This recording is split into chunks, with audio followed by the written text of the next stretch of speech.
Hello everyone and welcome back to your data science full course. This is part 2 of our comprehensive 50-hour journey to transform you into an advanced data practitioner. In these next 12 hours, we are diving deep into the core of data science, Python, Pandas library and statistics. First, we'll master Pandas, the essential tool for data manipulation and analysis. Then we'll explore the key statistical concepts, starting with probability distribution, the key to understanding data patterns, and specifically focusing on the probability distribution, a cornerstone of statistical modeling for real-world data.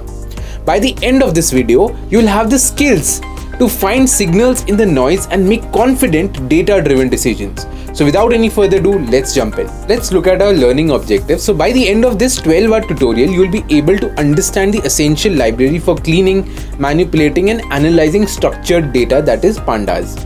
Then you will master fundamental statistics and probability concepts including population versus sample, central limit theorem and hypothesis testing with Z and T tests. In today's fast-paced business world, data science and AI are critical for staying ahead. Elevate your career with Liverpool John Moores University's MS in Data Science delivered by upGrad. Gain insights from leading industry professionals, tackle hands-on projects and receive personalized mentorship to accelerate your growth. Start your path to becoming a data science leader today.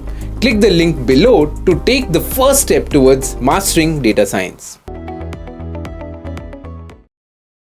Let's begin. Okay, let's begin. Where was I? Yeah. So Pandas, right? This library called Pandas. The name is derived from panel data. And if you remember in the NumPy sessions, we spoke about two-dimensional arrays, three-dimensional arrays, things like that. Panel data is essentially mostly two-dimensional arrays, okay, where we spoke about rows and columns and things like that. So Pandas is actually open source Python. The whole of Python is open source, in fact, right? And Pandas, which is built on NumPy, by the way. So it's an open source data analysis and manipulation library for Python, which is built on top of NumPy. Okay. So in other words, when you import Pandas, it actually imports NumPy automatically in the backend. Okay. So it's completely built on top of NumPy. And here the most important thing is the two data structures that we'll be studying. One is Pandas series and the other one is Pandas DataFrame. Okay. So series is essentially one feature. So it's like, you know, production values or temperature values or revenue values, something. So it's one feature. Data frames will have multiple such features. Okay. It's actually two-dimensional object data frame. So the one thing I should mention here is that most of the methods and operations which are applied on series is also applied on data frame.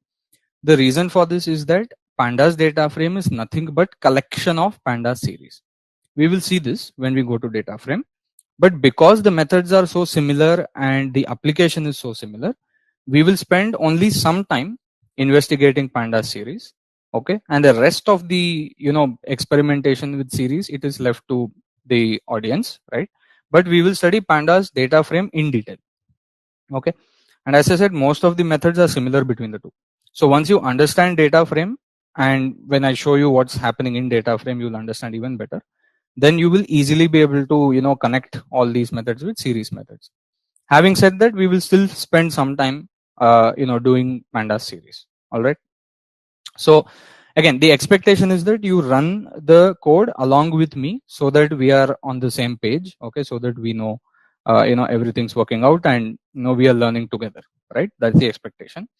So let's import Pandas, and typically when you import Pandas, the name used is PD. Okay. So first we'll talk about Pandas series. Pandas series is essentially a 1D labeled array capable of holding data of any type. Basically, it's a super array. Okay. Now, if you remember the arrays from the NumPy classes, we'll compare that with the series here. All right. All right. So first, creating series, and I just put this here on purpose so that we get this warning. As you can see, right, it's giving me some warning. It's saying, the default data type for empty series will be object instead of float. Specify a data type to silence this warning. So these kinds of warnings and updates and those kinds of things, right? This is very common in Python because it's an open source language, right? All the libraries is also open source. So development keeps happening, right? So don't be surprised if you're getting any of these warnings. No problem. Sometimes you may even get an error. No problem. We just need to find out, okay, what did they change, right? What was the change in the package update or the code update, right? So what you need to do is you need to read it, right? What does it say? It says default data type will be object instead of float, and that obviously object is better. Specify a data type to silence the warning. Okay, this is very common. So what did I do? Now I'll specify data type. Okay, so the command I'm using is pd.series. Note that it's a capital S. Okay, so here empty series equal to pd series, data equal to, I'm saying none, data type equal to int. Okay, I run this. Now if I just print this empty series, what does it say? It says it's a blank series with data type int32. Now if I check the type of this object, it says pandas.core series.series. Okay, so this is actually the class, right? This is the class, and the method to initiate this an object of this class is pd.series. All right, you can also print it using the print command, and it will give you the same result. So basically there is this data, and then there's the data type. This much we know. Okay, this much we know from NumPy arrays, that we need to specify some data, we need to specify a data type. Now in NumPy array you can specify data type, it automatically selects best data type also if you don't specify. Now this is where the power of the Pandas series starts becoming obvious. Okay, so suppose I have a list which has kind of some production data. So you can think of this as 1000 units produced by a factory in day 1, 1200 units produced by the factory in day 2, and so on, right? 1100 units produced in day 3. Now if you see here, I have one list which stores the production values. I have another list which tells me the day number. Notice that these are strings, these are integers. Okay, now I have these two lists. What I'm going to do is I'm going to pass the actual values, the production data values, into the data parameter here for series. Let me pass in the days, day 1, day 2, day 3, the string information, the string list, right, in the index parameter. Okay, so here I'm passing production day, and I'm giving a name to the series, right? So there's another optional parameter where you can actually give a name to the series. The name is stored along with the series, right? So this is the name of the variable. So here I'm saying daily underscore production. This is the name of the variable. This would be the name of the series, and this is optional, by the way. So anyway, let me run this. So now the series has been created. You can take a look at it. This is what a typical series is going to look like. Notice that it is different from an array, right? So series is actually a one-dimensional array, but it has labeled indices, not just integer indices. Okay, remember NumPy 1D, 2D, 3D, whatever, these NumPy arrays do not have anything other than integer indices, right? That is how we were indexing 0, 1, 2, 0, 1, 2, 0, 1, 2, correct? So now Pandas series, what it has is it has labeled indices. Okay, that doesn't mean that it does not have integer indices. It has. By default, the position of 1000 is 0, position of 1200 is 1, position of 1100 is 2, and so on. So it has the integer indices. On top of that, it also has labeled indices. Okay, now if you quickly look at the documentation of this thing, data none, index done, dtype name. Okay, so these are the main things, and you can read this more detail when you want to, but these are the things that typically that one would pass. So now I have this nice labeled map between the object day number 1 and, for example, the amount of units produced on day number 1, which is 1000. Okay, so giving a name is optional, but this is more useful when we study data frames. Okay, we'll see that. And as you can see here, I have not given the name in the second command here. I did not give the name, and this thing here, it says name is production details. So as you can see, this name thing, this name attribute is part of the object. Okay, and here there's no name, right? So for example, if you want to see the attribute, then you just do this, right? Dot name. Okay. Let me check. Okay, this thing doesn't have name right now. Yeah, I need to run this again. Then only I will get name. So now if I do daily production dot name, here you will get see name of the object which is daily production. So notice that this is the variable name and this is the name of the series. It's as I said, it's optional. It will become more important when we do data frames. Anyway, so let me run these two cells again. Now, what else, right? Now, one thing you need to notice is that it's built on top of NumPy, right? So any mismatch in the shape is going to cause a problem. So here, see, I'm taking production data from 1 to end. 1 to end means what? We know this by now, right? So if I say 1 to end, that means this much, right? 6 items, except the 0th item. Okay. So if I pass that as my data, and if I pass the full index, production day is 7 items here, right? So if I pass that as my index, then obviously there's going to be a problem. And by the way, if you retain the correct order of the parameters, then you don't need to specify the parameter name each time, like data index, right? So that I have not used here. So if I run this, it's obviously going to give me error. It says length of value 6 does not match length of index 7. Clearly the index and the data must have same length. So there is one thing you can do is either fix the index properly or you don't even specify it. So actually the index is also optional. Why is the index optional? Because on the back end, integer indices still exist, correct? So if I just declare a new Panda series with the production data, you see the integer indices 0, 1, 2, 3, 4, 5, 6. Okay. So this is what I mean when I say that Pandas is built on top of NumPy, right? It has all the functionality of NumPy plus more, right? So if you don't specify the index, no problem, integer index, right? And if you don't have any data, then there's no point of having the series. So the main thing is the data. Anyway, so let me redeclare my daily production variable. This time I'll put the data, I'll put the index. Okay. So now I have day 1 1000 units, day 2 1200 units, and so on. And of course, this is a Panda series. Now, many attributes here, right? And we'll go in more detail for data frames. But as I said, there is a name attribute. Right now, if you just run this, you will not get any output. Why? Because we didn't specify any name actually, right? So here, if you specify a name and then you declare the variable, right? Then if you do daily production dot name, you will get the name. Right now, there is 0 output. The cell is running, but there is 0 output, which means there is no name. If I just do daily production dot index, it gives me the index. If I do daily production dot values, it gives me the values. Okay. And of course, you can even check the data type. So daily production dot data type, if you do, it says int64. And as I said, all of this is built on top of NumPy, which means all of this should work. Shape and dim, all of these things should work. So what is daily production dot shape? It is an array of one-dimensional array with 7 elements. And what is this daily production, guys? What is this variable? This is actually the series, right? So on the back end, it's an array, right? I hope now this whole connection is becoming clear. So NumPy is the mathematical foundation. On top of that, Pandas is the connection to data science and data analysis. Okay. And dim also will work. What is the dimensionality of the series? Obviously 1. It has only 1 dimension. What is this? You can even pull out the length using this size command. Okay, it has a size.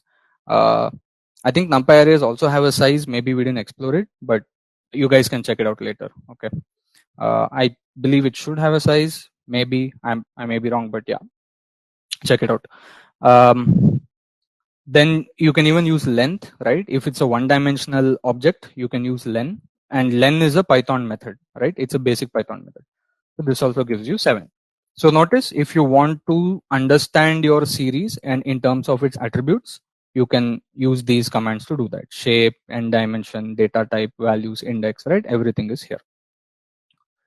And there's also one quick way to check whether your series is empty or not. So if I just do daily production dot empty, this is what we call a flag in programming. It's called flag. Okay, flag. So this flag is false, which means that my daily production series is not empty. Okay. So if it was empty, you will get true. Fine. Great.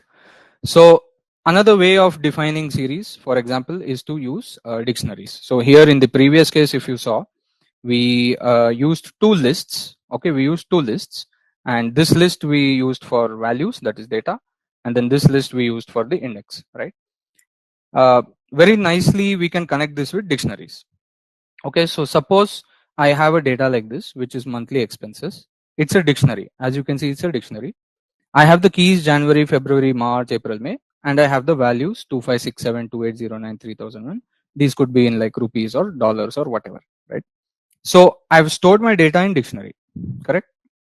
Dictionary is a basic Python data structure. Again, why should we convert this to series? To do data analysis, right? That's why we're doing basic Python data structures such as list, dictionary, and so on. They are built for general purpose. So now we use those generic things and use more specific libraries like NumPy Pandas to convert them into objects which allow us to do quick data analysis. So you can directly use this dictionary, and very interesting, right? If this is one object, this dictionary is one object. That object I am passing as data. Okay, this one object I will pass as data into pd.series. Okay, now let me print the series. Notice how the index and the values are meaningfully interpreted from the keys and the values of the dictionary. So all your keys of the dictionary goes to the index, and all your values from the dictionary goes to the values. Very interesting, right? Very clean connection between dictionary and series. Okay. And for example, here what I've done, see here I have made a string input for February, and here if you see the data type is float, right? So here for this series the data type is float because all of these values are floating values. Let me use the same thing again, but instead of this 2809 floating value I will put it in quotes, so which is a string right now. Interestingly enough, what happens is the series still allows to be built without any warning or error. Right now it looks like these are still floating values, but notice that the data type of the series has changed to object. So then you might be thinking, all of these things also, did the data type get converted to object? That's what happened in NumPy arrays. When you mixed string and integer and whatever into the same array, then the array automatically takes the best data type to incorporate all the data and converts. Series is actually better than that, right? So for example, if I take the January element, so accessing we will do in more detail, but the way to access is just expenses series, name of the series, and then bracket, and then give the key value, that is Jan, right? So if I take out the Jan, it says float. Type of the Jan element is float. And if I take out February, which is supposed to be float, right? If you remember, this was a floating value, right? 2567, this is a floating value, which means it's a number. Okay. And type of February we specified here as string. So if I print this, it says string. So notice how the series shows object data type. Okay. But all the elements within the series still have their own data type and it is retained. Notice how powerful this is. So this doesn't mean that you should just have January, February, March, April, day 1, day 2, day 3, and then you have same kind of value like revenue, or profit. No, you can actually have mixed information. You can have name of employee, salary of employee, right? Position of employee, location of employee, various data types you can have in the same series, right? So hope we are starting to see why this is important for data handling and data analysis, right? Very powerful object. Okay, so what we did was we looked at some important attributes of series. Okay, you are definitely encouraged to explore series further, but primarily we'll be spending a lot of time on data frames, right? Okay, example 2, some series operations. As I said, we will look at a few operations, okay, but all of these we will look in more detail when we do data frame. So again, I'm going to use daily production. So again, day 1, day 2, day 3, day 4, 1000 units, 1200 units, so on. And what is the name here? Well, it has no name, right? So one interesting method to rename this thing, you can actually rename the series, right? So here if you say daily production dot rename, and then you just give the name. So see, sometimes I'm showing the parameters here, but most methods in Python are designed such that even if you forget the parameter name, it will work. That's how they design the libraries. They make it human friendly. Okay, but still I'm showing the parameter name. So rename and then index equal to, so suppose I want to give the name daily underscore prod. Okay, so now if you see here it says name is daily underscore prod. Okay, this is one way to rename. Right, but if you see here, this is the funny thing, right? If you print this again, where is the name? It is not there because this is not in place operation, right? We spoke about this in place operations, right? You remember? So if you want to make changes directly to your object, most pandas methods give you this parameter option in place. Okay, this will become very important when you work with a lot of data. So same method, daily production dot rename. Okay, and I'm giving the new name. This time I'm saying in place equal to true. Now, if you check the documentation, okay, I'm not opening it here, but if you check the documentation, the default value of in place is false. Okay, why? Because safety. By mistake, what if I change the original data, right? So default is false. So the user has to specifically say in place equal to true. Okay, so now if I say that, of course, the output is the same as previous, right? This output and this output are exactly the same, but my name has now been updated. Okay, so this is to sort of show that, look, in place operations are everywhere in pandas. Most of what you do will not be in place. Okay, similar to NumPy, and this time they actually gave us a proper parameter to control that. Another way to another point is, this is not the only way to make changes, right? You can make changes like this also. Very interesting. So this is temporary, right? This command here, whatever I highlighted, that is the same thing which is here. Okay, so I did not put in place equal to true here, right? Which is why your name did not get updated. But it gives me a temporary output, isn't it? This not in place operation gives me a temporary output. That temporary output I can assign to my original data, and that will replace the original data. So suppose here the name I want to give is prod daily, and I assign this whole output, right, of the temporary output of the operation to the object, right? And then I check daily production name, it is now updated properly. That is another way of making changes. There is still other way of making changes, which is directly changing the attribute. So right now, daily production dot name, this attribute of this object, daily production, is prod underscore daily.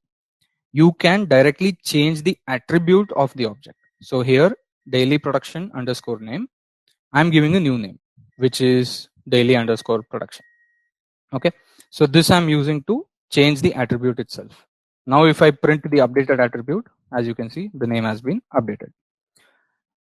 So the point I'm trying to make here is, see, pandas offers multiple ways to achieve the same effect in many of its methods. Okay, you can directly change the attribute, you can assign the temporary output to the original variable, or you can set in place equal to true. Typically, what we do typically is we try to use the in place parameter wherever we want to change the original object. We will control this parameter typically, but you can use the other methods also, no issues. Okay.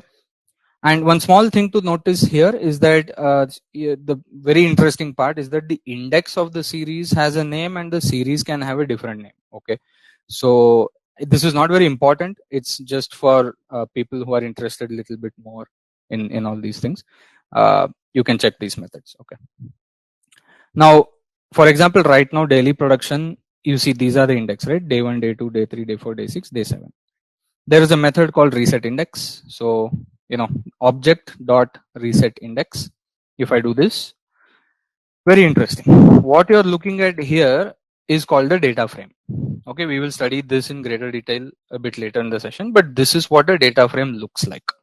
So look here, this is what a series looks like. Okay, it gives you the index, values, data type, and optionally name. Now this reset index method, what it did was it basically forced my index to become integer.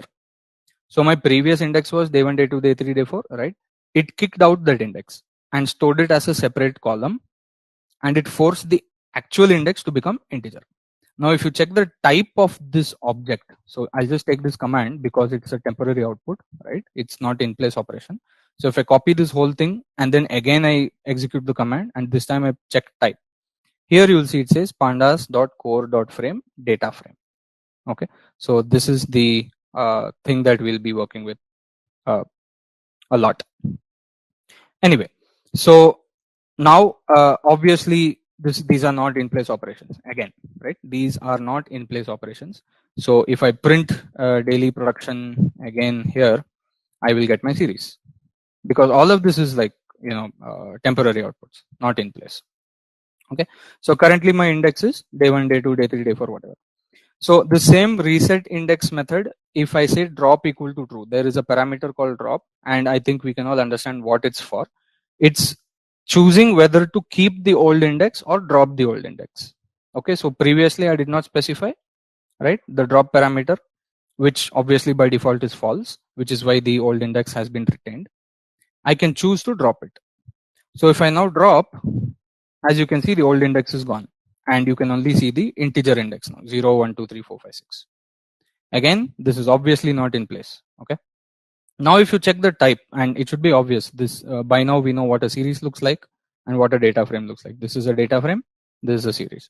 So if you check the type of this, it will say pandas core series. Okay, and another thing very obvious, that none of these operations is in place. So my original daily production object is still intact. It's still the way it is, day 1, day 2, day 3, day 4, 1200, whatever, right? And the index is day 1, day 2, day 6, right? So if you want to reset index and you want in place, then you have to choose the correct combination of parameters. So if I say drop equal to true and in place equal to true, and then print the index, now you see the index is a range. Okay, it's not day 1, day 2, day 3 anymore, it's a range index.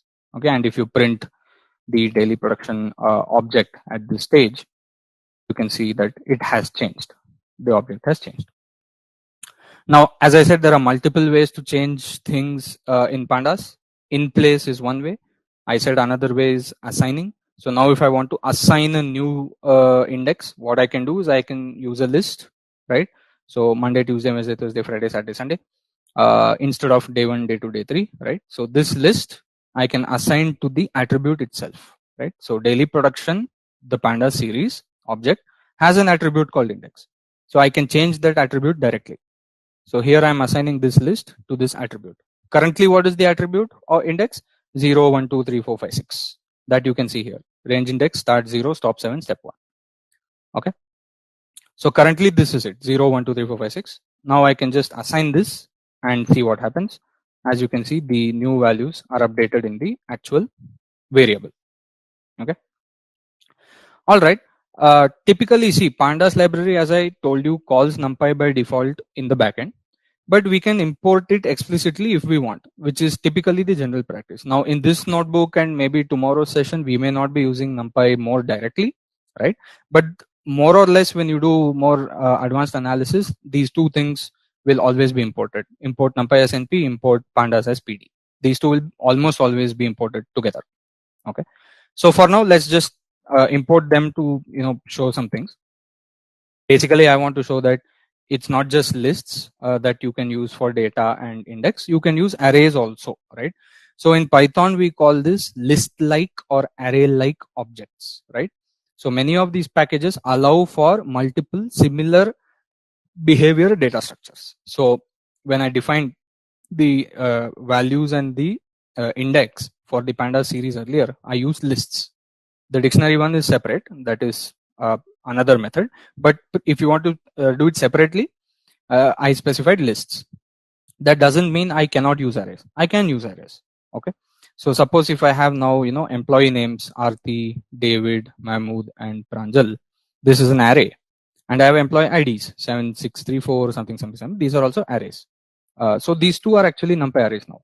You can use these as data and index also, right? Any list-like object, any array-like object can be used. So notice that the index comes second and the name comes first. Okay, that is something you guys need to remember. The first parameter is the data, the second parameter is the index. So index, what happened? My employee ID went to index and name is my value. Okay, and as I said, you can specify this without any index also, no problem. And if you just pass the array, you will get integer indices. Okay, on which day did my factory produce more than 1000 units? Answer should be Tuesday, Saturday, Sunday, right? So if I just do this, what will you get? False, true, true, false, true, true, true, whatever, right? This is exactly like what is that? NumPy, isn't it? Exactly like NumPy. And notice that the output is also a series, right? This output, this logical output, is a series, and the name of the series is still the same, daily production, and data type is Boolean. So when you apply logical operator like this on a series, it will output a series. That is the powerful part, correct? So now I can use this to subset this. Okay, so wherever true is there, it will give me that value. So if I say daily production index with daily production greater than 1000, you will get the subset of the series where the production was more than 1000 units. Very simple. Tuesday, Wednesday, Friday, Saturday, Sunday. Similarly, you can do multiple. So if I have greater than 1000, I have these false, false, true, true, whatever. Less than 1500, I have true, true, true, true, true, false, whatever, right? Now, if you want to do both of these, you just need to combine the logic, right? You just need to do AND operation between these two if you want both, right? And we've already seen this doesn't work because of ambiguity. So if you do this, it's ambiguous because there's no brackets, right? Which operation to do first. So there's a problem here with ambiguity. Typically, the way to solve is to put your logical operations inside parentheses, brackets, and then you can use AND. So when you do this and this, wherever both are true, only that will be true, which means both conditions need to be satisfied. So both of these conditions, if you satisfy, what is this, 1000 and 1500, right? So if you go here, this should come, this should come, this should come, this should come, right? Tuesday, Wednesday, Friday, Saturday. These four should come. Those are between 1000 and 1500. So now you can use this full logical condition, right? Put it inside indexer, right? Use this for indexing, and then print from daily production. You will get Tuesday, Wednesday, Friday, Saturday. So logical operations, same as NumPy. Okay. Other operations also same as NumPy. Max, min, all of these things, right? So if you do daily production dot max, out of daily production, let me just print it again, daily production. Out of these, which is the maximum value? Obviously Sunday, 1760. So daily production dot max gives you 1760. The interesting thing about pandas is there's a nice method IDX max, index max, by the way. That's what this method is. It gives you the index where the value is maximum. So now if I ask the question, on which day did my factory produce the maximum number of units? Sunday. Okay, so this function IDX max gives you the index where the maximum value is there. Similarly, you can have min. So daily production dot min, if you do, you'll get 950, right? And again, you can use IDX min. This is giving you the index of the minimum value. So when did my factory produce the least units in this week? Thursday. So now I can go ask the question, why Thursday, why Sunday, right? This is the beginning of analyzing data, right? So some other methods like sort values, these are very important in pandas. In NumPy, typically sorting we did not look at because it's more of a mathematical structure named NumPy array where I don't want to mess around with my data so much, right? But in pandas, it's perfectly normal. It's expected, right? When you do data analysis, it's expected to do sorting and all of those things. So there's a method called sort values, which sorts the series according to values. Okay, and remember that the output is series. Each time when you apply this function, and these are all built-in functions. So this function is actually built into the object, the daily production object. This is a built-in function. So it will sort the values in this variable. And the output is also series. Okay, now if I do sort values, it is sorting all the values in ascending order along with the keys or the index. And if I just print daily production again, obviously the original object did not change because these are not in place methods, right?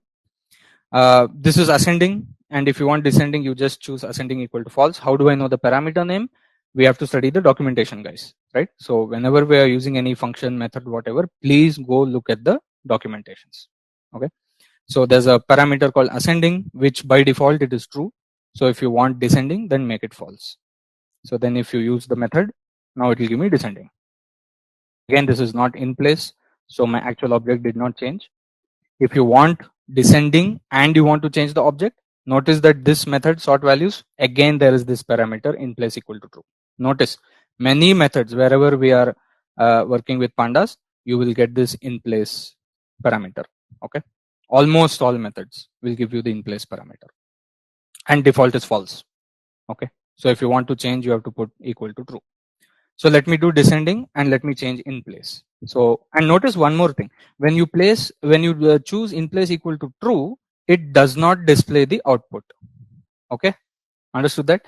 So when you just do this kind of method, it gives you the temporary output. Okay, but when you put in place equal to true, it does not give you the output in the same execution, because it has gone and changed the object itself. So now if you print the object, as you can see, the object has changed. Okay, there are also the other methods are also similar. You have sum, you have mean, those kinds of things. So if I say, hey, what is my total production in this week? Just take the object and do dot sum. Total production is 8490 units. Great. What is my average production in this week? Dot mean. Okay, 1212 units per day is my average production in this week. Okay, great. So all of the numerical methods, statistical methods that we studied before, right? Many of those are directly accessible in pandas objects. Okay, now I want to show some more interesting things here, why this was built on NumPy. So suppose I have one series, I have these people here, Asif, Bhairavi and Chad, right? And suppose this is their expenditure in a hotel. Okay, so on Monday, these three people spent this much money on the hotel. On Tuesday, these three people spent this much money in the hotel. So suppose I build this series, data, index and name. Okay, so now I have series 1, it says Monday. Monday, these are the expenditures of these three people. Okay, and series 2, Tuesday, these are the expenditure of these three people. Now if you add these to these, what is your expectation? The expectation is that I need to get the total, which is exactly what happens. If I just do series 1 plus series 2, it adds the values, right? It adds the values and then it gives me the total. Okay, similarly, plus is not the only way to do the operation. There are object built-in methods like dot add. Okay, this is an object built-in method. So you can choose series 1 dot add series 2, or you can also choose series 2 dot add series 1, because addition is commutative. That is the word, right, in mathematics. Symmetric, commutative, something. It's a commutative operation. The order doesn't matter, right? So series 1 dot add series 2, to get the same thing. And notice our output is also series. Okay, series 2 dot add series 1, exact same. Okay, now one thing to note is that all of this is working very beautifully because index is proper. So suppose I have series 1, Asif, Bhairavi, Chad, and suppose I have series 2, Asif, Bhairavi and Colin. Obviously Chad and Colin are different people. Okay, now my series 1 and series 2 have 3 elements each, but here it says Chad spent 187 on Monday, Colin spent 202 on Tuesday. What will happen when I add the two series? So if I add the two series, this is where you start getting not a number, right? We discussed this NAN business in last lecture or something, right? So pandas expects proper strict indexing, right? This is critical in data science because you don't want to mix Chad information with Colin. You don't want to mix Colin information with Chad, right? The basis of data analysis, data science is integrity of data, isn't it? So by default, no pandas method will allow you to break that integrity. It follows very strict indexing. So what it will do is it will create a new series and it will say Chad I don't know, Colin I don't know, right? It Asif and Bhairavi it knows, so it will add. But Chad and Colin it doesn't know, so it will just say I don't know, nan, not a number. Okay, so notice there are multiple safety checks and foolproof procedures when you use pandas, right? So that we don't break our data basically. So anyway, what we have done, see, we've introduced ourselves to pandas by looking at series. We understood that it is strict indexing, You can give index labels, you can perform all the operations that you did with NumPy, right? This is all we saw that, right? So my point is that now we'll get into data frames and discuss in much more detail, right? And all the methods and operations you learn in data frame you can use in series, and you are encouraged to explore this further. Okay. As I said, the most common data structure in data science from the Pandas library is the data frame object. Essentially, it's a table of series with a common index. We will see what this means in more detail. Before we go to next section, let's do a bit of quizzing here. Okay. Can everyone solve the first quiz? See, and I've given all of these things here so that you can, save time. You can just copy this 3, and as long as there are no errors in this, then you can directly run this. Okay. So consider the series here. I have customer names, I have customer bill, and I've given the command to create the series. So cust info is the series. Okay.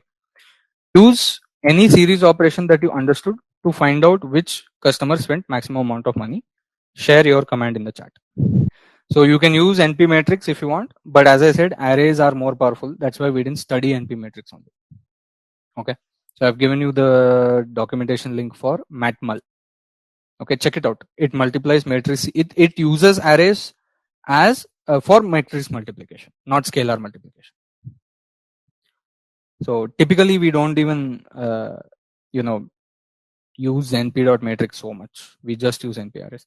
Everyone is saying cust info idx max. Yes, this should give you Monisha, I believe was the answer. Let's check it out. So if I just do this, yes, Monisha, wonderful. Okay, can we try the next quiz then, guys? Same thing.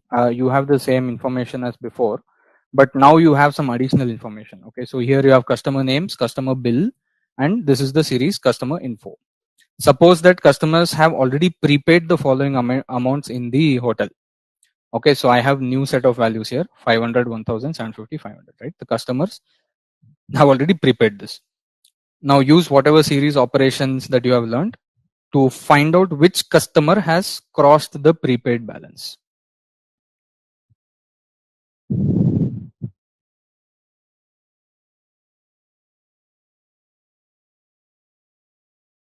Okay, so Chad, Fareen, Himadri, Monisha, they've spent 256, 434, 109 and 529 rupees in the hotel, but they had already prepaid 500, 1000, 750, 500.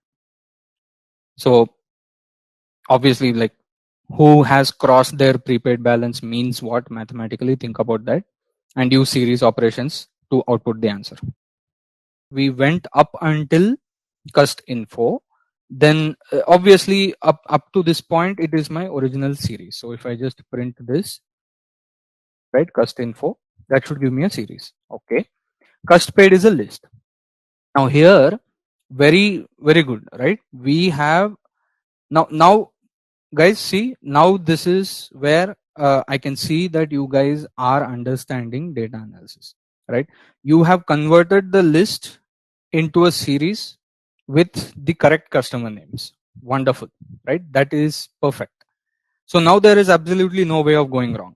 I don't care about the order of the numbers, whatever happens in backend, I don't care. Why? Because I have linked my customer names. In the original series, the customer name is linked with the bill, and in the new series, this prepaid balance series, the same customer name is linked with the correct prepaid values. So now all the information I need is already there. So prepaid balance, if I see, it's a new series. See, Chad, Farheen, Himadri, Monisha, 500,000, 750, 500, wonderful. So all I need to do is compare these two. That's all. So that's what has been done here. Crossed balance equal to cust info greater than prepaid balance. Who spent more than balance? That's what you're asking. That's what this is, right? Cust info is the bill and prepaid balance is the prepaid. Who spent more than prepaid? And this logical is being used to get the is being used to subset. So I'll show that also in steps, right? So this is actually a Boolean series. So if I just print this, let me just print this here to show. So this is actually a Boolean series. Okay.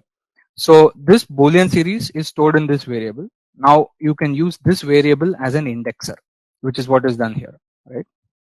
So here say crossed customers equal to crossed balance, and then you are using the same logical to index it. Now notice that even the Boolean is a series, so it has index information. No problem. So you're using the values to subset the series, which is what is happening here. Okay, so this is subsetting this series, and the series index is what you will get from the index.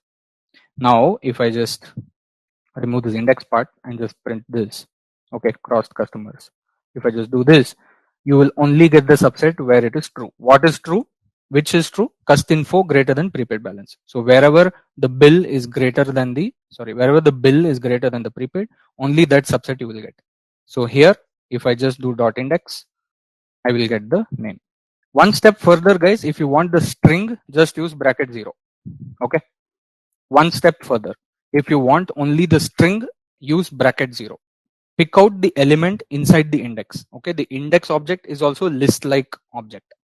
Many of these objects are list like. Index, list, array, all of these are list like objects. Okay, so if you want the actual string, pull out the element. Okay, how to pull out the only element? Just index with 0. Okay, and now you can then print it. Wonderful. Okay, whatever. Answer is Manisha. Great, really nice. So we can start with data frames. Now I have a question to the audience. Do you want break now? Because then we can properly get into data frames. Or do you want break later? Please tell me in the chat.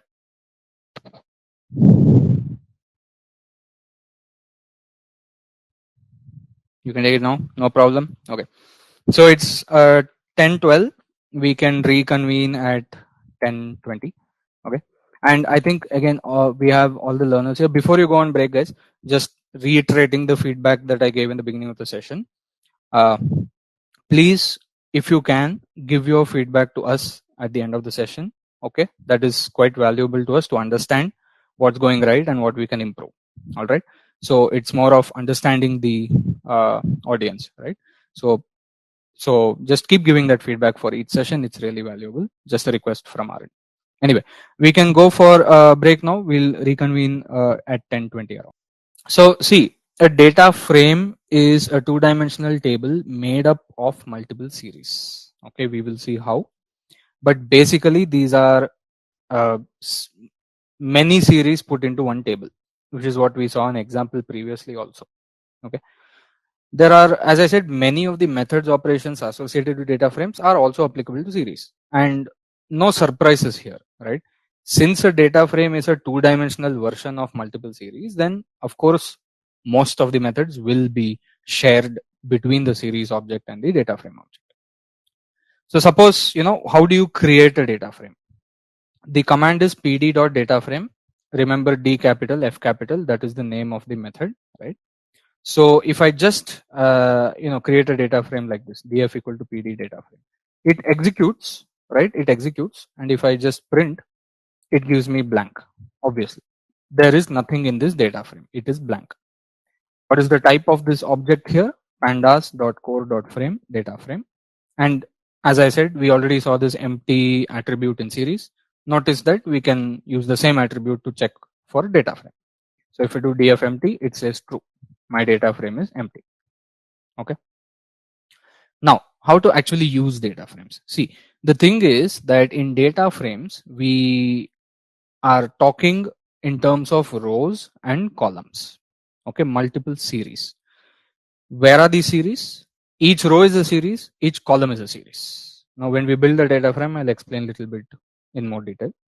But right now, what you need to understand is that columns are usually features. Okay, the word that we use in data science is features. Okay, this is the word that we use, features.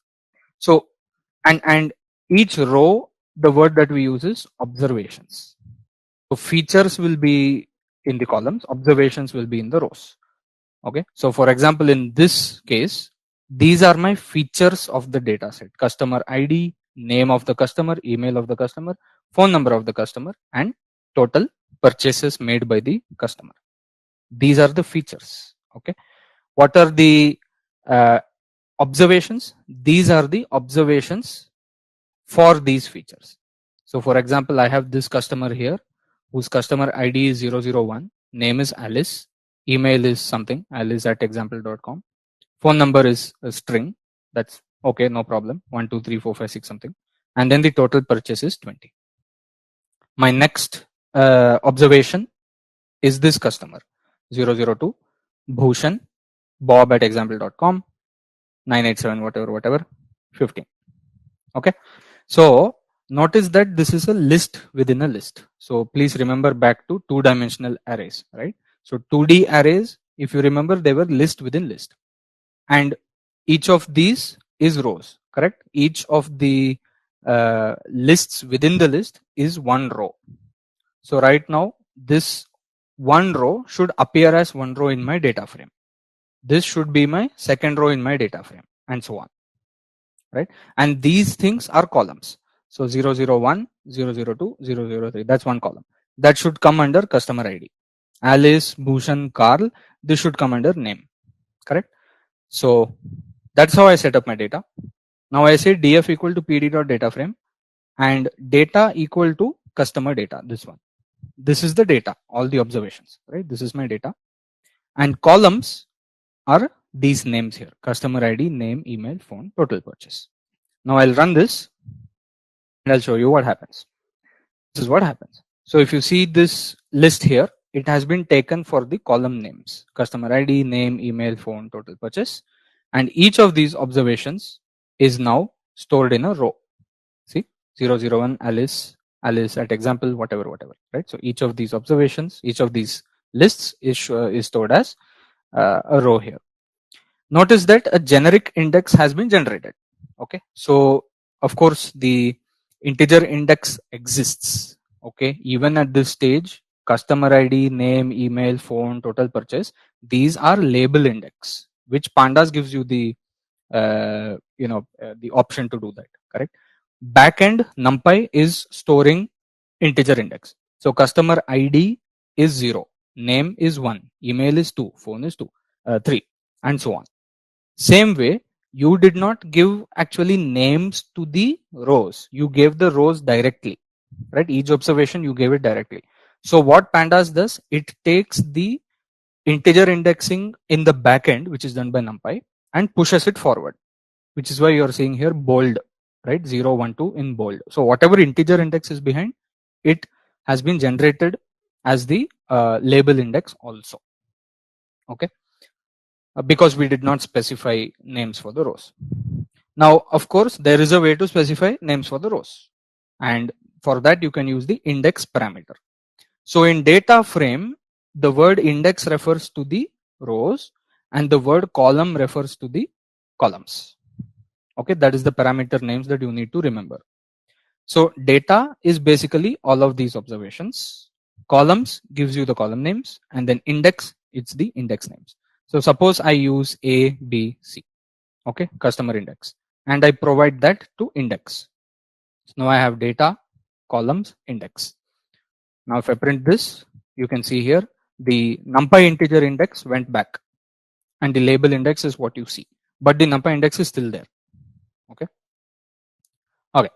So whether to use a standard integer index or whether to use unique identifiers like these, column names and things like that, that's a judgment call on the part of the analyst. Like depends on what you're trying to do. If you're doing some very temporary backend analysis, then you don't really need proper labels for the rows and things like that, right?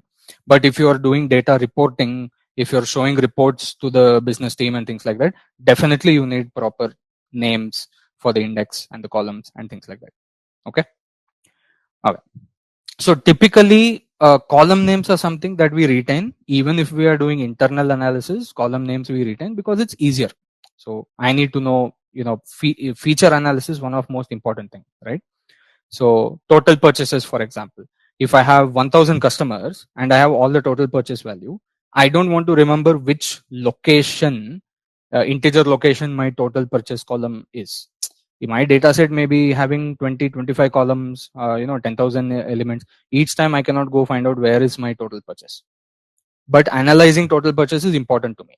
I need to know what is average purchase. I need to know who did the maximum purchase. So to call that column, it's usually better to give proper column names in data analysis. Okay. Typically, it's good if you give both, but columns are more important to be named properly. Okay, because as I said, these are the features that you are studying in data analysis. So that's what I'm doing here. I'm not giving the index name. Okay, and my data frame, I'm just redeclaring it without the index. So now I have integer index. Okay. What happens if my observation is not matching with the columns? So for example, here Carl, I deleted Carl's phone number. I have Alice full observation, I have Bhushan full observation, but for Carl I deleted the phone number. Everything else is same. What will happen? It executes, but now you see what happens to the data frame. It produces not a number, none. Okay, and what it did was it took the 25 total purchase value and put it inside phone column, which is wrong. Correct? So pandas cannot identify meaning like that. Pandas doesn't know 25 is phone number or 25 is total purchase. Pandas doesn't know that. So whichever order you put, same order will be matched with the customer columns, right? Same order will be matched with the column names. So typically it is suggested not to have this kind of data. You should make sure that your data is proper. Otherwise, as you can see, it will produce lot of missing values, right? And pandas is not intelligent enough, obviously, to match 25 with phone number or 25 with total purchase. How can it know what is what? So it just pushes 25 to the left. Okay. Now what happens? Now in this case, at least it is producing NaN. What happens if you do not even have the complete column list? So here it says customer ID, name, email, phone, total purchase. Here I deleted phone from the column. What will happen? In this case, it gives me a proper error. It says, look, 4 columns passed, but data had 5 columns. And at this stage, pandas will not accept this object, right? You gave me 4 columns, but your data has more. I don't know where to put. I don't know. Should I make a new column? Pandas doesn't know. So it throws an error, right? So typically, it is better if length of each observation and number of columns are matching to avoid any interpretation issues, any data integrity issues.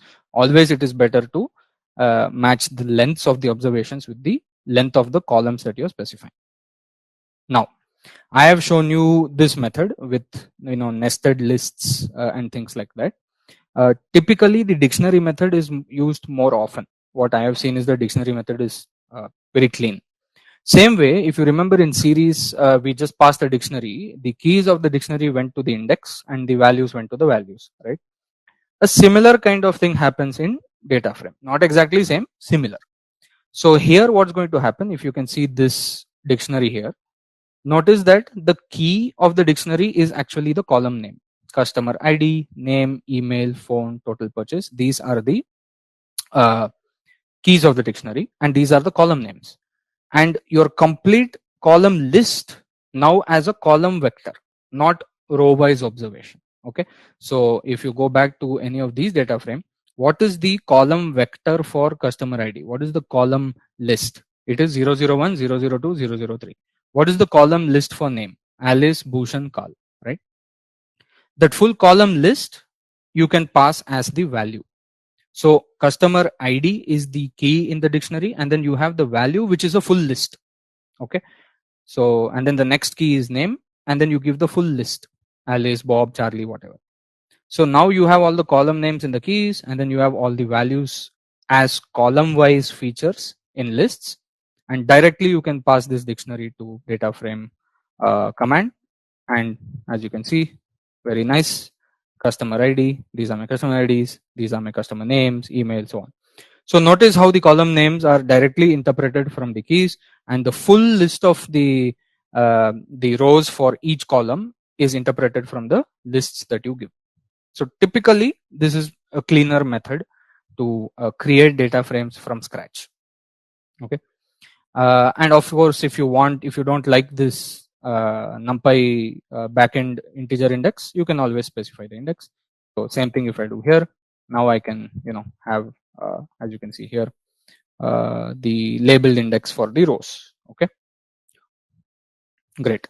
Now here and one last thing, as I told you, if you don't need to specify the parameter name each time, if you know the order, for that you have to study documentation, see the order, data first, index next, columns next, dtype next, and then copy. Okay. Forget about copy and stuff like that right now. Let me just run this, and as you can see, it produces this data frame. And by the way, as I said, you don't even need to put parameter name. So if I just have a dictionary like this, right, I can directly just convert it to a data frame, and it takes the column names and the observations and all of that. Right. So one thing to point out, see, initially in data analysis, data pre-processing is a place where we may sort of use some of these creation methods like dictionaries and lists, but majority of data analysis, you will be working on collected data, so in the program. But as you do the program fully, by the end of the program, you will be expected to know data collection, sourcing, and pre-processing, then analysis. You understand what I'm saying? So right now we will get into these, as I think similar to what Sonal was asking, right? So all of these different techniques we will be discussing topic by topic, and slowly when you do some of these projects, right, we have course projects and things like that, assignments, there you will be using everything. And by the end of the program, you will be expected to know all the things, like sourcing the data, putting it together, cleaning the missing values. It's like there's a huge pipeline of activities, right, what a data analyst is supposed to do. So treat each session and understand what you're understanding from here. It will all be put together little by little as we go from topic to topic, and in a major way there are projects to sort of help you out in those things. Okay, so now we'll get into reading data. I think this is the fun part. So see, there are many read methods in Pandas. I am showing you read CSV, read Excel. You can go see the documentations. Pandas can read many type of files. What I have provided you is CSV files. Okay. Now, I don't think I gave you Excel access file. Don't worry. The same data is there in CSV. Please run this one and see if you are getting the buffet details. Can you confirm? Like, can you run this command pd.read_csv and then the name is already there? Is everyone able to read the buffet data? Please confirm. Sunidhi, yes. Anusha, yes. Shri Prakash, yes. Sauradeep, no. What's the problem, Sauradeep? Was the error? Ashish, yes.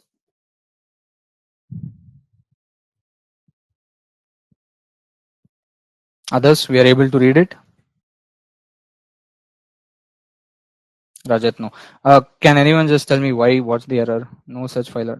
Okay, Rajat, what are you using? Colab or Jupyter?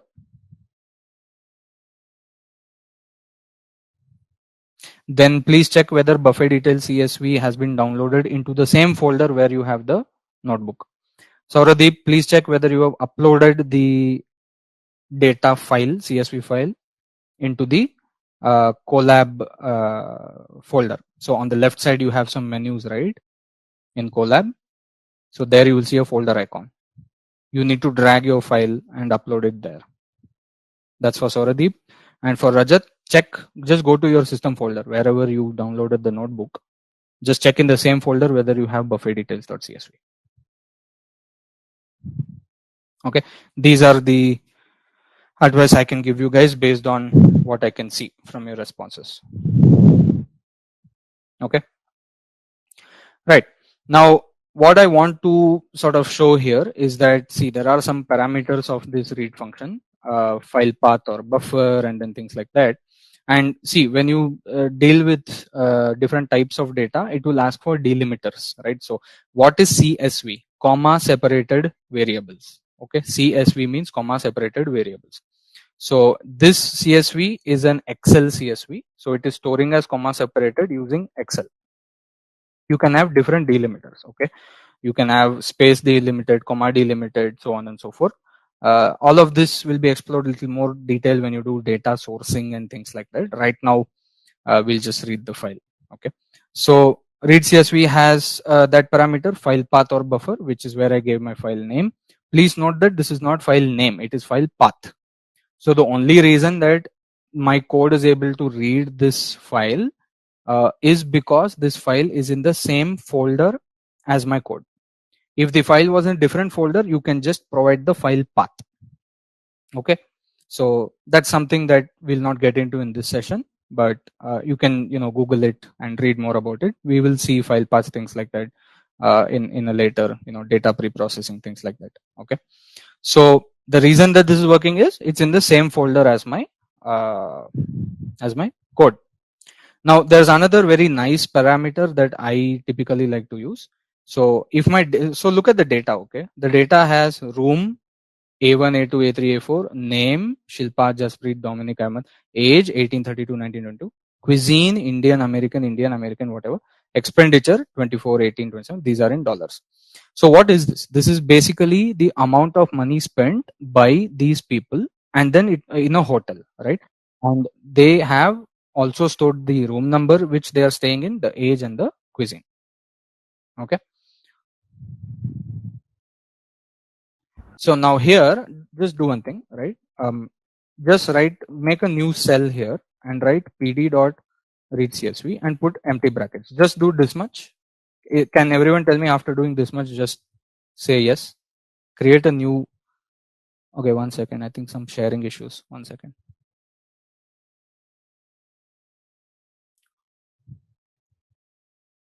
Yeah, okay. So everyone created a new cell and you wrote pd dot read underscore csv bracket. Correct? Correct. Now you can just press tab.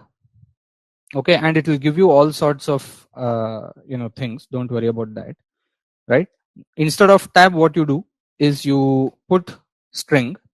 Okay, put string and then write just the first few letters. So I have written buf. Now if I just do tab, it is going to show me all the files that has been recognized by Jupyter. So if you just put string like this, just make a string and then tab, it will show you all the string objects, which is not good, right? So usually I just put 1 or 2 letters and then you press tab. Now Jupyter will show you everything, right? So where were we? We were reading this buffet detail file, and as I said, the buffet details, what it has room number, it has name, it has age, cuisine, expenditure. What again? Each row is an observation. Okay, so the first observation is Shilpa, who is staying in room A1, whose age is 18, who likes Indian cuisine, and she spent about $25 on Indian cuisine. Okay, and similarly you have all the different observations. Jaspreet stays in room number A2, age 32, and spent $18.54 on American cuisine. Okay, one interesting thing I like about pd read csv and typically reading functions in pandas, it allows to set the index column whenever you want.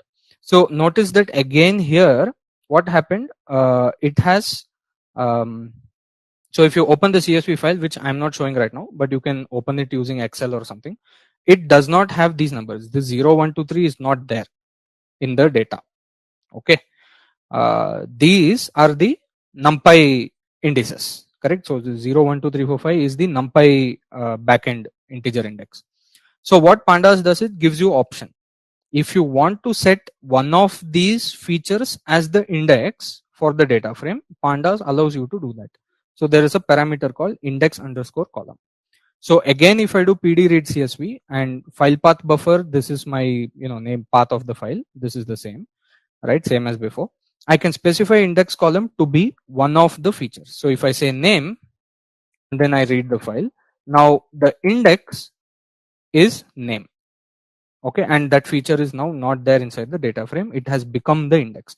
So one of the features you can overlay on top of the NumPy integer index. So now name is here. Also, name is a very bad index. Okay, I hope everyone can understand. Two people can have same name, right? So name is a very bad index here. What is a good index for this data set? Room is a good index for this data set because room is unique. As a hotel manager, you are interested in unique identifier. So room 1, room 2, room 3, right? So I have shown you index call equal to name, but obviously it's not the best index. Room is a better index. So for example, I can read, I'm using another function, read Excel. For you, it may throw an error because I did not give you the Excel access version. So you can just comment it if you want. but I'm just showing you that it works. Okay, so if I read Excel buffet details.xlsx with index column equal to room, it will print for me the same thing. You can read without any commands also, you can directly read. Okay, so finally what I want everyone to do is execute this command. Okay, all these different other versions we will not be using, we will use this version. Okay, so just do df equal to pd read csv buffet details.csv. Okay, and then print the data frame and confirm that we have this. Please confirm in the chat. Okay, great. Okay, so please solve these two quizzes, right? Load the car prices.csv into a data frame with the name df cars. Okay, and study it. Study it means don't worry, we'll study it. For this, don't specify the index column. What is the command? Do not specify index column. Read this into a data frame name with df cars. Can someone give me the command? So this has 205 rows, 21 columns. I hope you can see it gives you all the details here. 205 observations, 21 columns, and there are many columns obviously. So everyone able to read this file? Yeah, perfect. Yeah. Okay, then do the next quiz please. Load the user movie rating CSV into a data frame named df movies, and this time specify the index column as the user. For this you need to know what is the name of the column. Okay, so what you need to do, if you don't know the name of the column, what you need to do, either you go and open the CSV file and check there, or you read without specifying the index column to see the name of the column and then read with the index column. Okay, so basically you need the name of the column. Everybody able to do this? The first thing I would do here is pd.read CSV, and I'll just copy this here, right? And I will see the name. It's saying specify the index column as the user. So user means Arnold, Ben, Catherine, Disha, Euclid, whatever. So the name of the column is user. So I can just print this temporary output, copy this column name from here. I will say, one second. I will say here index column equal to string user, and here I will say, I mean, you don't need to give the parameter name, it will work. So this I want to store it as df movies equal to. Okay, I'll print it. Everybody able to do this? Index call equal to user. Yeah. Okay. So the whole point of this is that you need to know your data, right? Again, guys, I told you data analysis is not just about analyzing data. It's also about handling data, right? So we are getting a lot of first-hand experience here handling all these files, file path. This is all very important in data science. Okay.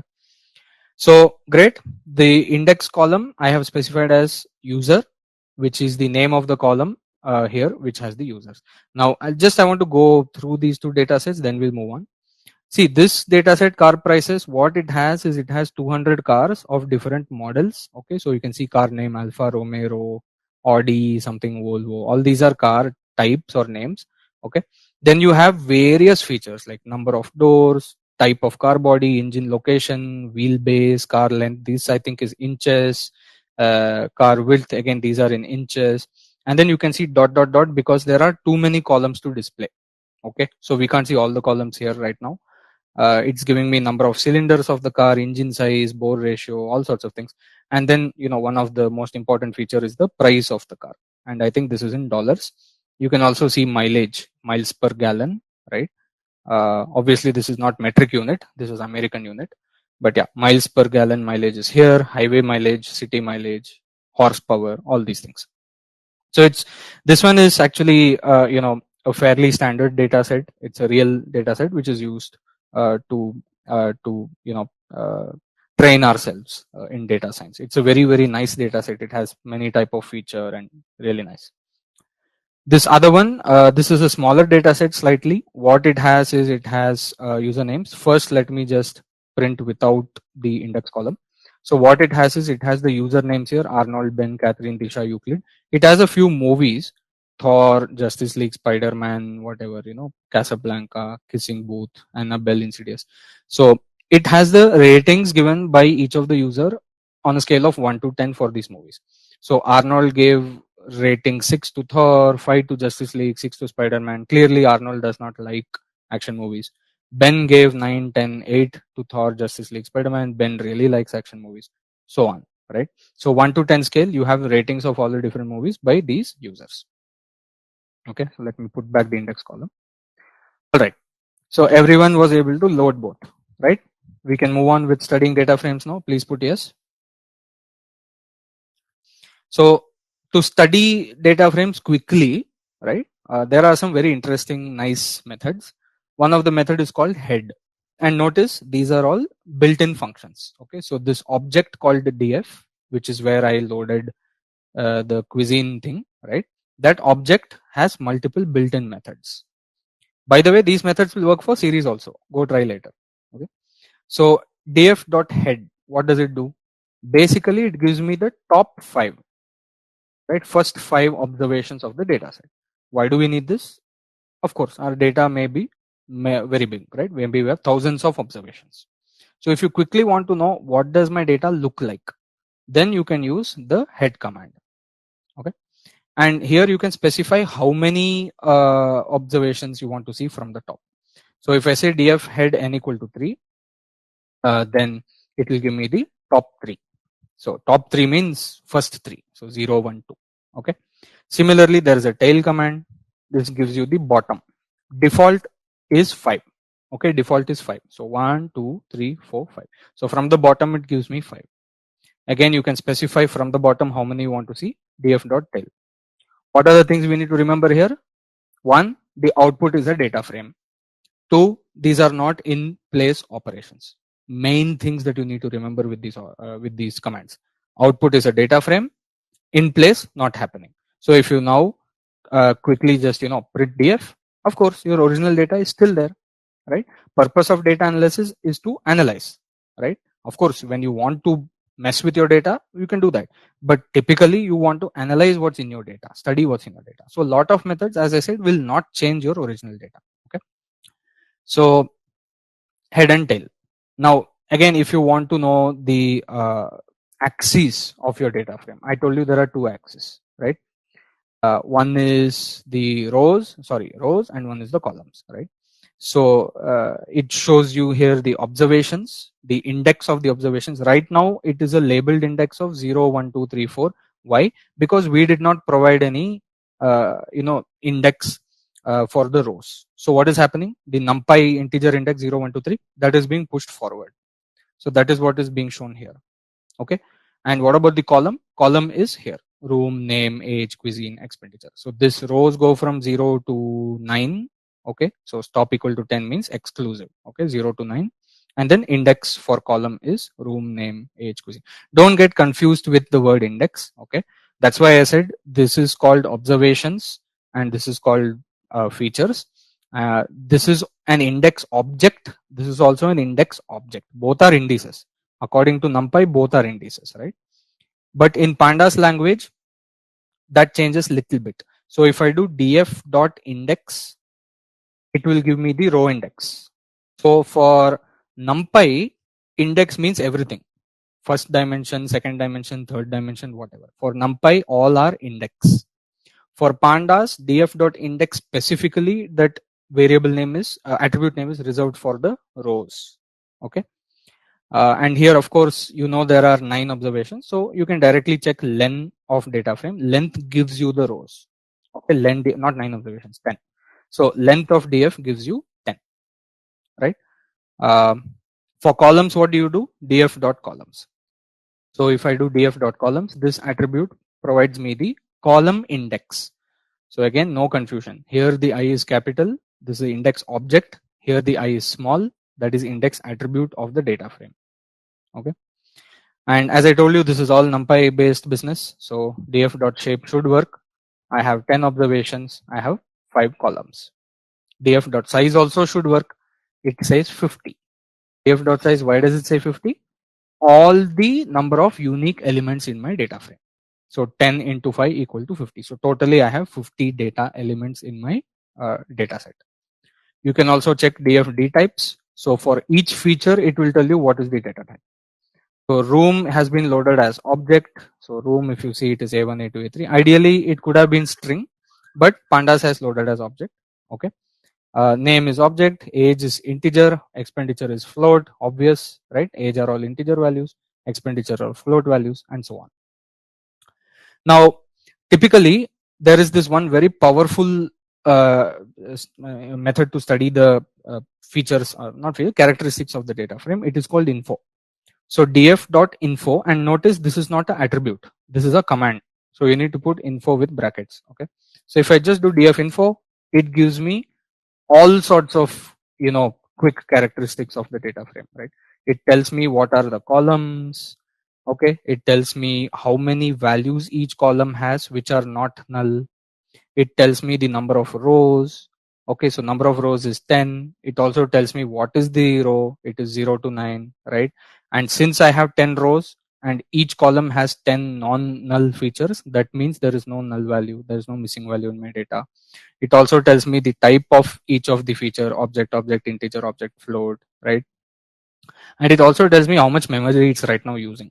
To store this data frame in my local system, it is using 532 something bytes. Okay, very powerful method, df.info. Okay, very powerful method. So typically these are sufficient. See this shape, columns, index, info.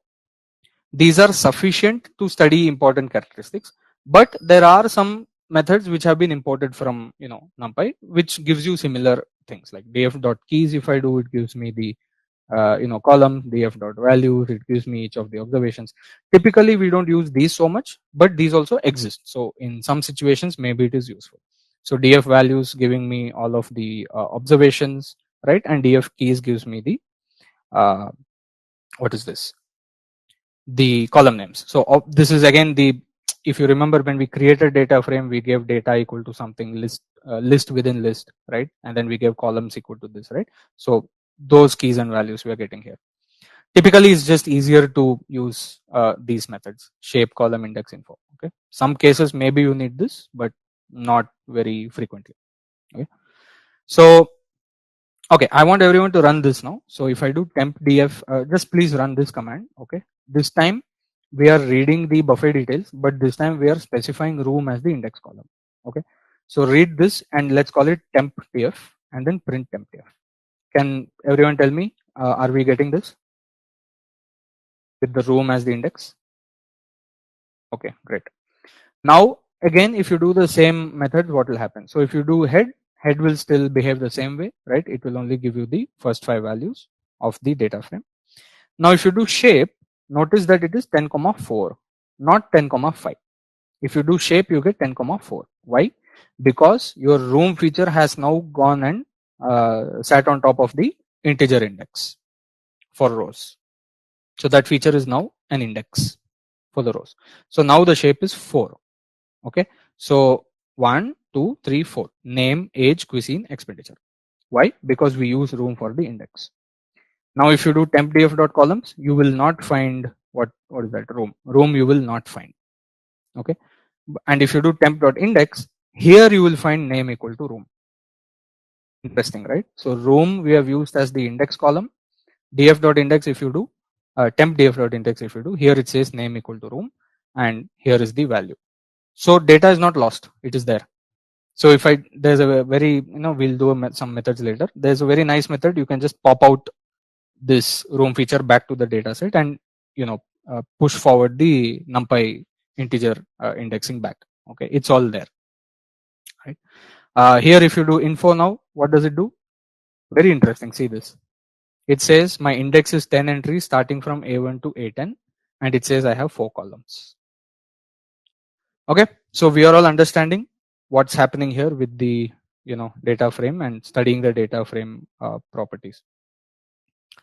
Okay, now another thing, a few other things. df.dtypes, this I don't think I showed you, but info gives me data type anyway. So if I do info, I will get the data type.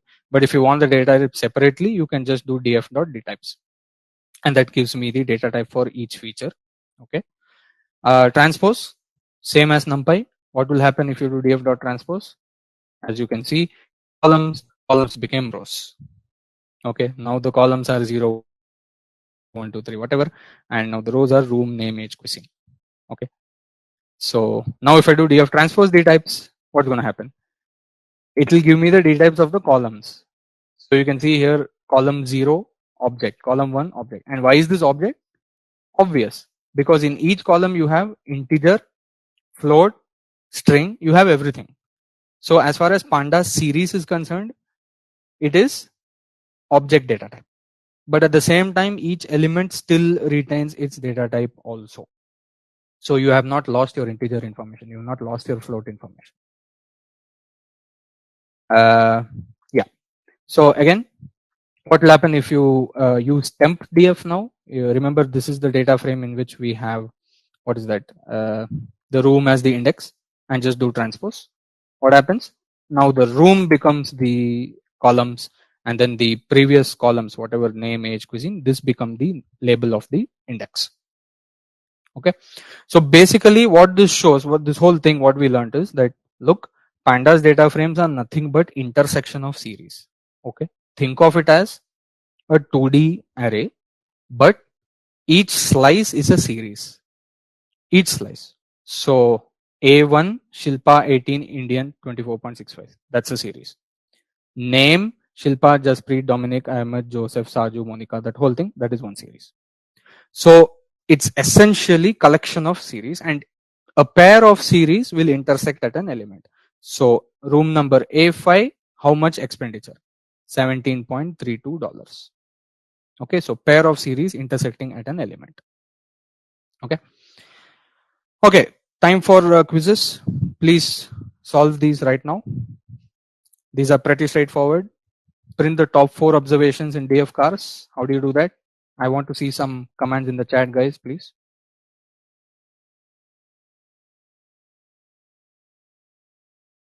Print DF. Interesting. You don't need to print each time. Maybe I don't even know what result you're getting. Yeah. Don't do print. Don't do print. It gives you little weird result. Pandas already has a nice way to print it. So just directly do df cars.head. Of course, you can use print if you want. The result is just looks very weird. Okay, great. Next one. What about bottom 6 observations of DF movies? Yes, DF movies tail 6. I'm just going to copy it from here. Great. Wonderful. Nice. How many rows and columns does DF cars have? How are we going to solve this? How many rows and columns? What command should we use? How many rows and columns does DF cars data frame have? There are many ways to solve this. Very nice. Num rows, num columns equal to DF cars. Brilliant. Yeah. Info is also good. Typically, I would have said info, but Sunidhi has given much better answer. I'm going to take that. By the way, guys, I'm also part of the group who will use info. Okay, I will just do df info and I will check. Okay, it has so many rows, columns. But Sunidhi's code is really nice, so I'm going to take that. Okay, num rows, num columns equal df chorus shape, and we know that it's a 2-dimensional array. Shape is going to have 2 values. First value is number of rows. Second value number of columns. It's all NumPy business. Yeah, and I can just print it. Say print, and then I'll print this tuple. 205 rows and 21 columns. This is one method. Another method, df.info. Quickly check it. Array, not df. I'm very sorry. Df cars. Df cars.info. 205 entries. Okay, and 0 to 20, which is here 21 columns. Okay, 205 entries, 21 columns. Another method, just print it. If you just print df cars, you can see at the end here 205 rows, 21 columns. Okay. Okay, quiz number 6. What are the data types in DF cars data frame? What is the command we'll use? I mean, other than info. As I said, info gives you like almost 80% of what you need. Okay, how do you get the data types of the features in DF cars? DF type frame what? Shouldn't work.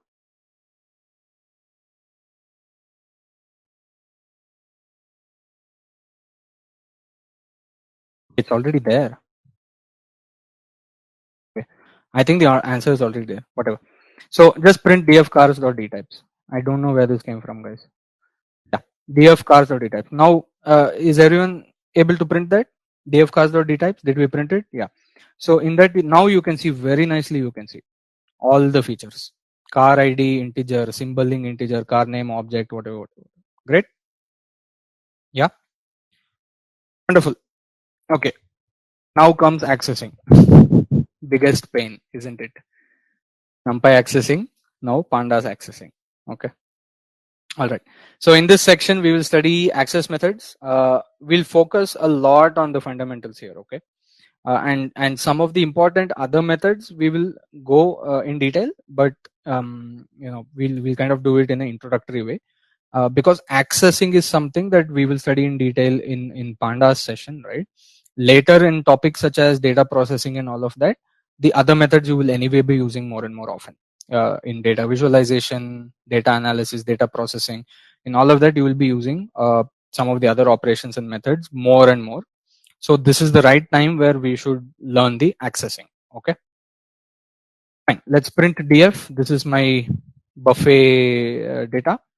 Now suppose I want to pull out the column called room.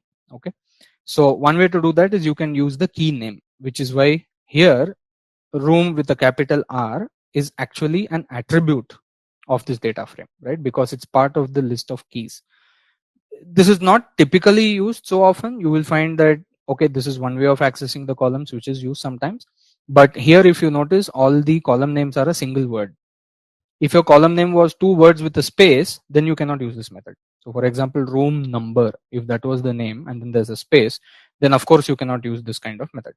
But if you have a single word for the name of the column, you can extract that column. What is this object?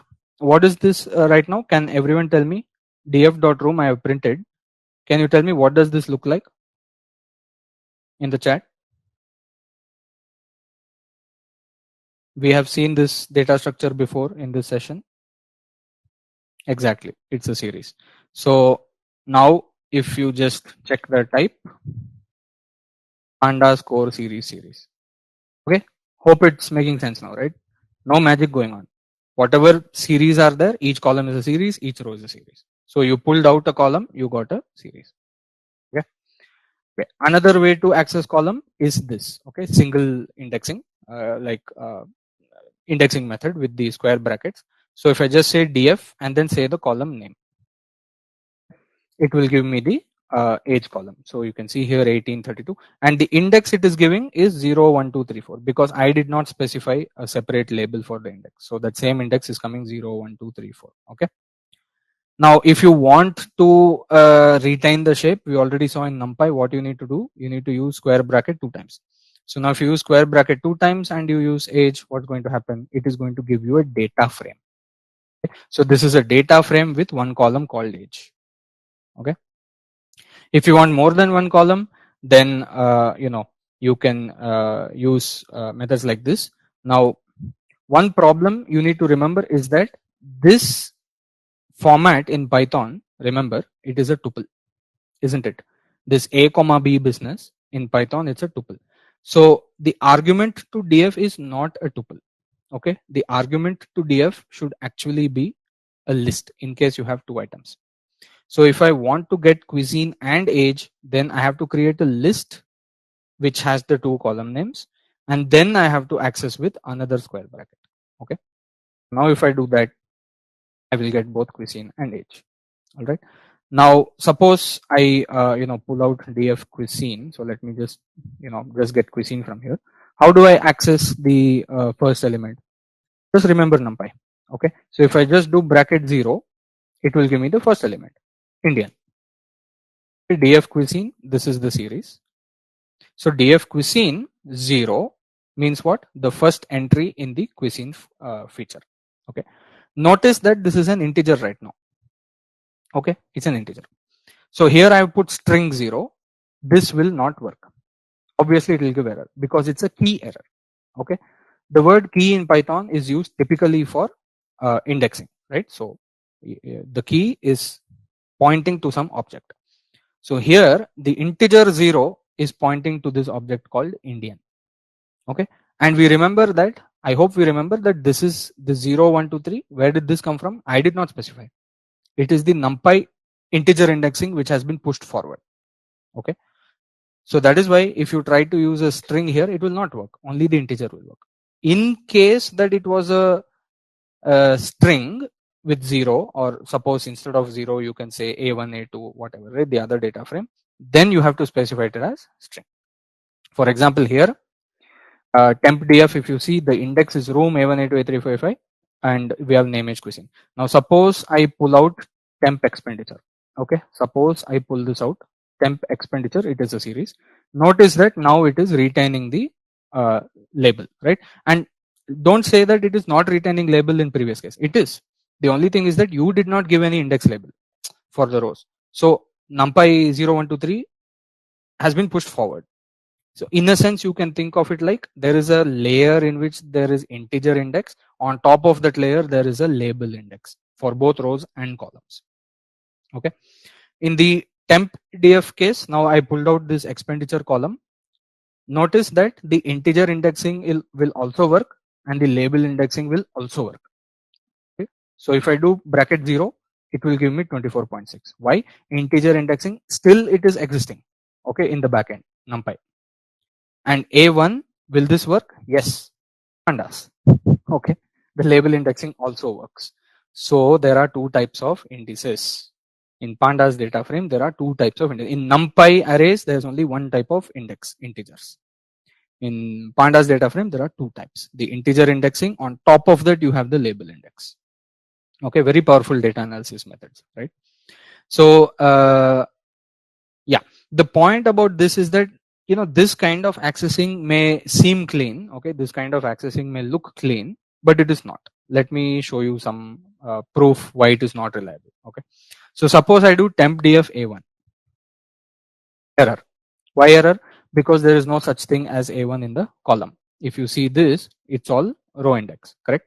Okay, so suppose I do df0. If you remember, why is df0 also not working? Check df, right? Df should have a 0. It's not working, right? Df0 is not working. It's probably going to say key error. See here, key error, right? And here also it's saying key error, right?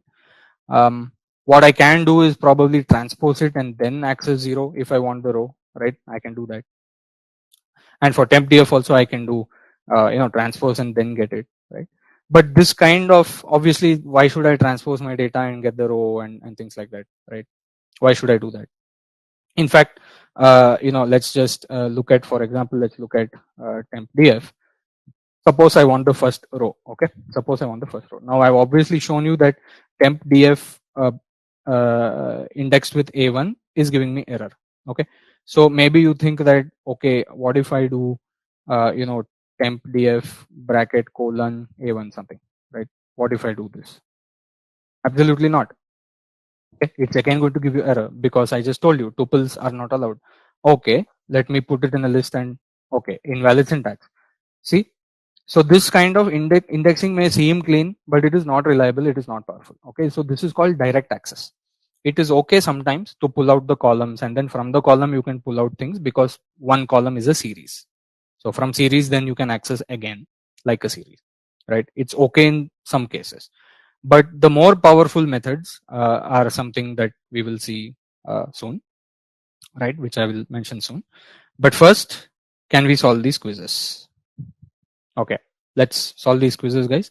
Access the car names feature from the df cars data frame. Okay, so first print the data frame and then see what you want to pull out and pull it out. Please give the command in the chat.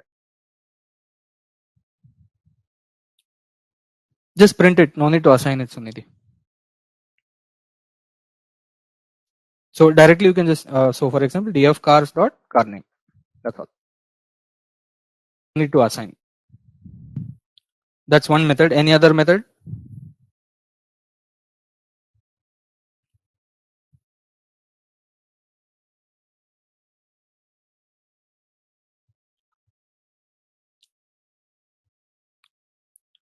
Waiting for answers in the chat, guys. Any other method? Next, quiz number 9. Access the movie ratings for the movies Thor, Spider-Man, and Insidious from DF Movies.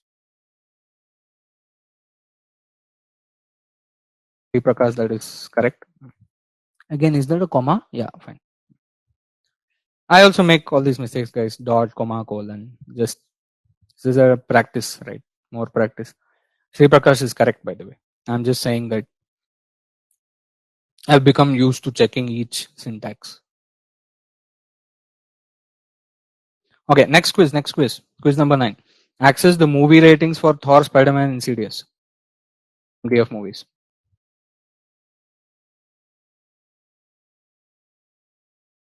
Anyone?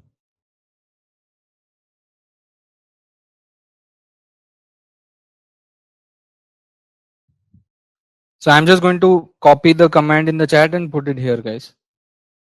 Right? I want to see, I want confirmation. Okay, I'm copying. Pratim, you are giving me previous quiz answer. I will take Ashish's answer here. DF Movies, Thor, Spider-Man, Insidious. Okay, wonderful. And I hope everybody is getting this output. Yeah. Okay. Okay. Notice that, and again, guys, keep remembering things like this. Okay, the output is a data frame. So what? So you can chain commands. Just for example, I'm saying. So now the output of this subset is a data frame. I can definitely do dot head, right? So, and the output of this is also data frame. So now I can do dot tail suppose 2 gives me Disha Euclid. You can chain commands, man. So now I do, okay, I just want Disha dot head 1. This is also data frame. Okay, I want Spider-Man. Now it's a series. Well, it's a series. I just want the first value. Answer is 7. So notice, okay, you should, by the way, chain commands. Okay, more speed and more efficient analysis. It may be hard in the beginning, but I told you the easiest way. Just remember what the output is. Output is a data frame. Okay, I can use some method. Output is a series. Oh, I can use another method, right? So you can chain all of these things. Okay, anyway. Now we will move on to, as I said, this kind of indexing is good some cases like these.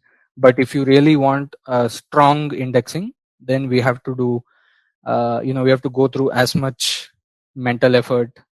Yeah, Shri Prakash, that's how it is, right? So, I mean, see, the whole point of data science and everything, it's like if you are enabled with the tools and the math and everything in the beginning, then after that it becomes good.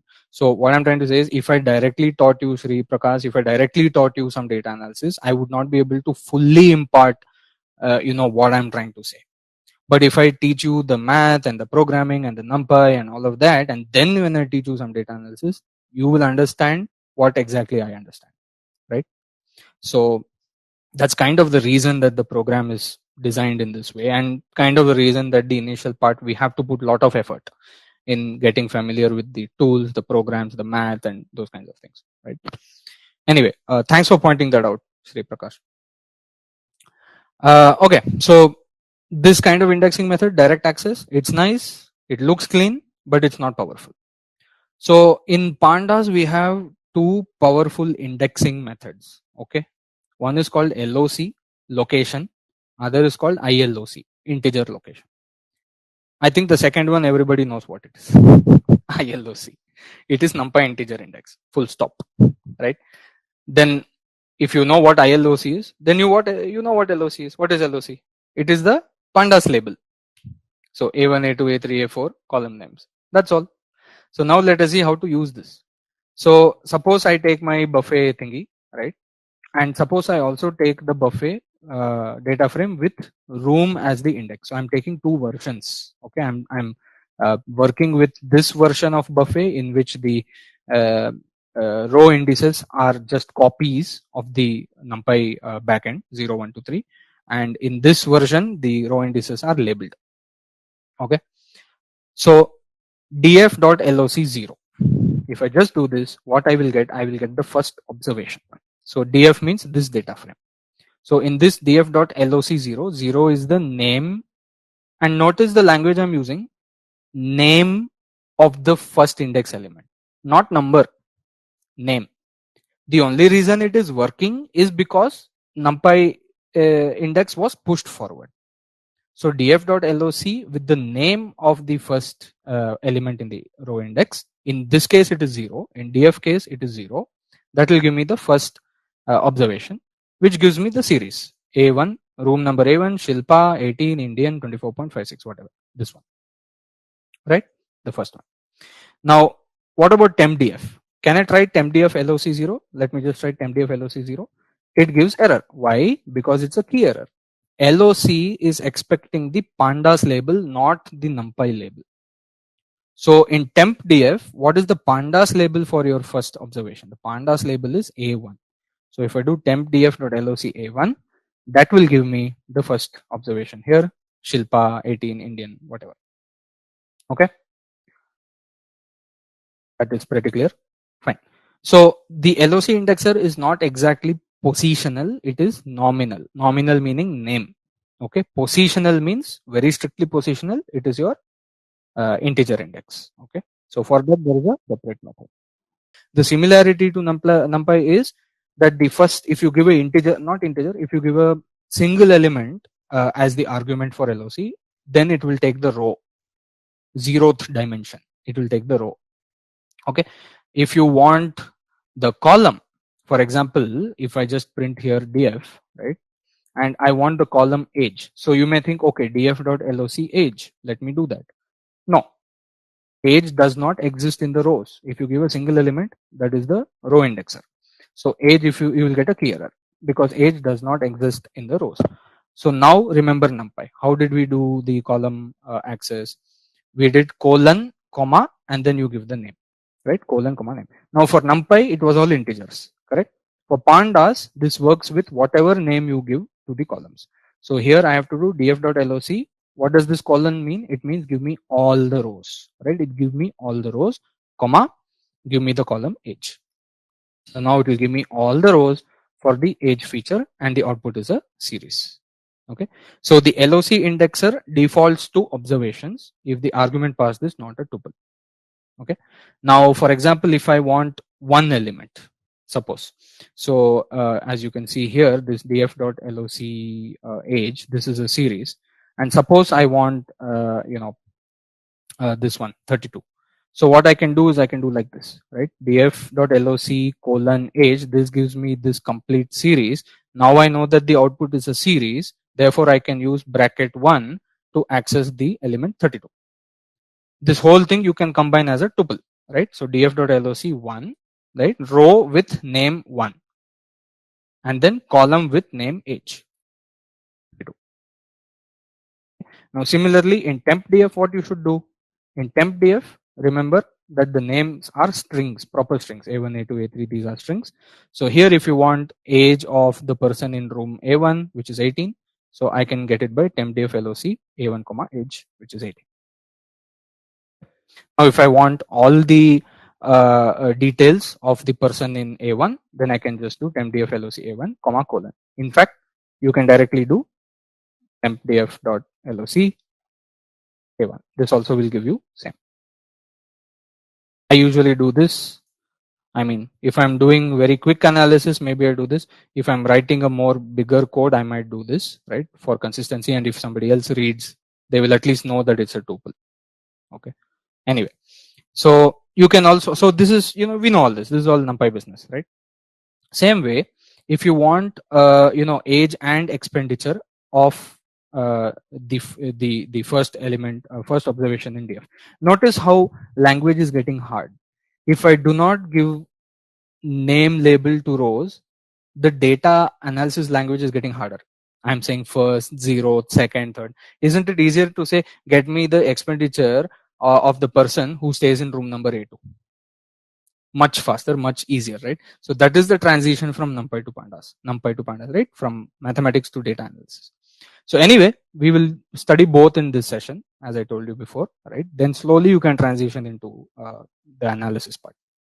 So here, if I say, okay, get me the age and expenditure of the person whose details are in row with name 0, right? So then I can do df.loc0 and then put age and expenditure in a list.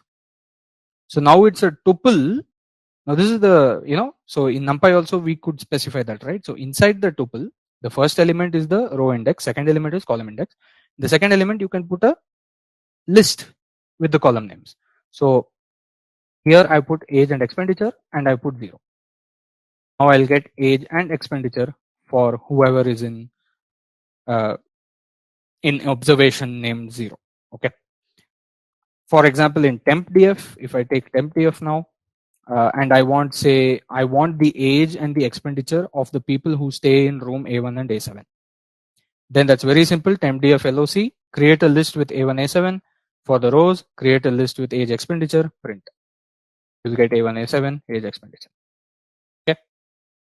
Now, if you want continuous slices, that also you can do. Right. All of this is imported from NumPy access. Okay. So if you want continuous expenditure, continuous access, you can use the colon method. Notice here we are using colon with strings. See, typically this should not really give me an answer. It should give me an error. If I just do string colon string, that makes absolutely no sense to Python, right? These are not ordinal, numeric. They are nominal. They don't have position. They don't have location. Location they have. They don't have ordering, right? So it's giving me error. But if you put this slice inside LOC, it will work. So Pandas is able to interpret that. What it's going to do is going to take from A2 to A6 and it's going to print all those observations. So suppose I want age and expenditure for all the people who are staying in room A2 to A6 and I print this. It gives me from A2 to A6. Now I want everyone to look at this result. Can you please tell me one small difference between NumPy and Pandas in this specific example? Can you tell me one small difference? Anyone?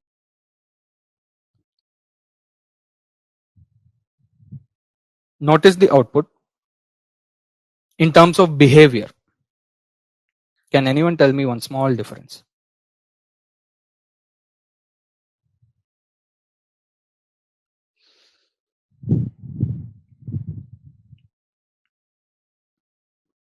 I'll give a hint. Hint will be obviously a couple of words. And I'm putting the hint in the chat. This is the hint. Now can someone tell me the behavioral difference of the LOC method in Pandas versus the continuous indexing slices in NumPy?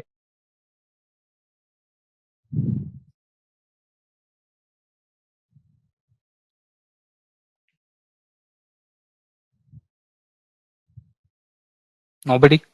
It's including the last one. Wonderful. Great. So where were we? We were in this LOC business and I told you that slicing works. Okay. So for DF, if you see the labels are 0, 1, 2, 3, 4, 5, whatever, right? So this LOC is actually accessing the Pandas labels, not the NumPy labels. And of course, slicing still works. The only difference is that it is inclusive. Okay. So in tempdf, for example, if I have tempdf here, you can do slicing on both. So when I do A2 to A6, I will get this till A6, right? And for column, I'm saying age to expenditure. So ideally, I should be getting 3 columns. So if you print this, you will get A2 to A6, 3 columns. Okay. Right. So you can do the same with the DF data frame also. I think this stuff is pretty obvious at this point. So notice that the LOC indexer is slightly different from NumPy. It is inclusive of the end position. Okay.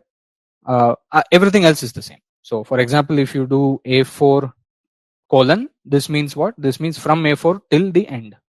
And if you do colon cuisine, this means everything from the start to cuisine. So this is what tempdf. So you can print that separately. It should give me A4 to A10. It should give me name age cuisine, right? It should give me name age cuisine. So here A4 to A10 name age cuisine. And what is this going to do for DF? Again, you print DF and see what's happening. That's 3 is Mr. Ahmad here. So from 3 it goes to 9, right? 3 to end. And then for cuisine, it is from beginning to cuisine. So it will go from room to cuisine in this case. So now you have room to cuisine, 3 to 9. Okay. So the indexing and slicing operations are quite similar to NumPy arrays, but not exactly the same in LOC.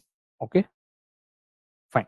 Now let's quickly sort the quizzes out, and then after that I'll launch the end poll, and then we can close the session. And again, just a reiteration, guys, please do give your feedback each time. It is valuable. Okay, quizzes please. Okay, just use LOC. Okay, which car's information is stored in 78th row of DF cars? Just use LOC. Don't even see the data frame. I don't even what are the index? I mean, at least to understand the index, you should print the data frame one. So here I can see it is integer index. So now df.loc what 78? Yeah, 78.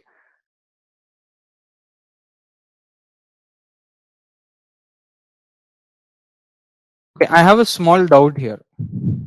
Okay, I have a small doubt. So let me just print df cars. Okay. Yeah. Can everyone see this Alfa Romero Quadrifoglio? I have highlighted this car, Alfa Romero Quadrifoglio. Please say yes if you can see what I've highlighted here. Would you say this is the second row of the data frame or the third row of the data frame? Third. Rajat says third. Sri Prakash says third. Abhishek says second. Parul says second.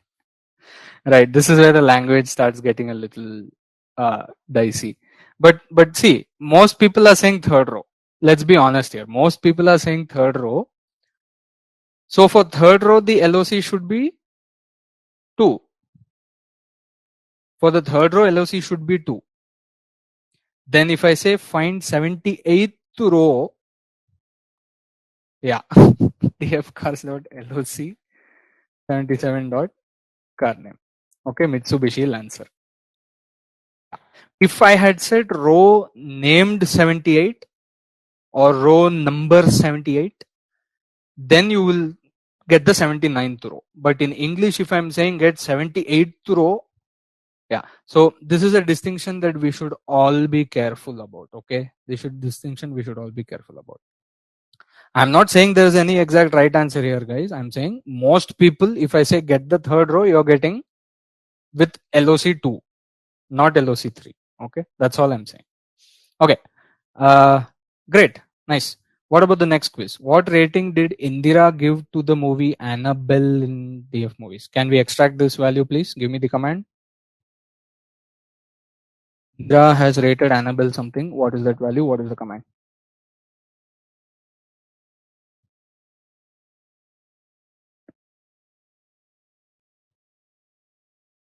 Use LOC.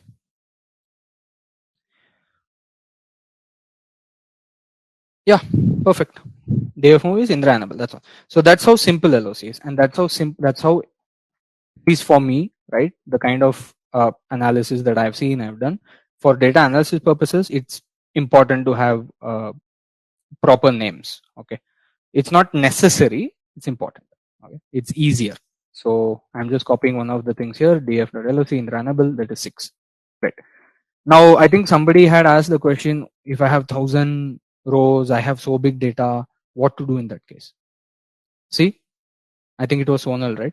See, now we understand the methods. Do I even need to look at the data frame anymore? No. Okay. If I understand the methods, if I understand the data frame, that's enough for me. So I have told get the rating of Indira for Annabelle. Tuck LOC Indira Annabelle. Perfect. I didn't even see the data frame. Right. So this is my point. We train ourselves in all these things. Then when you see 100 columns, 1,000 rows, it really doesn't matter. If you're learning to code, you probably want to master the tech world. Join our job-linked Data Science and AI Advanced Bootcamp program at upGrad and gain the skills employers are looking for. With a practical, industry-focused curriculum and hands-on projects, you will learn from seasoned experts and apply your knowledge to real-world problems. Don't miss out. Click the link in the description to start your data science journey today. Okay, so what I'm going to do now is, so what we've been doing in the past is we've been running cells so that we can continue where we left off. But I think now we have developed enough familiarity with these things that we know exactly which line of code we need. So let's start from that, right? Let's what we need is we need df, we need temp df, we need what's the df movies, and we need df cars. So what you can do is you can actually just go up and select the required read commands, right? And we'll only execute those. And of course we need to execute this import pandas, and we don't necessarily need import numpy. I think if required we'll import, but I don't think we need it for this session. We need, of course, df, which is our, what was it, the buffet details, right? So you can find that in reading data frames, right? So the last one, this one, yeah. So this is df, and if I remember correctly, temp df is nothing but the same buffet details with the index column set to room, right? So I'm just collecting the commands that I need so that I don't need to run everything before that, So I need this, and then I need tempdf equal to this with index column equal to, what was that, room, and I need df cars, that's pd.read csv, and I think it's car prices.csv. In this we did not set the index column, I think. So, and then df movies is pd.read csv. What was that, user with a capital U. So yeah, and in this we set this to user, right? So these are the 4 commands we need, I think, mostly. If we need something else, we'll check it out later. And we need import pandas as pd, okay, which I already executed in the beginning, that line. So now I can execute all of these, and these are all ready. So can we do this? Have we done this? Let me know in the chat.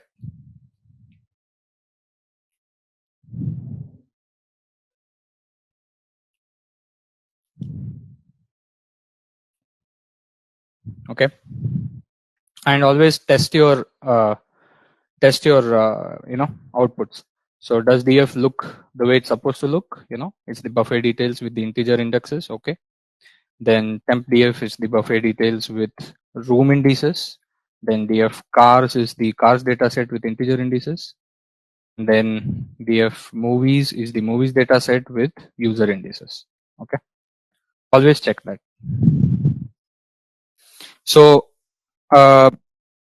in the last lecture we ended with LOC, which was the pandas labeled index method of accessing elements from data frames, right? Both columns and rows have 2 types of indices. One is the NumPy integer indexing, which is always there, and the other one is the named label indexing, which we can place. So LOC was the one which indexed based on the labels. Okay, right? For in this case, it was we saw I think movie names, user names, room number, and was the expenditure, those kinds of things, column names, right? Let's move on and continue with ILOC, and this should not come as any kind of surprise. ILOC is just the integer indexer, right? So for this, I'm going to use this df, which is the buffet details with the integer indices here, which has been pushed forward because I did not specify any row index, and temp df, right? And this one, in this case, I have used room as the index for the rows. So LOC, for example, if I do df LOC, this we already studied, right? This is working, 0 is working because in df we did not label the rows, right? So if I do df LOC 0, I'm getting room A1, name Shilpa, so on and so forth. Same df ILOC 0, right? So ILOC is accessing the NumPy integer index, which is behind this. So there's a 0 here. You can see this 0 here. This is the pandas 0. behind that there is NumPy 0, right? So iLoc 0 is going to give you the same row, but it is now using the integer indexing. Now if I do tempdf.loc_a1, we saw that this also works, right? So it's essentially from this data frame, you're using LOC indexer and you're using this index here, a1, right? Now if I do tempdf iLoc_a1, definitely I can expect an error, right? So I just ran this and it gives me type error, cannot index by location index with non-integer key, right? So iLoc requires integer key. That's what the error is saying. Okay. So now if I do tempdf iLoc0, I will get Shilpa age 18, whatever, right? So the first row, and that means what in Python language, it's row number 0, or you can say row with index 0, right? Which is the first row. So if you want to extract the first row when you do not have, when you have, in any case, even if you do have labeled index or you don't have labeled index, the integer index is always there. So in this case, if I do tempdf.iloc0, that is going to give me the first row, right? So similarly, you can get, iloc1, iloc2, whatever. So iloc indexer is strictly positional and it accepts only integer, that is whole number arguments. Okay, and in fact, the iloc indexer references the default indexing that is at the back end. This is the NumPy indexing, right? It is similar to LOC in terms of the argument structure and all, but obviously we there are differences which we are able to see now. Okay. Now, as usual, if you want more than one, if you want to access row and column, then you need to give a tuple. So for example, if I do df.iloc, and let me just print df here, right? So iloc 0,1, 0, the first one refers to the row. So here, obviously, I can use this one, iLoc, in any data frame I can use, by the way. So it's the first row, and 1 means what? 1 means this column, second column. So 0 is the first column, room, in this data frame, and 1 is the second column, that is name. So df iLoc 01 should give me Shilpa, right? So 0 is the first row, and then column number 1 means second column, right? This is the element I got. Right now, tempdf, in tempdf, if you see the 0 index here for iLoc will again, it will index the first row, right? And 1 in this case will index the age because room has gone into the index. So now the first column is name and the second column is age. So 1 here will refer to the age column. So if I do tempdf iLoc 0,1, I should get 18. Okay, here I can get 18. Right. So again, all the same rules apply. The only difference, for example, here if I show you df.iloc 0 to 5, right? So here let me print df, and in df it has 0, 1, 2, 3, 4, 5. Right now, if I take 0 to 5 and then the first column, that is column with index 1, which is the second column, by the way, name. I told you that this language is going to be a little weird, and I think sooner or later our minds will be understanding this language better than the English that we are speaking. Okay, so df.iloc 0 to 5,1, it's going to give me name and it's going to give me what? That's the only thing that we need to see, right? Now in this case, it does not include 5. Why it does not include 5? Because this is based on NumPy indexing, right? So you are using iLoc, which is strictly based on NumPy indexing. So you're using the integer index on the backend. Okay. So here when you do 0 to 5, 5 is exclusive, which is why you got Shilpa, Jaspreet, Dominic, Ahmed, Joseph 0 to 4. Okay. And this 1 gave you the column, second column. All the other things remain the same, right? You can slice, you can do lists, all that you can do. So if I do 0 to 5, 1 to 3, what will happen? 5 is excluded, 3 is excluded. So I will get 0, 1, 2, 3. I will get name and age, and I will get 0 to 4. So I got name and age for 0 to 4. Okay. So note that the iLoc indexer is closer to the indexing behavior when accessing elements from NumPy arrays. The reason that it's closer, it's because it's exactly built on top of that, right? It is exclusive of the end position. It is almost exactly the same as NumPy. And here, whatever you could do with NumPy array indexing, you can do using iLoc for data frames. So you can even do things like this, right? So if you want row 0 to 7, and you want column 0 to 3, and what does that mean for df? What does that mean? 0 to 7 is what? Shilpa, Dominic, Preeti, And 0 to 3 column means what? Room, age, cuisine, I think, right? So let's print and see. Room, age, cuisine, and 0 to 7, right? These guys. Yeah, everything is clear. Let me know in the chat if everyone is in the zone. We are all on the same page. We are all in the zone now. Wonderful, great. So great. Move on to the quizzes, right? There's no complication or magic here. We know LOC, we know iLoc. We've gone through the hard work of NumPy, so Pandas should be easier. Yeah. Okay. Which car's information is stored in the 78th row of DF cars data frame? Use iLoc. Give me the command.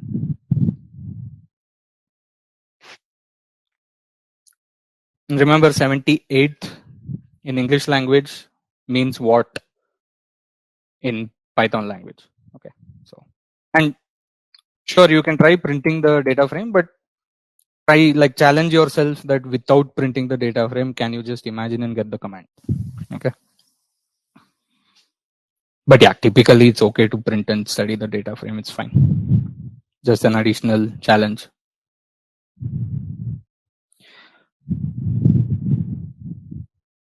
Y, 2. What are we getting, Ashish? Let me see. Ashish says, 2. Oh, name. All right.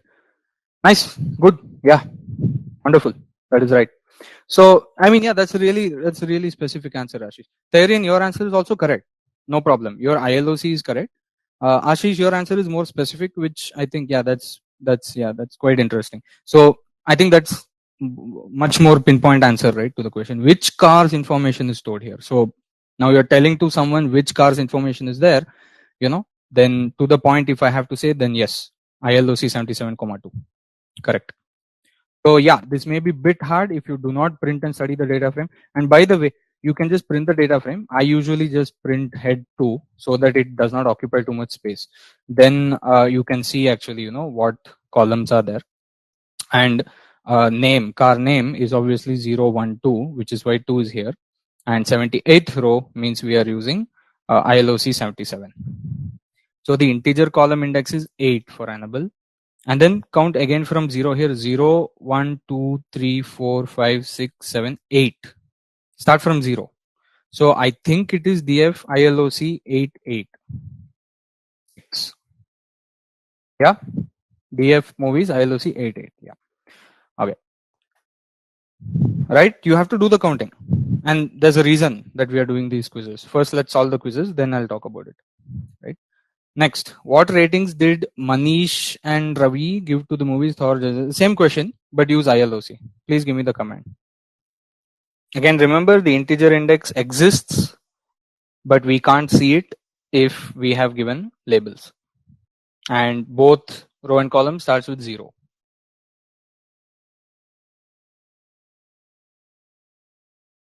Okay, we have one answer here. DF movies, Manish and Ravi. I'm only seeing one here, 112. So that seems to be Manish, I think. I don't know. 0, 1, 2, 3, 4, 5, 6, 7, 8, 9, 10, 11, 12. That's Manish. Okay, we are somewhere there. Manish and Ravi. So Ravi, if Manish is 12, then 13, 14, 15, 16, 17. Ravi is 17. Okay, so I need to put this in another list. And here, because 0, 1, 2 is contiguous, you can also do 0 to 3 like this. Now you'll see Manish and Ravi for Thor, Justice League, and Spider-Man. Yeah. You can do list also. You can do slicing also, Ashish. Yeah. Okay. So the reason why we went through this exercise. So when you have much larger data frames, okay, iLoc becomes a little tedious to use. So this whole exercise, right? LOC we did yesterday, iLoc we are doing today. Ideally, we should do both in one day so that we get the comparison properly, but it's fine. We remember LOC. So yeah, that's correct, Akash. Akash is correct. You can also use integer index. Sorry, what am I saying? You can also use continuous indexing, right? So 0, 1, 2 is continuous. You can do 0 to 3 also. Yeah? That also is correct. So the point is, when the data frame is very large, iLoc becomes extremely tedious to use. Okay. which is why we usually, when we do data analysis, it's typically a good practice to give some unique column which has like unique identifier as the index. So in the buffet details data frame, I gave a column called room. Room has to be unique, right? So in one data table, how much did the person or persons in one room, how much did they spend on the hotel buffet or whatever? So I need a unique identifier there. So you see the decision making that you need to do. If you are not able to find a proper unique identifier for your row index, then you have to live with integer index. Okay, so that time 0 1 2 3 4 will be there. If you are able to find a good unique identifier for your row index, then you put that and you can use that. So LOC and iLOC both have their uses. Typically in analysis, it's easier if you do LOC for obvious reasons, right? iLOC becomes more technical, more abstract, more difficult to use. But in case you're doing things like automatic transformations and maybe loops and things like that, then that time you can think of using iLOC. Okay, the point of this was to show you the advantage and disadvantage, both LOC and iLOC, and of course we saw the direct access method also before. Okay, now having said that, there are some additional indexers which it's worth mentioning and worth exploring if later you can explore more. So we have a couple of indexers called at and iat. Okay, they are similar to LOC and iLOC. So what at does is so both of these give you one element basically. LOC and iLOC and the direct access method give you multiple elements if you want, right? At and iat will give you one element. So they are essentially single element querying operators. Okay. So at obviously is similar to LOC and iat is similar to iLOC. So for df, for example, if I take df, if I say which element is at 3 and expenditure. So 3 means this and expenditure is this. Therefore, I should get 19.54. Okay, so it extracts one element. Similarly, if I print tempdf say, and here I'm asking what is the preferred cuisine of the person or persons in room number A3, right? So that's what at does for you. So A3 and then cuisine. So that's Indian, right? I do this and I get Indian. Similarly, iat, these are integer indexers. So if you go back to df, what is iat 2 comma 3? That's 2 is here, 0 1 2 and then 0 1 2 3 cuisine. This should be Indian, right? Okay. Similarly, tempdf iat 4 comma 3. So 4 is obviously not A4, and that's the point. That's the difference between iLOC LOC. This is not 4. 0 1 2 3 4. 4 is actually A5. And 3 you have to count again 0 1 2 3. So cuisine of A5 Indian, that's what you're using the iat. Okay, which sorry maybe it's the wrong data. 0 1 2 3 is expenditure, sorry. Yeah, so you start with 0 here, 0 1 2 3. So third column with integer index 3 is expenditure, which is what I'm pulling out here, 3. If I wanted cuisine, I will do 2 Indian. Okay, so these things access single elements. They have its uses, of course. These are single query elements. You can, of course, do the same thing using LOC and iLOC. These are just more specified operators. Okay. Now, and since we are still discussing accessing, I'll show you other access methods. Now, LOC, direct access, iLOC. These are the like most important major like fundamental level access methods. Now I'm giving you examples of various different access methods which are typically used in different cases. So at iat, when you want single elements, sure, when you're doing like very simple queries, you can do that. You can also access columns by data type. Very interesting. So if I just do, for example, df and I check df d types. Okay, let me check the data types. So room is object right now, name is object, cuisine is object, age is integer, clearly integer, and expenditure is float. Okay, so now there's a inbuilt command for the data frame object called select d types. Okay, this also has its uses. Okay, so if you want to select only object type, then you can say df select d types include equal to object.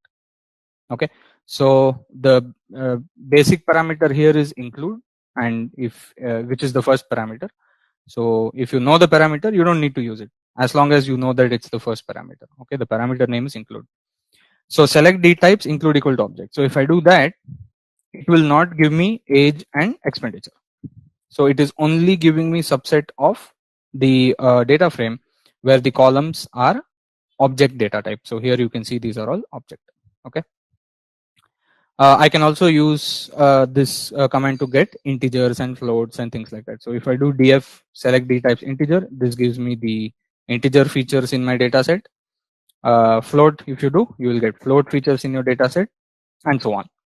So basically you can access columns or features based on the data types also, and you can explore this further on your own. Okay, I've given you some examples here. You're free to explore more. Now we've done this in NumPy, I think, right? Conditional access, which is also called Boolean indexing. We did a similar exercise in series also, I think. So this is very common, right? Because most of data analysis involves conditional analysis, right? Whose expenditure is more than so much, or which factory units profit is less than certain value, right? So conditional indexing becomes very important, which of course is transported from NumPy, put into series, transported from series, put into Dataframe. So everything is coming from your NumPy access only. So suppose I have DF, and these are in dollars, by the way, the expenditure, and I can ask the question, where is my data frame's expenditure greater than 15? Now see the syntax for this. Okay, DF bracket expenditure greater than 15. Okay, so you're basically querying using the column. So if you print this, you will get, what is the output? What's the output here? It's a series. Okay, so DF column, this itself is a series. Okay, this is a series. We know that every column is a Pandas series. That greater than 15.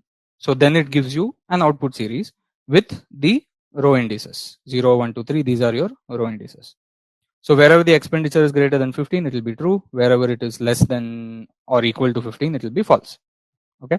So now you can use this Boolean series to subset your data frame, right? So this whole Boolean condition, this output series, you can directly put it inside your data frame using the basic direct access method, that is square brackets, right? So if I just do this, it will give me the subset of the data frame where this condition is true. Okay, so note that. So what are the things to remember here? This is a series, it's a Boolean series. You're with the row indexes matching with the actual data frame row indices 0, 1, 2, 3, 4. So for all the rows, it is going to give me true, false for the condition that you put here. Now this series you can use to direct access from the data frame. So here df bracket df expenditure greater than 15. So then it gives me the subset of the data frame where the expenditure is greater than 15. It also gives me all the other information. Okay, if you only wanted the column, then treat it as a series, right? So instead of df bracket df expenditure, you can just put df expenditure then df expenditure like this, right? I hope that made sense. So this part is now already the subset of the data frame, which is a series, right? And and this output is a series. This output series you are now again indexing using the Boolean output, true, false, true, false, true, false. Okay, so if you want the full data frame, use the logical condition within direct access method of df. If you want only a subset, then you can actually specify that subset here. So here I can also do expenditure comma room, whatever. So now it is going to give me expenditure and room wherever expenditure is greater than 15. Okay, so here I'm using a combination of operations. I'm doing subset access plus conditional access. Okay, so as I told you yesterday, just keep in mind what are the outputs, and then it will be easier to understand this. Now we can even put conditions together, right? So df expenditure greater than 15, I have these, right? And already I think this should start making sense, why I should actually label my indices, because right now it is 0, 1, 2, 3, 4, and it says 0 true, 1 true, 3 true. So what information am I getting from this? I'm just getting that the row, the first row of my data frame, whoever it is, expenditure is greater than 15. The second row of my data frame, whoever it is, expenditure greater than 15. So if you want to increase the richness of the information, we should always set the row index as proper labels. Okay, in this case, room is a good example. Anyway, let us first do with df. Okay, so this is one series.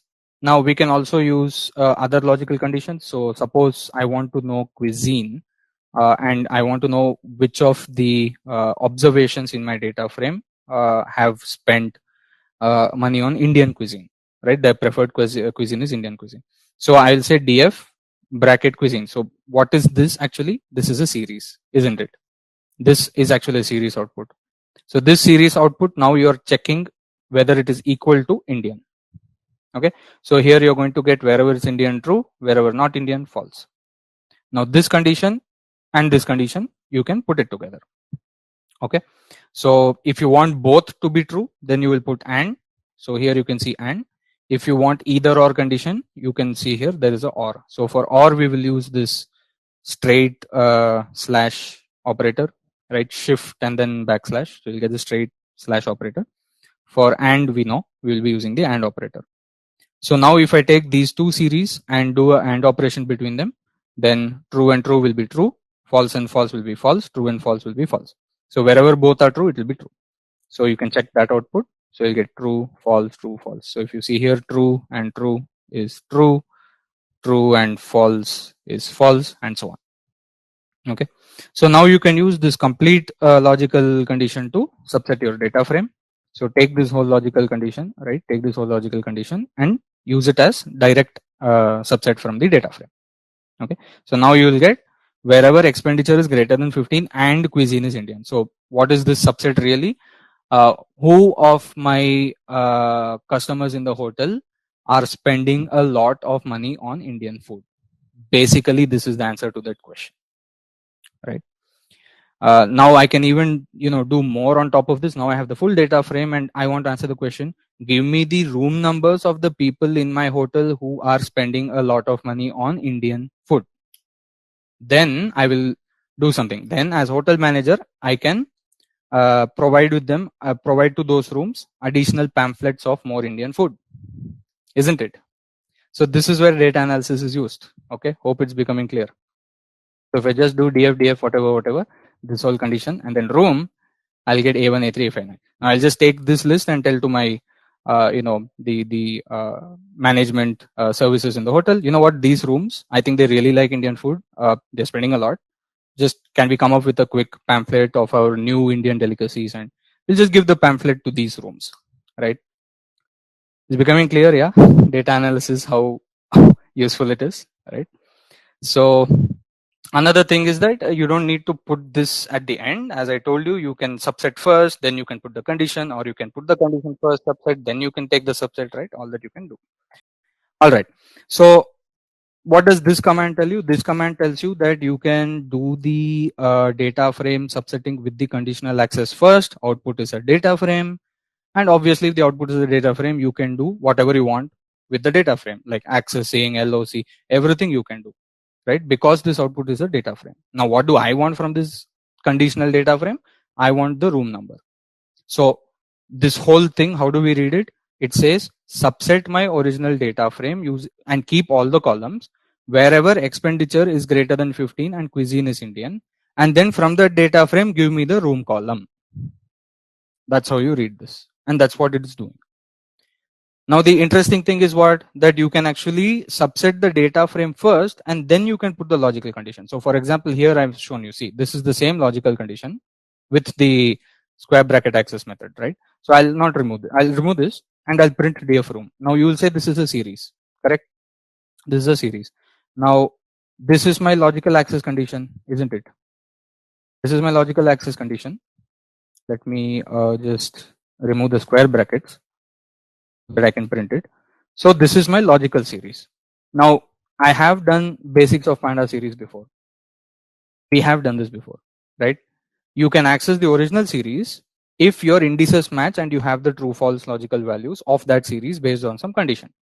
So since df room is a series and I have my series output for the same row indices 0, 1, 2, 3, 4, 5, 6, 7. These two are the exact same series in terms of keys, right? Index or key, what you want to call, they are the same, right? Because they come from the same data frame. So now this logical condition can be used to access or to subset from this series, DF room. So DF room is all the rooms series, right? And then you can access this using the logical condition, which is expenditure greater than 15 and cuisine equal to India. So you might be thinking expenditure cuisine don't exist. Well, it exists for DF. It exists for DF. So the object I'm using here to condition this is what? DF expenditure, which is what? DF. DF has all these columns. But the output is actually a series with the row indices. Getting clear now? So now you can go back and access the row indices where the output is true and false, it will not show. Now, once you access the row index, it depends on which object you are taking subset. If you're taking subset from data frame, it will show you all the columns of data frame. If you're taking subset from series, it will show you the values of the series where the condition is true. So what it has done is essentially subsetted the row indices. Okay. What it has done is subsetted the row indices. Then those row indices you can match. Either you can match with one column, which is a series, or you can match with the full data frame because it's the exact same row index. Okay, that is the thing that we are learning here. Okay, so for example, if I just do df bracket name, you can see the row index 0, 1, 2, 3, 4. This will become much clearer if you use tempdf. So for example, let me actually use tempdf for the next one. So here, let me use tempdf. Okay. So let's say tempdf, this is my, room and whatnot. Now suppose here I do tempdf bracket name. Okay. What is the index? A1, A2, A3. It is the actual row index from the data frame. So the subset series that you got is still matching with the same row index from the data frame. So now if I say something like tempdf, say expenditure, right? Tempdf expenditure greater than 15. What is the output? True, true, true, false, false, false. But what is the index? Index is still room from the original data frame. So all of these components are series from that same data frame.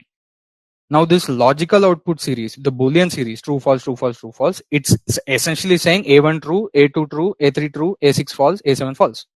Now this, if I use to access any other component from the original data frame, wherever it is true, it will give me output. Wherever it is false, it will not give me output. So for example, tempdf name, if I now want to access, so I'm putting another square bracket, correct? This is a series.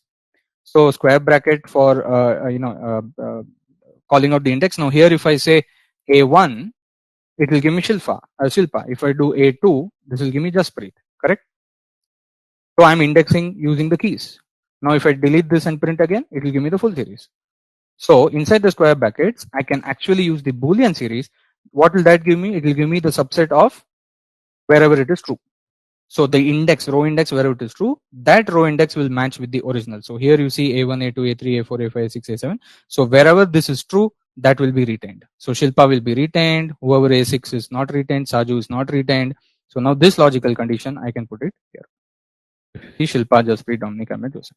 This thing works for the data frame also. So if I just remove this tempdf name, which is a series, right? Now it's only a data frame. I removed the column. So now full data frame. I print it. I will get the subset of the data frame where this condition is true. You can use this for subsets, any subset of the data frame, including the data frame. I hope we remember set theory, set language from mathematics. Any subset of the original data frame means what? The data frame is a subset of the data frame. 2-3 columns from the data frame is also a subset of the data frame. Any single column from the data frame is also a subset of the data frame. So when you do logical accessing, it directly goes to the row index, which is common for all of these subsets of the data frame, which is what I showed you. Is it clear, guys? Please put in the chat if it is clear. Any more doubts on this? No doubts? Okay, great. So now the OR condition, this is something, OR means what? OR means either or, okay? Either this is true or that is true. it's a looser condition, right? It's not a strict condition in analysis. But point is, you can of course combine logicals using or also. So if you do expenditure greater than 15 or cuisine equal to Indian, then you can get the rooms where either the expenditure is high or the cuisine is Indian. Where is this useful? Maybe my hotel is efficient in creating Indian cuisine, so I'm saving money there. So probably I want to know who's uh, preferring Indian cuisine, so I can sell more Indian cuisine to them. Or if people are spending a lot on non-Indian cuisine, still my cost of creating non-Indian cuisine may be higher, but if those rooms are spending more on those, I'm okay with that, right? So this is more of a loose condition. So basically the hotel manager might say, see, Indian cuisine, we are obviously creating a cheap rate, so definitely find out the rooms who are having Indian cuisine. Also, regardless of the cuisine, if the room is spending a lot, that means that they really prefer and they're ready to pay for the cuisine. So find out who are those rooms. Doesn't matter if they have Indian cuisine or any other cuisine, no problem. So this is a looser condition. So for this you will use or. Okay, and I hope this access method is clear. Right. There's also some very interesting access methods like this one. So is in, okay, there is this dot is in method, which is a series method and a data frame method, of course. But for example, if I want to know whether which cuisine is either Indian or Chinese, so then I can do, for example, df cuisine dot is in, and that literally means is in. Okay, this cuisine is in this list or not. Okay, so df cuisine dot is in Indian Chinese. Now let me just print df to see what my cuisine is.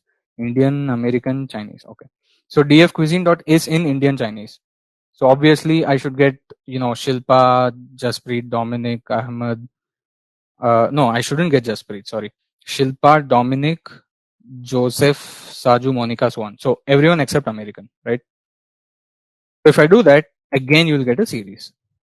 Okay, so again it's showing whose cuisine or which row's cuisine column value is in this list. Okay, so is Indian in this list? Yes. Is American in this list? No. Okay, so like that. And I hope everybody is aware of this tilde operator. Can you put in the chat if we know what tilde means? This one, this operator here. No. Okay, it means not. Okay, tilde means not, so opposite. Tilde means not. Okay, opposite. So here, wherever true, false, true, false, true, false, it's going to switch. Complement. Yeah, it's basically the logical complement.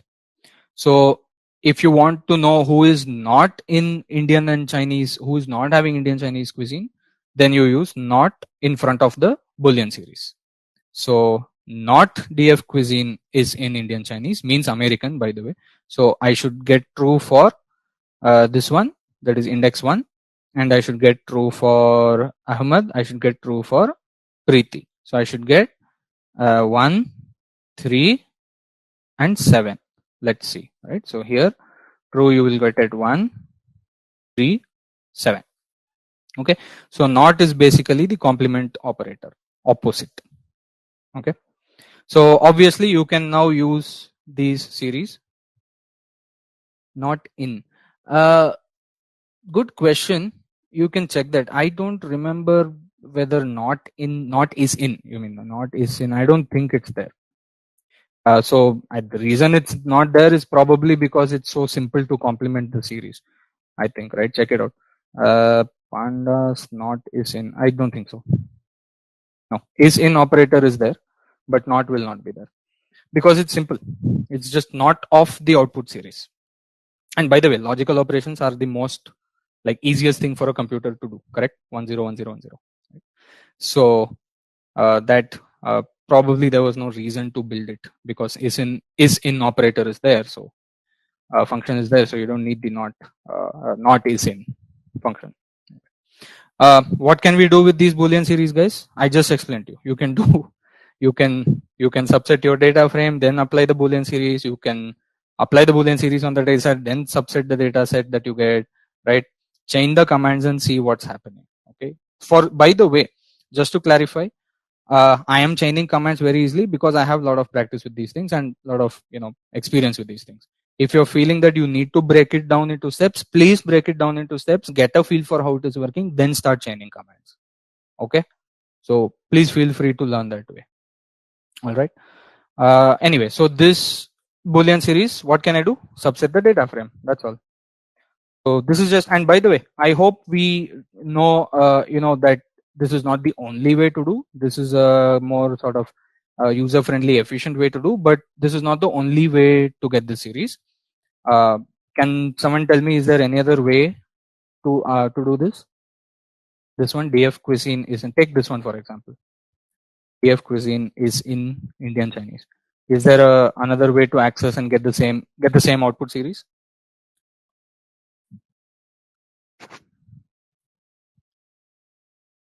Anyone? Any guesses? It's okay. Feel free to answer.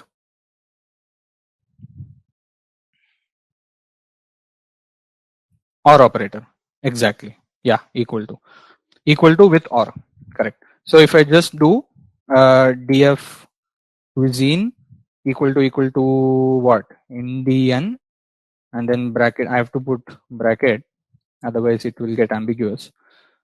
Or df cuisine equal to Chinese. If you see, these two series are exactly the same. Okay, and of course there's another method. Given all the different possible values of the cuisine variable, there is another method obviously which is not American. Okay, for that you need to know the complete cuisine variable. If you do know the complete cuisine variable, then I can do not df cuisine equal to American, and that will also give me the exact same series. Okay, so hope all these logicals are making sense to you guys.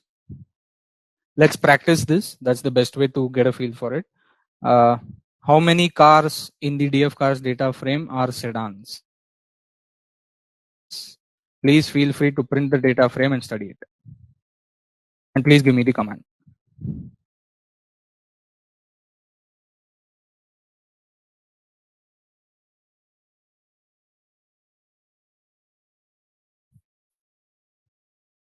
What are sedans, by the way? I think that kind of car, no? Maruti Swift. And I don't know, is Ambassador a sedan? I don't know. Do we have any car enthusiasts, car experts in this audience? I'm just saying, I'm not really a car expert, okay? So as far as I know, sedan is the car which has like this and then goes up and then back like this. Right? It goes like this, like this, like this, I think. Anyway, Abhishek says length. Okay, how many cars? Correct. Okay. Sauradeep, DF cars car body is in sedan. Correct. Question is length. So change the command. And here Abhishek says length DF cars car name sedan. I think this one will work. As you can see, guys, sedans. So obviously this is where, in data analysis, little bit of domain knowledge is required. So if I have absolutely no idea what is a sedan, then I have to sit and study this data frame for a long time. Then only I'll find out, okay, car body has something called sedan. Suppose your car body, all the features, all the first, let's say 100 values of car body is convertible. So you don't even see sedan. Then what? So this is where we need data analysis is, it separates from abstract mathematics. Abstract mathematics is different. Mathematics is different. Data analysis, we need to be in touch with the real world. We need to know what we are talking about really. So for example, I know for some reason, I don't know, but I know that sedan is something like this. It's a car type, as someone pointed out, type of car, right? Model, Abhishek said it's a type of car. So we need to know something about the data. Okay, that much is required. So studying the data, knowing what's in the data, little bit knowledge also will help to do much better data analysis. Okay, so DF cars, what is Abhishek's command here? Len DF car sedan. Yeah. So in car body, I can see there is something called sedan. Once I find that much, it becomes obvious that I need to just do len df cars car name equal to sedan. Answer is 205. Wow, there are 205. Let's quickly find the percentage.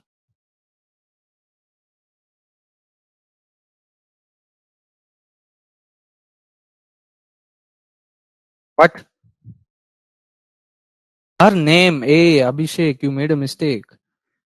That's why I was a little surprised here. 205? Not possible, right? Not possible. And length also will not help you here, by the way. Length of a false series is also okay. So let's go back here. So here we have some series. For example, let's take this series. DF cuisine is in Indian, whatever, right? So here, if I just do length of the series, it will give me full length. It will give me all the length. 10. It will give me all the length, right? So what I need to do? What I need to do? I can't take the length of the Boolean series. I have to take the length of the subset data frame. Using the Boolean series, I have to subset my data frame, then I have to take the length. The Boolean series length is total 10. This is what I've been explaining till now. Whatever logical condition you apply, it will give the true false value for all the rows.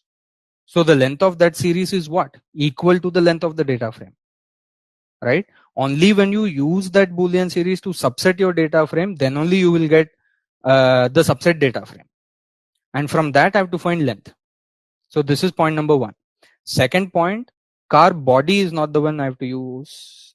Sorry, I have used car name. I'm very confused. Okay, Abhishek has corrected. Okay, car body is the one I have to use. Yeah. So basically what I need to do, see guys, basically what I need to do, df cars car body. This is the feature, car body equal to sedan.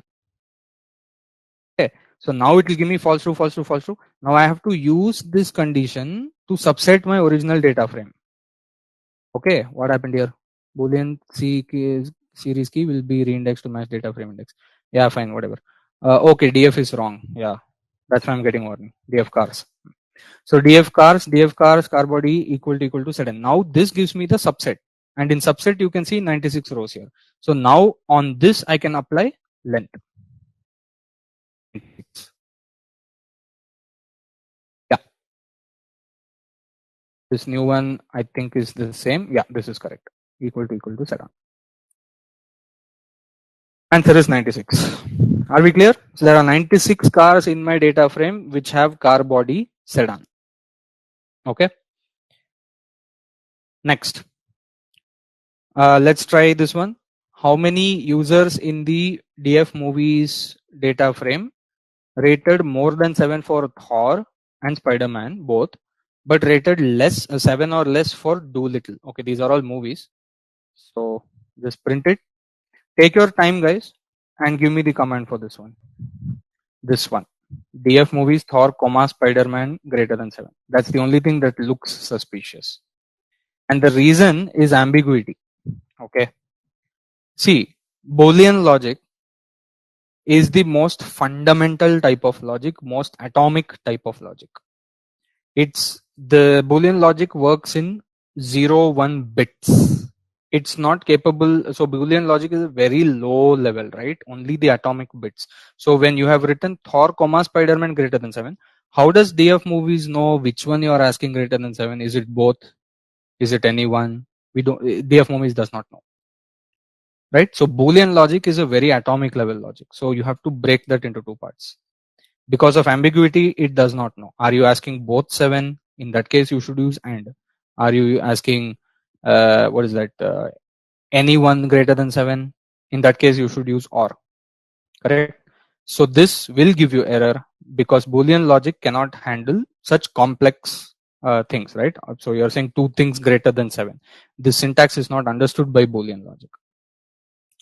Okay, Akash has given a code. Let me check this one. DF movies. Okay, indexing using DF movies Thor greater than 7. Okay, and DF movies Spider-Man greater than 7. And DF movies Doolittle less than equal to 7. Yes, this should work. Let's check. So 6 people. So in my DF movies data frame, 6 users have rated more than 7 for Thor and Spider-Man, but rated 7 or less for Doolittle. Okay. Okay. So let's go to the next quiz, guys, and we'll do this without chaining commands. How many cars in the DF cars data frame are convertibles with a city mileage more than 20 and price less than 15,000? It has 3 conditions. Please look at the screen. I'm going to show this step by step. Those who want to do it quickly in one line, please go ahead. Others who want to see the logic, please see the screen. Okay. So now what I do is first I print my DF cars data frame, and how many cars are convertible. So convertible, the word is here. Okay, it's a type of car body.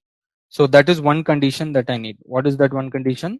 DF cars are body equal to convertible. Okay, now this we all know the output is going to be series. I'm going to store this series with a name. I'm going to say car body convertible Boolean series. That's a very big name, so I'm just going to call it convertible Boolean. Okay, I'll save it here. Next, city mileage more than 20. Now where is the city mileage business? If you check the columns, you will find city mpg here. Another way to check the columns, dfcars.columns. Correct. Let's do this, and here you will see there is something called city mpg. Okay, let me print my dfcars again. So I have city mpg here. So what is saying? City mileage greater than 20. So now I need mileage boolean equal to df cars. What is the name of the column? City mpg. I can actually just copy from here, right? df cars city mpg. What greater than 20? What is this going to be? It's a series output, correct? So see, again it's a series output, Boolean series with the row indices matching with the data frame. Okay, so here on the left side, it's matching with the data frame. So this I will store it in mileage underscore Boolean. Okay. Next, price less than 15,000. Go back to DF cars, search your columns. There is something called price. So now price Boolean equal to DF cars price. Oh, sorry, DF cars price. Yeah. What do I need? Less than 15,000. So this is again a Boolean series with true false for the row indices of the data frame. I'm storing in price Boolean. Now question says how many cars in the DF cars data frame are convertibles with city mileage more than 20 and price less than. So all 3 Boolean conditions should be true. So now I can create a final, let's call it final Boolean. Final Boolean series is nothing but convertible Boolean and where is and mileage Boolean and price Boolean. All 3 should be true. So now final Boolean has been executed. We can check it. Obviously it is going to be a series. It is true false series, Boolean series with row indices matching with the data frame. Correct. So this contains the information of all 3 logical conditions, right? Final Boolean. What can I do now? I can just access my data frame using wrong data frame, df cars. I can just access my data frame using this final Boolean. Only 2 cars, by the way. Only 2 cars are convertible with mileage greater than 20 and price less than 15,000. Those 2 cars are Alfa Romeo Giulia something and VW Dasher, whatever that is. I don't know the cars. Okay. Now if you want the length of this thing, what do you do? Just use the len method, which uses curved brackets. Okay. So len df cars with final Boolean, that gives answer 2. Is it step by step clear now? Yeah, please try. Please try. I want everyone to. Thanks, Sonal. Others, I hope it is becoming clear this Boolean. See, I was expecting that we can change the commands, but if it's becoming difficult, you use this. Do it step by step. And please solve the other also step by step.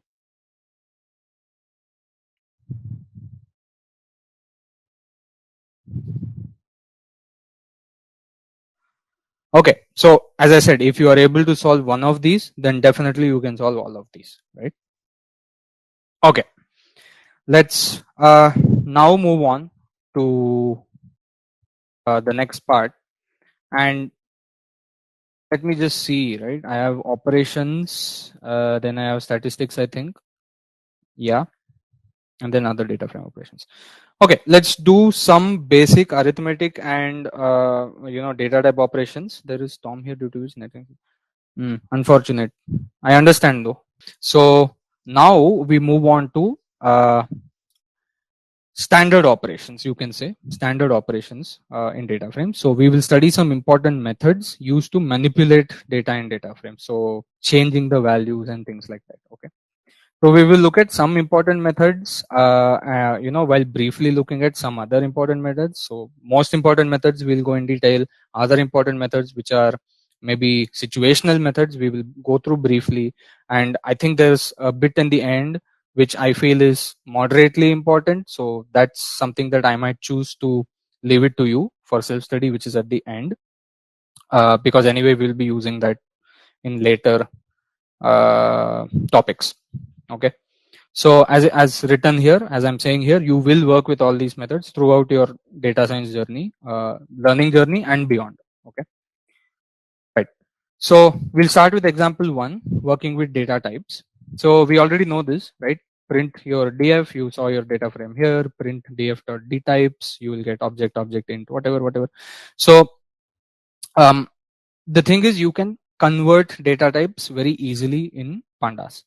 So for example, if I take df expenditure, right now it is float. The way to convert it to some other data type is this method here, dot as type. So it will take that series and then convert the data type of the series. So if I just do df expenditure, which is right now float 64, right, float data, I will do dot as type integer. If I do that, you can see now all my float values are gone and it has been rounded to integers. Here you see 24.65, 18.54, 27.66, so on and so forth, right? So here dot as type integer. Okay. So now if you check your original data frame, no change.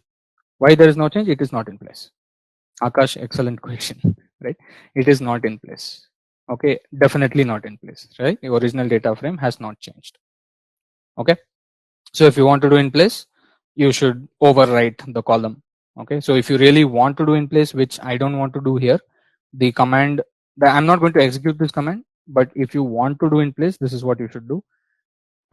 Df expenditure equal to, so you're basically rewriting the series, isn't it? Right, this new series you are putting in the place of the old series. Where is this old series? This old series is part of df. Okay, so this is one method that you can do. But typically if you want to do some changing data types and things like that, you might sort of do for some columns. There is okay, for example, before going to that method, I'll show you some other things. So suppose df age, if I do as type int, obviously this is not going to do anything because age is already integer, right? So this won't do anything. Now here it says dtype int 32. The thing is, I can convert up. So if I do df age dot as type object, now age is object data type. These 1832, all of this object. In fact, I can even convert it to string. So df dot as type string. Now age, it says object, but what is object here? The panda series is object. So now if I just pull out the first element, which is 18, you can see it is a string.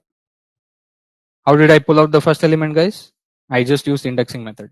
How did I know that I can use indexing? Output is a series. Since the output of this thing is a series, I can use indexing. Okay, that gave me 18. So this is one way to convert the data types. Okay, all of these are not in place. Now there is a very interesting method which is you can use in most cases, but you should be careful sometimes, which is called convert d types. What it does is it converts the data types of the column series in your data frame to what Python believes is the best data type for the series. So right now, if you see df.dtypes, room is object, name is object, cuisine is object. So if you do convert d types, if you just do like data frame dot convert d types and assign it to the new data frame, okay, don't override the old one, assign to new data type. Now if you see the data types of the new data frame, now you get very clean. Room is a string data type, name is a string, cuisine is string, age is in 64, expenditure flow 64. So convert d types is a nice method which correctly assigns the data type which is best for that series. The only thing is that sometimes maybe you don't want that. Typically it's okay to do that, but you need to take judgment calls. Do I really want this thing to be a string? Do I want it to be an integer? So on and so forth. So use it, but always check the output.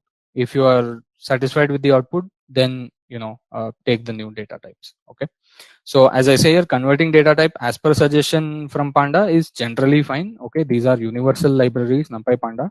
Typically, the methods are well thought out, but there may be some cases, very rare cases, where you may need to check. Okay, do I want this conversion or not? All right, so we'll continue with some important operations, okay, with data frames. So example 2, arithmetic and intercolumn operations. These are quite similar because they are essentially series to series, inter-series operations, which you've already done one before, right? In the series method, we did this prepaid amount and bill amount, right? And we found the, series comparison. So it's actually comparing two series. So they're quite similar. So suppose I take my DF. This is my what do you call it? The buffet details, right? And suppose I want to add 10 to my expenditure values. Now remember, this is very similar to the NumPy array operations. These are broadcast operations, right? So if I do DF expenditure plus 10, what's it going to do? It's going to add 10 to all of the expenditure values. Okay, so DF expenditure plus 10, 24.65 plus 10, 34.65, 18.54 plus 10 is 28.54, so on. So basically the same broadcasting operations from NumPy, right? So the same thing you can apply to DF expenditure. Suppose I want to do -5, and obviously these are not in place. Okay, these are not in place. So if you print DF again, your original values will be there, 24.65, 18.54, so on. Okay. So suppose I want to subtract, I can do -5 from expenditure. So now I have 19, 13, 12, 14. It is all -5, 24 -5, 18 -5, so on and so forth. Similarly, I can do multiplication also, DF expenditure times 2. Okay, whatever my DF values are, 24, 18, 27 into 2, right? So these are all multiplied by 2. I can do division, for example. So DF expenditure divided by 3. Again, it's 24, 18, 27, all of these. And you're dividing by 3, 8, 6, 9, 6.5, whatever. What are the things to note? 1, output is series. 2, broadcast operations from NumPy arrays. Okay. So you can manipulate data columns like this. Age, if you want to say plus 10, DF age plus 10, 28, 42, 29. Age into 2, 36, 64, 38. Original age is, if you want to see, you can see it here. 18, 32, whatever, right? So plus 10 gives me 28, 42. Multiplying gives me 36, 64, 38, right? And so on. So obviously here we are using the basic Python operators. So these are all Python arithmetic operator syntax. Pandas also gives you its own functions, right? So if you want to add 5 to all the age elements, you can do .add 5, right? So this is adding here. Now, as I told you before, Pandas, most methods will be having in place parameter, but some of these methods will not have. Okay, for example, this add, if I'm not wrong, it does not have an in place parameter. So the only way to replace the age with the new age column is you have to replace the series itself in the Pandas data frame. I'll show you how to do that. So you have a function called add, which adds the number here, and then you have a function called subtract, which subtracts the number from the age. Then you have .mul, which multiplies the age by this number. You have dot div, which divides the age by the number, and so on. So typically we use the Python operations because they are just simpler. I think we are used to it. But Pandas offers its own inbuilt functions. Okay, so many of these inbuilt functions will match the Python basic arithmetic operations. Where it will not match is the more advanced statistical functions like mean, median, mode, and all these other things. Okay, so that's basic arithmetic operations for you. Now if I want to do inter-column operations, and why did I put these two things together in the same example? Because they are inter-series operations in a sense. So when you're doing df expenditure minus 5, what's happening is you have a series filled with the values 5 and the same index as this series, right? So this series minus this series is exactly what is happening, right? 24.65 minus 5, 18.54 minus 5, and so on. So we can also do inter-column operations because they are also series with the same indices, with the same row indices. That is why you can do these operations. So suppose I want to add the expenditure and the age, okay, which probably doesn't have too much real meaning, but just to show how to add two columns, df age plus df expenditure. If I do this, I will get a new series. This is a new series.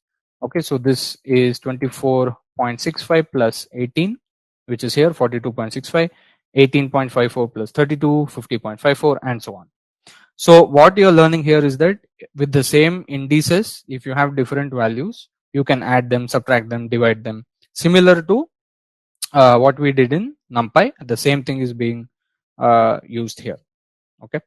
So, and this works not only for integer, float, numbers, it will work for strings also. So for example, name is a string, cuisine is a string, correct? So if I add two strings using Python plus operator, what happens? It concatenates the string, correct? So this is the name, which is string, cuisine is also string. What will happen if I do df name plus df cuisine? As you can see, it produces a new series. It concatenates the element. So what's happening is element wise, Python is checking what should be the output be. So int plus float number, int plus int number, string plus string number. So element wise operations with matching series, matching index. Okay, that is what is going on here. And of course you can do bit clean operations. You can also add a blank. For example, if I add a blank here, so df name plus a white space character in string plus cuisine. So then I will get Shilpa space Indian, Jaspreet space American, Dominic space Indian, and so on. Okay. So, and one other example we'll discuss before we go on to generalizing some of these statistical things. So we have seen the round method, I think, from NumPy. It's the same thing that is here. Okay, df dot round. So if I just do df dot round, what happens? Notice round does not do anything to the string elements. Okay, obviously. So Pandas knows which function is applicable to which data type, basically. So if I do df dot round, I am actually applying round on every element in the data frame. Okay, but it will not produce any change in the string ones because round does not change the string values, but it will definitely change the integer and the float values. It is applying round on all of these values. Okay. Now typically this is not the way we use these functions. We identify columns which need to be applied certain function, then we will apply it, then we'll maybe create a new data frame or replace the old data frame. This is typically not the way. You don't take a data frame and do dot round. It doesn't make sense. Your data frame has multiple type of columns, multiple type of features and data types. Okay, so you need to know your data frame, then you need to manipulate the data. Okay, so for in this case I can do, for example, df expenditure dot round. That makes more sense, right? And then I can assign this new series. I can just replace the original column with this. Okay. Of course you can also round it to various decimals. You check the parameter here. If I want one decimal place, I put round 1 and then I get 1. I can put 2, it will round to 2 places, so on and so forth. Okay. Now what I want to point out is that the rounding operation that I'm showing you here is actually the application of a function on the elements of the data frame. Okay. We will explore this a little more detail later because this is going to become important. What kind of functions do we need for string? What kind of functions do we need for integers, floats, those kinds of things. Okay. So so here what I'm going to do is I'm going to solve quiz number 1, okay, step by step. And then I want everyone to solve quiz number 3. Quiz number 2 and quiz number 4, I'm going to leave it for you guys to try out later. Okay. So these are a bit more, there are more operations that we need to do, right? So let's look at this. Find the mean of the city mileage and the highway mileage of each car, and please watch the screen. Let me solve this. Okay. Then you try to solve quiz 3. Okay. So here what is saying, find the mean of the city mileage and highway mileage of each car in the DF cars data frame. Add this value as a new column. Add this value as a new column to the existing data frame with a new feature name average MPG. Print the subset of the data frame, the new data frame, with the car name, city mileage, highway mileage, average mileage. Okay. So let me take this step by step. So first I'm going to check my DF cars data frame. And it's saying I need the mean, that is the average of the city and highway mileage. So I know that there is something called city MPG and highway MPG, right? So I need DF cars city MPG plus DF cars, and I can just copy the name from here, highway MPG. So if I just do this, it will give me summation. Okay, it is giving me the summation of the city MPG, highway MPG. Question is saying find the mean. So what do I need to do? I just need to divide this by 2. That's all. So put the bracket and divide by 2. Now I have the mean of these two values, city MPG and highway MPG, for all my cars. Okay. So this is step number 1. Step number 1. Let me just I have this output. Now it is saying add this value as a new column to the existing data frame with feature name average MPG.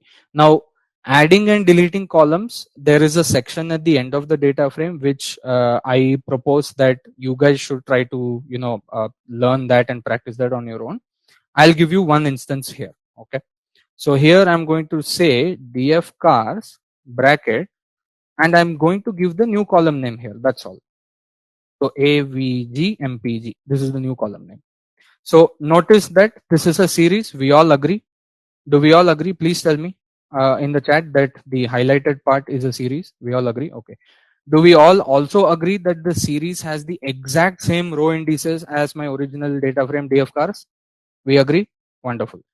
So now DF cars direct access average MPG is actually now going to create a column with the exact row indices of the original data frame, and therefore the series which has the mean data will directly map row to row to row to row to row, and there will be a column, new column. Okay, so let me show that df cars average MPG equal to df cars city MPG plus df cars highway MPG divided by 2.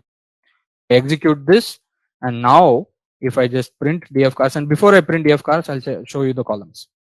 Can you see here average MPG in df cars.columns?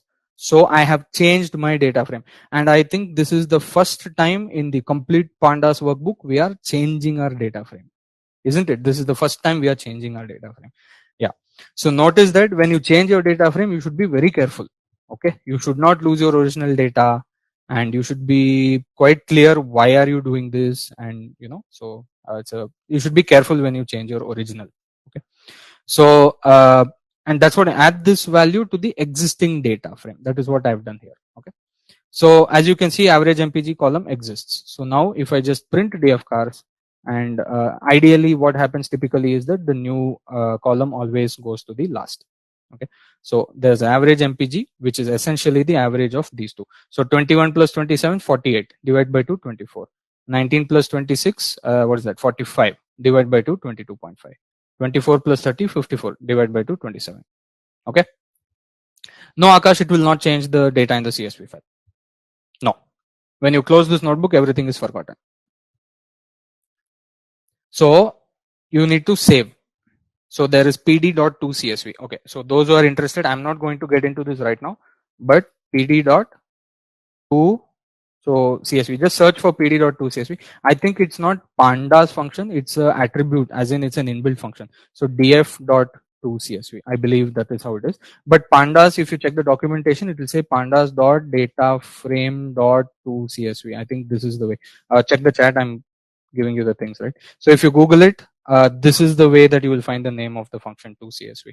So that will save as a CSV file. Yeah. Okay. Don't do that right now. Please explore that on your own later. Okay. So now I want everyone. So quiz 2 and quiz 4 I'm leaving for you guys to do later. Quiz 2 may be slightly complicated. Think about it. Do it later. Quiz number 4 doesn't seem that complicated. You can do it later. But let's do quiz number 3 right now. Okay. So I'll explain quiz number 3 steps. Let's do it. Each car in the DF cars data frame also has spatial dimensions associated with it, namely car length, car width, car height. So basically this is inches. Height of car, width of car, and length of car. Okay. And there is something called curb weight, which is essentially the weight of the car in I think this is not an Indian data set, so the weight will be in pounds or something. Where is curb weight? Okay, see, you cannot see all the data, which is why you should subset sometimes. Okay, so here I want what? Car length, car width, car height, and curb weight. Okay. Yeah. So this is in inches, and this I think it is in pounds, which is I think it's a measure for weight. Okay, whatever. This is the weight of the car. Curb weight is the weight of the car, and these are the spatial dimensions. Assume that all the cars are cuboidal. Okay, I know it's a funny assumption, but assume that it's all cuboidal. Okay, and then calculate the density. So do we remember formula of density? Anyone? What's the formula for density? F by A. I don't know what F by A is. Force by acceleration. So density is mass over volume. Yeah, density is mass over volume. Correct. Okay. Do we remember the formula for the volume of a cuboid? Mass over volume is correct. LBH. Yeah. Okay. So can you guys create a new feature in the original data frame under the name density? It is similar to quiz 1, what we did. Can we do this? Okay, please go ahead and do this. And after that, print the subset with the car name, car weight, spatial dimensions, and density. Okay. First, let's do the column. Okay. Right. So volume is L into B into H. Density is mass by volume. All the required columns are there. Car length is there, width is there, height is there, weight is there. Okay. It's called curb weight, and we are assuming cuboid. Okay. So this code looks messy, but it's easier because it's in one line. If you don't like this one line getting messy, then it's perfectly fine. So you just do something like car length equal to df underscore cars car length, then what is that? Car width equal to df underscore cars for car width, then car height equal to df underscore cars car height. So now I have 3 series, right? These are 3 series with my spatial dimensions. So now car volume equal to car length star car width car height. Okay. So can you all tell me what is this variable CARVOL? Do we all agree that this is going to be a series? Car wall, the one that I have defined here. First of all, do we agree car length is a series? AF cars car length, this one. Yeah, that's a series. Now I have multiplied 3 series together. Do we expect the result to be a series, panda series? Let's check that. Yes, it is a panda series. Okay. So this is my point. Inter-series operations will give you series. Boolean on series will give you series, right? And where is the series coming from? Each column of the data frame is a series. Okay. So obviously car volume is a series. Now because it's a series, then so what? So now if I say car weight, let's say WGT, car weight, equal to df cars, and what is it called, curb weight. Okay, now we all agree car weight is a series, car WGT is a series, car weight is a series, right? Car volume also, it's a series.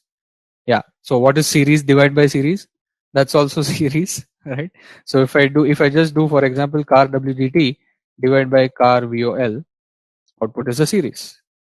That's all. So this series you now have to provide to a new column. So df cars and column name is density. So density equal to this series here. So now it's going to produce a series and store it in the original data frame. Does it say here to change the original data frame? Yes, change the original data frame. So if I do this, and then now if I check df cars columns dot column, in the end you will see something called density. And if I just print df cars, at the end you will see density. Okay, so all of this can be done in one command like this. Instead of all this, you can do in one command like this. Okay, so just do that. If you do that, it overrides the original series, by the way. So because I did this series already exists, but again I can overwrite it, no problem. And finally it says print the name, weight, spatial dimension, and car density. So df cars, I think car name was 1, then what do you want? Car weight, so curb weight, spatial dimensions are here, just copy paste from here to here, right? Car length, car width, use that should be a comma, car height, and then the density, right? Volume cars equal to, explain once more. Yeah, Ankita, so just to summarize the steps, what the question is saying is that look, your df cars data frame, it has 3 columns called car length, car width, and car height, which are the spatial dimensions of the car. Question also says assume that it's a cuboid. Okay, now there is another column in the data frame which is curb weight, okay, which is essentially the weight of the car in kilograms or pounds, whatever. That's also it's a series, it's a column in your data set. Question is saying calculate the density of each car and then store it as a new data frame. To calculate the density of each car and then store it as new data frame, what we have done, we have to first find the volume of each car. So volume of each car can be found using this command. Okay, df cars car length times df cars car width times df cars car height. Each of this is a series in your data frame. When you multiply, what will it do? It will do element wise multiplication. So for example here 168 into 64 into 48, that will be the first element in this series. Then next 168 into 64 into 48, again that will be the second element in the series. Next 171 into 65 into 52, that will be the third element in the series, and it will do this for all the rows. So the output of this, in fact I have calculated here, car wall. If I just say car wall equal to, and let me take df cars length into width into height, okay, and I'll print this car wall. So 168 into 64 into 48, here is the value 528019. 168 64 48, again 528019. 171 65 52, 587 592, and so on. So element wise arithmetic operations can be done for n number of rows. Here I am showing 205. You can do this for 1000, 2000, 10,000 rows. As long as you know what the columns are. That's the point. As long as you understand the columns, feel free to do the operations. So this is now giving me the volume of each car. Okay. Now having the volume of each car as a series with the index matching with my data frame, then what I can do? I can get another column from my data frame which will have the same index, and I can continue doing my operations. So what is the other column in my data frame? Curb weight. So if you see, you just print this curve weight here, that also has the exact same indices. Why? Because it's from the same data frame. So now these two series have the exact same indices. Okay. And now I can do weight divided by this series here, car volume.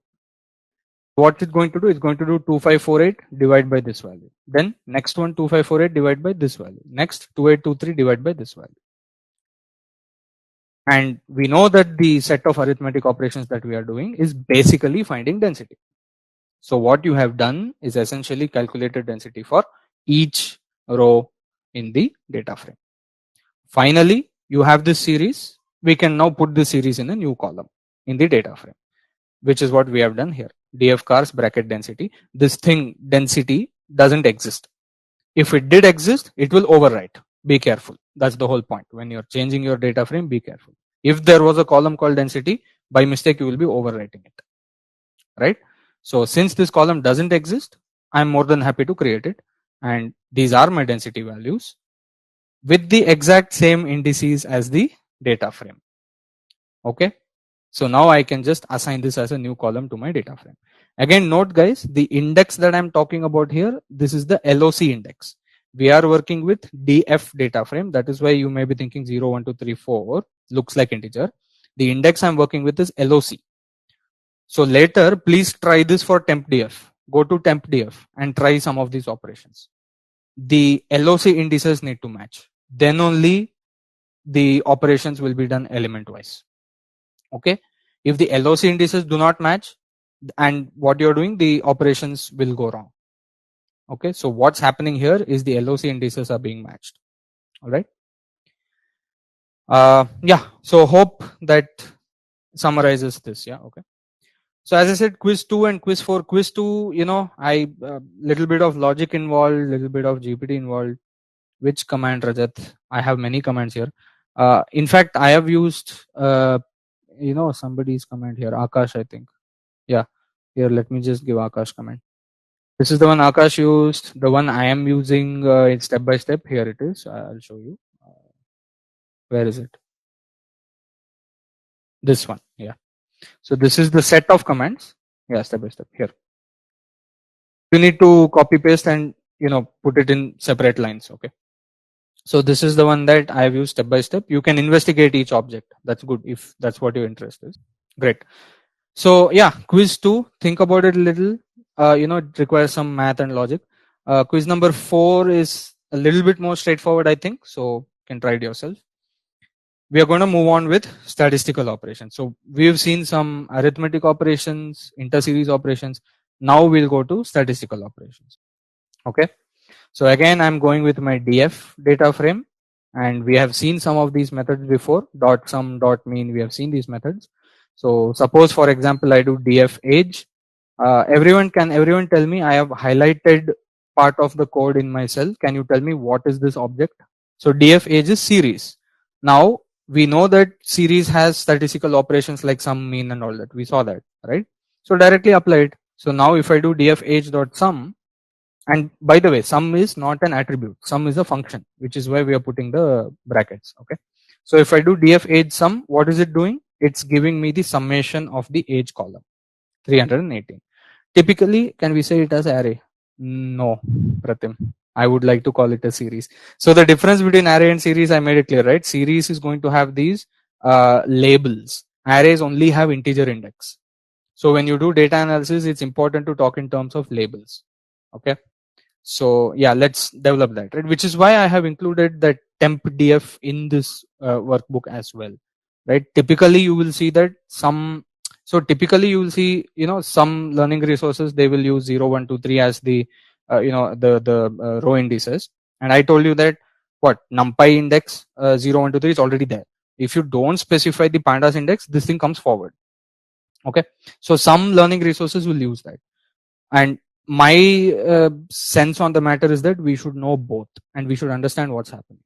So if I call this an array, I'm basically saying it does not have a pandas index, but it does have a pandas index. This 0, 1, 2, 3, you're saying this is the pandas label, not the NumPy label. The NumPy, not even label, NumPy integers. NumPy integer index is there behind. Okay. but Pandas has made a copy of that. So now, the temp df data frame, if you see, the indices are A1, A2, A3, A4. So in fact, we can possibly even try with temp df. So temp df, now here, if I do like temp df, say age, right now, everyone, can you tell me what is the output of this highlighted thing? I've written temp df bracket age. And by the way, all series are array, but all array are not series. That makes sense, right? Yeah. So now if I do temp df age, are you able to see 0, 1, 2, 3, or are you able to see A1, A2, A3? Which one? You are able to see A1, A2, A3, right? Yeah. So we should refer to this as Pandas series. Each column of a data frame is series. Each row of a data frame is also series. Okay. They are arrays in the backend, but Pandas provides you additional functionality. Okay. Anyway, so now if I want the mean of the age, I just take the series age. I can apply the mean method. So the mean age of the, from room number A1 to A10 in my hotel is 31.8 years. So that's mean function. You can even find the mean expenditure. We've seen many of these methods before, right? So you can do df expenditure dot mean, and all of these are just series operations, right? So df expenditure dot mean, that's 17.69. That's the $69, by the way. So that's the mean expenditure of the people in the rooms in my hotel. Also, we have methods like max. So df age dot max gives me the max age in the age column. Df expenditure min gives me the minimum expenditure in my expenditure column. We also saw this idx min, idx max, right? So it gives me the index of the minimum age. So here it says 0. Let's go back to our data frame df. So minimum age is obviously 18, Shilpa, and the index is 0. Now, I think this method will make it very clear what index we are talking about, right? So here, if I do temp df age dot idx min, please notice the output. What is the output? A1, not 0. So this is my point. So when we are talking about Pandas indices, we are talking about the non-NumPy indices. We're talking about the labels. Okay, so you can see temp age dot idx min, it's not giving you 0, it is giving you A1. The only reason df is giving you 0 because we did not specify a Pandas label for that row index. Okay, so to summarize that question, we should call these series only, and these labels are Pandas labels. Okay, the NumPy labels exist behind, they are there if you require. Okay, so if you saw, we spent way more time on LOC and not much time on iLoc. So yeah, so idx min gives you the index of the minimum value in the column. Idx max will give you the maximum, and I hope we all remember median. Median is like the middle value between the one, you sort the series and then get the middle value, right? So of course we all remember the median formula. So you can find the median expenditure, that is 17.93. Mean expenditure was what? 17.69, right? So almost median is little higher, right? So all of these things, all of these methods exist. There is one very interesting method called df.describe. Okay, this is very interesting, and it's typically used a lot. So if you remember in the last session, I said that df info, df columns, df index, and probably df shape or something else, these are important methods to study the the structure of the data frame. df.describe is the best method to quickly study the numeric information in the dataset. So if I do df.describe, here I'll get age is numeric, expenditure is numeric, and it says count, mean, standard deviation, min, blah blah blah. So some of these other things you will study in more detail later in exploratory data analysis. I don't like this way of printing, so what I usually do is df describe and then transpose. Okay. So then it looks a little cleaner. So basically what it's telling you, median age is 28.5. See, 50% means median. So median age is 28.5. Median expenditure is 17.93, which you can confirm here somewhere. Yeah, median expenditure is 17.93. It gives you the mean also, 17.69. Here it's 17.69. mean expenditure. So df describe actually gives you all, and count means how many values are there. Okay, so this is very useful for numerical data. Df.describe. Notice that it doesn't care about the other data, string, object. It will not even take it in the output. Obviously, what is the mean of name? There is no mean of name, right? For string data or categorical data like cuisine, it's Indian, American, whatever, there is a very interesting method called unique. So it will tell me the unique levels or unique values in that category. So df cuisine dot unique, if I do, it will show Indian, American, Chinese. Similar functions are available in Excel also. Microsoft Excel, whatever, you have similar functionality. So pandas essentially, takes that ahead further, and which is why we study this in detail. So dot unique gives you the unique values, right, in the categorical data. Now, if you also want how many Indian, how many American, how many whatever, right, then you can use this method called value counts. So if I do this, I'll get like this: Indian 5, American 3, Chinese 2. Okay. One thing to note is that keep checking the type of output. Okay, so df unique is giving me array, value counts is giving me series. Okay, but this series is a different series. This series is not having the indices same as the data frame. Okay, so here the index is Indian, American, Chinese, completely different series. Pratim, by using them, and don't worry, you will get there. Okay, as I said, now if you just scroll back up,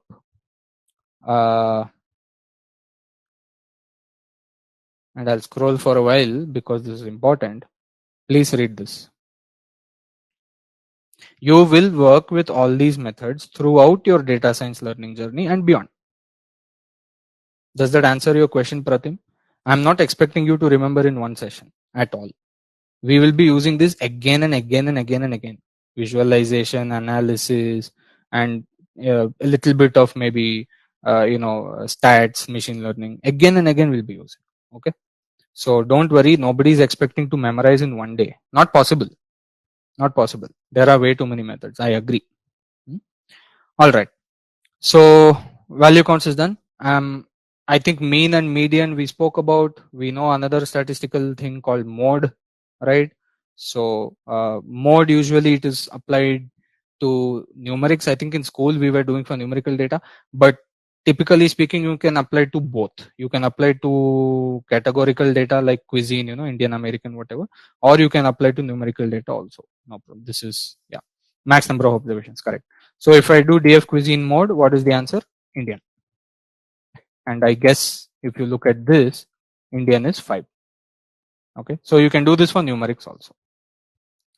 All right. Now there is a a generic method called aggregate. Okay. Now, for example, if I just do df age dot mean. Okay. So what is the answer? 31.8. Correct. So what I've applied mean directly to age.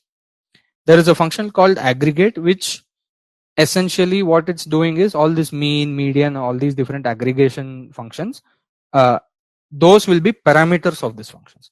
So here if I say df age dot aggregate, now instead of using directly the function mean, I can specify the parameter as mean to this aggregate function. So if I do this, I'll get the same answer, 31.8. Now it seems useless right now. It's more important later. Okay. Reason is, for example, here, if I want to aggregate more than one column in terms of mean, right? Now first let's do, let's just do this subset. df age expenditure. We all understand this. This is a subset of my data frame, right? It's also a data frame. My original df had more columns. Now I just got the age and the expenditure column. Okay. Now suppose I want the mean age and the mean expenditure, and let me do dot mean here. Correct? This is what we would do. But if I do that, right, you will get 31.8 on age and 17.69 on expenditure. Now here, if you do aggregate on these two, you will get the exact same results. The only difference is that you can change what you are applying to each column. So I cannot apply median and mean separately here. So here together, if I want to apply mean, no problem.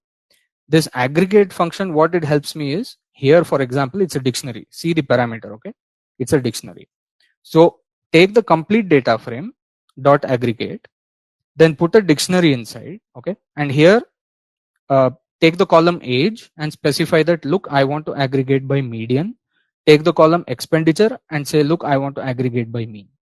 So now if I execute this, you will get slightly different from here. Can you see?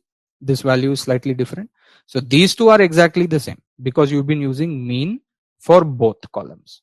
Here, directly do df dot aggregate, and here of course you can take subset also. Nobody is stopping. Okay, the subset of the data frame will still contain the age and the expenditure column, so no problem, right? So if I do this also, I will get the same output. Typically, you can also just call the original data frame, which also has the column age and expenditure. So again, no problem, right? You can do this, or you can take the subset and do also. And since the subset is already being done inside the dictionary, why should I subset outside? That's the point. So this allows me to get the aggregate separately for different columns. So here I have median age and here I have mean expenditure. So these kinds of things will sort of be more useful when you do data analysis and things like that, because some features mean is a better representative, some features median is a better representative, some feature mode is a better representative, and so on, right? So you can choose which aggregation function you want to use. For example, price of car, maybe I want the mean, mileage I want the median, right? To see my data set, what is the aggregate value.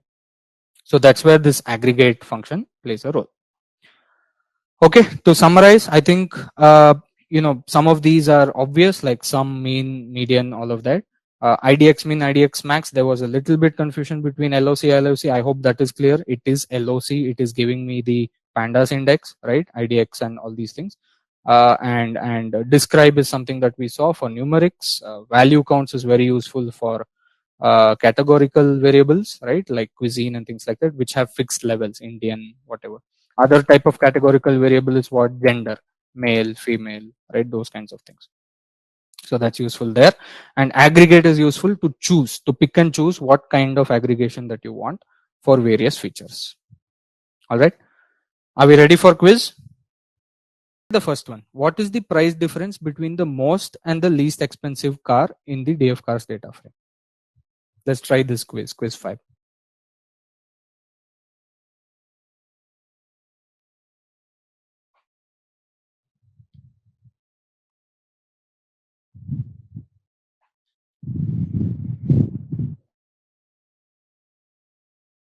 How will I do this? Most and least expensive car. Of course, this is going to take a combination of commands. Step 1, find the row with the most expensive car.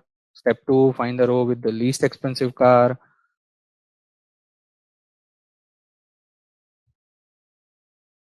Okay, perfect.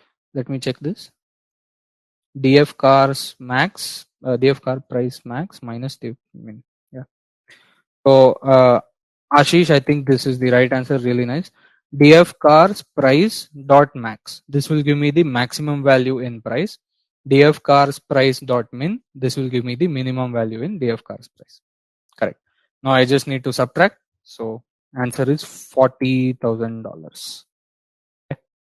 So just to make it clear, who is this DF cars price max? Let us see. I don't know who. So now, okay. Now how do I find out who this is? Which car this is? IDX max. Okay. So if I want to find out which cars this is, I have to first do IDX max. So here it's giving me the index, isn't it? Remember, is this the iLoc index or LOC index? Which one is it? Can everyone put in the chat? Is this the iLoc index that I'm getting here? What index I'm getting here? iLoc or LOC? iLoc. Oh, iLoc. I just showed you, no? Remember tempdf? So if I do tempdf age dot idx max. Sorry. What is this A8? A8 is iLoc or LOC?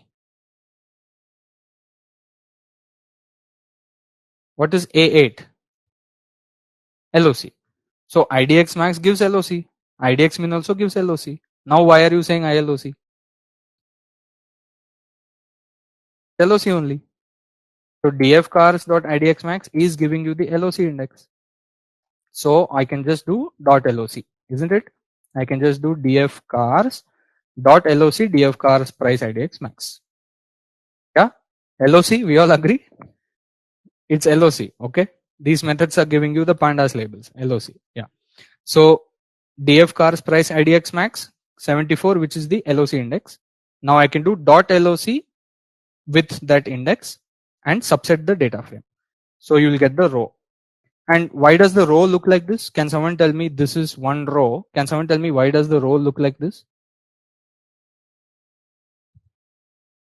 What is this? Dot LOC. Yeah, it's a series. Exactly. It's a series. Even the row is also series. Okay. So pandas row is series, pandas column is series, right? And any combination of these is data frame. That's all. Okay. So here I just need the car name. So it's some Buick Regal Sport Coupe. I don't know what this is, but whatever. This is some car which has the highest price. You can see here 45,400. Okay. So you can see 45400, 45400. Okay. Is it clear? Confirmed? LOC. Okay. That's confirmed. Yeah. Great. Summarize DF using this main reading. You can do this later. I think you can do this later. Not a problem. I mean, it's similar to this, whatever I did here. So you can try this later. This is interesting. Can we try quiz number 7? Let's try quiz number 7. Are there more cars with 2 doors or 4 doors in the DF cars data frame? And note that the door number feature is actually a string. So one would expect the number of doors to be integer or something. But if you see the DF cars data frame, there is this thing called door number, but it has English values 2424. So what method can we use here?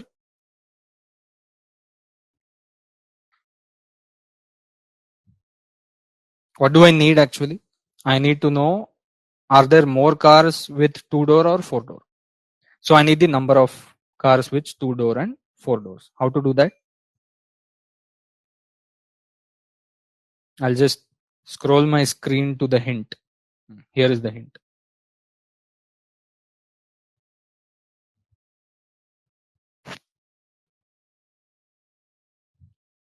Yeah, value count is a fast method to do that. Now of course you can do other method, right? You can do df bracket door number equal to what 2, and then df bracket equal to 4, subset, find the length. All that you can do, isn't it? We can do all that. But df cars, and then what is this thing called door number? If I just do door number and then I apply the value counts, just quickly gives me, right? 4 doors 115 cars, 2 doors 90 cars. Now the same thing if you want to do, of course you can do it using logical subsetting also, right? So you can definitely do something like this, right? df cars door number equal to 4, subset it, get the length 115. Okay.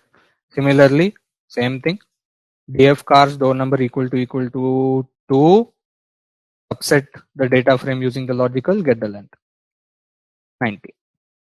So you can do this, but these methods are faster. Yeah, Pratham was trying that. Okay. The intention is to use the methods you recently saw. Okay. So here value counts directly gives you. Now imagine here door number we have 4 and 2. What if you had a categorical variable with so many levels, right? Suppose country, India, USA, France, China, and totally you have 10,000 rows or something. So it's probably more efficient to do dot value counts, right? Okay, so you can do dot value counts to answer this quiz. Yeah, please try. And I've shown you the logic method also. This is okay for this data set because it has only 2 levels. Okay, yeah, value counts is good here. All right. Yeah, this one is interesting. Okay, this one is very interesting. Let's do this. Use the mean function directly on the df movies data frame. Do this for both axes. First directly use it. Can everyone give me the command? So first let me print df movies. What is the command for applying the mean function directly on the data frame? Use your intuition at this point. Even if you have not seen it somewhere, what do you think the command looks like? Apply mean on the full data frame. Anyone?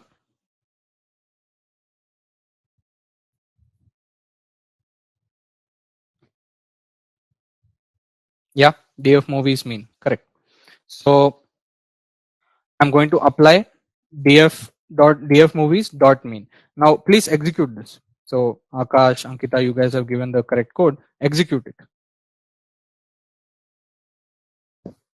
What is it doing?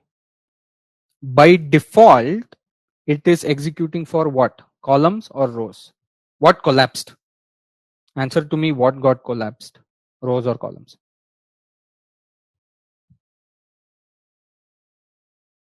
Applies on the row or column. That's what you're saying. What got collapsed? Rows got collapsed. Correct. So axis equal to 0, isn't it? That's what happened here. Axis equal to 0. So if I just put that axis equal to 0, I will get the exact same result. Default is axis equal to 0. So if you do axis equal to 0 in this data frame, what are you getting? You are getting the mean rating for each movie. So Thor 6.5, Justice League 6.1, Spider-Man 6.65. Out of all this, now you can do something like .idx max to find out who is the most popular movie. Spider-Man. Okay. Make sense? That made sense, right? Now if I do axis equal to 1, suppose I do df movies dot mean axis equal to, what is going to collapse now? Columns will collapse, right? Look at the data frame. By default, row will collapse and you will get column wise mean. If I do axis equal to 1, columns will collapse. Columns will collapse, you will get row wise mean, right? Yeah. So here if I do axis equal to 1, look at the output. Columns have collapsed and now you're getting the row mean. What is this telling me? This is telling me which of these people actually like movies in general, basically, right? So I can, you understand, if I do axis equal to 0, it is telling me how good are the movies running. Okay, like which movie is not doing well? Obviously something like Annabelle 5.4, it's not doing that well, right? Now if I do axis equal to 1, what is it giving me? It is saying which user likes movies in general. That is the answer that I'm getting from axis equal to 1. So here I can do something like .idx max, and for example Ravi really likes movies. So if you go see Ravi, his average rating for all the movies is 8.6, which means he's liking all the movies. Correct. Okay. So these are some, of course, remember axis wise operations and all these can also be applied. Fine. Okay. So we have a few, like about 20 minutes left. We'll go through some additional operations. Okay.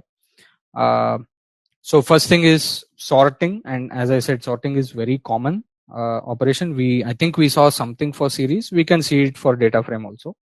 So the way this works in data frame is there is a function called sort values. Okay, so this is an inbuilt function for the data frame, and there is a parameter called by. And I hope by now we are understanding, Python is a very English friendly language, as in human language friendly. So if you see the parameters and everything and the function names, all of them are representative of what it is doing. So you can actually read this in English. You can just directly use the words and read in English. Sort the values in my data frame by expenditure. Isn't it? That's all. Okay. So initially Python seems a bit weird, but slowly you'll see that it's quite, easy to use. So sort the values in my data frame by expenditure. Sure. What is this going to do? It's going to sort the whole rows using the expenditure sorting. So if I just do this, as you can see, this is ascending now. 11.09, 12.23, 12.56, 14.43. This is now ascending. So expenditure is going in ascending. Do you think that the other columns will not be disturbed? Of course they'll be disturbed. If you don't disturb the other columns, then you are losing your index, you are losing the information.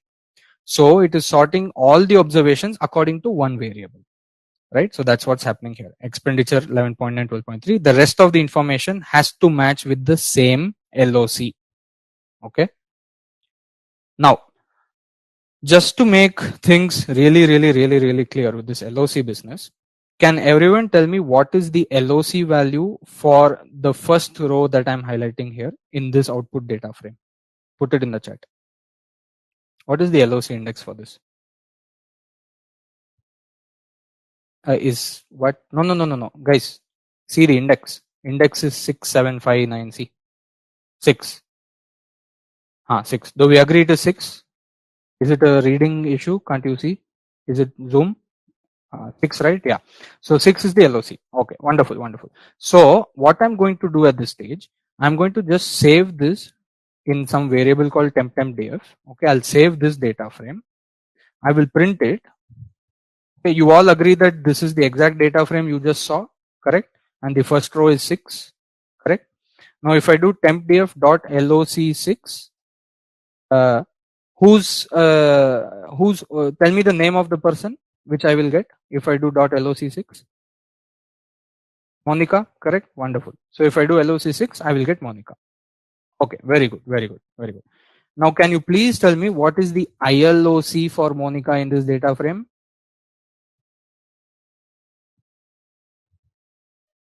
iLoc, integer location.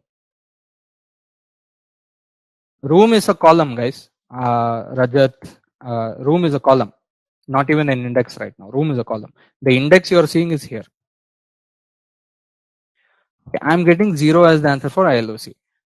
Yes. So if I do .iloc0, I will get Monica. I hope this makes the difference between LOC and iLoc very clear. iLoc is immutable integer index. LOC is our labeling. So if you see in temp.df here, temp.df, see the LOC, 6759, it makes no sense. 6579, that is not in order. So how you can think these are integer indexing? No, these are labels. 679, these are pandas labels, LOC. Okay, the iLoc are integers. So the iLoc for this data frame is different for the iLoc for the original. Why? Because the observations got mingled up. But the LOC remains the same, even if you mess up the observations. Wonderful. Same thing for columns, by the way, guys. Exact same thing for column also. Okay. Yeah. Because what is the difference between row and column? Nothing. This also series, this also series. Okay. Okay. Anyway, so continuing with sort values, if you don't want ascending, what you can do is you can put ascending equal to false, right? You can do that. And that will give you descending order, right? There's also a very interesting functionality where you can give list of two variables or features for the sort values method. What it will do is it will basically try to sort with cuisine first, and if two cuisine matches, then it will sort with expenditure. So it's a 2-level sorting. Okay, so if I say df.sort values by equal to cuisine expenditure, as you can see, American. So A because string sorting will be alphabetical, correct? So American, Chinese, Indian. Okay, so it has string sorted within the same American. It will sort the expenditure next. As you can see, it is sorting by expenditure 12.23, 18.54, 19.54. Okay, so you can do 2-level sorting also. All right. Similarly, there is a function called sort index. So if I do df.sort index, what's going to happen? Where is my df? Okay, nothing happened because my df is originally also 0, 1, 2, 3, 4, 5, 6, 7, 8, 9. These are my labels. So if I sort index, nothing will happen because they are already sorted. Now if I do df sort index ascending equal to false, what will happen? See, my LOC indices have changed. My iLoc will not change. This output data frame, if I do iLoc 0, I will get Gaurav. Okay. If I do LOC0, I will get Shilpa. All right. Great. So we'll quickly go through, some things here, some functions and some group by, and this might take maybe 5 minutes more. So I will need about 15 minutes from now. Is that okay with everyone? This is a little bit important part. Maybe we should, do that. Yeah. Okay. So functions. Now already I have showed you df.round, right? This is something I showed. Now I also told you that round will not affect things like room, name, cuisine. It will not affect because round is a mathematical function. Pandas knows which data type to apply, which to not apply. Okay. So if you do df.round, it will only round the numeric values. Now there is this very interesting thing called apply. Okay, there is this function called apply, which is a built-in method for Dataframe. What it does is it generalizes functions and then you can apply to the Dataframe. So basically what I've done here is I've taken NumPy round. So I did not import NumPy. Please import, guys, otherwise this won't work. So let me import NumPy as NP. Okay, and then np.round, which is a NumPy function. Okay, so I can apply this NumPy function on my data frame. So if I do df.apply round, now what is the problem? What's happening here? It is saying it cannot support argument on type string. Basically, inbuilt method, if you use df.round, this is a pandas inbuilt method. Inbuilt means that is why you are able to apply directly from data frame. But if you apply from other, like not an inbuilt function, np.round is not inbuilt into df in that sense, right? The name of the function is from numpy.round. This round has already been built into pandas with the name round. So if I try to apply np.round, you're going to get error here.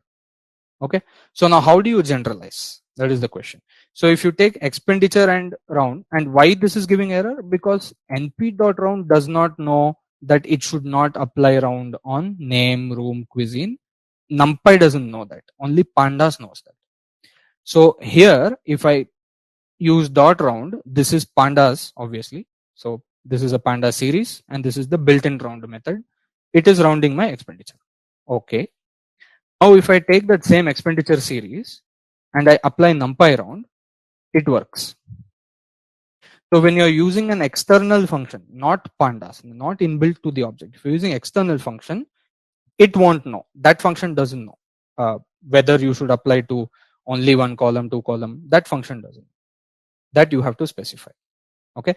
So what's happening here is that this apply method allows for generalization. Okay. So if you are unhappy with the kind of functions that pandas have inbuilt, which is very unlikely because it has so many functions, but in case you need some general function, then you can define it and you can apply it. So for example, here I have df. Okay. And suppose, for whatever reason, I want to get the first three letters of everybody's name, right? Suppose that's my function. Obtain the first three letters of everybody's name in the data frame. So what I can do is I can define a function called first three letters, and this is very basic string operation. Okay. So and by the way, these functions will apply to the full row. So that's why we should be careful that we are applying single column at a time. I will show you, what the issues are. So this, when you do the dot apply method, it considers whatever row available as your complete input. Okay. So that's why I'm calling it row here. And you can even call it X. If you don't like this, you can call it X. But yeah, you can just call it row because that's what it's applying on. So this is a simple string operation, right? So assuming that this row is a string, assuming that this ROW variable is a string, then string with indexing :3 will give me the first three letters 0, 1, 2, because string is nothing but it's a conjoined list of characters. So list accessing works on string. So let me define this function, and it is returning the new. Okay. So row equal to row up to 3. So I will get the first three letters. Let me apply this. Okay. Now if I take df name dot apply, right, as you can see, I'm getting SHI, JS, DOM, AHM. All of these are the first three letters of the names in my data frame. So what I've done is I've defined a function, assumed what should be my input. What is the input? It is the row of the object that you're applying. What is the object I'm applying here? Df name, which is a series. What is each row of the series? Only the full name. So if I do df name before this, these are my rows. These are my rows. Okay. So that's why I'm assuming that my row is a string, right? So then I'm applying this function on that and it is working. So you can do that for cuisine also, same function, you know. So ind American, ind Chinese, whatever, right? Now, what if you want to apply the function to two columns, name and cuisine both? So let's try it, right? Df, and this is the subset, isn't it? So if I just take this and print it, this is the subset. It has name and cuisine, Shilpa, Indian, Jasprit, whatever. Now, if I apply this function and see the result, it will not make any sense. Why is this not making any sense? It's not making any sense because now this apply function doesn't know what row means, because here the row is essentially a subset of the series, isn't it? And a subset of a series is also series. So when you're doing the indexing method in this function here, you are actually doing some indexing with the series, but your intention was to split the string. Okay, so that's the one thing you need to keep in mind with apply, that it works better with single column. Apply works better with single column. Okay, if you really want to apply same function on 2-3 columns, you can use for loop or whatever, but there is one method called apply map. Okay, so this thing applies the function correctly to the 2 columns and it gives you the result of the application of 2 columns as a data frame. Okay, and finally, and by the way guys, don't worry, as I think one of you pointed out, so many methods cannot remember. Don't worry, just take your time and practice. Okay, anyway these methods will come again and again later. So I don't know if you all have studied any lambdas, right? We don't know. Can you just put in the chat if you know what a lambda function is? Oh, you know lambda. Great. Okay, then that's easy. So then this should be very obvious, right? So what is my df cuisine? Df cuisine is essentially Indian American. So these are my rows, right? I am applying a lambda function. So what is the x in my lambda? It is this Indian American, right? This is my lambda. X is all this. I am saying return the value 1 if x is Indian, else return 0. Okay, return 1 if x is Indian, else return 0.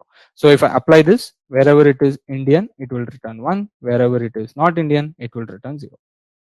Okay, it is applying on the each row of your item basically.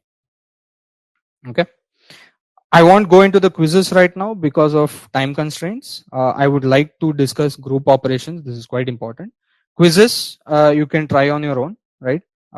More or less all these methods, I think we are getting better. Just try. And in fact, I think next week, as I said, there's a doubt resolution session. So definitely you can take up your doubts there. Okay, I want to use the rest of the time to discuss groups, and then there's a bit of work, additional work that you guys will do later. So this is one of the most interesting methods in Pandas and one of the most powerful methods in Pandas. Sonal, basically, I mean, see, the thing is that many of these things, it is expected that you guys need to do it. Okay, which is why I think Abhishek also pointed out there's a price pulse assignment. So slowly in the program, the expectation is that you start getting more familiar with these things and you start doing these things independently, right? As I said, ample support is there. If there are doubts and everything, we have doubt resolution session. Still, if the the audience wants some kind of additional support, more than happy to discuss that and figure out, right? But the expectation is that learners also need to start putting effort from their side, right? So we will sort of enable you, right? We will enable you. We will tell you all this. Now, for example, if I ask the whole audience, are we comfortable with pandas to some extent? All of you will say, yes, I am comfortable. I know iLoc, I know column, I know pandas LOC, I know all of this. Yes, I'm somewhat comfortable. Can you try things on your own? Yes, I'm ready to try things on your own, right? So that's the expectation that we have from the learners also. Okay. Having said that, if you guys are getting stuck somewhere and you need support, definitely there will be support. Okay, but the expectation is that you try it independently. Is that is fair, Sonal? Fair, na? Okay. Right.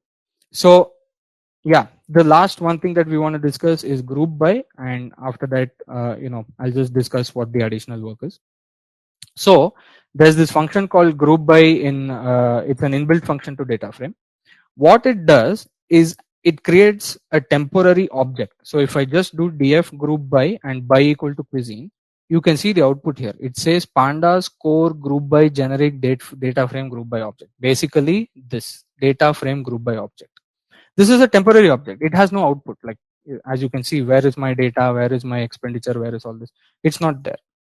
So group by, what it's creating is it's creating groups. So when I say group by cuisine, what's happening is it's picking Indian and then creating a group of Indian, and then American, it's making group of American, and then Chinese, and then group of Chinese, right? And on the group by object, I can apply the mean function or any other type of function. And here I've written a parameter. Let me do without the parameter. So now if I group by cuisine and do mean, you will see that it says df group by mean is deprecated. In a future version, numeric only will go to default, whatever. These are just some updates. So here it is telling me, specify numeric only. Okay, then I'll just specify numeric only. These updates are very common. Okay, so if I do df group by and then apply mean, and then this parameter which Python itself told me that go ahead and apply it, as you can see here, it gives me the mean of the numeric variables for the groups. I hope that made sense. So from this, what I can see is that American mean age is 40. American mean expenditure is $16. So this is the American cuisine. So older people are preferring American cuisine and spending more money on it. Chinese 38.5, 12.76. So somewhat mid-age people are spending very less on Chinese. So we need to find out why the Chinese is not selling, for example, right? Or is it really cheap? And Indian young people are spending a lot of money on Indian cuisine. Okay, so this group by combined with statistical operations is one of the most powerful analytics methods in Pandas. Okay, so again, don't think that we are mastering group by and all this in this session. This will come up again and again in visualization, EDA, and all those. Okay, so I have applied mean here directly to the data frame, and it gave me some warning and all. So why don't I do something else? So for example, here if I say df group by cuisine, right, and this group by object, I will pull out the expenditure column. It says series group by now. Notice how Pandas is very clear in its output, right? Now it is saying that this is a series group by object. Why? Because I only took expenditure, which is now a series object. Now if I apply mean on the expenditure, I will get that.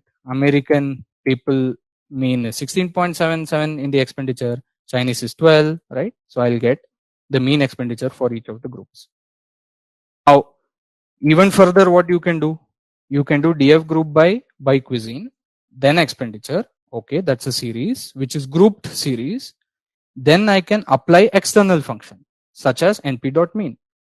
This also gives me the result. So group by plus apply, this combination can be used to achieve many things. So here what am I doing? For example, see here I'm doing df.group by cuisine and expenditure age. These two are numerics, right? These two are numerics. So the output of this is a data frame group by. Yeah, data frame group by. On that I am applying mean. Okay, very nice, right?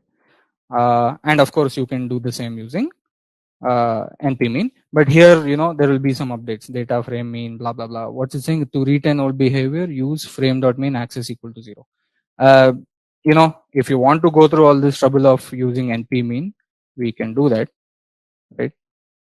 But ideally, I have a direct function called mean, so why would I do this? Okay, so there is always going to be some updates, but it is giving some answer, right? So why to use this method when I have this method?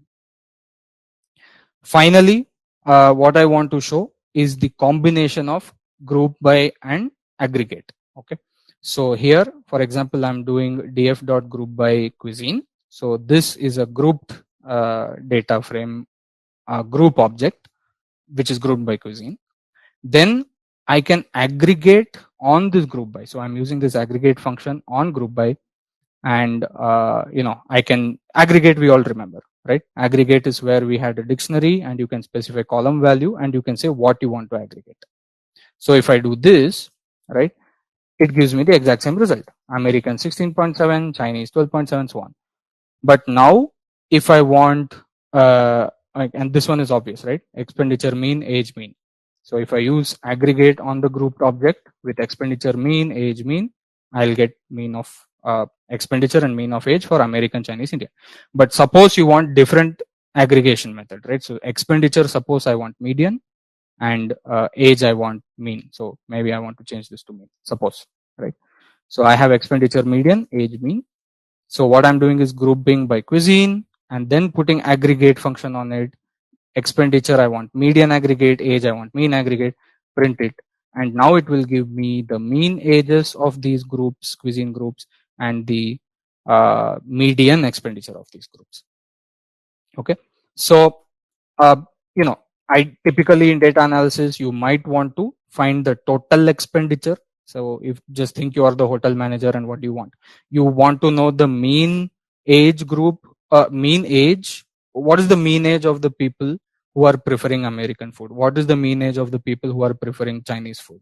What is the mean age of the people who are preferring Indian food? That is one thing you want to know.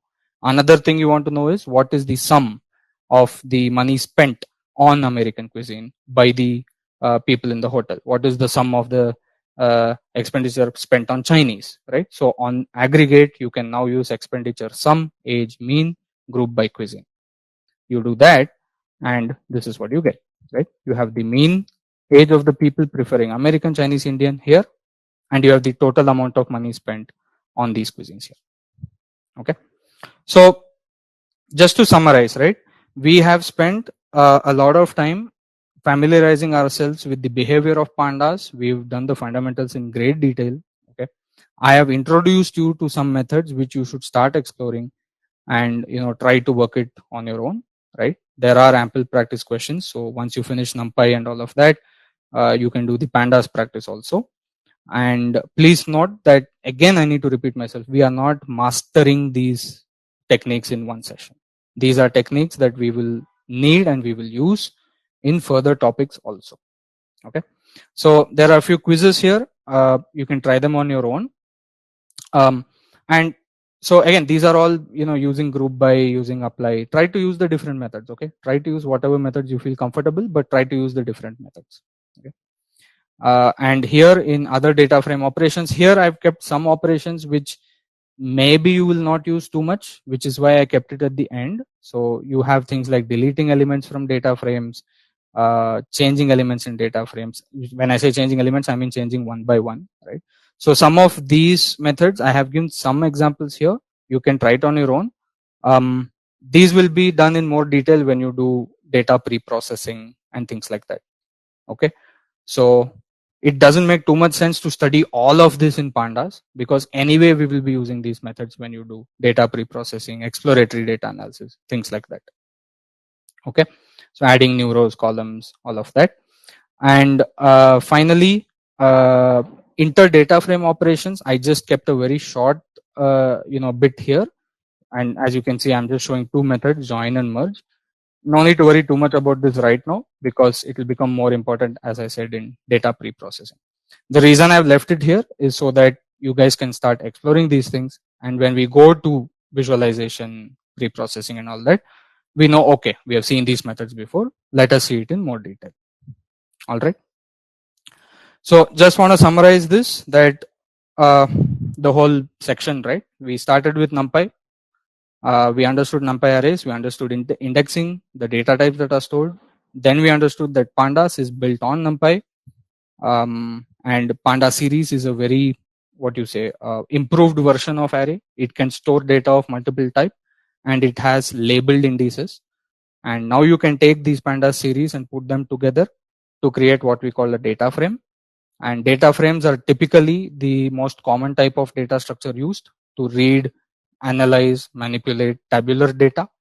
And we have seen multiple tabular data in these sessions: car data, movies data, buffet data, so all those kinds of things. So of course we'll be seeing many different data now as we go into the next topics, visualization, all of that. We'll be seeing way different type of data.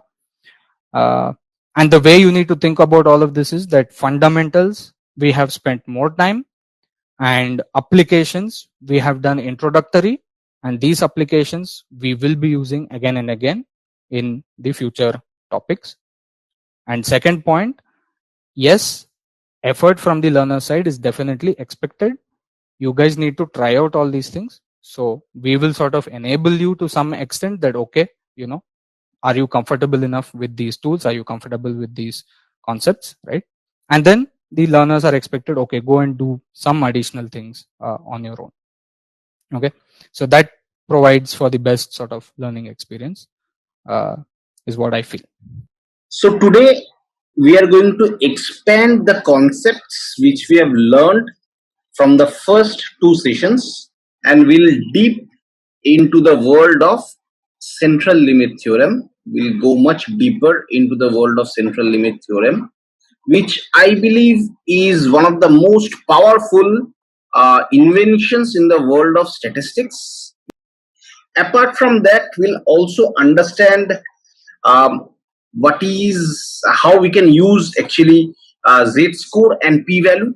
So in the previous video, we have seen how to calculate z-score, and here we'll see how to use z-score and p-value. And in the process, we'll also understand the difference between population and sample. So population and sample. And this will pave the way for us to dig deeper into hypothesis testing. So let's get started with understanding the use of z-score and how is it related to p-value, and what is p-value and how is it so important. So let's get started. So in statistics, we do two major varieties. One is descriptive statistics and one is predictive statistics. That means we want to predict something, right? Suppose if I give you a problem, right, or I give you a scenario and I ask you what will happen next, which means essentially means that you have to predict something. Like for example, if I tell you, say, who will be the next president of, say, USA. As you know, the presidential elections are coming. So if I ask you who will be the next president of USA, and I hire you as a statistician and I ask you to make some predictions. Suppose we have candidate A. Suppose the two main candidates are candidate A and candidate B. Now, if I ask you, tell me what are the chances of candidate B being the next president of USA. Now what you can do is you can collect a lot of data. So you will collect a lot of data in the form of maybe opinions from different people, different agencies. You will collect all the data, do some analysis, and if you have to find out who will be the president of USA and what are the chances of candidate B being the president of USA, you will analyze this data, for example, and then you will come up with something called a p-value. So if I ask you, tell me what are the chances of candidate B being the president of USA. So you collect a lot of data, then you calculate something called p-value, and this p-value, in this case, if we just want to find out the chances of candidate B being the president of US, so we basically say, we ask different people and say, will you vote for candidate B? Will you vote for candidate B, right? And you get yes, no's and everything. Now after doing all calculations, how to do all the calculations and everything, that let's just park it. We'll look at it. Suppose after doing all the calculations, we find something called a p-value. Now this p-value basically denotes the chances of candidate B being the president of US, because the entire analysis I am running on this particular hypothesis, that what are the chances of candidate B being the president. So we analyze the data, we calculate something called a p-value, and suppose if we get a say a p-value of 0.8 for example, now that means that the chances of candidate B being the president of USA is 80%. So we take the data, we take a hypothesis to start with, we collect the data, we do the analysis, we calculate the p-value for a particular incident or a particular question. So first is we build some kind of question or hypothesis. We'll look at in a bit more detail with hypothesis testing. So if you are already aware about hypothesis testing, some of these things may look as if a bit disjointed from that hypothesis testing. These hypotheses right now, don't worry about hypothesis testing. Just think of it like a belief at this point. So you should think like this, that we have a hypothesis, we collect data, we do some analysis, and then we get p-value. Now after doing all these things, so this is my hypothesis, right?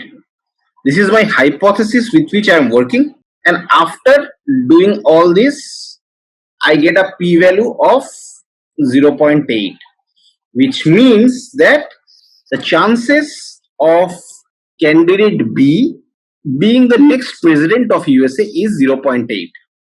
However, having said that, when we talk about null hypothesis and alternate hypothesis, we'll see a slight difference from what we had just said. I mean, we do it a bit differently, but the basic principle is this. I have hypothesis, I take the data, I do some analysis, I calculate the p-value. And here the hypothesis, as I said, is candidate B being the president of USA. Okay, so I am asked these questions: what are the chances of candidate B being the next president of USA? And my answer is, going by all the statistical analysis, the chances looks like 80%. Okay, so p-value gives me the chances of a particular incident being true. Here the incident is that candidate B will become the next president of USA. I guess it's clear so far. Now what we'll look at is how p-value is related to the z-score. Z-score is something which we have seen in the last lecture. If you have not watched the last lecture, please go and look at the last lecture and then come back to this lecture. So now let's look at how z-score and p-value are connected. So let's take a normal distribution. So this is a normal distribution, not a very well drawn normal distribution, but I think to some extent at least we are able to understand it's a normal distribution. Fair enough. So suppose this is my mean, and say my mean is 50 and my standard deviation is say 5. So simple one only. This one is 55, this is 60, this is 65, this is 45, this is 40, this is 35. So as you can see, I since the standard deviation is 5, I have gone up to 3 standard deviation to the right and 3 standard deviation to the left. Now suppose I ask you a question, that what are the chances, suppose this is a distribution, right? So behind the distribution, what is there? How do we get this distribution? So we have data.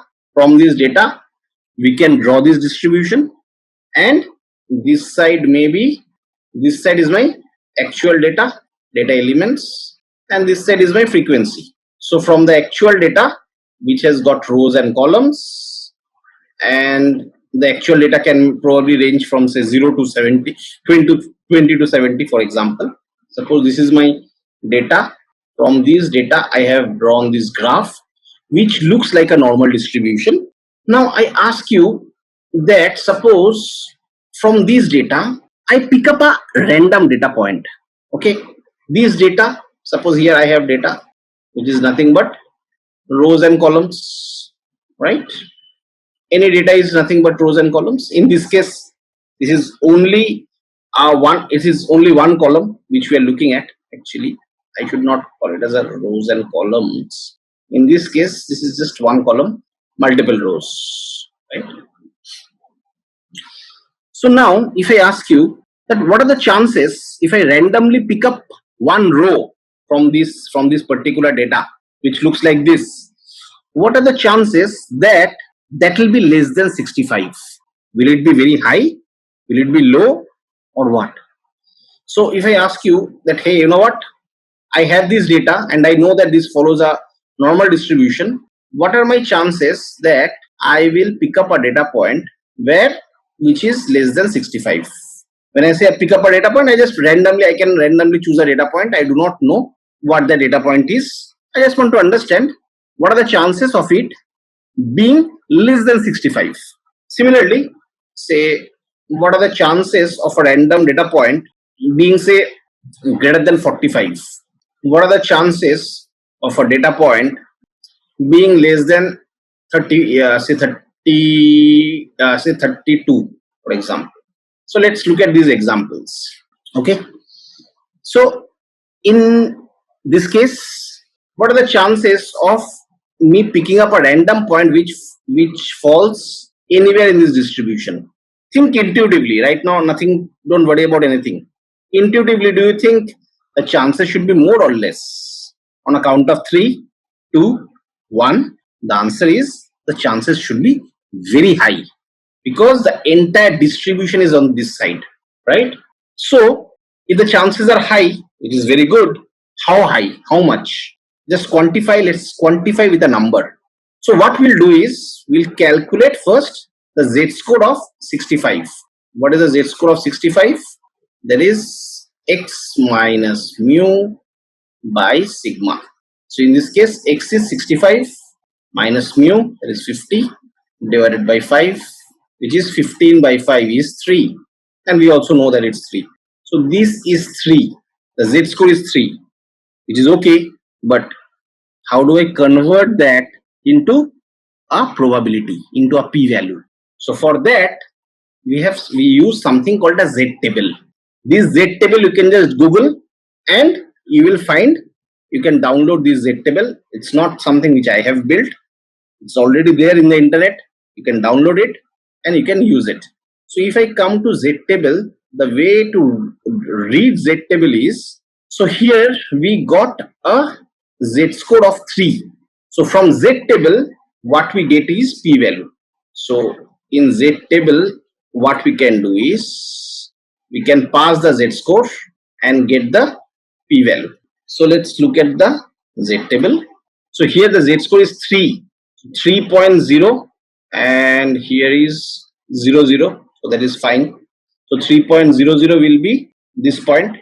That is 99.87, which is okay, 0.9987 or 99.87%, whatever. So let's come here. So what it is saying is, if this point is my point in question, which means if this point is 3, which in this case it's 3, here this is like 50 and this one is 65, the z-score is 3, which means the chances of anything picking up randomly from the left hand side of this point in question is 99.87 or a p-value of 0.9987. Now if I ask you what are the chances of picking a random data point from this distribution which is greater than 65, that will be 1 minus, which is this side. If the total is 1, then this will be 1 minus 0.9987, which is 0.0013, not 13%, 13, and then you can multiply it with 100 and you will get 0.13%, right? So let's rub this off. So let's look at few more examples. So the first answer what we got is now greater than 45. Greater than 45 means I want this side, right? the right hand side, and intuitively we can see that right hand side should be more, greater than 45. The chances of you picking a random sample which is greater than 45 is actually more. Now how much more? That's the question. So 45, we can clearly see that z score of 45 will be -1. How? Because here it will be this will be, if this is 45, if this is 45, then this will be -1. So here the z score is -1. Now what that means? Now let's go to the same z table. When the z score is negative value, then we come here. So here we got a z score of -1, which is this point. However, here, which means the shaded region percentage is what I have got. So the number which I have got is 0.1587, right? How did I get there? Again, let's come back. A z score of 1, and here this is 0, which means the value which you are getting is actually this side of the curve, and I want this side, which means if this side is 0.1587, then this side should be 1384, which means 84.13%. So the chances of we picking up a random point which is greater than this point in question is 84.13. So for a negative z score, we get this side, which is this value, but we want this side greater than 1, greater than 45, z score greater than 1, this region. In this case, this z score, this is 45, so I want this region, and the chances is 84.13%. So let's come back. This is next one, less than 32. Less than 32 should be this side and should be very, very low. Just intuitively, if this is 32, for me picking a random point here should be very low. Intuitively we know that. So just let's look at 32. So if we pick up 32 here, we get -18 by 5, which should be -3.6, I guess. -3.6. So let's see if we can find -3. Oh, -3.6 is not even here. So let's pick up, say, 34. Say let's do 34. So this 34 should be -3.2, which means the z score is -3.2. So less than 34 means this region is what I'm looking at, and intuitively we can see that it should be very low. Let's see how much.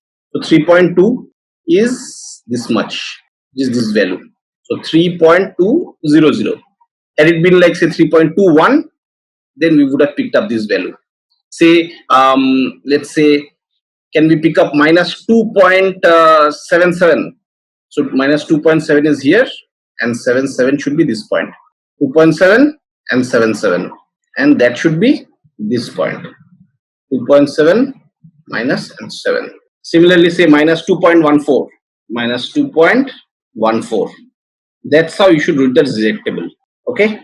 So now -3.4, 3.2 is what we have got, which is 0.007, which means this side is 0.007, which means the chances is 0.07%. Very low. So 0.007 is the p-value which we have got. Now we have to multiply it by 100 and we get this. So greater than 70, let's do the last one, or maybe say yeah, let's do greater than 70 is actually a high number is what I feel. So let's do say greater than say 57.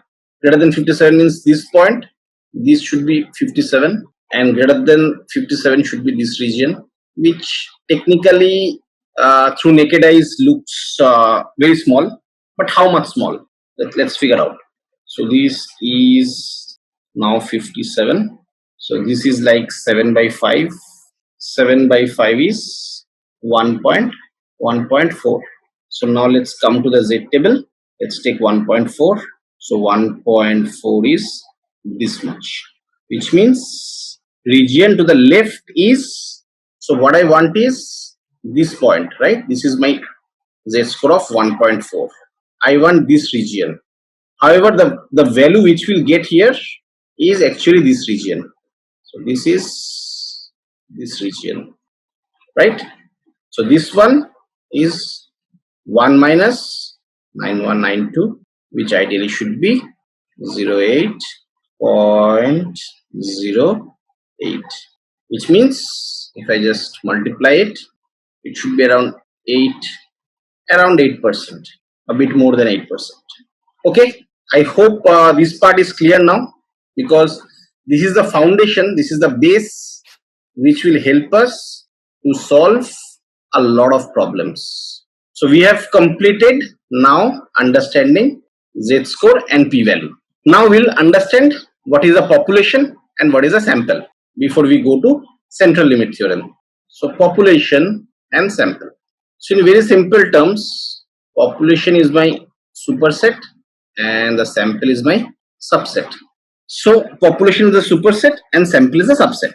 Now let's get some examples. Suppose I ask you what is the population of India, which means it like contains the entire population of the country, which should be around approximate say 130 billion, 130 crores, right? 130 crores population of India. Now suppose if you have to do an exit poll, right?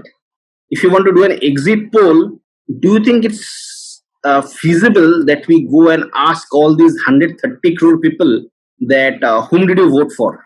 It's impossible, right?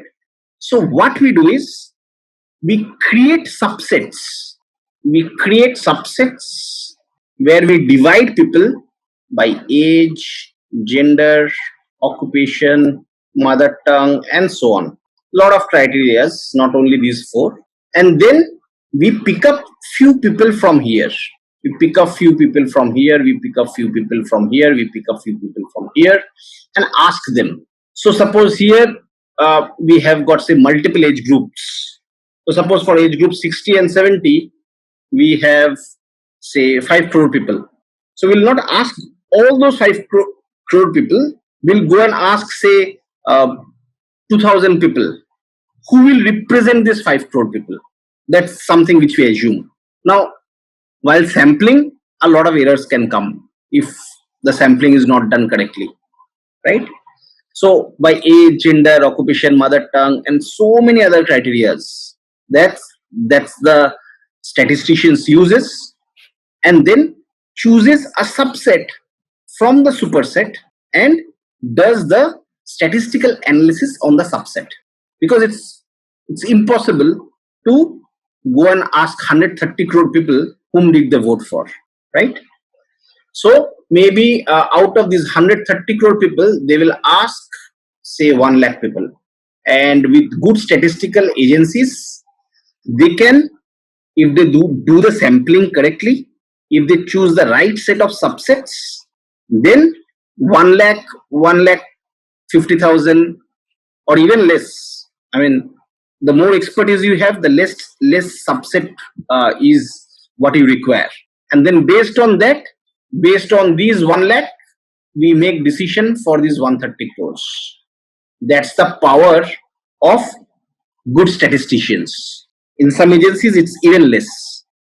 I have seen agencies who have done exit polls for just by selecting 50,000 people out of a population of 130 crore people, and their prediction was like very, very close, right? So it's not possible that we go and talk to everyone. So we choose a sample, we choose a subset from the entire data set, and then we do the analysis on that, and we assume that this subset represents the superset.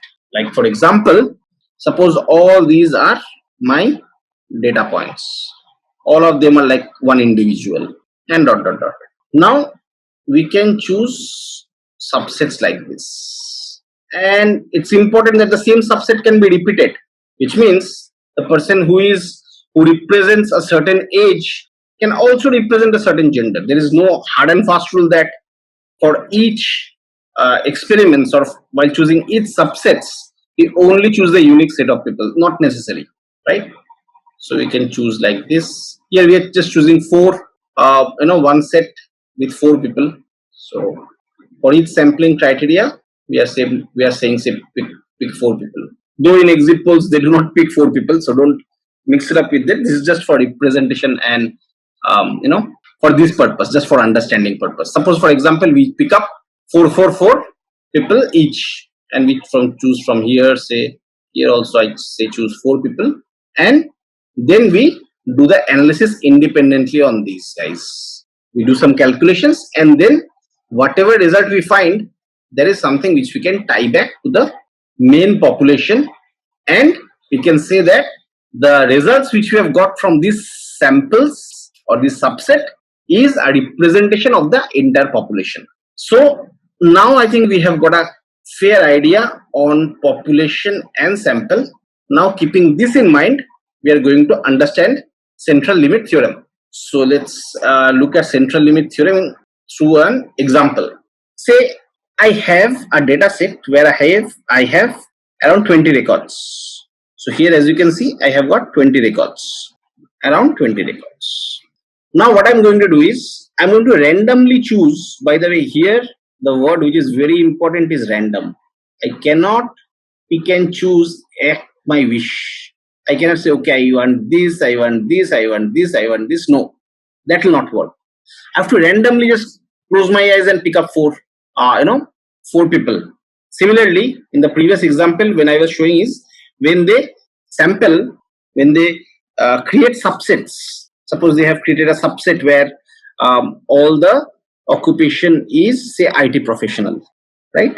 Now they know that these 20 crore people are IT professionals, and I know that okay, I want to choose say 50 people from there. I cannot make bias in my mind, say okay, I want these people, this.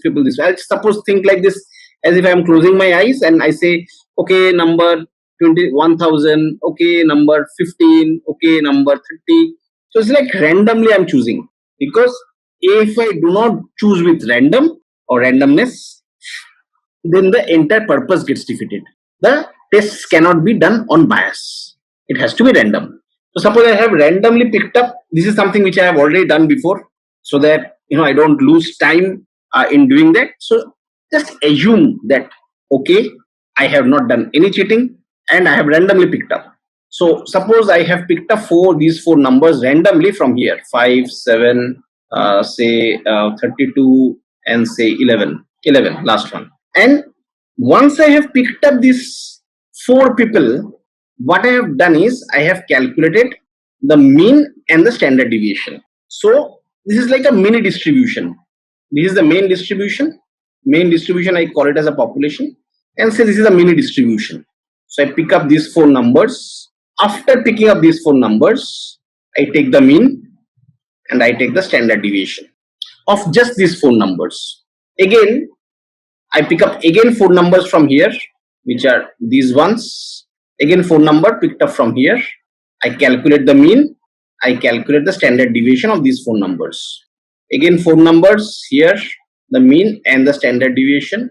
4 numbers, the mean and the standard deviation. Okay. Now what we shall do is, let's come here. Standard deviation is something which we do not need. We'll work with the means. So for all these subsets which we have taken, for all these 4 number subsets, we have got the means for all of them. We have also calculated the standard deviation, but we do not need it. So we have taken all these means. So as you can see, these means. So we have formed another data distribution where we have taken all the means. So these ones and these ones, all these means, and we have formed another data distribution, because the collection of data is a distribution. So here we have created a distribution of means. So we have taken all the means and created another separate distribution.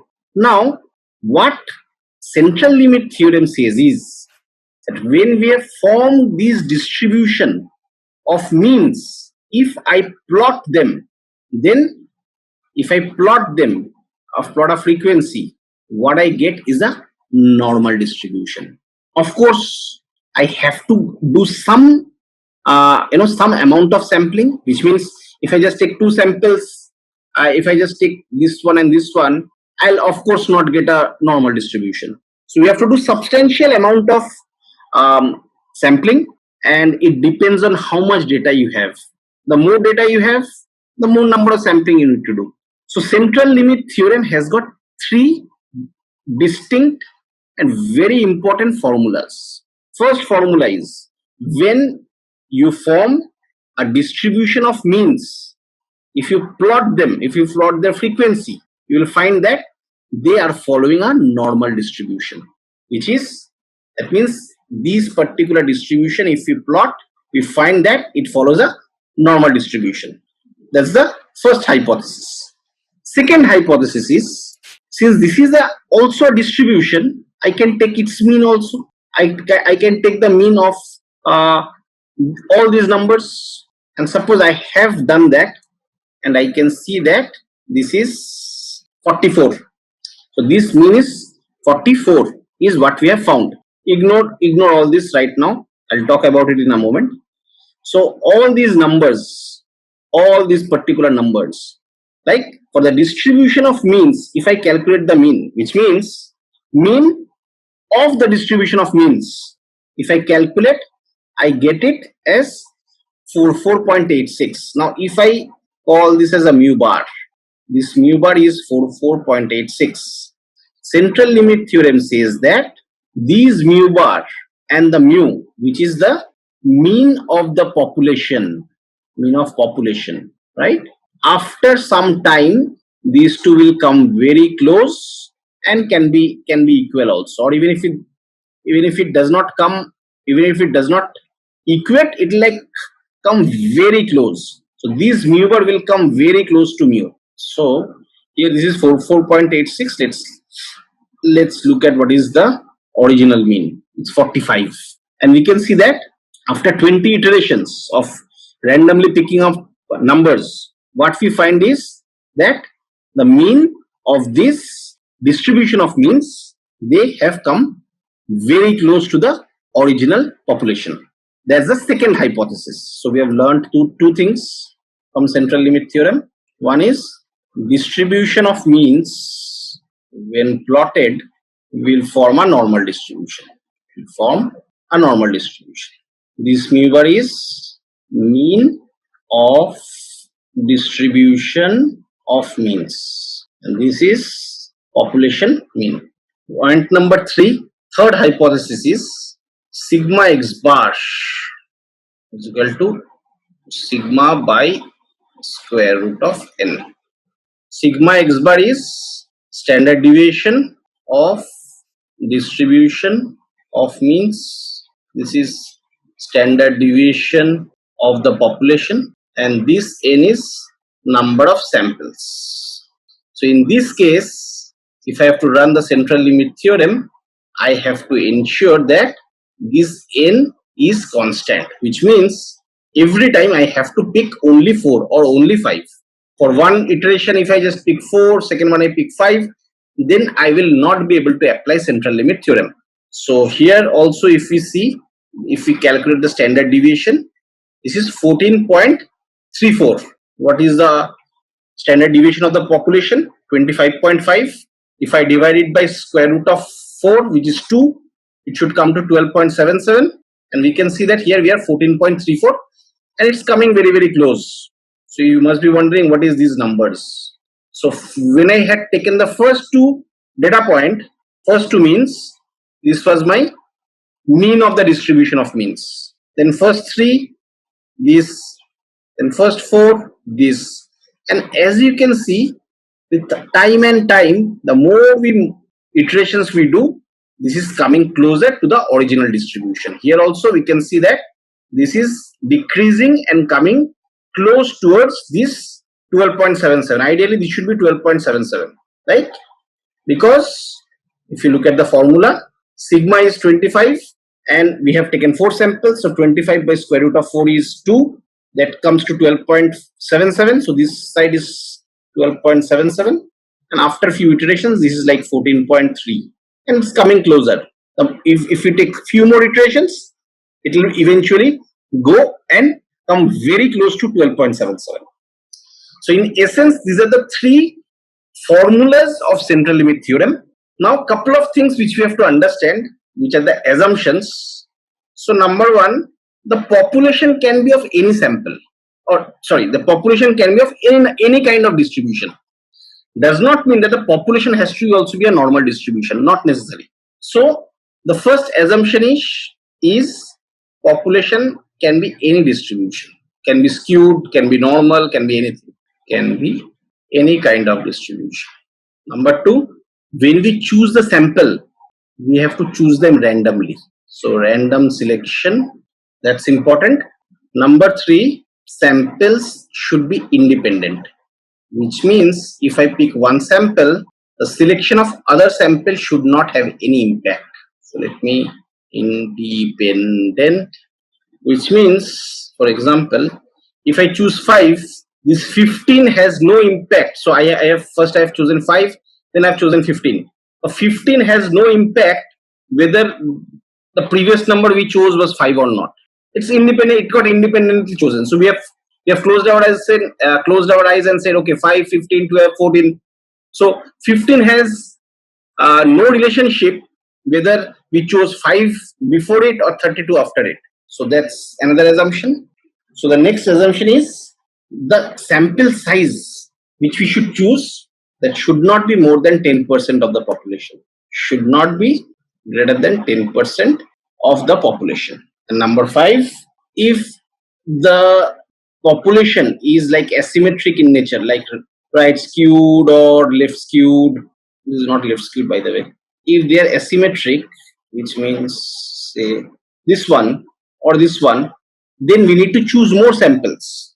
And if they are symmetric, then we need to choose less samples. So for symmetric population, or in simple terms, things, if the distribution is like more or less normal, then we can limit the sample size to less than 30. We should choose sample size which is less than 30. For asymmetric population, we should choose more samples. Okay, I hope these assumptions are clear. Now what we'll do is we'll run through a quick simulator where this concept will be even more clear. So this is the link of the simulator. You can also go and practice yourself. And when I learned central limit theorem for the first time, I got very confused initially. And then I used this simulator and everything started to make sense very quickly. So let's look at the parent population. Say parent population. We say that it doesn't matter what is the parent population. It can be normally distributed, non-normally distributed, can be anything. Now what I'm going to do is, so I just distorted the population as much as possible. So for this population, I know the mean and I know the standard deviation. Now what I'm going to do is I am going to pick 5 samples here randomly. So these here, as you can see, 5 samples I am picking randomly. This n is equal to 5. And then once I have picked up these 5 samples, I calculated their mean, and that is my distribution of means. And as you can see here, since the points are more or less here, the mean has to be here, right? This is only one point here. So this mean is like very close to these data points. So again, I choose randomly 5 points. I get a mean, which means like I'm here. I've got these 2 points and I have started forming my distribution of means. I've got 2 points. Here I've got 2 points. Again, one more. I've got 3 points now for my distribution of means. And as you can see, I've done like 3 repetitions. Now what I'll do is I'll like fast forward. I'll do it 10,000 times. Now it's like 10,003 times because I did 3 times before and now it's 10,000 times. Now for this distribution of means, if I want to feed it to a normal distribution, I can see that it's more or less fitting like a normal distribution. So my hypothesis 1 is proved and we can see that it works here. What was the second hypothesis? That this distribution of mean and this mean will be coming very close to each other. And if I look at it, it's like 15.47 here and here it's 15.5. Very, very close. If I do it say 10,000 more times, now I have done 50,000 times, and as you can see, this mean is like 15.49 and this mean is like 15.47. Very, very close. If I take one place of decimal, then it has already merged. My third point was standard deviation. So standard deviation for the formula was sigma x bar is equal to sigma by square root of n. So in this case, sigma is my 9.96, which is this, divided by square root of n. N is, I'm taking 5 samples, so square root of 5. So now let's just calculate and see how much it should come and how much it has come. So square root of 5, I guess, should be 2.23. 9.96 divided by 2.23. That is 4.46. And you can see here it's 4.45. Very, very close. So let's do one more. And it doesn't matter how many number you choose. It will still stay the same. Another distribution. Animated. I'm now taking 10 samples and then I get my distribution of means. So here my standard deviation is 9.14. So first let's do 10 square root. 10 square root is 3.16. So 9.14 divided by 3.16 is 2.89. So here my sigma x bar should be 2.89 after few iterations. We'll see. So animated again, 10 samples and I get their mean. Fast forward 10,000. I tried to fit the normal distribution and I can see it's almost fitted, or it's fitted quite well actually. Here the mean is 14.38, the mean is 14.41, almost merged. The standard deviation is 2.93 and we should have got 2.89, again very close. Let's do few more rounds and see. Now after 60,002 rounds, we can see now the standard deviation is 2.9. Here this is 2.89. Here we see that the mean is 14.39. Here you can see the mean is 14.38. And now it fits the normal distribution even better. So you can play around this tool and get a very good idea about central limit theorem. And in the next lecture, what we'll do is we'll look at hypothesis testing. We'll understand what is a null hypothesis, what is an alternate hypothesis. Then we'll look at false positive, false negative, type 1 error, type 2 error. And then we'll look at some problems. So in order to do hypothesis testing, which we will learn later in the next series, the basic building block is central limit theorem.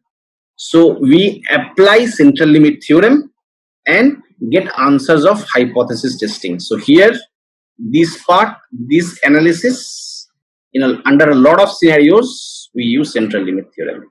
Not that for this case we will use central limit theorem, but just assume that if we go this path, central limit theorem, and there are other techniques as well, not only central limit theorem, but in this context, so we establish a hypothesis, we collect the data, we do some analysis by using central limit theorem and or some other techniques, and then we calculate the p-value, and then we make some inferences. And central limit theorem, as I said, is one of the most powerful techniques in statistics. Congratulations on completing the business dashboard using Excel course. Ready to elevate your career? Join our postgraduate certificate in data science and AI and gain exclusive benefits like a complimentary Python programming bootcamp, 7+ case studies, dedicated student support, and access to our job opportunities portal. Don't miss out on this chance to transform your career.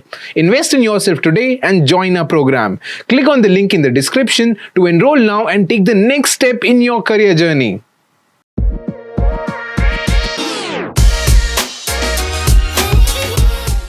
Welcome friends to another exciting episode of statistics. So today what we are going to do is going to be very exciting, because today we are going to solve few statistics challenges. These challenges are based on the learnings which we have acquired over the last few videos.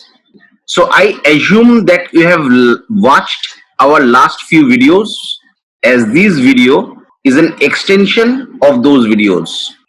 So today we will solve statistics challenges using central limit theorem, using the concepts of normal distribution, and using the concepts of hypothesis testing.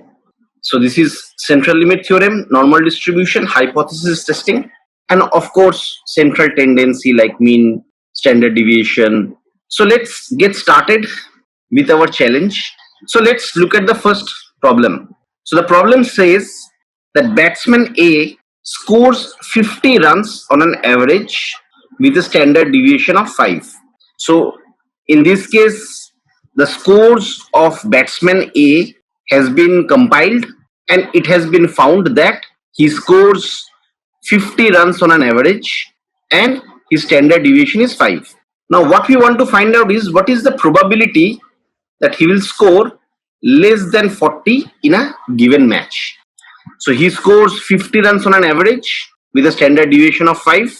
So if for any given match we have to predict his score, or in this case we want to predict that he will score less than 40, we want to find out what is that particular probability, what are the chances. So let's get down to work. So let's first write down what are the information we have. That's very important for problem solving. So in this case we know, so this is problem 1, we know that the mean is 50, we know that the standard deviation is 5.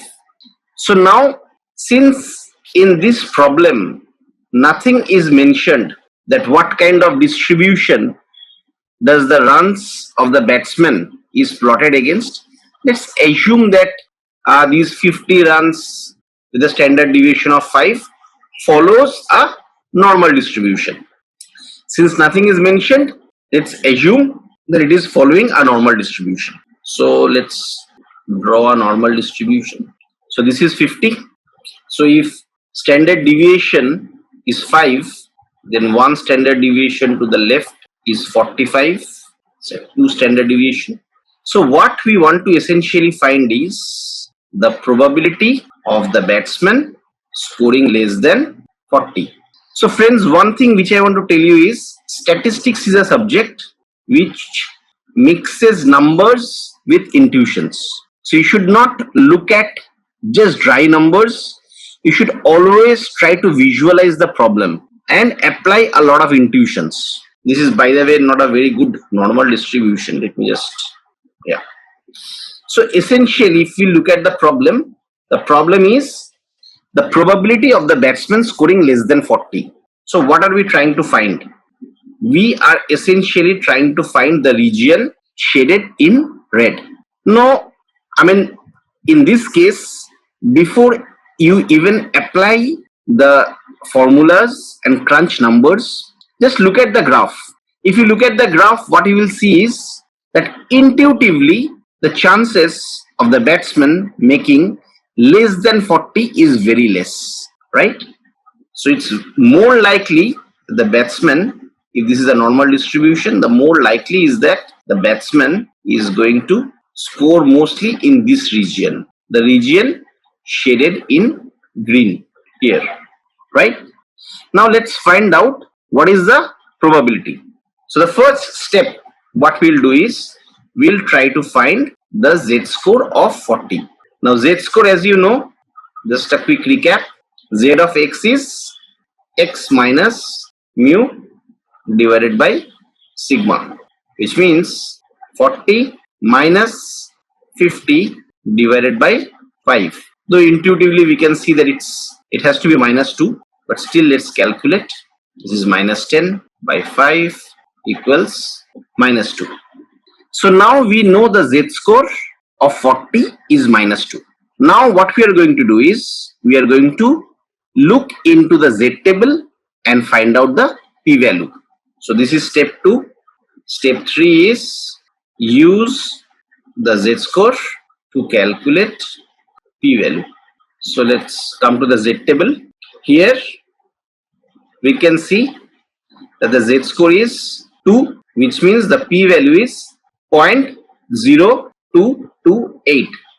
So the p-value is, now what is p-value? In this case, if you remember our previous videos, p-value is the probability of picking up a random sample from this shaded region, this region, right?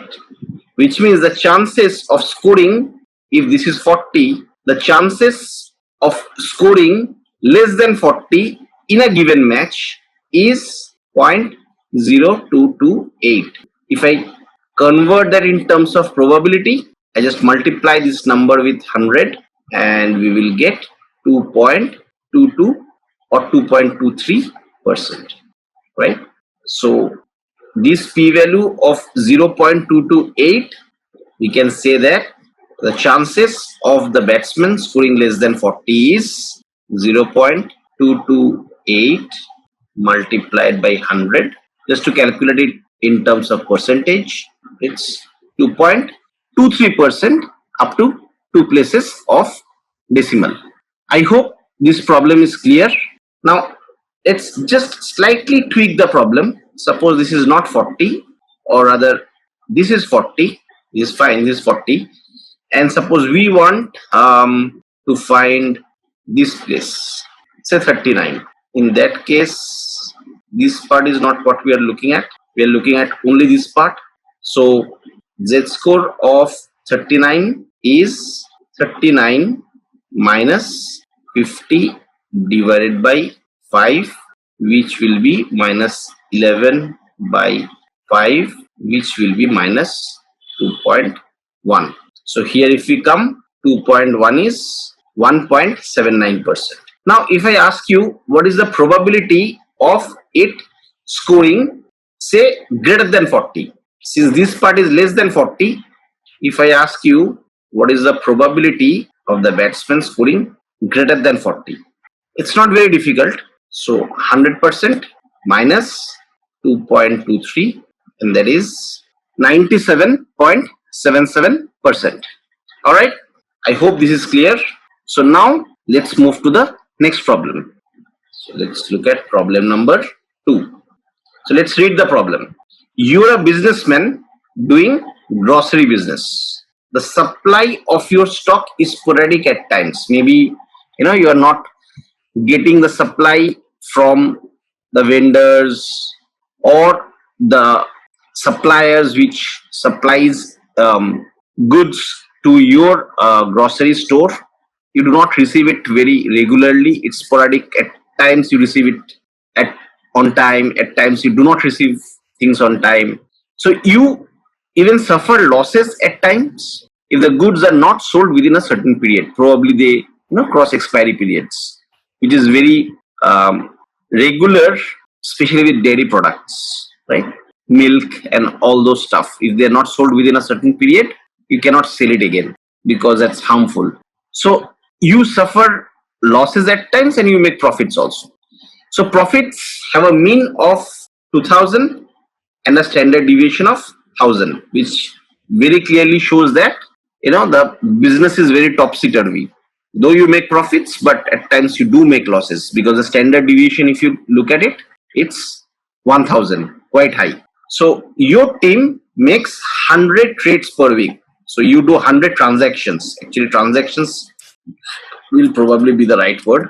So your team who is running your shop, they makes 100 transactions per week. Now, what is the probability of your team, or rather your shop in this case, because your team cannot make profit, making a loss or making a profit of more than 20,000 in a given week? So let's dissect the problem. Let's first look at what we have. So we have a population data, which is the mean of 2000 and the standard deviation of 1000.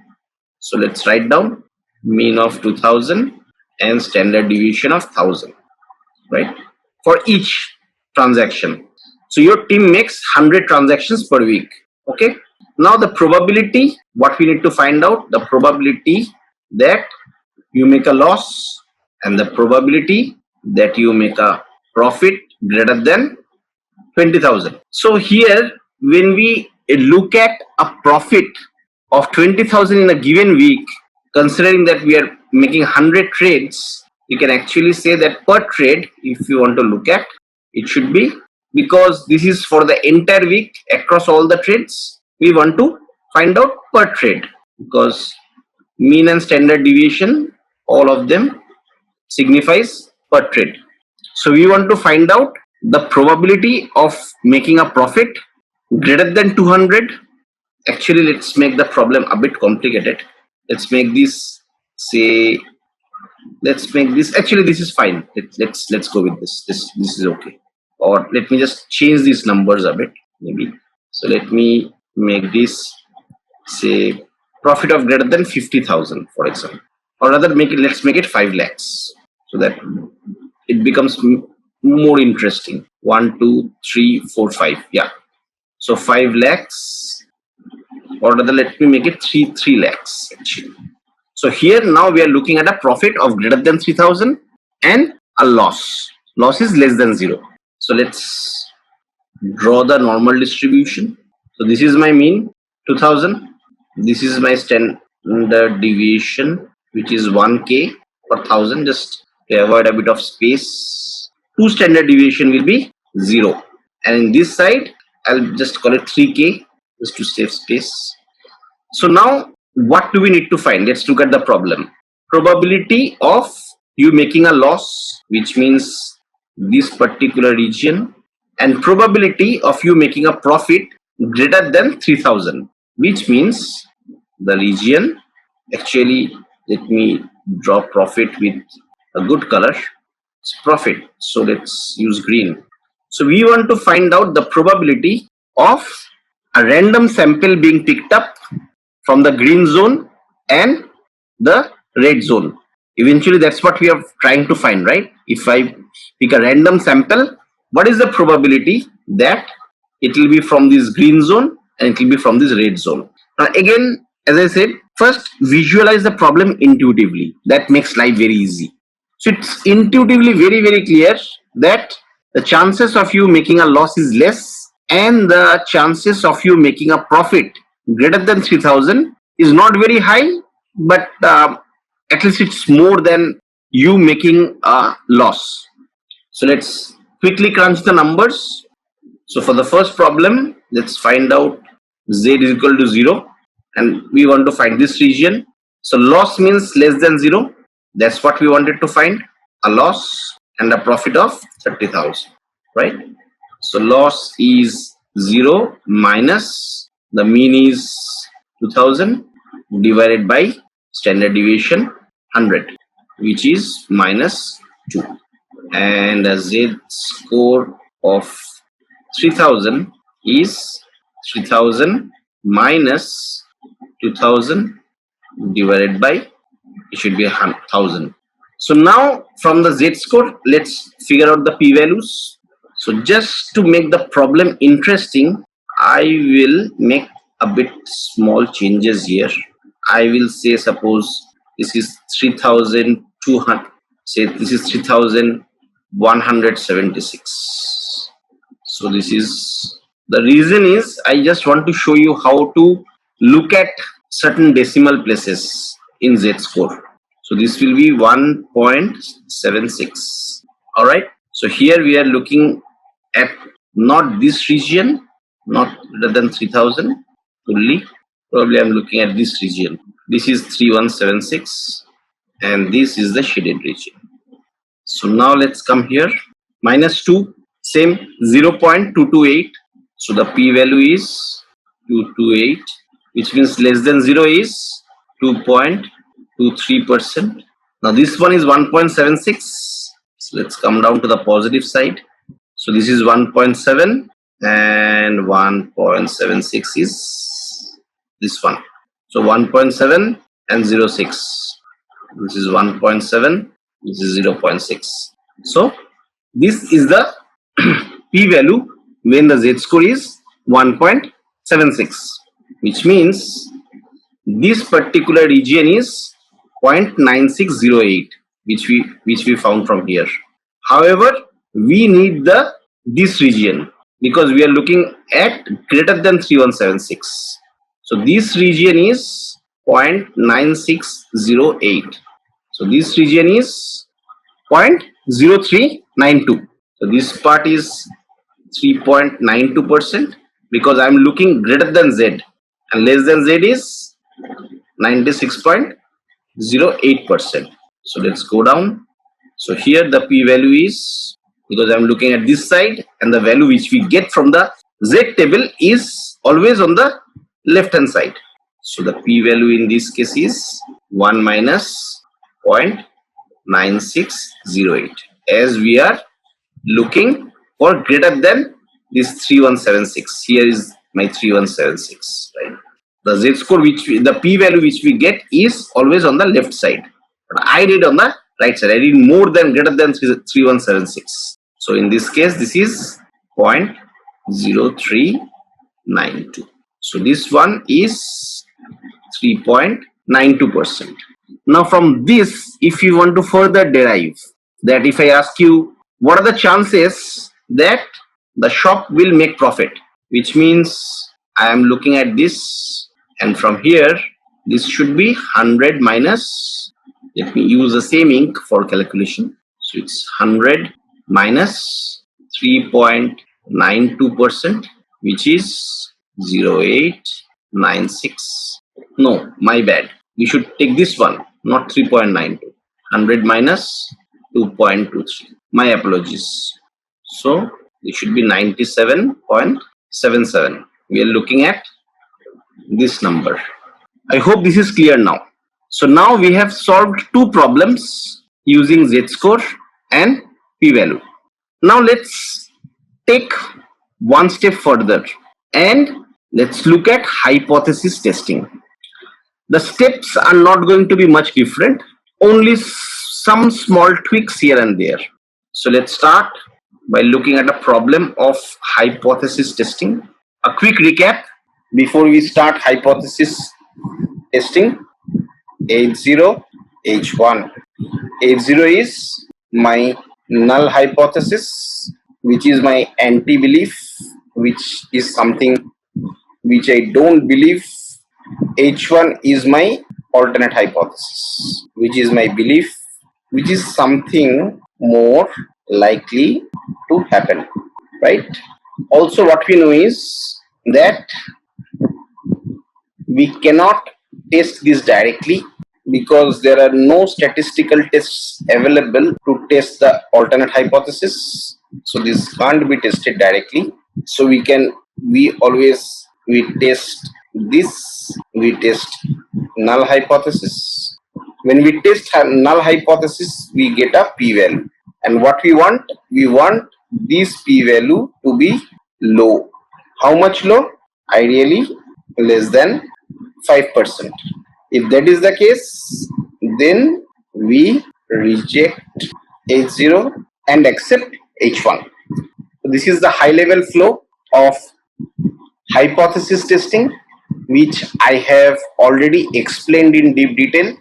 This is just to warm you up and a quick recall. So now let's start looking at the problem. So in 2015, kids were watching 26.5 hours of TV with a standard deviation of 8 hours. So in 2015, you did a survey and you found that kids were watching 26.5 hours of TV with a standard deviation of 8 hours.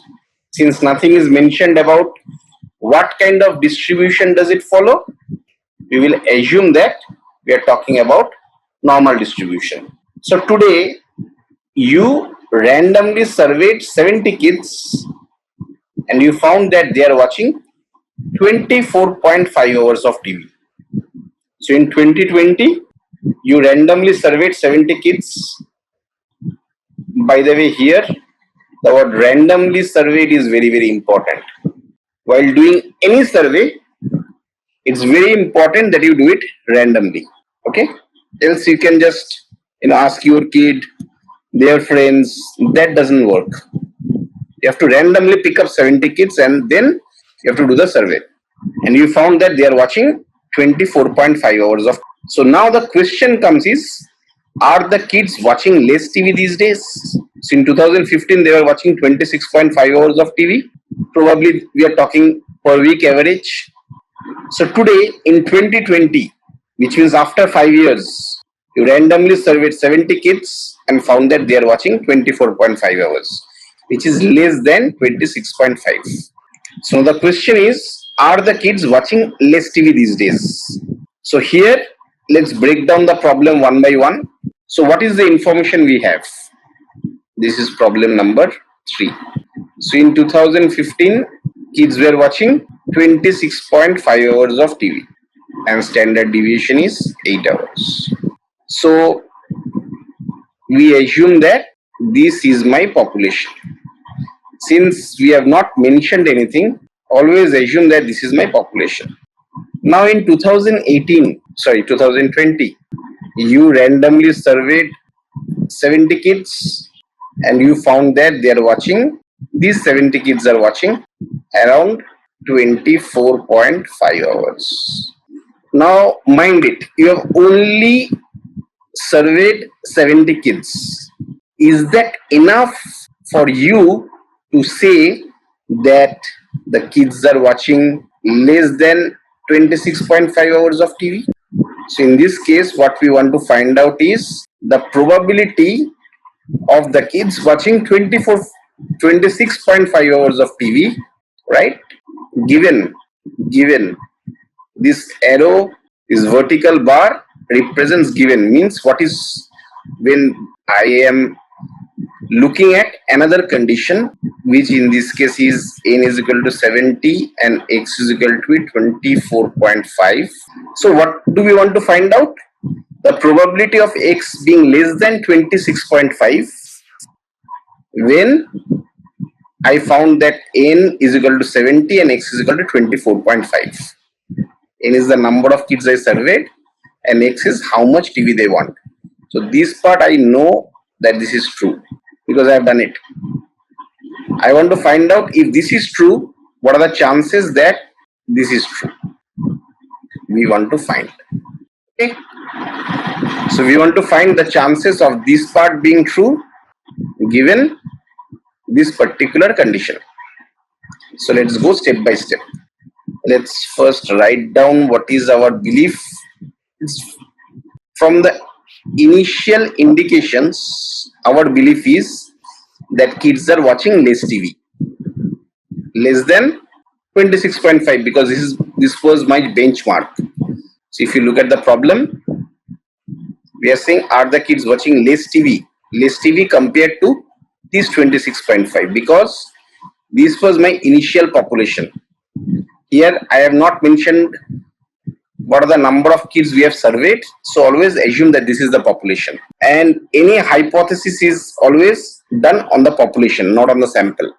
Like what we do is, if you think of a real life scenario, we say that the average literacy rate of, say, India is 75%, for example, right? Now suppose you randomly surveyed 100 people and you found that out of those 100 people, 90 are literate, which means the literacy rate is 90% for those 100 people, right? So you get an intuition that probably the literacy rate has increased. But is it enough? Because you have only spoken to 100 people, you have not spoken to a lot of people. But is it enough for you to make an assumption that probably it is greater than 77%, right? So in this case, you have to think like this. You have to think intuitively first.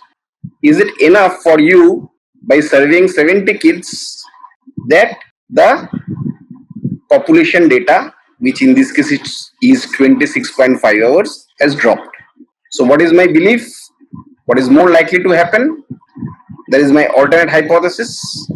What is less likely to happen? Now you may ask me why this is not greater. Why it is not greater or equal to 26.5? The reason behind very simple is, it's very evident that the numbers have dropped. And it's very unlikely that this will be greater than 26.5. At best, it can stay at its current position, because we can clearly see that there is a drop here. But is the drop substantial enough, or have we spoken to enough people to make a conclusion about the population of 2020, right? That's what we want to find out. So always think that in this case, the two questions which are important is the drop enough? Is the drop enough for me to conclude that it has actually dropped? Drop enough means this and 24.5, right? Is it an enough drop? The second is, have we surveyed enough people, right? So now let's try to solve the problem. So according to central limit theorem, what do we know? We know that mu equals to mu bar. This mu bar is the sample side. This mu is from the population side, right? So this mu bar belongs to the sample side. This I'll call the sample side. This is the population side. So according to central limit theorem, mu is equal to mu bar, which means in this case the mu bar is 26.5. The standard deviation of the sampling distribution, sigma x bar, is equal to sigma by square root of n. So sigma, as you can see, it's 8 by n is 70, and that comes out to be 8.36. So 8 divided by 8.36 is 0.95. So the standard deviation is 0.95. So now let's draw this graph and let's try to mimic this condition here. Remember, this is not, I do not know whether this is true or not. I'm just trying to mimic it and see the chances of this statement being true. So this is my, according to this scenario, this is 26.5. So that's my mu bar, and my sigma x bar is 0.95. So 26.5 minus 0.95 is 25.55. One standard deviation to the left. So this is 25.55 minus 0.95 is 24.6, which means this is 2 standard deviation away, and our candidate is 24.5, which is here. This part is 24.5. So now we have mimicked this in the graph. Now we have to understand one concept of rejection region. What is a rejection region? In very simple terms, rejection region is the region which does not contain 24.5 and 26.5, which means in this case this is my rejection region, the region shaded in blue, because this part does not contain 24.5 and 26.5. This region, the region on the green, that has both 26.5 and 24.5, right? This region. However, the region shaded on the blue does not have 24.5 and 26.5. So this portion is called the rejection region. Now logically, if you think, the closer this 24.5 and 26.5 come, right, that will increase the rejection region, isn't it? Like for example, suppose this is 10, there's a number 10, there's a number 8, there's a number 6. So if we want to compare 8 and 10, the rejection region is higher. This is the rejection region of 8 and 10, right? Why the rejection region is higher? Because 8 and 10 are closer. The closer these 2 points are, the rejection region becomes higher, right? So in this case, it's very evident that these 2 points are not very close, which was also which is something which we also saw. This is 26.5 and this is 24.5, right? So they are not very close. What we want to find out is the coexistence of these 2 things. We do not know whether it's less than 26.5 or not. That's what we want to find out. When this part is true, this part is what we want to find. What is the probability, right? So the probability of this thing happening, this particular phenomenon, this particular probability happening, should ideally be low, right? Should ideally be low if the rejection region is less. The rejection region, if it grows higher, then we get a higher chance of these 2 statements being true at the same time, isn't it?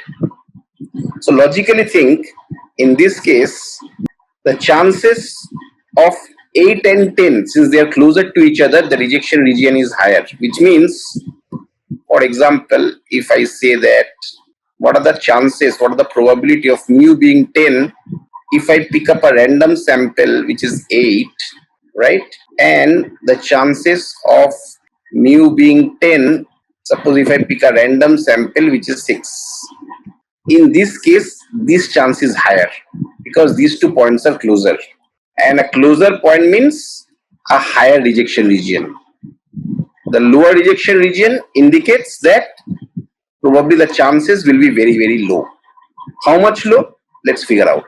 So Z score of 24.5, you already know, it will be 24.5 minus 26.5 divided by the standard deviation 0.95, and that is minus 2 divided by 0.95 is minus 2.10. So the Z score is minus 2.10. So from the Z score, I will get the p-value. I want to get the p-value of this region, and we know how to get that. So minus 2.1 is, sorry, this is the positive side. Minus 2.1 is 0.179, which means the probability of us, or the rejection region probability is 0.179, which is 1.79%. So the p-value here is 0.179, and this p-value what we get is for the rejection region, right? So now the formula is very simple from here. The p-value which we calculate, if it is less than rejection region, we can say that reject H0, right?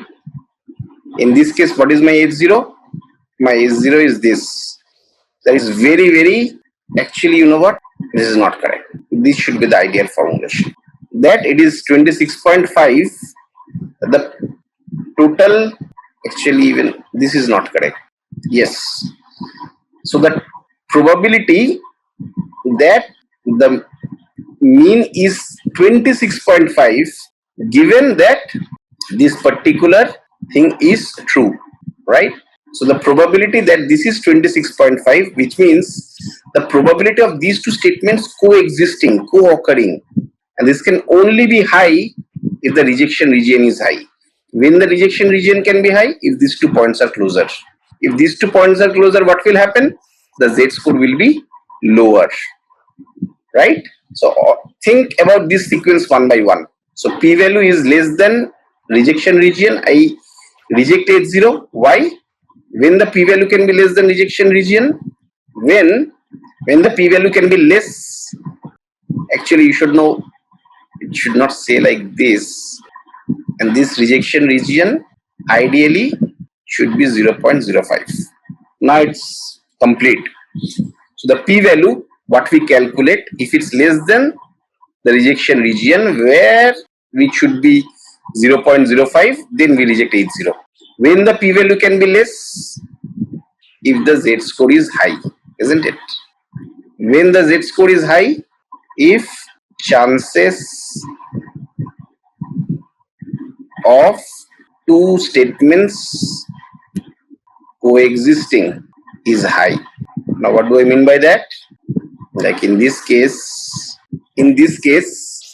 we are looking at the coexistence of the statement that the mean of the distribution is 10, but we picked up a random sample which is 8. There are a lot of numbers. I pick up a random number, there is 8, and I know that in this case my mean is, say, so I'm looking at a distribution where mean is 10 and standard deviation is, say, 2. So I pick up a random sample which is 8, where I got 8, right? What are the chances that the probability, or what are the chances that the mean is 10? So the mean is 10 and I pick a random sample that is 8. Now this one though I know is true because I have done it. What are the chances if I pick a random sample which is 8, and the probability is 10. Sorry, the mean is 10. The probability of the mean being 10 when I have picked up a random sample which is 8. That's what we want to find out. So if the z-score is high, then this happens. If the z-score is low, then the chances, the probability of coexistence, two statements coexisting, will be low, right? So if the z-score is low, means 2 points are far apart, the p-value will also be low because the rejection region will be low. So lower, if the 2 points are far apart, the z-score will be high, the p-value will be low, the rejection region will be low, and we can reject the null hypothesis, right? So in this case, what p-value did we get? 0.179. So this is what we have got, that is less than 0.05. So we can reject the null hypothesis. My null hypothesis is this, which is rejected, means the chances of this statement being true is only 1.79%, right? This one multiplied by 100 is 1.79. So this one has a chance of, this has only 1.79% chances, means this one has a chance of 98.21%, and we accept the alternate hypothesis, or rather we can say that we are 98.21% sure that people are watching less TV, but this number is so high, we can actually pass it as a judgment. We can say that people are watching less TV. I hope the entire understanding of the problem is clear, because now we are going to just extend the same thing for other problems. So let me share a small tip with you. So far we have been trying to calculate the p-values, and going forward also we'll keep on doing that because that's a good practice. But let me also show you a shortcut. Do we really need to take the z-score every time? Sorry, do we really need to take the p-value from the z-score every time? I'll tell you a shortcut so that I don't even need to look at the p-value. And just by the z-score, I should be able to make a conclusion. So what is that concept? So what I want the p-value to be less than 0.05. How do I get the p-value from the z-score? Right? So now what we'll do is we'll learn a shortcut. So in order for the p-value to be less than 0.05, let's find out what is that z-score. So let's come to the z table. So let's look at a negative z table where the value, where can I find a good p-value where it is just less than 0.05? This part. This is my cutoff. So which is like minus 1.65. As you can see, this is just below 5%. So let's write down minus 1.65, and from the other side I will try to find out where exactly it is just crossing 95%. And if we see this again, 1.65, which means the rule is if the z-score lies between minus 1.65 to 1.65, you cannot reject a null hypothesis. If it's beyond this range, then you can. So if the z-score is greater than 1.65, or if the z-score is less than minus 1.65, if these two scenarios occur, then you can reject null hypothesis, considering that my confidence interval is 0.05. If this is 0.05, which is generally the norm. The general norm is that the confidence interval is 0.05. If that is the case, if this is the scenario, then a z-score greater than 1.65 or a z-score less than 1.65, I can reject the null hypothesis. Okay. Now suppose, for example, if your Z score is, suppose I say, okay, now I want to have a confidence interval of say 0.09, which means suppose it's a very mission critical. So I want a confidence interval of 0.01, which means I want to be 99% sure of my alternate hypothesis. So in this case, the p-value has to be less than 0.01. So in that case, what we'll do is, let's look at the positive side, which means I have to find where it is just greater than 99, which is this point, 2.33. 2.33. So in this case, a Z score greater than 2.33 or a Z score less than minus 2.33. If either of these scenario occurs, then you can reject H0. Else, we fail to reject H0. So this is a small tip which you can use. We will continue to use p-value because that gives a more intuitive understanding. But this is also a shortcut which you can follow to quickly do your calculation. Okay. So now let's look at the next problem. So if you can see, let's solve problem number 3. So average IQ of all kids, and here when I say kids, I mean all kids of the country, say is 110 with a standard deviation of 5. Fair enough. So we visited a particular school whom we are calling school A, and we randomly surveyed 50 kids within that school and found out that their IQ is 120. So what we can infer about school A kids? So what we see is that the national average is 110 with a standard deviation of 5. However, when we visited a particular school and randomly surveyed, by the way, we have to emphasize on the word randomly surveyed. We cannot survey our known people and say, okay, I'm done. We randomly picked up 50 kids and we found out that their IQ is 120.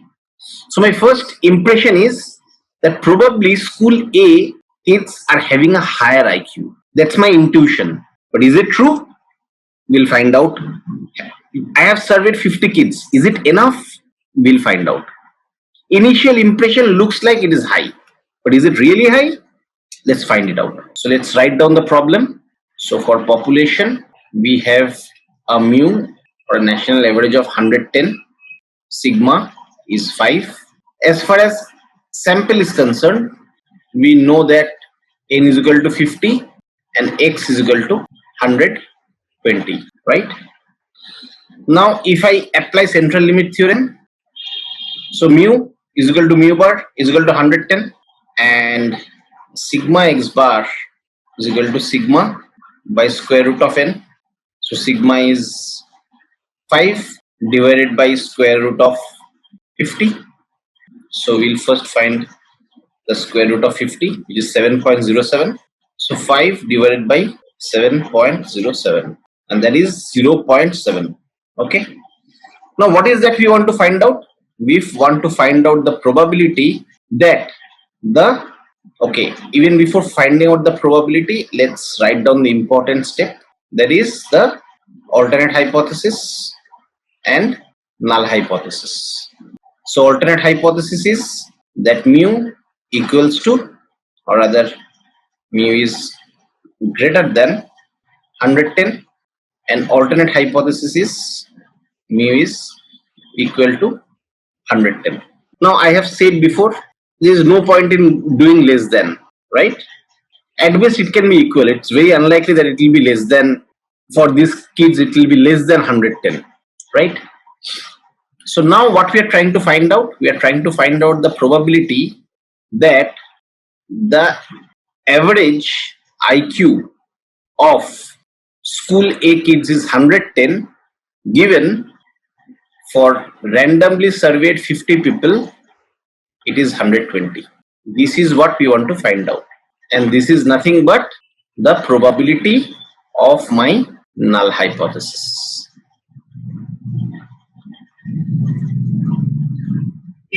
So now let's draw a normal distribution. So if we assume that this is 110, so 110 with the standard deviation of 0.7.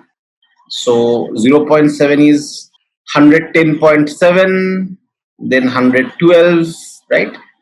And somewhere here it will be 120. Let me draw it a bit nicely, right? So this is 110, this is 120, and this is my rejection region. The region which does not contain 110 and 120. Always that is my rejection region, remember it. So let's find out the z-score of 120. So z-score of 120 is 120 by 100 minus 110 divided by 0.7, and that turns out to be 10 divided by 0.7, and this number is a very large number, very large, which means we'll get a p-value which is very low, which means that we can perfectly reject this and we can accept this. Okay, now if you intuitively also see, if the new average, right, the new average should be actually not 110 but maybe 115 or maybe something else, but it cannot be 110. These 2 points are like so far ahead, away from each other, and the z-score is so large. As you can see here, the z-score will be like 10, 11, 11, 12, 12, maybe 13, 14. Z-score will be like 14, which is a very low p-value. So we can comfortably reject this null hypothesis and accept this alternate hypothesis, that there is hardly any chance that the IQ, the average IQ of the kids in the school is less than or actually equal to 110. It has to be greater than that. Let's tweak some parameters and see if we can make any difference. Suppose let's increase the standard deviation. Say the standard deviation, let's make it 20. Let's see now if it makes any difference. So in that case, this becomes 20. So 50 square root is 7.07. So 20 divided by 7.07 is 2.82. So this is, does that make any difference? From the naked eye, it doesn't look like. So if this becomes 2.82, still it's not, it's like the z-score is still very high. So 10 divided by 2.82 will be close to 3 point something. 2.82 is 3.54, still very high. It doesn't make much of a difference. Okay, now let's make some changes. Say this is not 120, say this is 115, or say 112. Now let's see if that makes any difference. Actually, let's make it 115. So in that case, this is 115. So this is 5 by 2.82. So 5 divided by 2.82 is 1.77. So this value now becomes 1.77. Now if this becomes 1.77, then let's try to figure out p-value from the z table.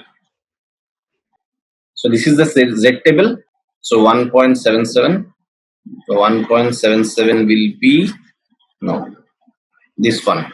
So this is, so 96.16.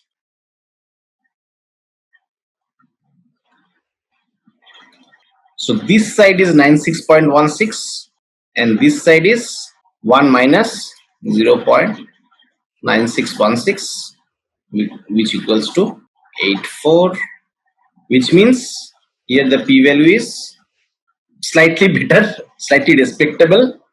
We were getting absolutely no p-values at all. Very low p-values we were getting. So this is 3.84%. Still lower enough for me to reject the hypothesis. I hope this makes sense. Now let's look at the next problem. So the problem says, in a survey conducted 2 years back, we found that 60% of households had got tablets. Today you surveyed 200 random households and found that 68% use tablets. So what we can infer? Interesting. So today we can see on surveying 200 random households, we found that 68% is using tablets, which is higher than a survey conducted 2 years back. So we can clearly see that it's higher. But is it enough that we can say that today people are using more tablets? Let's figure out. So let's first write down the population information we have. The population information is 2 years back, 60%, right? 60%. And the standard deviation is, oh, we don't have any standard deviation. Also, the problem looks a bit new. So far, we have been dealing with whole numbers. Now we have suddenly got percentage. Neither we have any standard deviation. So we have to do something about this.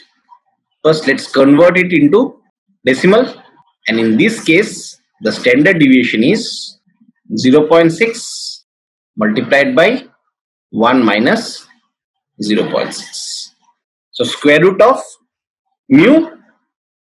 So the formula is mu into 1 minus mu. So which is 0.6 into 0.4. Square root is 0.48. This is my sigma.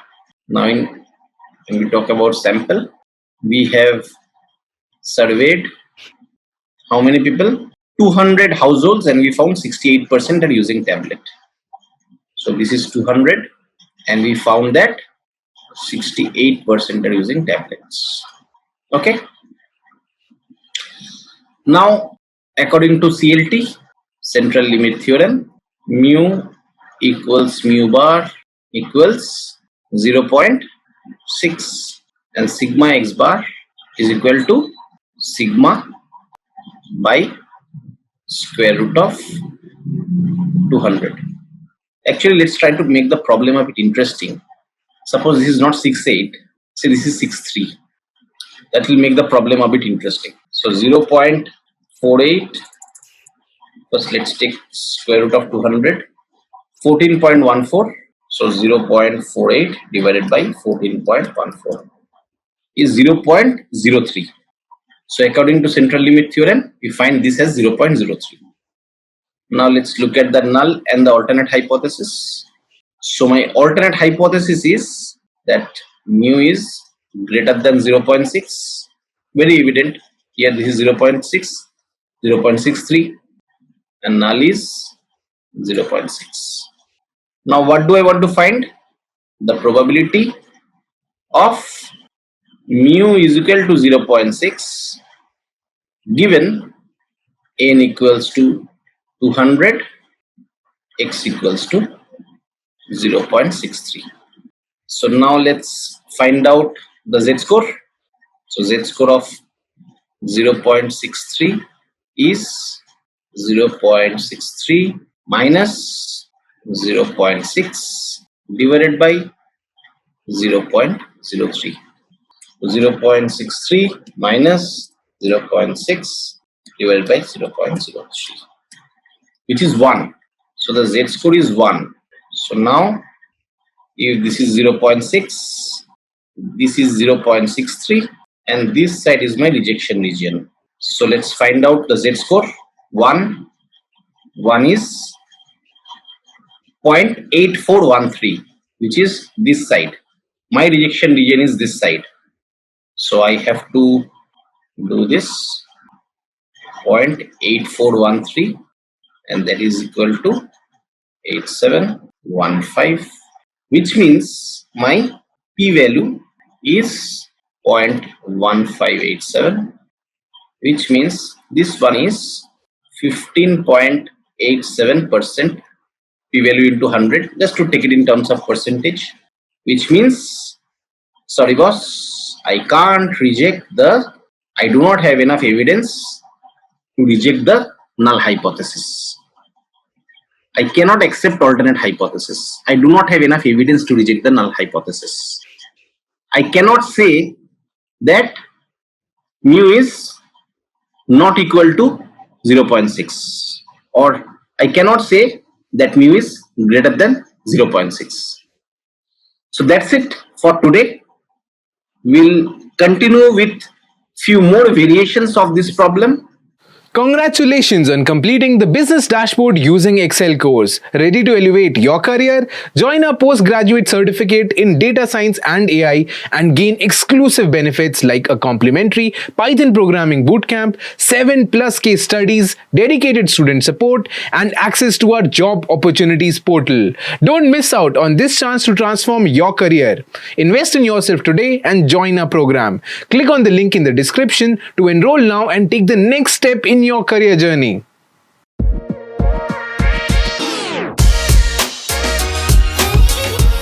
So today we are going to start with a small, I would say, description, a small table which we will try to build, where we will try to show what kind of tests to be applied when. So there are a lot of hypothesis tests. So we'll look at what kind of tests to be applied when, and then we'll also look at few of the tests. So let's start writing hypothesis test here.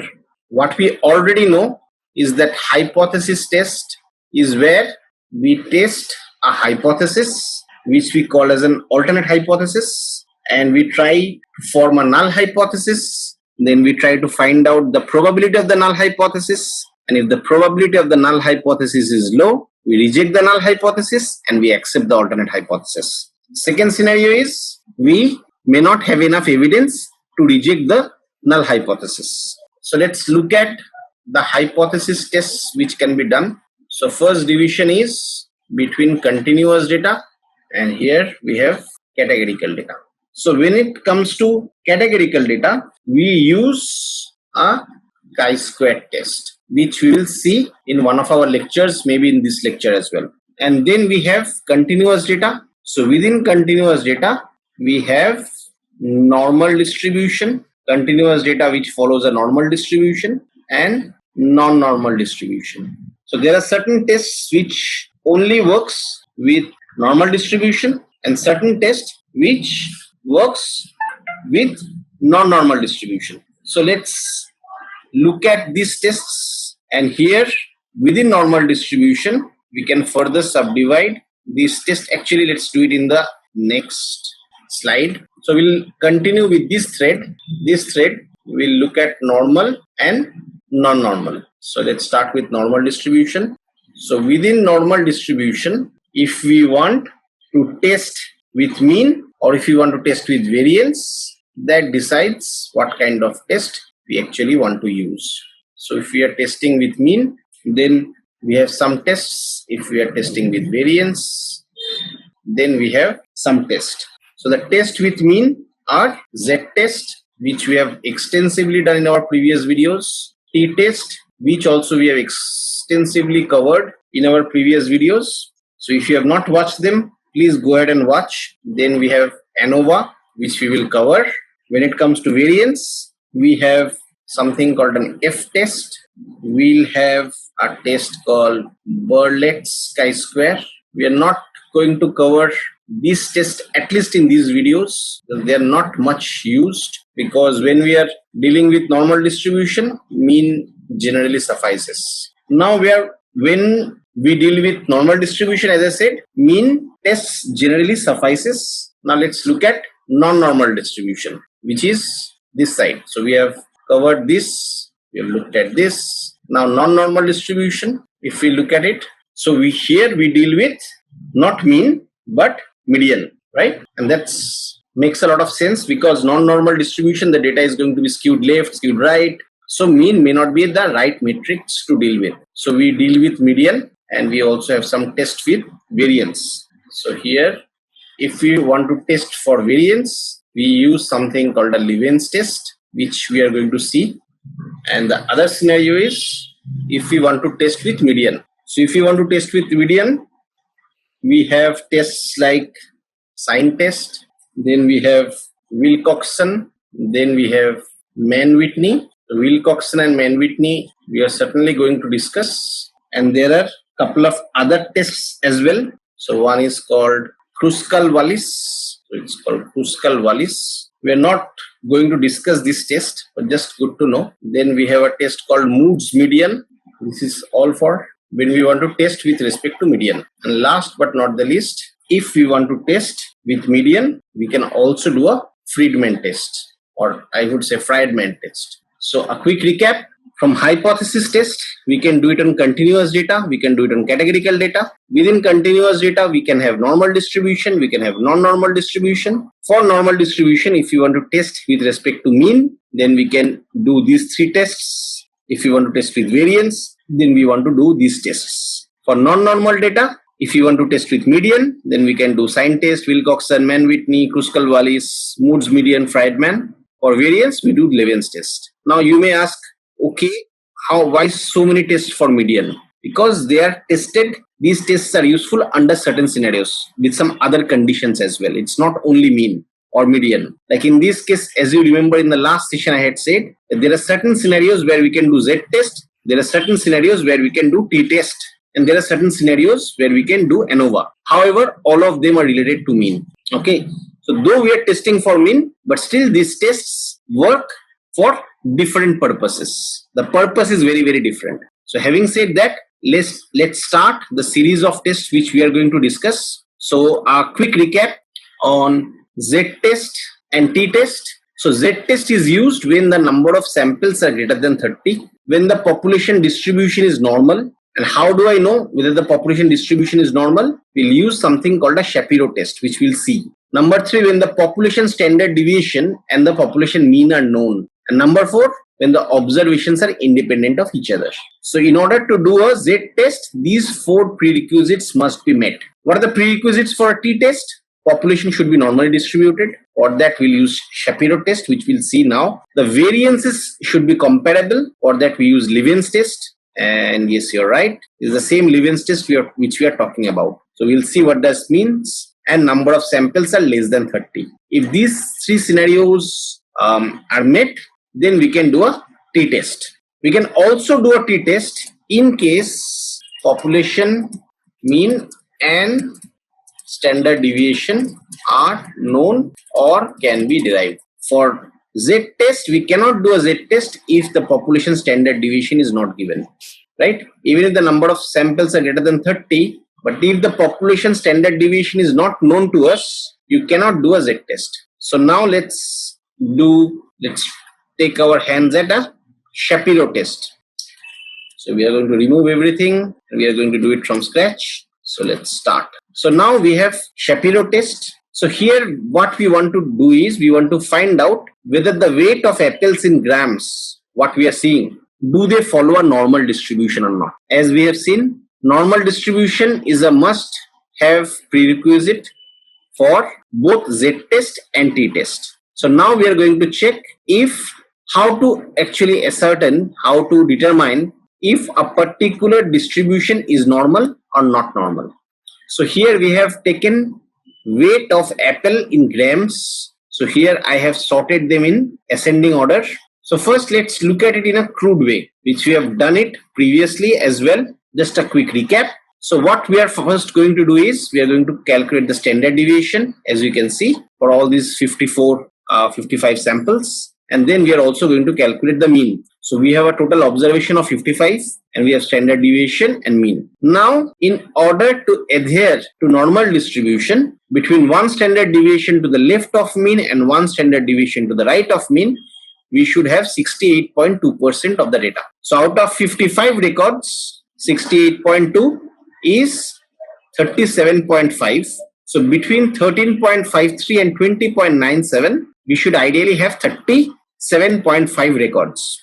In this case, this has to be a whole number. So let's say take 38. So 38 records should be between this range. In our case, we find that 13.51 is this to 20.97. If we go, it's up to this. And we find 35 records, which we see here.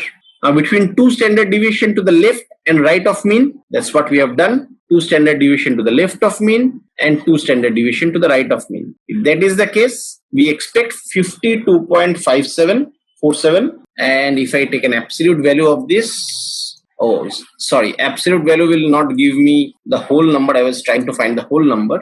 absolute value will only remove the signs. So it doesn't matter. That's fine. So here 52.47, which approximates to 52. In our case, we have 54 records. So 9.81, this first record gets excluded. And then from 9.41 to 24.69, here in this case, it stops in 23.9. So we expected around 52 records, we got 54. And between 3 standard deviations, 6.09 to 28.41, we expected 55 records and we have got 55 records. Fair enough. Now, can I say that this distribution is normal? Here we can see that there is slight variation. But is it okay if I say that the distribution is normal or not normal? So for that, we are going to run a test called Shapiro test. So let's run this Shapiro test.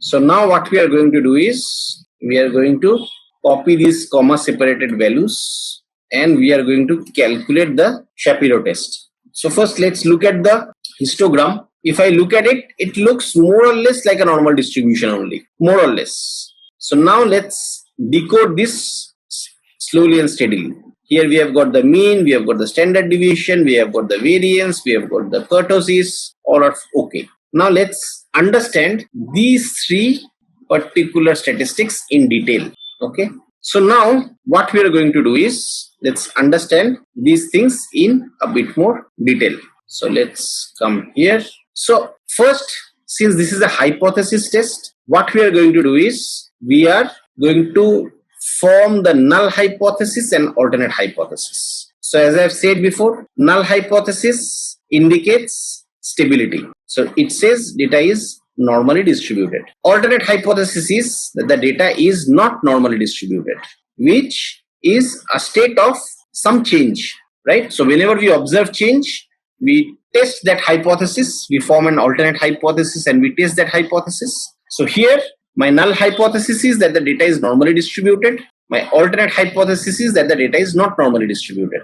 So for Shapiro test, we use something called a W statistic, and the formula is that we get a W calculated, which we calculate from the data, and we get a W critical, which is a standard value. So for other subsequent tests, we are going to do this calculation by hand. So all the subsequent tests will follow this same formula, calculated and critical, calculated and critical. Okay. So we want to calculate this by ourselves, and this critical value is as per the standard. In this case, the tool has done the calculated for us. So the tool has done the calculation for us, and the calculation is 0.97.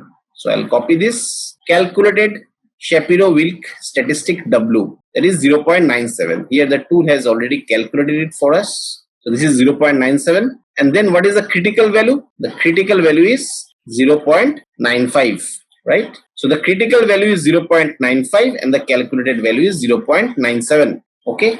So what is this critical? What does this critical value means? That if I have to get a p-value of 0.05, what should be this value? I repeat, if had my p-value been 0.05, what would have been this value? Now, according to this formula, here it says if wcal greater than wcrit, then we cannot reject h0. If wcal is less than wcrit, then we can reject h0 and accept h1. So in this case, my wcal is greater than wcrit, so we cannot reject h0. We do not have enough evidence against the null hypothesis. If we want to be 95% sure for our alternate hypothesis, we cannot do that, because the chances of the null hypothesis being true here is more than 5% for sure, because the p-value should have been the critical value for p-value is equal to 0.05 is 0.95. If the calculated value was less than this, then I would have said that the p-value will be less or equal to 0.05. If the calculated value was 0.95, I would have said that the chances of the null hypothesis being true is 5% and this is 95%. This is my critical value for my p-value to be 5%. But in this case, it is certainly more. Ideally, it should have been less. But if that is not the case, then we do not have enough evidence to reject the H0. What is my H0? That the data is normally distributed. I cannot say that the data is not normally distributed.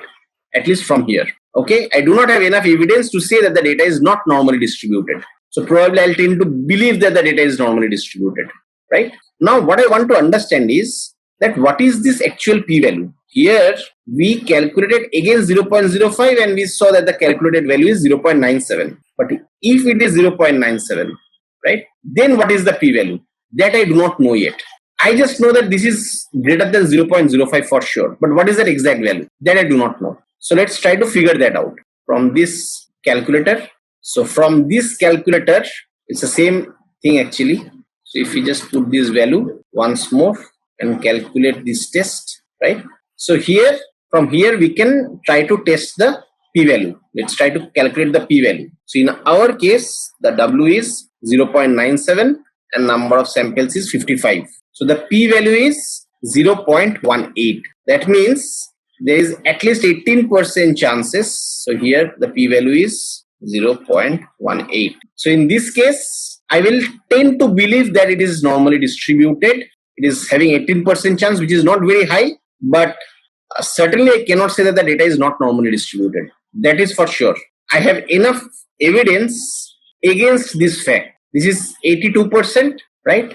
But I have to be at least 95% sure. And I am 82%, which is way less than 95%, right? So there's a fair enough chance that the data is normally distributed. And we also saw that. We saw that it's not perfectly normal, but like there's a fair enough chance, right? So there's an 18% chance of this data being normally distributed, and there's 82% chance that this data is not normally distributed. But in order to pass as a judgment that the data is not normally distributed, this is definitely we cannot say that for sure. Okay, so we can take this assumption and we can say that probably I'll somewhat lean towards the null hypothesis, because this is way less than 95%. Okay, very less, right? So this certainly cannot be true. That is for sure. So that's how we test normality of a distribution. This is something which we have done before. Just a recap: if the distribution is not normal, you can use log transformation, feature scaling, Box-Cox transformation to turn a non-normal distribution into a normal distribution. Though it does not work always. Feature scaling does not work always. In fact, in most of the scenarios, it will not work. So mainly we use Box-Cox transformation to turn a non-normal distribution into a normal distribution. Feature scaling is something which we will take a look at it later, but this is a footnote which we need to understand. Okay, now we'll go to the next test called the Levene's test. So it's a test of equal for equal variance. So between two distribution, if I want to check if the variance is comparable or not, that's where we use the Levene's test. So here we have two groups, right? So group 1 and group 2. Now what we want to find, the variance which group 1 has. Does group 2 have got the same level of variance? Like for example, suppose for example in country A, okay, I calculate the variance between the people for education. Suppose for education, or actually not education, let's do income, right?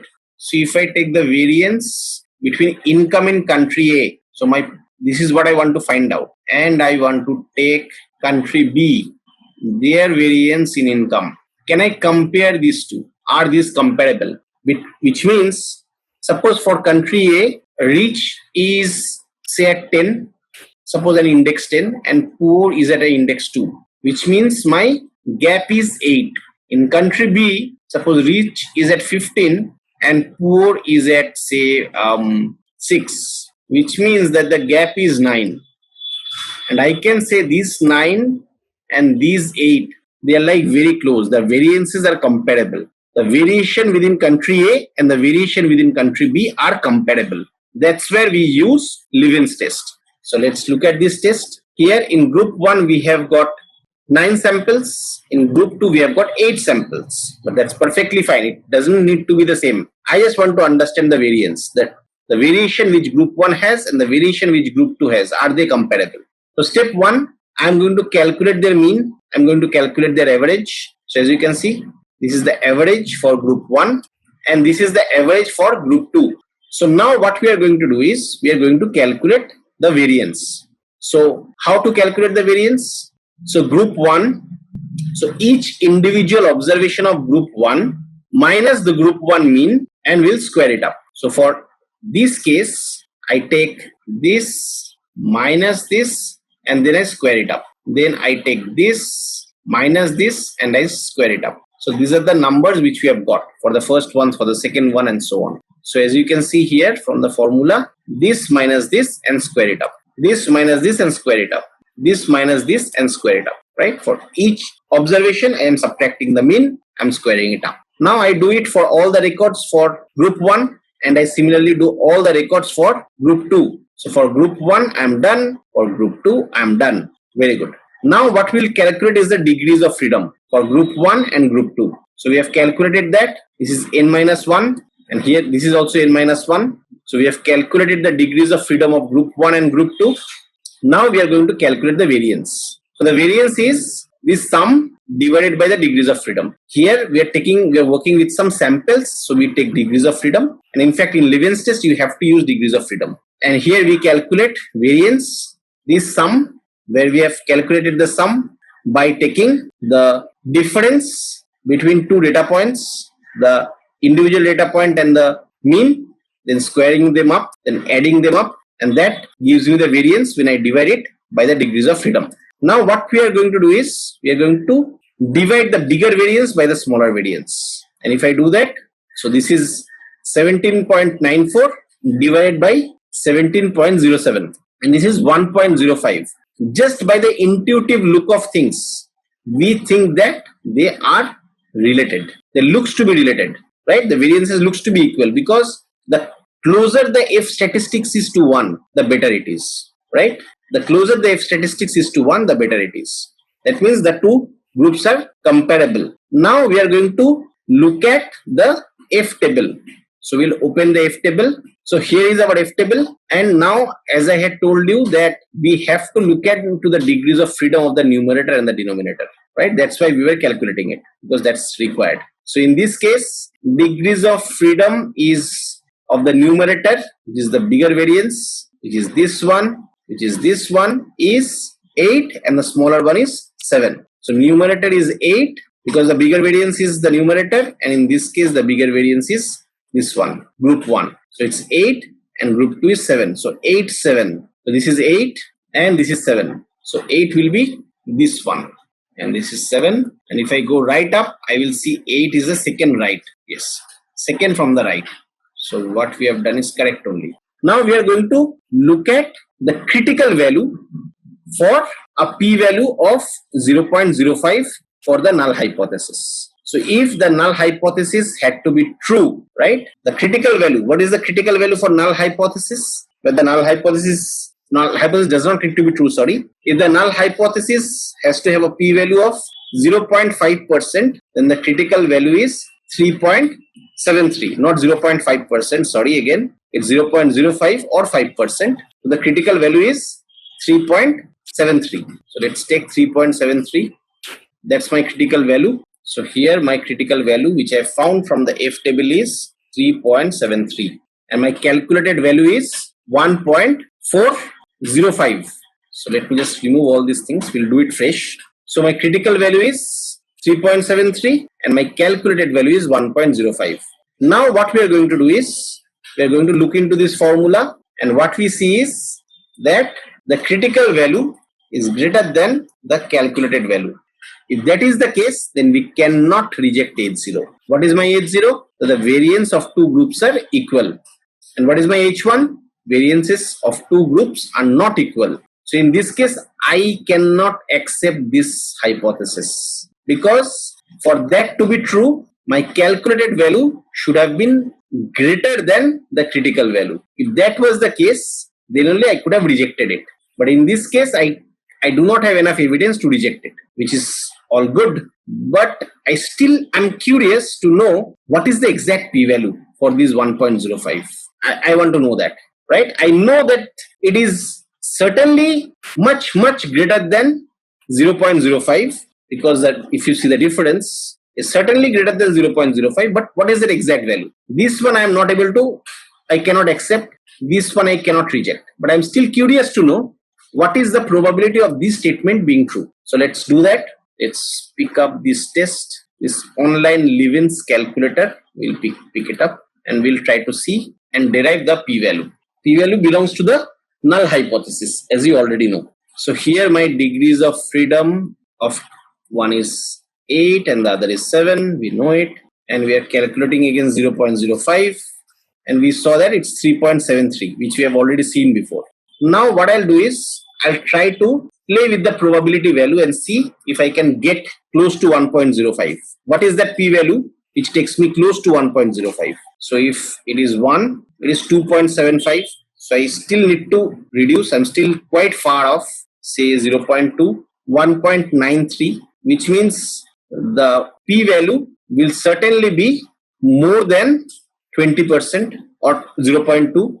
So let's make it 0.3. 1.51, in our case it's 1.05. So we still need to do more, say 0.35, 1.35, no. I am at 1.05. As you can see, my calculated value is 1.05. I want to find out the exact critical value. So the exact p-value. So let's keep going. So 0.4, 1.22, which means okay. We still need to go further. Say 0.5, 1.01. So it has to be between 0.4 and 0.5. So in this case, this is 1.05 and this is 1.01, right? And which means I have now gone below that critical value. So now I have to go back, say 0.46 or 0.45. Let's start with that. 1.11. Okay, let's go slightly higher. 0.48 is 1.05, which means here my p-value is 0.48. Okay, that means the chances of this statement being true is 48%, which is a good enough number. For me, for a null hypothesis, this is a good enough number. So we certainly cannot reject this. The chances of this statement being true is 52%, right? So the chances of the null hypothesis being true is 48%, which is a good enough chance because it's as simple as, tossing a coin. When we toss a coin, the chances of a head is 50% and the chances of tail is 50%. So in this case, what are the chances of the variance, that the variance of two groups being equal? As high as the chances of getting a tail when you toss a coin. So it's quite high, right? So we have looked at Levene's test, we have looked at Shapiro test, and we have also understood what test to apply where. We have looked at the conditions, the prerequisites of Z-test and T-test. Now we will look at some other non-parametric tests, which are Wilcoxon test and Mann-Whitney test. So we'll now look at Wilcoxon and Mann-Whitney test. If you come here, it's a non-normal test. We test it when the distribution is non-normal and we want to test for medians. So we are going to look at these two tests now, Wilcoxon and Mann-Whitney. Okay. So let's start on Mann-Whitney and Wilcoxon test. So as I have mentioned before, these tests are non-parametric in nature and mainly they are using median as the evaluation parameter. So what is a non-parametric test? So a non-parametric test is a test where the test can be applied to any kind of distribution. So far we have looked at Z-test and T-test, which can only be applied for normal distribution. So let's look at Mann-Whitney and Wilcoxon test and the difference between those tests. So we have completed up to Levene. So let's look at Wilcoxon test. So Wilcoxon test is used if the population distribution is not normal. But does that mean that it can't be used when the population distribution is normal? It can be used. But generally, when the population distribution is normal, we use Z-test or T-test. It is called a non-parametric test, which means that it does not depend on the underlying distribution, whether it's normal or not normal.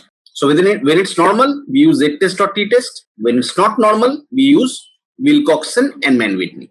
But having said that, Wilcoxon or Mann-Whitney tests are generally used if the distribution is not normal. Third assumption is that the observations have to be ordinal, which means the observations which we are going to use as part of our experiment that have to maintain some order. Fourthly, and most important, that Wilcoxon tests are done on the same group before and after an event. So, for example, I want to build a drug, and I want to apply the drug on a human being before, or rather, what I want is, I want to measure the impact of drug on the height of a individual. So I will measure take their measurements of few individuals before applying the drug and after applying the drug. However, that does not work with Wilcoxon. Wilcoxon is always on the same group. So generally, a same person undergoing multiple experiments, right?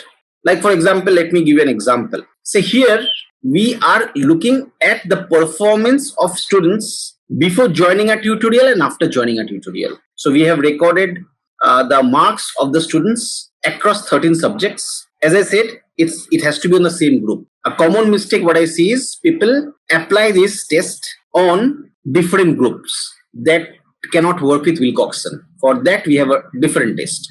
So here it's on the same group but before and after a certain event. So here, who is the group? Group is my student 1. He is the focal point in this case. So we want to measure his metrics before and after an event. What is the event here? During the tutorial. And after joining the tutorial. So before joining the tutorial and after joining the tutorial, we have recorded the marks. Now what we want to find out? What we want to find out is, has there been any significant difference in the score of student 1 after joining the tutorial, right? Can we observe any difference which we can call as statistically significant? So here are the scores before joining the tutorial and after joining the tutorial. So on a naked eye, what we can see is mostly the scores have increased. But is it statistically significant enough for me to say that yes, probably the tutorial is having an impact?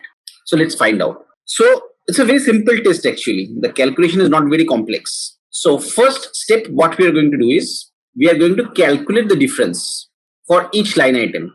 In this case, these subjects. So here, for each line item, we calculate the difference. So as you can see, we have calculated the difference before and after. So after minus before is what we have done. And we have seen that in these three cases rather, it's negative. Rest are all positive. So in these cases, we have seen that the marks of the student has increased. In these subjects, the marks of the students has decreased. So the next step, what we are going to do is, we are going to calculate the absolute difference. So here, as you can see, we have a sign, but now we are getting rid of the sign. We are taking the absolute difference. So this is the absolute difference. So in the next step, so here, as you can see, this is the difference and this is the absolute difference. Now what we are going to do is, we are going to create a rank.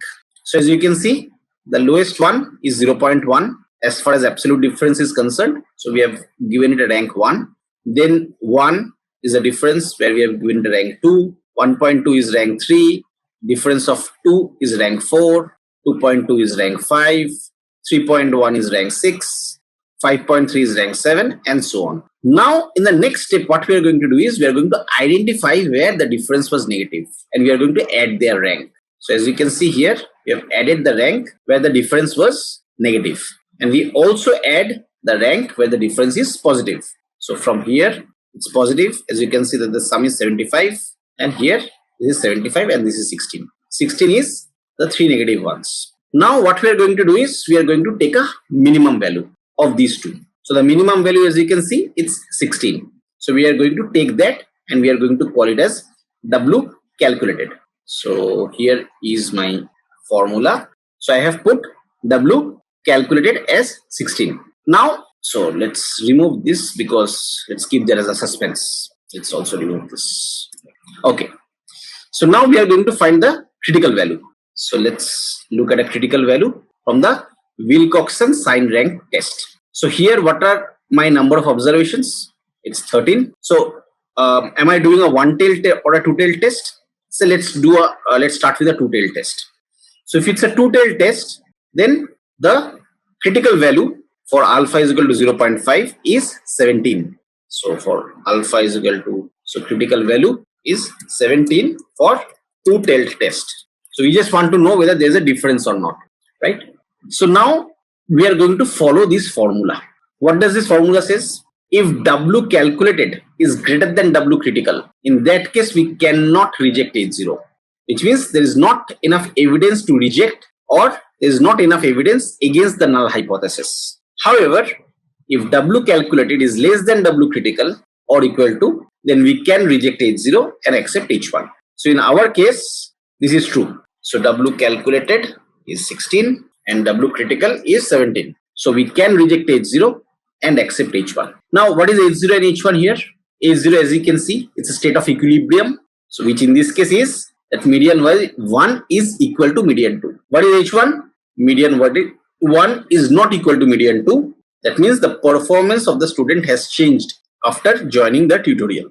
So here we are doing a two-tailed test to start with, right? So what we'll also do is that we will look at an online calculator and see how that behaves for Wilcoxon. So this is a test. It's a two-tailed test. We are starting with a two-tailed test, and the significance level we have kept at 0.05. So we have kept the values before and after, and let's calculate. Let's see what do we find. So what we find is that the p-value is equal to 0.039, which means only 3.98% chances are there that the null hypothesis is true. So the chances of this incident to be true is 3.98%. That is less than 5%. So which means we can reject this hypothesis and we can accept this hypothesis. Now let's make some changes. So what we'll do is, say, let's make some changes to the score. Say I make it as, say, 14. Say this one as 12. I'm just trying to bring the scores closer, or say 12.5 rather.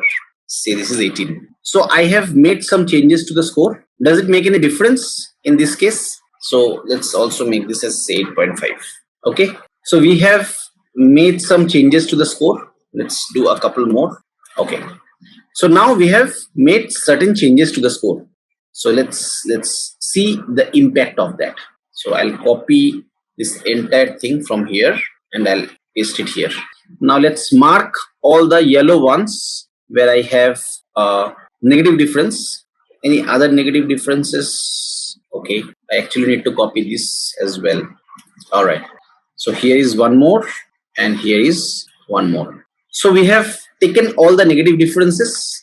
Now we have converted them into absolute differences. Now let's try to do the ranking. So we have to be very careful here so that we do not make any mistake. So this is 1, this is 2, this is 3, this is 4, this will be 5, 6, this should be 7, 8, 9, 10, no, this should be 9, 10, 11, no, I'm again making mistakes. So let's do it after 5.6. Oh, there's a 4.6 also here. See, this is very confusing. So 1 is this, 2 is this is 3, this is fine, 4, 5, 6 is fine, 7 is fine, this will not be 8, this will be 8, this will be 9, 10, 11, 12, 13. So now I think it's correct. So 1, 2, 3, 4, 5, 6, 7, 8, 9, 10, 11, 12, 13. Fine. So here we have got the sum of positive negative differences as 19 and positive as 72. So let's do 19 and 72. Now we can see that we cannot reject H0. We have come into this zone now. We cannot reject H0. And if I want to know that what is the exact probability for null hypothesis, so what we can do is, let's try to copy this and try to paste it here. So this is before and this is after. So now let's do the calculation and see what do we find. See, as you can see, H0 is accepted. Why? See the probability, 14.65%. Though I have hesitance to say that we'll accept H0 until the p-value is very high, I think the safer bet is to say that we do not have enough evidence to reject H0. So in this case, my H0 is 14.65, which means my chances that this statement is true is 14.65, which means there has not been any change in the performance of the student. Now, if I have to do a one-tailed test on the same thing, say I'll say median 2 is greater than median 1, right? So if I have to do that, So what I'll do is I'll just make it a one-tailed test. Let's say do before and after. It's obvious that it cannot be before, cannot be greater than. At least from this data set, we cannot say that before is greater than. Actually, I have given before greater than after, so it should be before less than after. Yeah, at least on a naked eye we see that the after one is better. But is it good enough to say that it's statistically significant? Let's see. In that case, what is the p-value? Around 7%, around 7.32% chances that, right? Around 7.32% chances that we can not reject H0. And as you can see, the larger the p-value, the more it supports H0, because p-value always represents H0, which I have been telling throughout my lectures. Okay, so here the chances are that 7.3% chances are there that it has increased, or rather it has not increased, it has stayed the same even after joining the tutorial. Okay, so not only you should look into this table, at the same time you should also look at these online calculators just to find out what is the exact p-value, and that will make the subject even more interesting. Else just doing this calculation from here, putting in this formula, it's not a big deal. The fun starts when you start exploring and understanding what are the chances of the null hypothesis being true. So if you have followed my previous lectures, previous series, even this particular video, you have seen that I always stress on also finding the p-value. That makes it very, very interesting.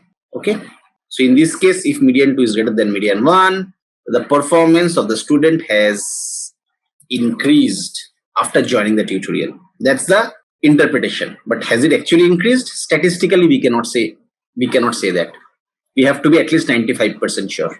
In this case, we'll be probably 85.35% sure. So the chances of this statement occurring is 85.35%, right? Okay. So now what we will do is we'll look at another test, and this test is called the Mann-Whitney test. So here again, this is used if the distribution is not normal, the observations has to be ordinal. This is applicable to independent samples. This is called non-parametric because it does not depend on the underlying distribution. But what is the most important point is that the tests are done on two different groups. In Wilcoxon, we saw that the subject was one. I mean, subject, not the study subject, the experiment subject was student 1, which was the same subject, right? Here, the experiment subject will be two different groups. So let's take an example of Mann-Whitney. Suppose here we have two movies. So movie A and movie B.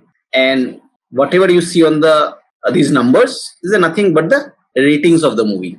So movie A has got certain ratings by the critics. Movie B has got certain ratings by the critics. Now, what we are going to do? We are going to create an ordered list. In the ordered list, what we are going to do? We are going to take the ratings from both the movies and put it here. And then we have ordered it. So first we took the ratings from both the movies and then we have ordered it. So here, what is my objective? My objective is to find whether there is any significant difference between the ratings of these two movies or not. If we are doing a two-tailed test. For one-tailed test, we'll see again greater or lesser. But we want to prove things statistically. Is it statistically significant that movie A and movie B have got different ratings? They're different in nature, right? And here, as you can see, intentionally I have done is I have made one less observation in movie 2, which means it's not mandatory that the number of observations has to be same. So this is done by purpose to show you that this test absolutely works even if the number of samples in the distributions are not equal. So here we have created the rank and we have ordered the list. So now what we are going to do is, as you can see, in a lot of cases, there has been a tie. I can see 1, 2. Actually, I think we need to order this. So what we'll do is, let's pick this one. Let's do it from scratch. Let's pick this one. Let's pick this one. So I will not consider this. It's fine. Put the borders. Now let's try to order this.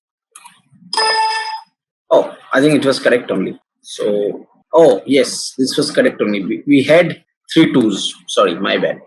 Everything was correct. So here we have 3 twos. So all these 3 twos are coming at the top. So 1, 2, and 3. Then we have 2 threes, which are here. Then we have a 4. So this is the 4. We have 2 5s. We have 2 6, and then we have 7, 8, and 9. So this is my ordered list. Now what I have done is here, as you can see, these colors signify something. What we see is that all the 3 numbers are 2, but the rank is 1, 2, 3. Here again, both the numbers are 3, but the rank is 4 and 5, which is not correct, right? So I can tell you that what used to happen in my school days is that whenever we used to get same marks, since my name is Suvajit, it was like S was way behind in the alphabet, right? So any guys who are having names starting with A or B or C, right, D, in spite of having the same marks, my roll number used to be behind. And when we used to study, the roll numbers, at least in my school, the roll number was based on the marks you get on the previous class. So a lot of times, in spite of scoring the same marks, just my name started with a different alphabet, an alphabet which comes later in the series. So my roll number was a bit behind in spite of getting the same marks. So here the same thing has happened, and this is not correct. This is not fair. So what we have done here is, as you can see, this is my initial rank, which is same as this. Then what we have done is we have created an updated rank. And how we have created this updated rank? So we have taken the average of these 3 ranks. So average of 1, 2, and 3 is 2, which we have put here. Average of 4 and 5 is 4.5, put here. Average of 7 and 8, here we are a tie here, so that is 7.5. Average of 9 and 10 is 9.5. So now we have made sure that there is no injustice. So we have created an updated rank. So now let's see what we can do with this updated rank. It's very simple. Now we go back to the original distribution and we plug these updated ranks. We plug these updated ranks against the movie ratings. Once that is done, we take a sum of these ranks. Sum of rank for movie A, sum of rank for movie B. Then we do something which we called as calculating mu statistic. So if you see, mu statistic is the rank sum minus n into n plus 1 divided by 2. What is n? The number of observations. So we'll do it for both the groups. So as you can see here, this is rank sum. Rank sum is B9 minus n, which is this count, into n plus 1 divided by 2. And here we have done the same thing. D9, which is the rank sum, minus n into n plus 1 by 2. And then we take the minimum of these 2 values, which is 5.5. So as you can see here, I have put this in the formula as well. So everything gets automatically calculated. So now let's come back to the calculation. So here we have got 5.5 as mu calculated. Now let's look at mu critical. So here is the Mann-Whitney table. So we'll get the critical values for here for our 2-tailed tests. So now what we'll do is, let's try to figure out this N1 and N2. And as you can see there, it can be different. So here in this case, my N1 is 7 because I have 7 observations. Here my N2 is 6 because I have 6 observations. So my N1 is 7 and N2 is 6, which means 7 and 6 intersects at these 2 rows. So the critical value at 0.5 confidence interval, or alpha, not the confidence interval directly, I'll check alpha at 0.05 is 6. So now let's take that and see. So the critical value is 6. And as you can see here, if mu calculated is less or equal to mu critical, then we can reject H0 and accept H1. And if mu calculated is greater than mu critical, then we cannot reject H0 because we do not have enough evidence to reject, or we do not have enough evidence against the null hypothesis. So as you can see here, the hypotheses are that rank 1 is equal to rank 2, which means the distribution is same, which means the movies are same basically. They come from the same distribution. And H1, the alternate hypothesis is that the rank 1 is not equal to rank 2, which means the distribution are not same. So in this case, we have found that we can reject this theory and accept this theory. So if I want to know the exact p-value, which I always recommend you to do, because that makes the subject interesting. So here we have values from both the groups. We are looking at a two-tailed test at a significance level of 0.05. Everything is fine. Let's calculate. So what do we find? 3.05% chances of the null hypothesis being true. Okay. And as you can see, the smaller the p-value, the more it supports the H1, because p-value always belongs to H0 or my null hypothesis. Now, if I start to make some changes here, say for example, I make it 6. I'm just trying to make it closer to the original data. Now let's see what does it come. Now I expect it to be, we will not be able to reject the null hypothesis so easily. So here we have crossed the barrier, 5.86%. So the chances are that now we cannot reject the null hypothesis with at least 95% confidence. Let's try to bring them even more closer.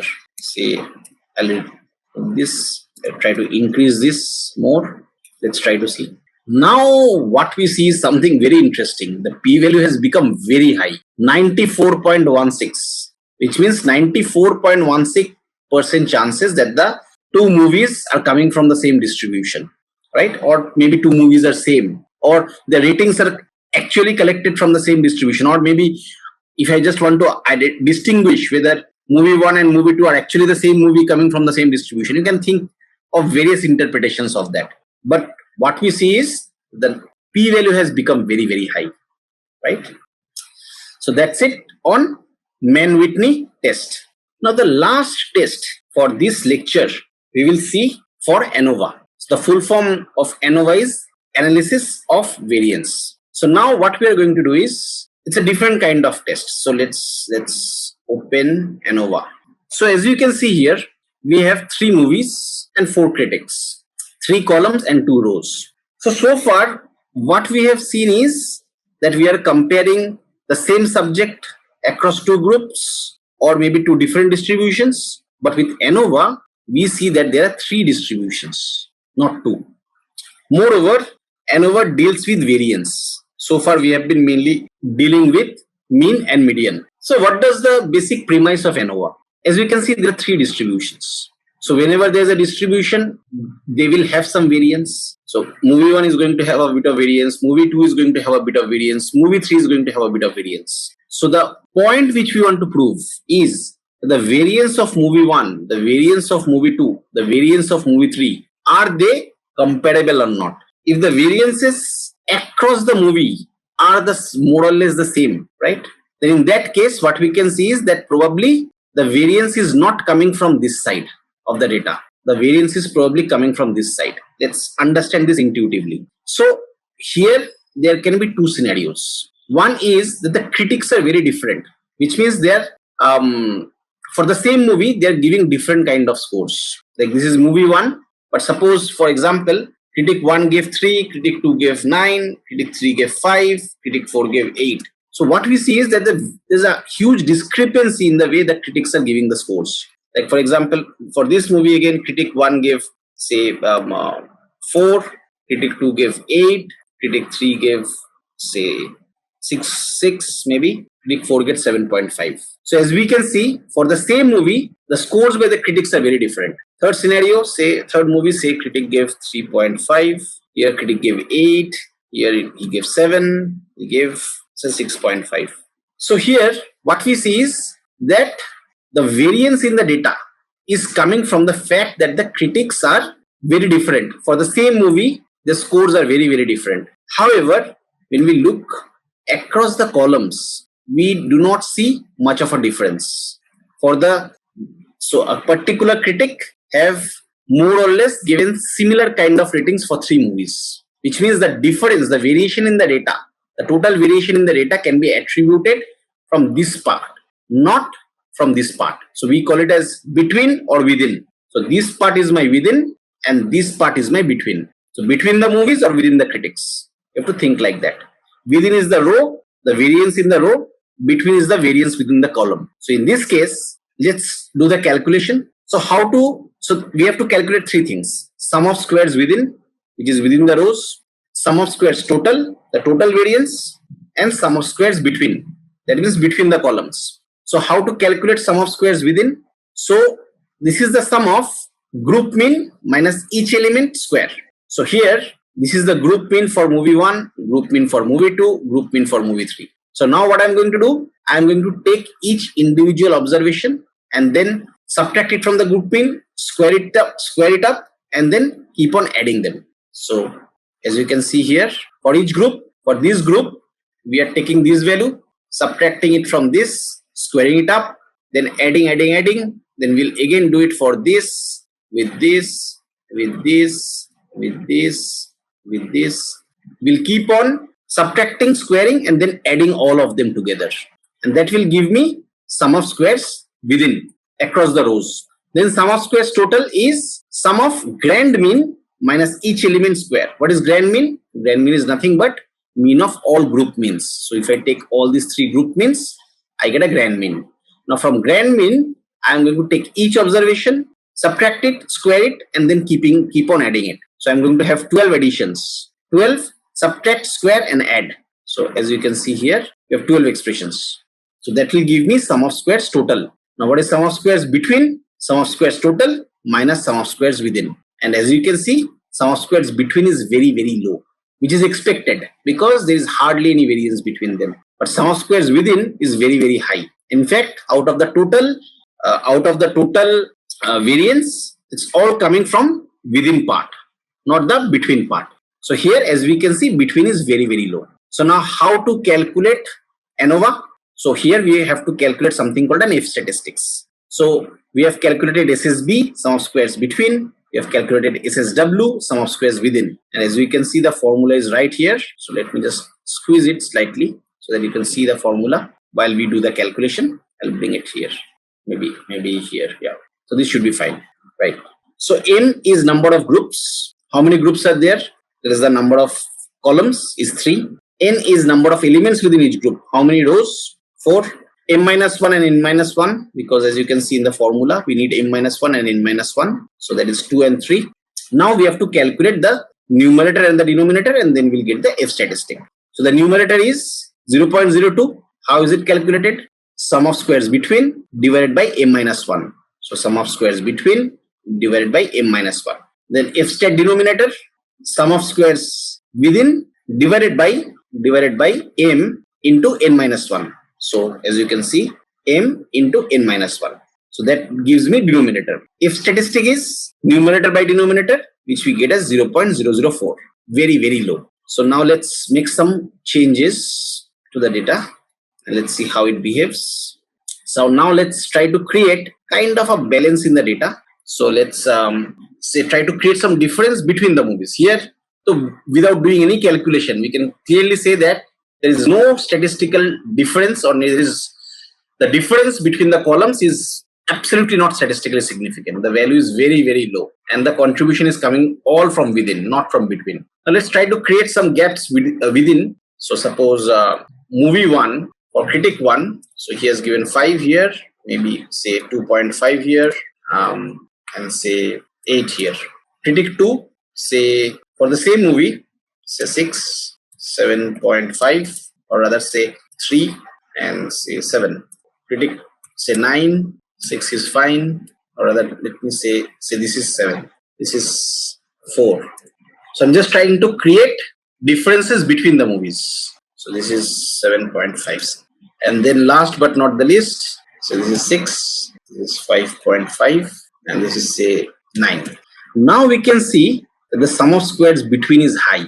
Fair enough. But is it high enough for me to say that sum of squares between is there? So let's find it out. So this F stat which we have calculated is 16.27. So let's come here and plug it. So calculated is 16.27. Now we have to find the critical value. So we can find it from the F table. So degrees of freedom in the numerator and degrees of freedom in the denominator. So in the numerator, my degrees of freedom is 2, denominator is 3. So 2 and 3, which means this is 2, this is 3, and this is where I need to pinpoint. Now with 0.5 as the p-value, this is my critical value, 9.55. So let's just plug it in. So this is 9.55 at 95% confidence. Now let's see what is my H0 and H1. H0 is state of equilibrium. Mean 1 is equal to mean 2 is equal to mean 3, which means the variance between the groups is not more, but the groups are like very similar in nature. And the difference is coming from within the rows. And H1 is mean is not equal to mean 2 and not equal to mean 3, which means the variance of the between the groups is more, or the groups are not similar. And this can be ANOVA works when we have 3 or more groups to compare. It's not only 3, it can be even more. So now let's just plug the values. So this is 16.27 and the critical value is 9.55. We can reject H0 and accept H1. So what is my H0?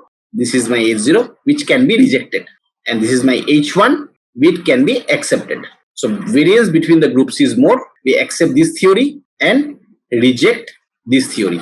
Okay, so that is it from ANOVA. So we have learned a lot of tests, and with this we are going to complete the set of hypothesis test. Now we are in the next series we are going to look at correlation, covariance and chi-square, which tests the relationship between categorical and continuous variables. If you have liked our videos, the prior videos, as well as if you like this current video, please like, share, subscribe, spread the word.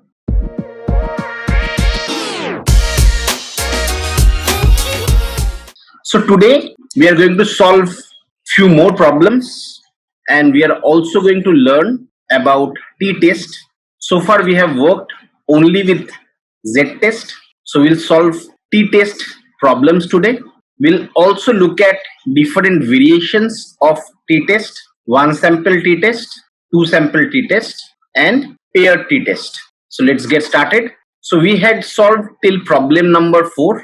So let's pick up problem number 5. So spend a couple of minutes in reading the problem. Let's understand what the problem is.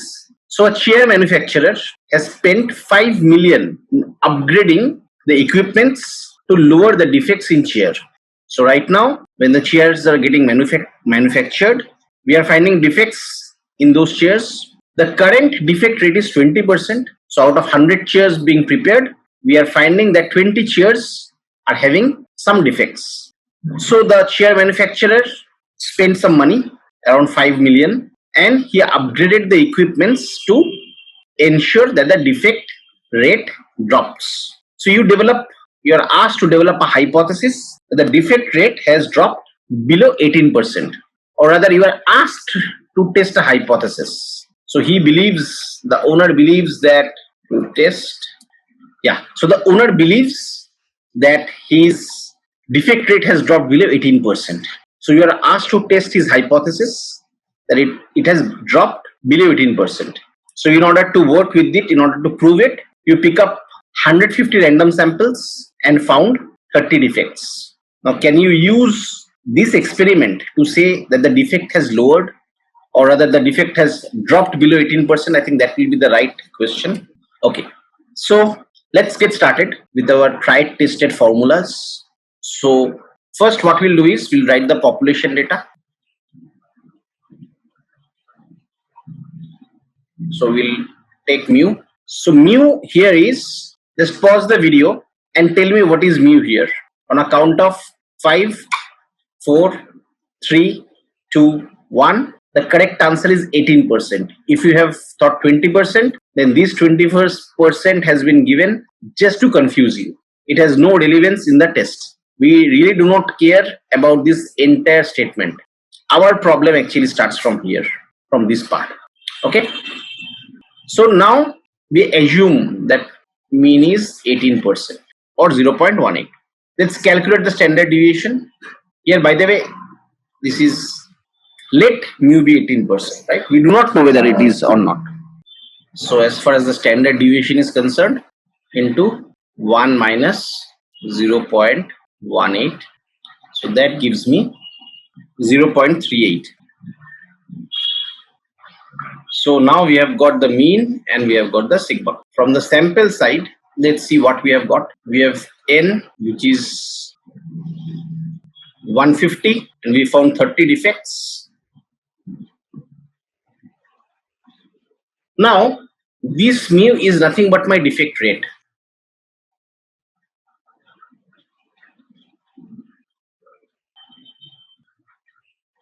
So x, or the value against which I am going to test, this should also be a defect rate. So how do I calculate the defect rate? I pick up 30 defects. We got 30 defects in 150 random samples. Okay, so 30 defects out of 150 random samples. We'll just come here in a moment. Now let's construct the null and the alternate hypothesis. So the alternate hypothesis is,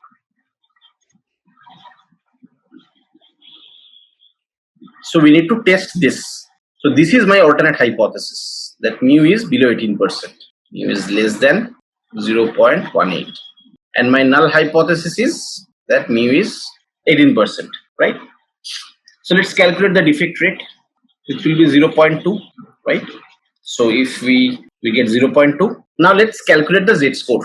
So z-score of x is equal to x minus mu by sigma x bar. So we also need to calculate the sigma x bar.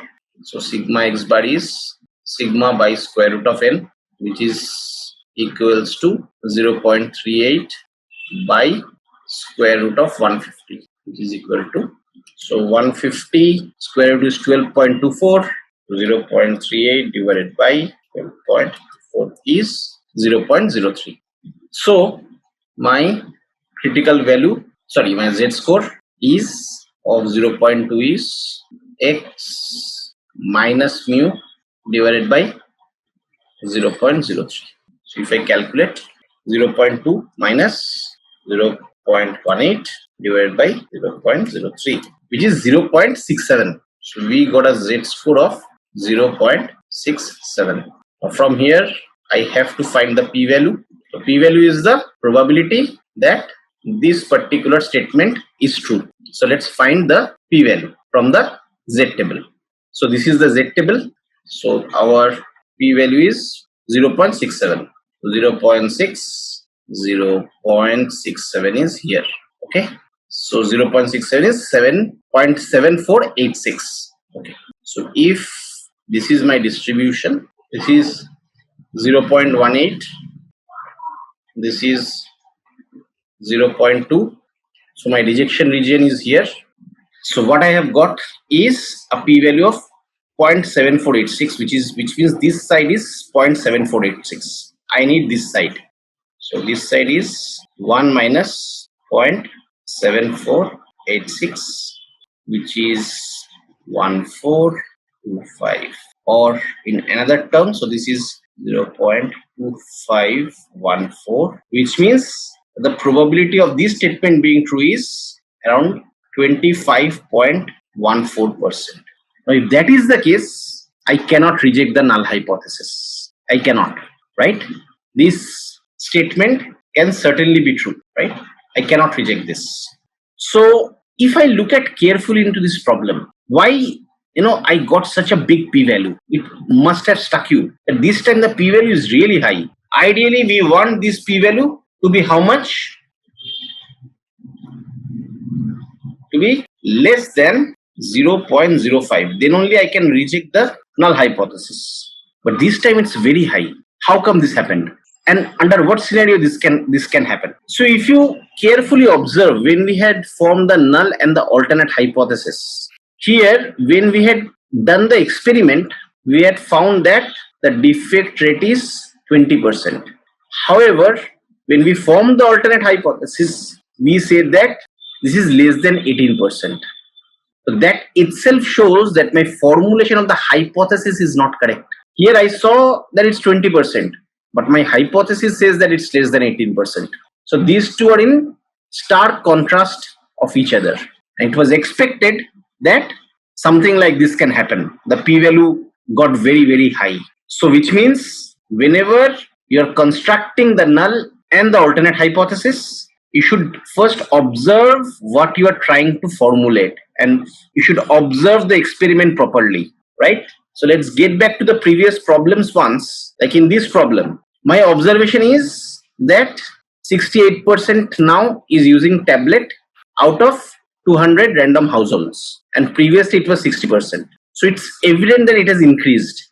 And if I put a alternate hypothesis that mu is greater than 60%, I'll be fine, right?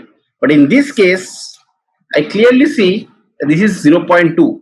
But I found a hypothesis that it is less than 0.18, which is difficult to be true in any case. So in this case, my outcome is that I do not have enough evidence to reject the null hypothesis, or I do not have enough evidence against the null hypothesis. You can use any one of these statements because the chances of the null hypothesis being true in this case is 25.14%. I hope this makes sense. So now let's move on to the next problem. So far, whatever we have seen, that all the problems we have solved are part of one-tailed test. Now what does that mean? So if you look at our alternate hypothesis, so we had said mu less than 60%, right? Or mu greater than 110. So we have tried to solve this kind of problems, where in the alternate hypothesis, if you see that I am checking only one side, that is either greater or lesser. This is called one-tailed test, when I am checking only one side of the distribution, which can be either greater or lesser. Now if we want to test whether something is equal or unequal, that's where we use a two-tailed test. Why it's called two-tailed? Because not equal to means it can be greater or can be lesser. So let's write down.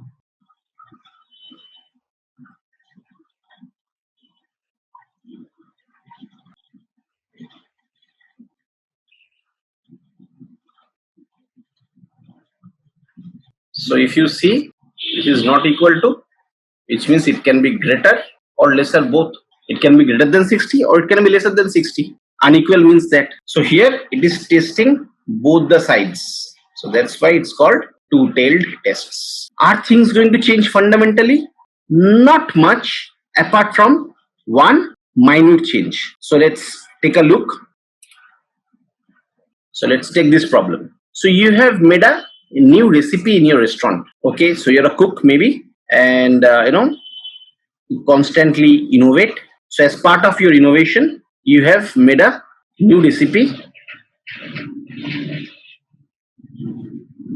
and previously in your restaurant you used to have a footfall of around 60 customers on an average per day, I would say, with a standard deviation of 10 customers. So after you have made the recipe, you counted the number of customers over the last 5 days, and you found around 400 customers over the last 5 days, which means an average footfall of 80. So has this recipe worked magic? So if I have to convert this in a two-tailed test, ideally, from this question I would say, okay, if it is greater or lesser, but let's convert this into a two-tailed test, right? Or so has this recipe worked magic or has it bombed? So basically we are trying to see if there has been any change after you have introduced this new recipe. So what we'll do is, let's write down the problem. So the problem is, you have a footfall of 10 customers on an average per day with a standard deviation of 10. Okay. So population data, that is the first thing you should write.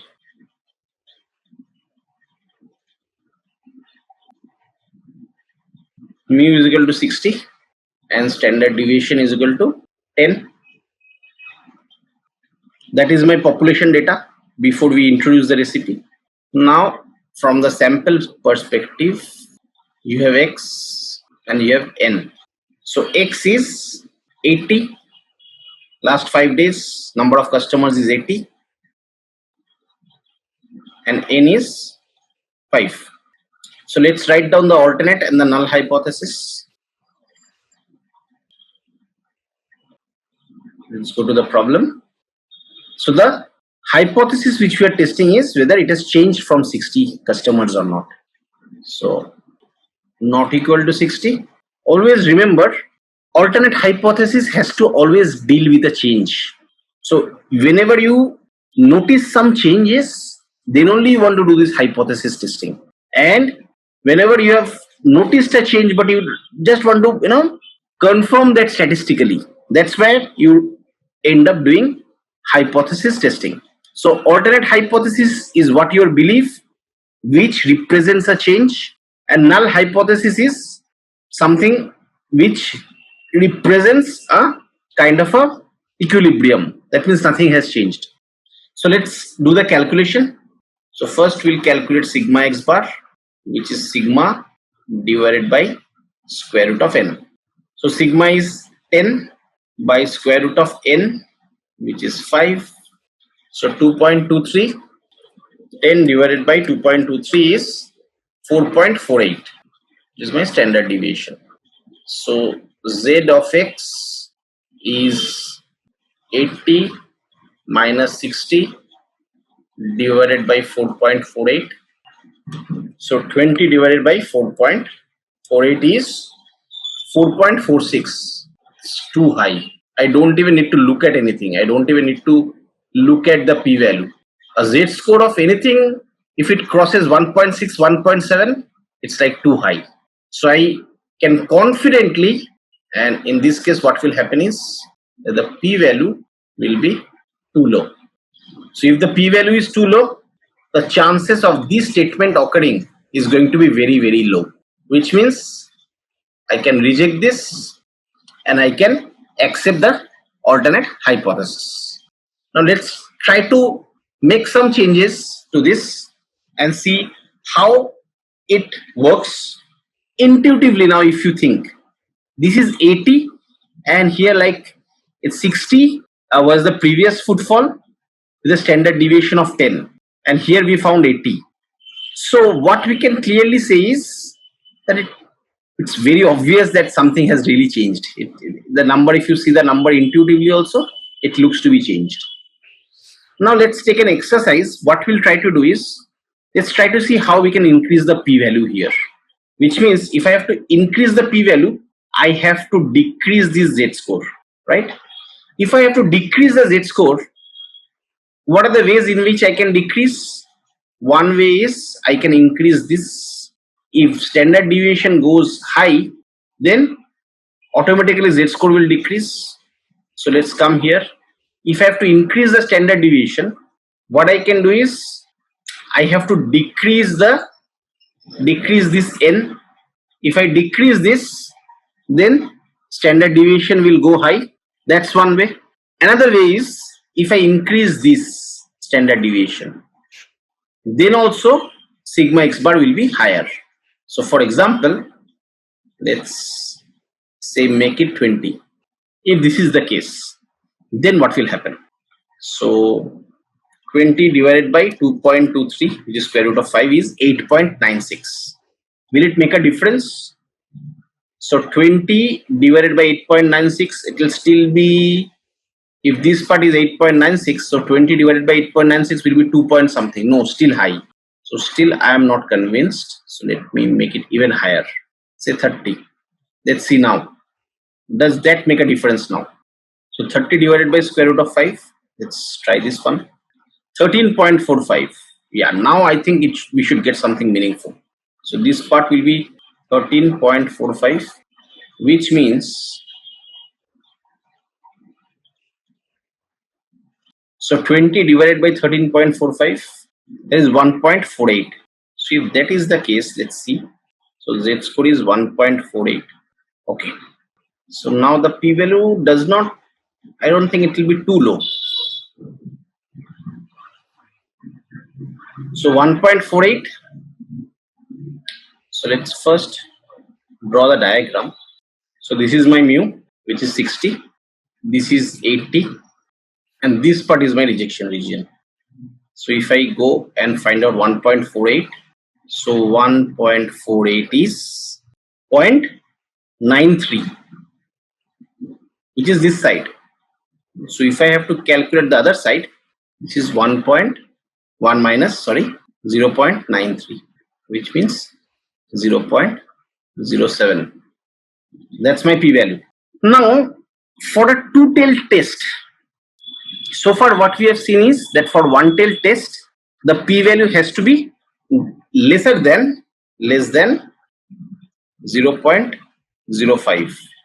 In this case this is slightly higher, so anyways I cannot reject the null hypothesis. But for a two-tailed test this is a change. It is not 0.05 anymore, because now I am testing two sides, greater as well as lesser, which represents inequality, right?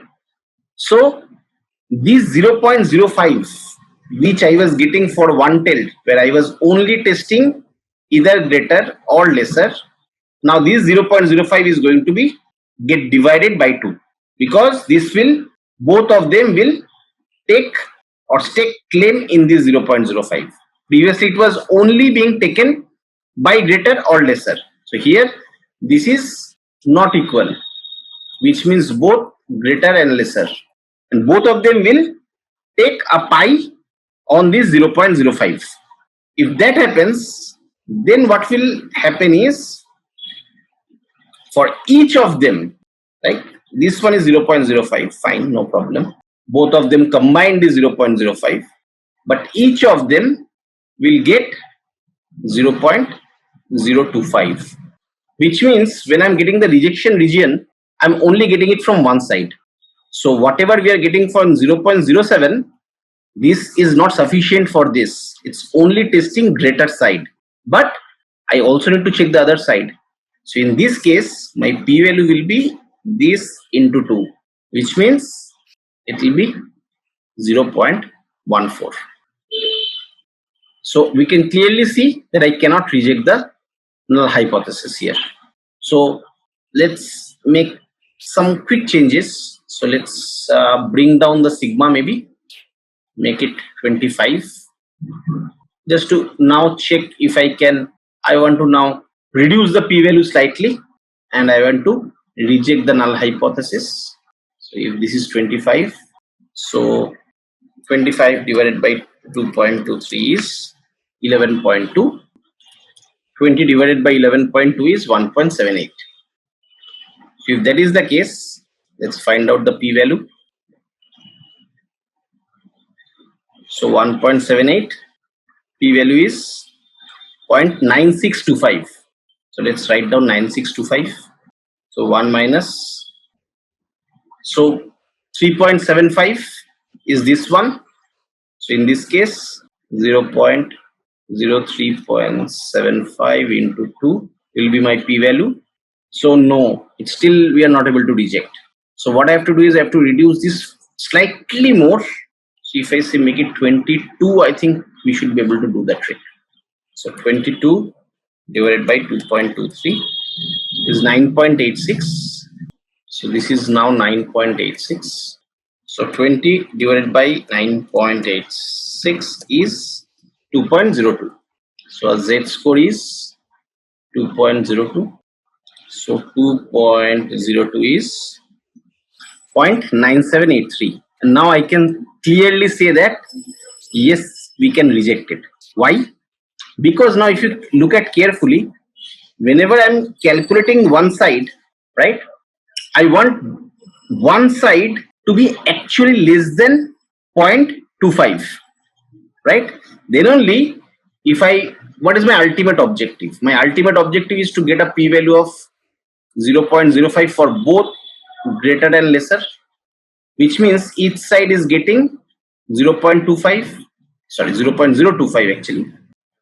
So each side is getting 0.025, which means this is my cutoff, because this side is 0.97.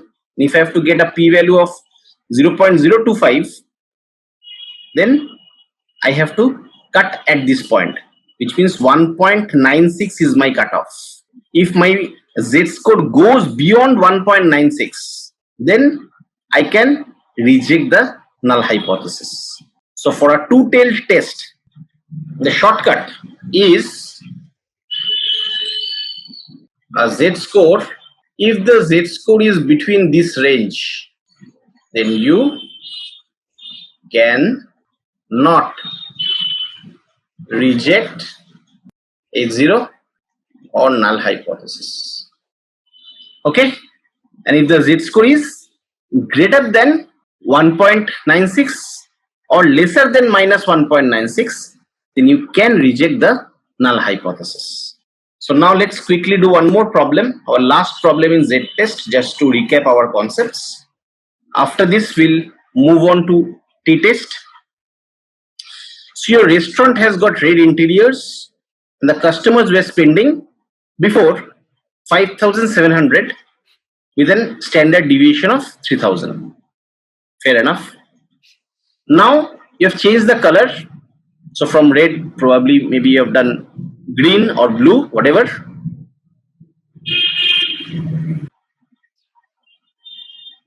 Now you believe that the customer spend will also vary with it. So you randomly surveyed the spend by 300 customers and you found that their average spend is 6,000 rupees. So now the question which we need to answer is, did this change of interiors or did this change of colors, did it have any impact, rather any significant impact in spending by the customer? So let's write down the problem. From our population, we have mu, which is 5,700. We have sigma, which is equal to 3,000. And here we have sample. So I have x, I have n. So this is 300 and my x is 6,000. Now let's write down the null and the alternate hypothesis. So the null hypothesis is that mu not equal to 6,000, sorry, not equal to 5,700, and here mu is equal to 5,700. Now let's calculate sigma x bar. Sigma x bar is sigma by square root of n, which is 3,000 by square root of 300. This is 17.32. So 3,000 divided by 17.32 is 173.21. Now let's calculate the zx, which in this case is x minus mu by sigma x bar, which is equal to 6,000 minus 5,700 divided by 173.21. So we get a z-score of 1.73. So if we see here, it is falling in between, which means I cannot reject the null hypothesis. I'll say, sorry, I do not have enough evidence to say that the spending has changed. So I cannot reject this. Now if I have to increase the z-score, here notice that I have not even looked at the p-value. In case I have to, let's do that as well. Here's 6,000, and this is one of the rejection regions. The other is on this side, but I'll not calculate there. I'll rather find it here and then multiply it. So z-score of 1.73 is 0.9582. There is the other side. This side is 0.9582. So this side will be 1 minus 0.9582, which is equal to 0. So my p-value 0.418 into 2, which is 3608, which means the chances of this being true is 8.36%. So that's why I cannot reject the null hypothesis, because this has to be less than 5% for me to reject it. So let's try to just make some changes and try to see if I can make it reject. At what value? So ideally this has to be greater than 1.96. So if I have to increase the z-score, I can probably increase this value by a bit. See if I make this 6,500. So in that case, this will be 6,500. So 500 by 1.73. So 500 divided by 173.21 is 2.88. A z-score of 2.88.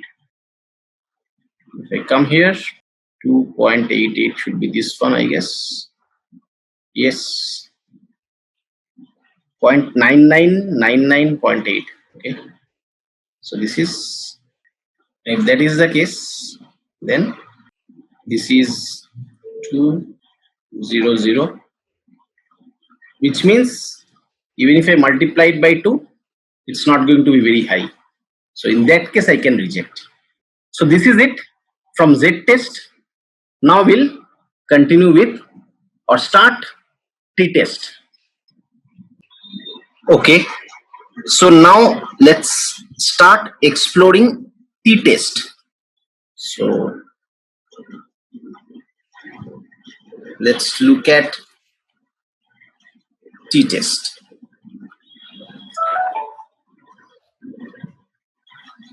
So t-test is a mini version of z-test. It works like z-test but with some differences. So all the conditions which we have done so far, which we have satisfied so far, the concept of null hypothesis, alternate hypothesis, concept of z-score, concept of central limit theorem, to a very large extent they apply to t-test as well. Of course there are some tweaks. So as I said, t-test is a mini version of z-test. So when do we use t-test? So we use t-test when, number one, normal distribution, the underlying distribution is normal. In one of the later lecture series, I will give you a brief overview on what test to use when and what are the conditions. So just now know that t-test works with normal distribution. The same is also applicable for z-test, by the way. So both z-test and t-test work on normal distribution. Here the metric in consideration is mean. So metric in consideration, so we'll be working with mean. There are some non-parametric tests where we will consider median, which will, as I said, show in the later videos. So here metric in consideration is mean. In t-test we do when generally the number of samples is less than 30, and number 4, when the population standard deviation is unknown, is not known, right? However, rest of the concepts are more or less the same. Here also we'll try to calculate something called a t-statistics, the way we were calculating the z-score, and then we will be looking at the p-value, though in a different way. We'll be looking at a critical value and we'll be comparing the calculated value and the critical value, and then we'll make decisions whether we should accept or reject the null hypothesis. So let's look at a problem. Okay, before that, let me also mention the varieties of t-test available. So the main varieties of t-test are one sample t-test, two sample t-test, pair t-test. So let's look at each of these problem one by one. So let's read problem number 8. So let's read the problem first. So it is recommended to walk 10,000 steps per day to be healthy. So when you walk more, you reduce obesity, and that's good for health. And the doctors have prescribed to walk 10,000 steps per day. And these days, as you know, there are a lot of apps, wearables through which you can track how many number of steps are you taking per day. So you randomly surveyed 10 people and found that they are taking these many number of steps respectively. So when we look at this particular data, it's like very evident that these people are taking less than 10,000 steps, most of them. Yes, there are some exceptions, but most of them are taking less than 10,000 steps. But can you use this data to infer about the entire population? Can you use the samples which you have taken for 10 people to infer about the entire population and say that the entire population is taking less than 10,000 steps? That is the problem. So here, first things first. So this is a one sample t-test, because what we want to test is if the sample mean, which means sample mean is coming from here. These are the samples which we have taken. If this mean is statistically different from a hypothesized mean. Here, this is not an exact mean. This is not my population mean. This is the hypothesized population mean, right? This is not the exact mean. I do not know, right? How many steps people are taking. We have hypothesized that people are taking these many number of steps, and we want to compare the mean of this group, the mean of samples, versus this hypothesized mean. So this is my hypothesized mean. So looking at these two numbers, can I say that this mean of samples, whatever we are getting, right?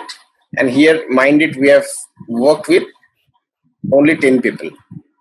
And looking at this, can we infer the same about everyone in the population? That's the problem. So let's try to solve it. But before we try to solve it, one question which might be striking you, that it actually looks very simple, which means if I have to do a survey, I just need 10 people, which means I can talk to my father, I can talk to my mother, I can talk to my sister, I can talk to a couple of friends, couple of colleagues, couple of neighbors.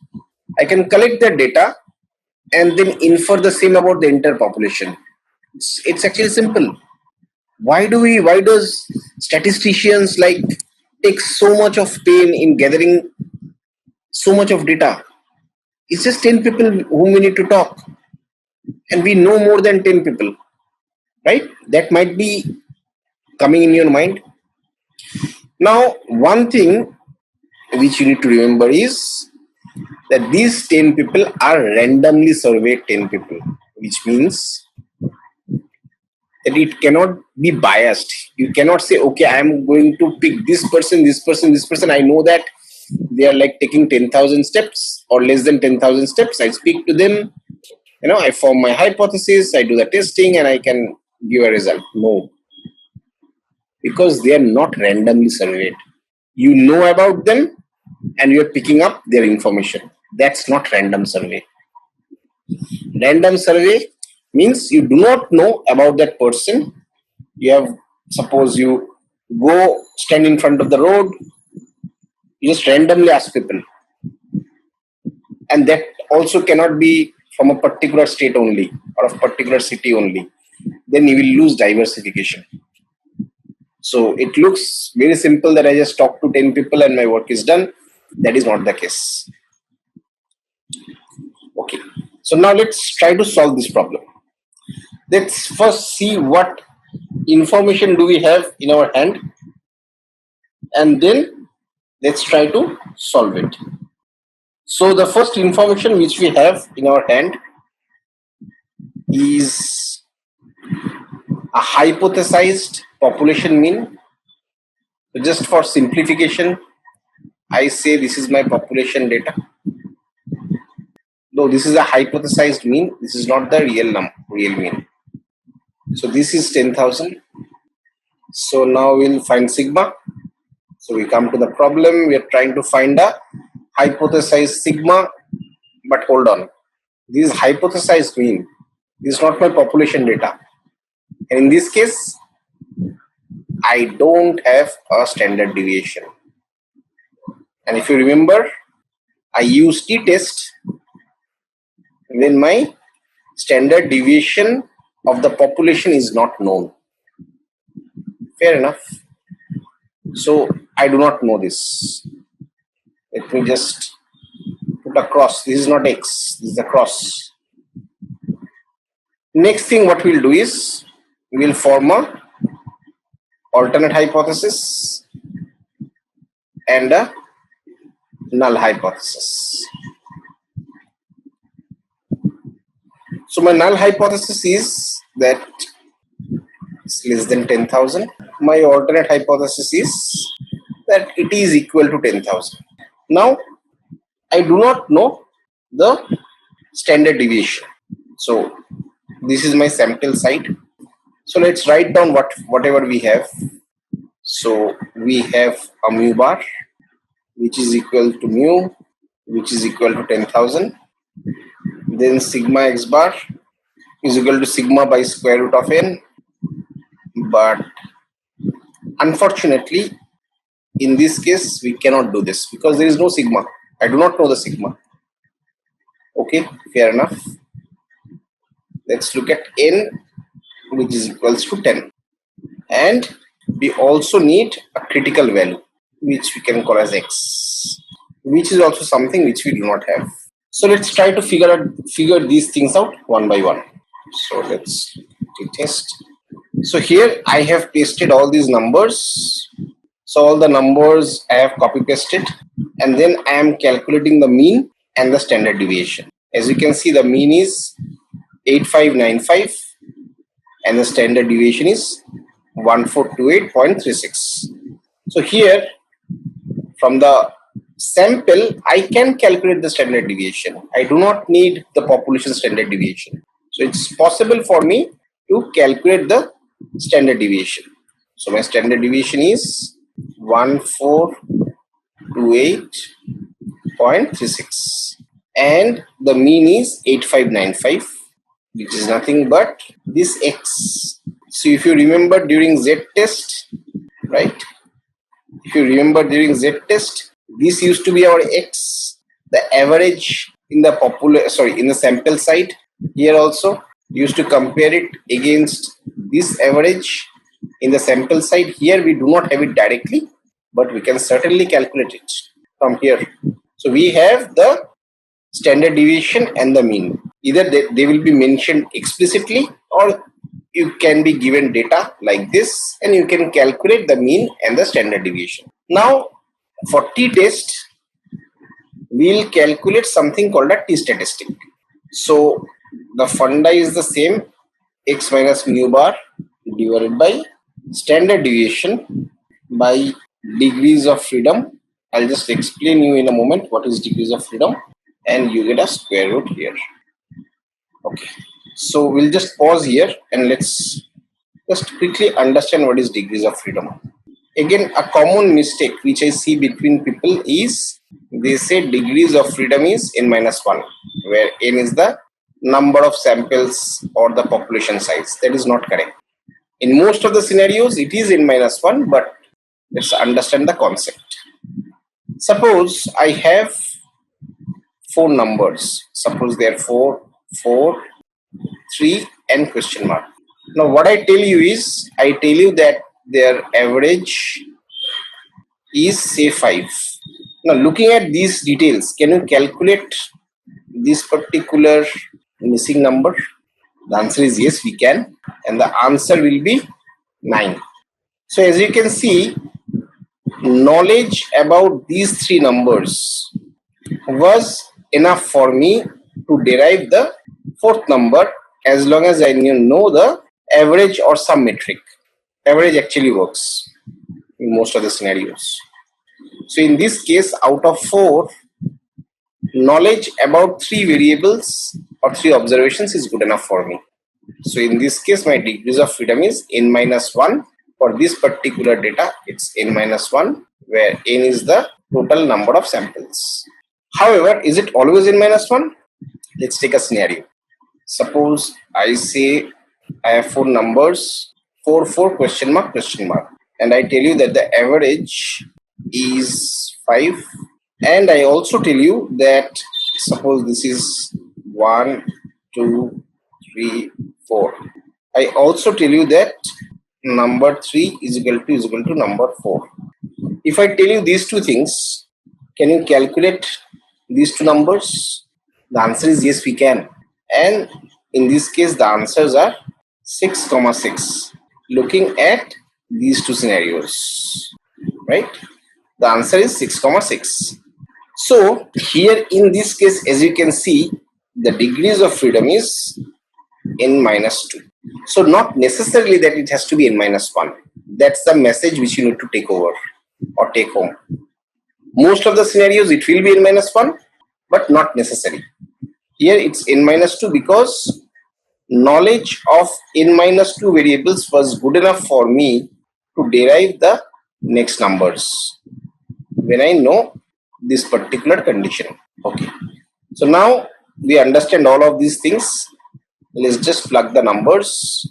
So x is 8595 minus mu is 10,000 divided by 1428.36, which is my standard deviation, divided by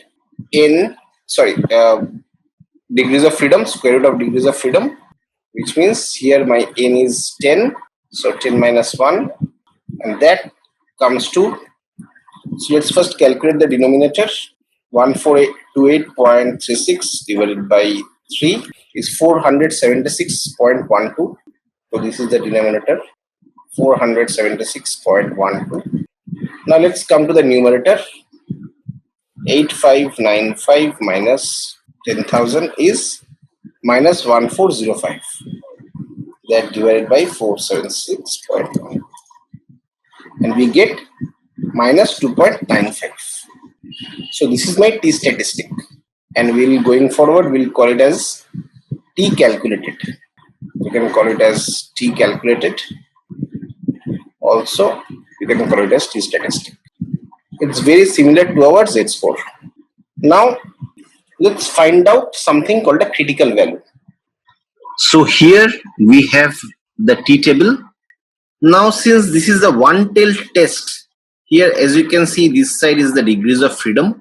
So let's look at the critical value for a one-tailed test. So here my degrees of freedom is 9. So I'll come here, and this is the critical value for degrees of freedom is equal to 9 for a one-tailed test with the significance level of 0.05.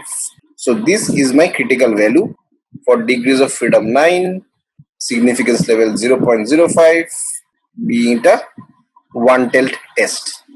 So let's note down this value, 1.833. So my t calculated, we had found it to be minus 2.9, and t critical is 1.833. So if we just draw the curve, suppose this is my mean and this is my threshold, which is, since here the way the t table is constructed, it does not take care of the negative values. So whenever we get a positive value, in case we have to work with a negative value, in case here since t calculated is negative, what we'll do is we'll put a negative value here. So this part is my, or this point is my t crit. Now the significance of T-crit is that T calculated should be between mu and T-crit. T-crit is the maximum point beyond which I'll reject the null hypothesis. So here, if my T calculated is here, anywhere here, between here and here, if I can find a T calculated say here, then I cannot reject the null hypothesis. If it goes on this side, then I can reject the null hypothesis. This is my cutoff. The moment it crosses this cutoff, you can reject the null hypothesis. So that is the significance of the critical value. It's a cutoff, it's a threshold. So in our case, let's see where we find our value. So this is our T calculated. So as you can see, T calculated is beyond T critical. So in this case, the thumb rule which we will follow is, if T calculated is less than T critical, then reject H0. So in my case, H1 was that mu is less than 10,000 and H0, that H0 is mu is equal to 10,000. So in this case, I can comfortably reject the null hypothesis and I can accept the alternate hypothesis. So here I reject the null hypothesis that people are walking 10,000 steps. That hypothesis is rejected, and the hypothesis that people are walking less than 10,000 steps, that particular hypothesis is accepted. So here my hypothesized mean is this, and as you have seen here, so we see that yes, the sample mean which we calculated from here is statistically different from my hypothesized mean. Okay, in this case it's less because it's very, very evident that they're taking less than 10,000 steps. Now we'll look at a two sample t-test. So this test is significant when we are trying to test the difference between two population means. So let's read the problem. So we have visited two schools.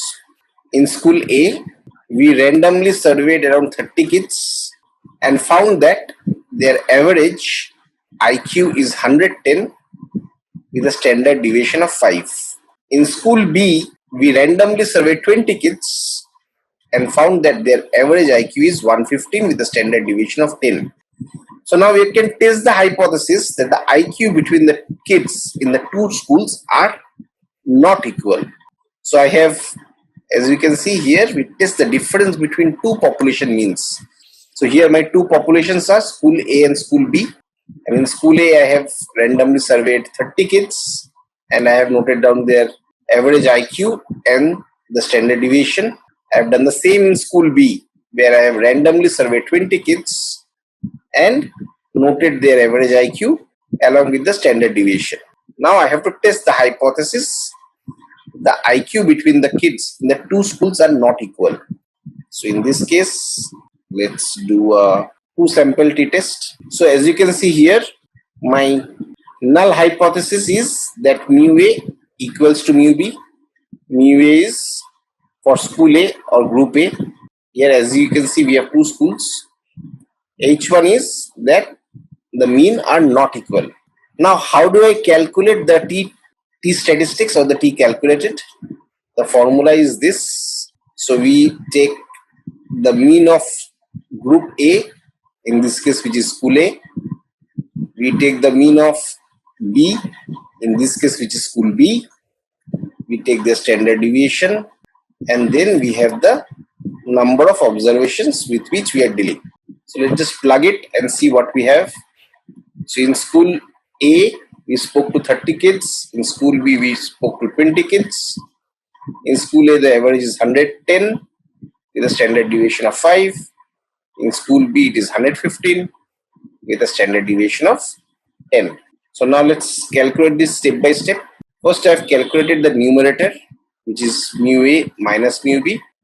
So 110 minus 115, that is 5 or minus 5. Then denominator 1 is nothing but this part. This is deno 1. This is deno 2. Then I'll add them and then I take the square root.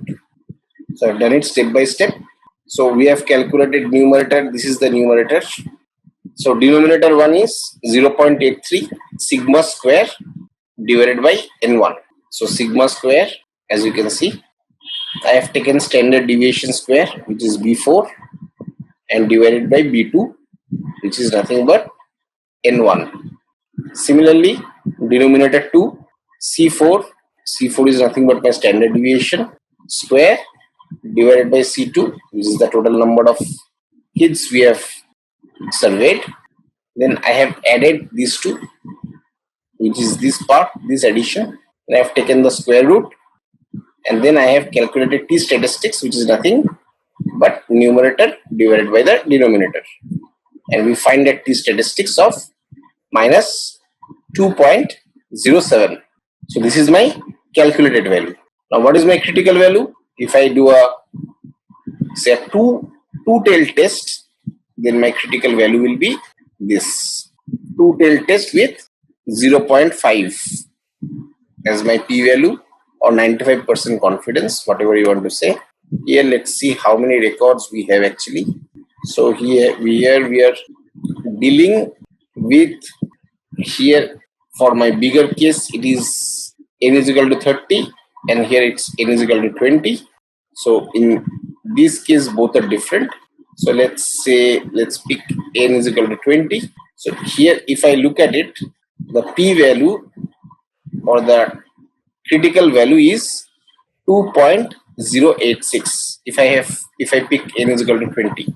So this is 2.086, this value for n is equal to 20, critical value of 0.05, and I am doing a two-tailed test. So let's take this value. So my critical value is 2.08 and I will put a negative sign, and as we can see that it's like very close, and the t statistics is inside is less than the t critical value. So if I had to draw a graph, if this is my mu and this is my t critical and this is where my t calculated is, very close, it's like neck to neck. So in this case I do not have enough evidence to reject the null hypothesis. In this case I cannot reject the null hypothesis. I hope this is clear. So now we'll move to the last test as far as t-test is concerned, and that is a pair t-test. So we use this test when we are interested in the difference between two variables for the same subject separated by time. Suppose you have studied the score of few students, or say in this case one student, I would say score of a student, pre and post joining a course. Assuming that here the data is normal and here also the data is normal, both pre-course and post-course, the question is, do you observe any statistical difference between the scores of the student after joining the course? Which means, did joining the course help the student or not? So here we are looking at the same subject. The same subject is the student separated by time, pre-course and post-course, and we are interested in the difference between the two variables. So let's put these values in Excel. So here I have put these values in Excel, and the way to calculate the t-test is, first we'll calculate the difference, which is this part. We'll calculate the difference square, which we require here, and then the rest is straightforward. So here what we have done is numerator minus 33, which is nothing but difference. Then denominator 1 is 2457. Let's see what do we have for denominator 1. So denominator 1 is nothing but n, which is this.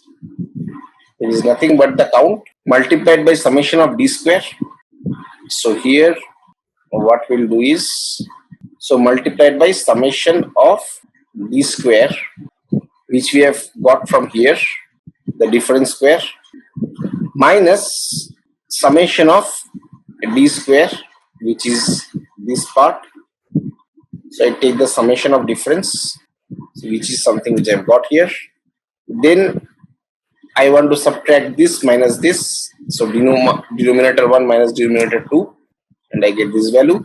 Now denominator 3 is this entire expression, the numerator versus the denominator. The numerator in this case is this value. This is my numerator, and this part is my denominator. And then finally I take the square root. After that I calculate the t statistics divided by numerator and denominator. So that gives me my t statistic. And here for degrees of freedom 9, we have already seen that the value is 1.833 for one tail test. For two tail test, let's figure out what is the value.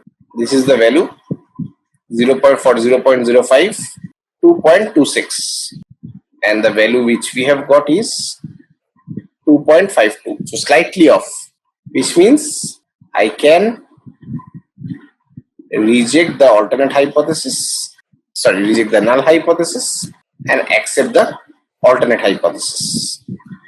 So that's about pair t-test, where we are pairing for a same subject attributes which are separated over time, pre-test and post-test. The substitute of this test, this pair t-test, we are assuming that this distribution is normal. If this is not normal, then the substitute of this test we'll learn in the later videos. We have something called a Wilcoxon test, so we'll learn about it in the next video. So I hope you have been able to grasp z-test, t-test, hypothesis testing, the formulas, and we have solved 10 problems. So if you like the videos, please like, comment, share, subscribe. Okay, so I'll just quickly go through the agenda for today. See, we want to revise probability quickly. Okay, so I'm sure we all understand probability, right? So the basic notion of probability, we want to revise it quickly. Then we'll go directly into distributions, both empirical and theoretical. These are two important perspectives of distributions which we need to understand. Right, then we'll talk about random variables. What are random variables? And we'll specifically get into discrete random variables. And then we'll see an example of a discrete distribution, that is the uniform distribution. Okay, and I believe in the TA session that follows this session, you will also look at some other examples of discrete distributions such as Bernoulli. Okay, Bernoulli and binomial. But yeah, so for this session, this is the agenda. Great. So let's quickly revise probability. Okay. Let's start with why probability. Probability is obviously a mathematical concept. So first, let's talk about mathematics in data science. Now, if you look at data science and machine learning, at the end of the day, if you take a perspective look, right, you sit back and you look at this domain, all of this is working mainly because of the supporting mathematics behind all these algorithms, techniques, and models. Okay, so mathematics is actually the underlying system, or underlying, let's say, ground, okay, on which all of these things work, right? Be it mean, median, mode, histograms, visualizations, be it hypothesis testing, be it regression models, machine learning models, neural networks, whatever it is, right? Everything is working because of the underlying mathematics. In a sense, what we are talking about is measurement, right? Mathematics in the sense measurement. So for example, a machine learning model is basically just a system of numbers and operations, both mathematical, right? Mathematical numbers, mathematical operations. And human interpretation is more or less required where? It's required in the first step, it's required in the last step, maybe a little bit here and there in the middle. In fact, in machine learning, it's strictly in the first and the last step.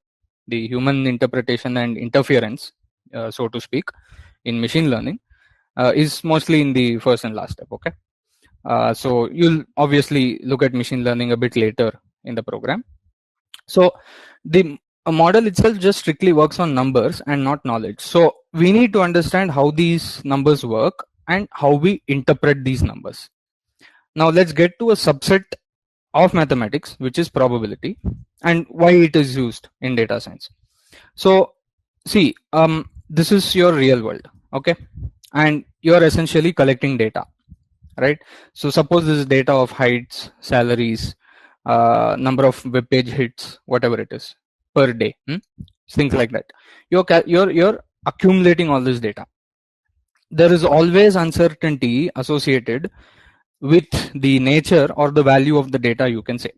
For example, if my website today say had a million hits or something like that, tomorrow is it going to be million? Day after, is it going to be million? Is it going to be million every day? If it was million every day, then I don't need data science, I don't need machine learning, I don't need to understand probability, nothing, right? If it was just 1 million hits and this is the truth every day, then I don't need any of this. The whole thing is that there are fluctuations in the data values. Are there patterns in these fluctuations? This is where probability comes in, right? So we need to have a strong understanding of probability, which will then allow us to properly analyze this real data, right? Instead of just looking at it without any understanding of why things are behaving a certain way, without any knowledge of, okay, this is a higher probability, this is lower probability. We don't have all this knowledge, suppose, just randomly analyzing, right? That is that gives me less insight. If you want more insights, which is what we want at the end of the day, then we have to also look at the data in terms of how they are distributed in the real world because of all these fluctuations. Okay, so and of course everywhere we are going to have probability distributions. If you sort of look at data analysis, most data analysis in the industry, right, you'll always have a distribution mentioned somewhere. You'll always have a confidence interval mentioned somewhere, right? You'll always have a confidence percentage mentioned somewhere. It's all probability based. Why? Because there's uncertainties everywhere in market conditions, in the domain of finance, right? Probabilities of accidents and deaths, right? These are also possible things. We need to model them in terms of probabilities. Then only we can understand what kind of insurance plan we should design, right? In transportation, so I'm in Bangalore, so nowadays the probability of traffic is equal to 1. It's pretty bad, but generally speaking, over the course of 24 hours you're going to have a distribution of traffic. It's going to go up and down, right? Same with accidents and things like that. So if you're designing transportation governance rule systems and things like that, then you need to take conscious calls, of what to do when, and things like that. In all of these domains you have to deal with how data are distributed. Okay, so let's start from the basics. Okay, we'll start from the basics. As I said, all of these concepts and techniques cannot be done in one session. Okay, we'll have to start basic, then we'll go a little bit more advanced, then we'll go a little bit more advanced, right? So it's like layer and layer of understanding. Okay, so we'll start with some terminology, then we'll do some other things. You'll understand discrete distributions, you'll understand expected value and variance, right? Then you'll go to continuous in the next session tomorrow, right?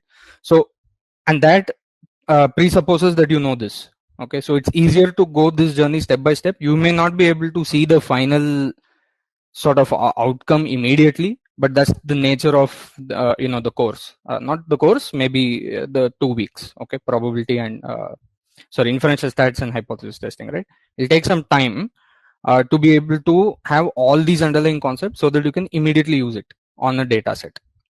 Okay, so we'll start with some terminology. So these are things that we know, right? An experiment is essentially just a repeatable procedure with observable outcomes. So for example, very simple, right? Very simple examples so that we can understand properly. A standard fair die is rolled 10 times and the number that appears is observed. I think this is exactly what you can see here on the right side. These are the numbers that appeared on my die, and I have rolled the die 10 times. That's my experiment. Okay.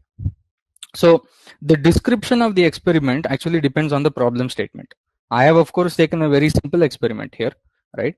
But when you sort of do on the real data, so you may think about say traffic and things like that. The kind of experiment you do and the kind of thing that you're observing, what are you observing, that will depend on the problem statement. Okay, what is a trial in an experiment? So a single performance of the experiment is what we call a trial. You can call it trial, you can call it observation, anything, right? One experiment is performed here, right? I roll my die 10 times, that is one experiment. But in that experiment, I have n trials. So I have 10 trials in this experiment. So another way of saying that is the size of the experiment. And another way of looking at it is the number of data points in the data set. These are all same thing. Okay.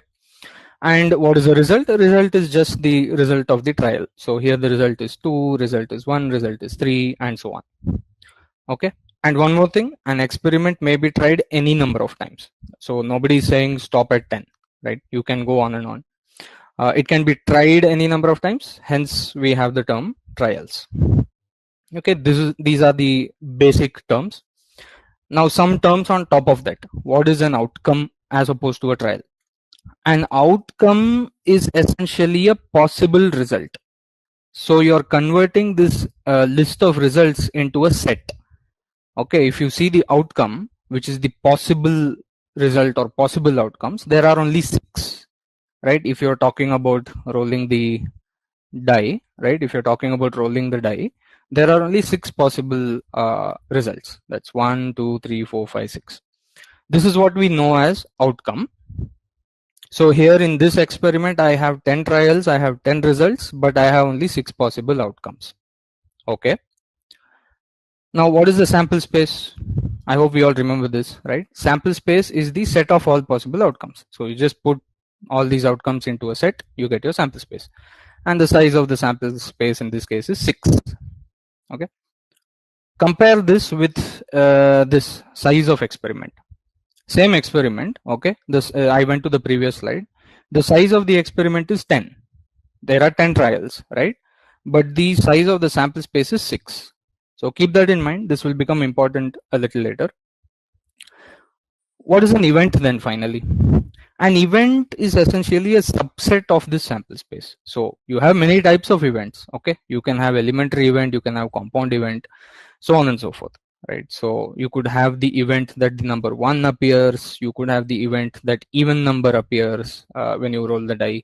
So in this case it's just 1 element, in this case it is 3 elements, so on and so forth. Okay, of course all possible events may not be of interest in the real world.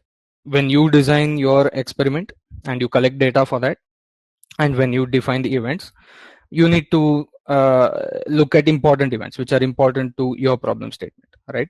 All the events may not be of interest. Now finally, some I would just want to close this terminology bit with this part. Mutually exclusive and exhaustive events, again it's just revision. So mutually exclusive events cannot occur simultaneously, right? So 1 and 2 cannot occur, 1, 2 and 3 cannot occur. Of course, this is a very simple example, but these are events which if one occurs, the other cannot occur. And what is an exhaustive event? An exhaustive event is something, if you put those events together, it needs to make up the sample space.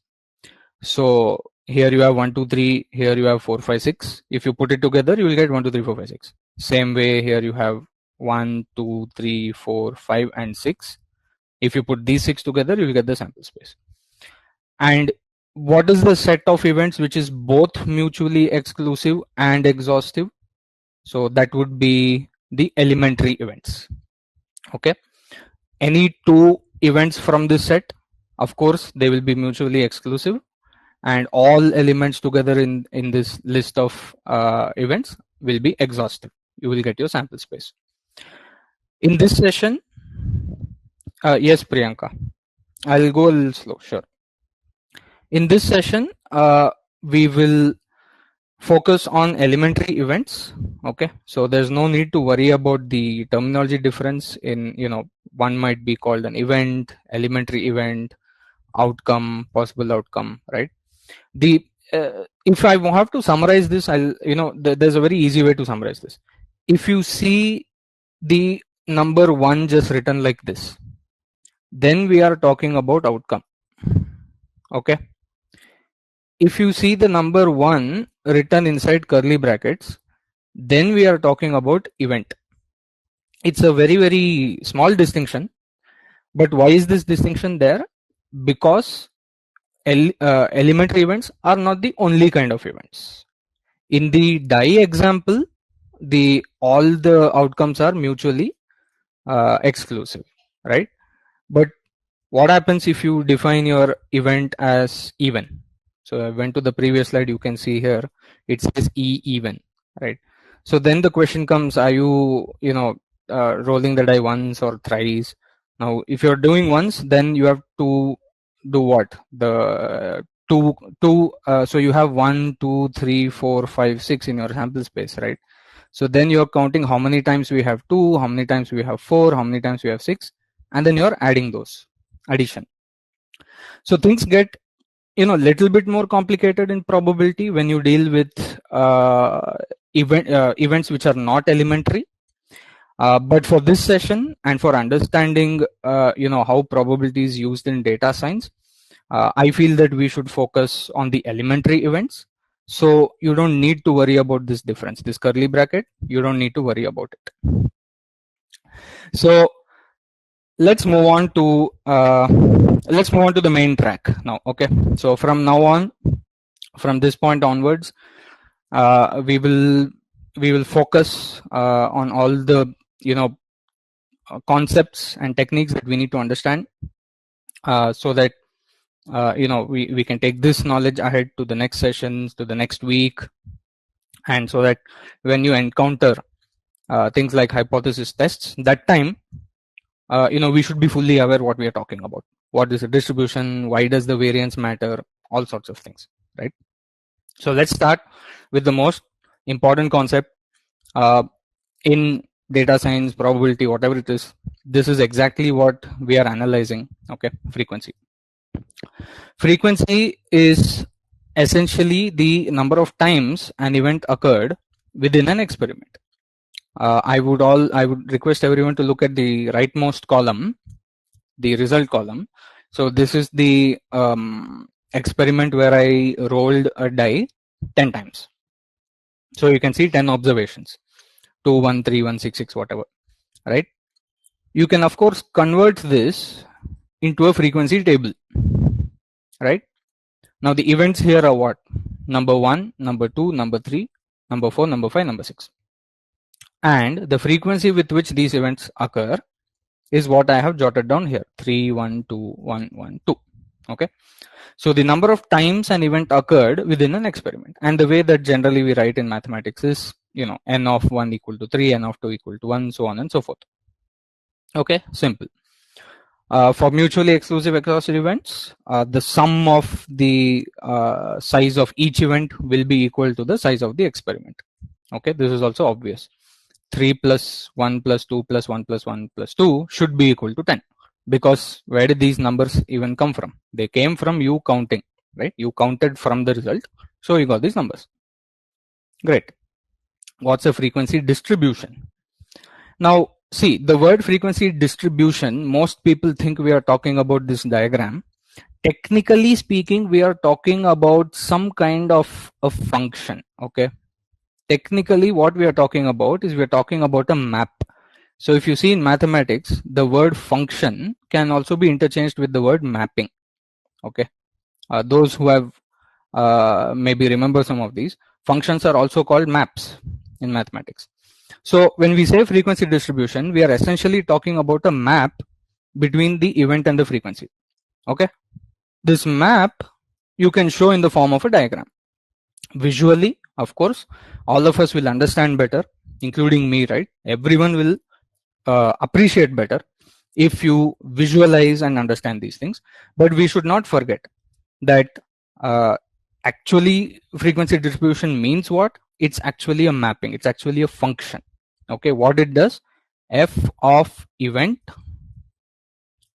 equal to frequency, basically. Okay, Great. So for this experiment, you can see the frequency distribution here on the left side. 1 has a frequency of 3, 2 has a frequency of 1, 3 has a frequency of 2, 4 has a frequency of 1, and so on. Okay, we'll come back to this a bit later. Now, before we move further, we will look at definitions of probability. Since probability itself is not the most, how shall I put it, it's not the most easily interpretable thing. Okay, probability is a very enigmatic thing, right? So many people have tried to define in many ways, right? So there are 4 very common types of definitions of probability which is followed all around the world. Okay, and the first is the empirical or the experimental. Basically what it's trying to say, perform an experiment. Okay, you perform the experiment and you use the frequency distribution that emerges from your experiment. Classical or theoretical is the definition where you define an experiment, okay, and then you basically assume your sample space. You don't need to worry too much about this statement. What I'm trying to say here is sample space needs to be defined. Once you define the experiment and define the sample space, you create the probability distribution from that. This is theoretical. Okay, so this is basically in school, math teachers would have told Shubham, Karan, Naga, Sai that this is a sample space, calculate the probability. And Shubham, Karan, Naga, Sai, all of you got the same probability. Why?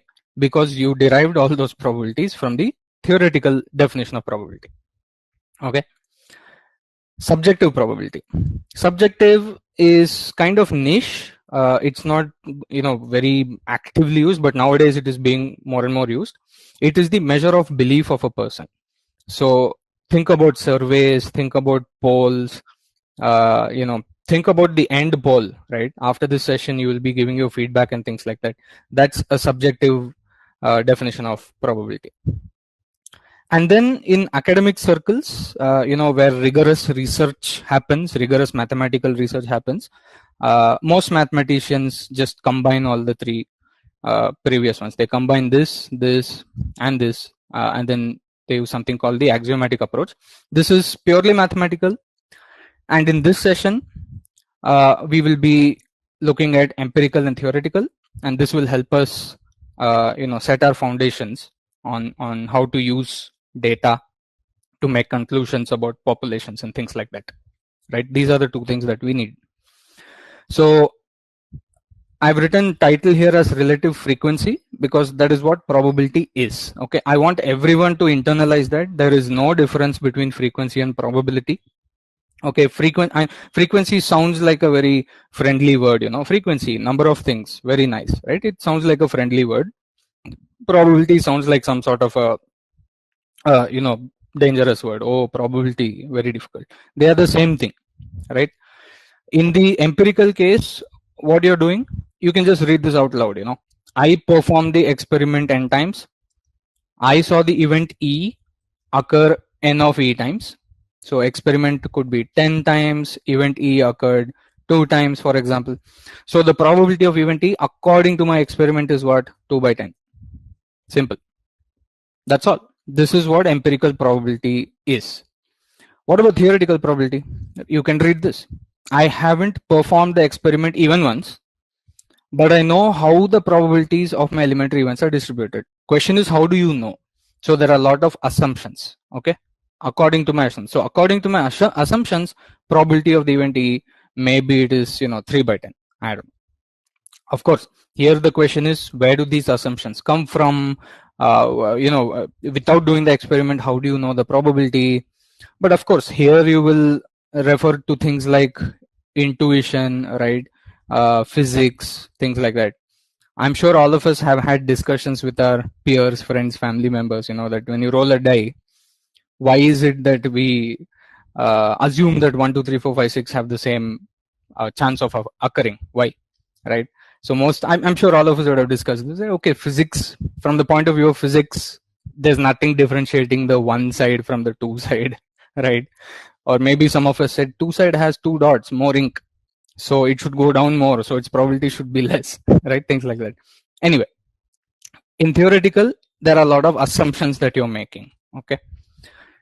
The whole point of today's session will be to connect these two realistically. Okay. Not just connect in the sense this is point 2, this is point 3, be happy, both are equal. No.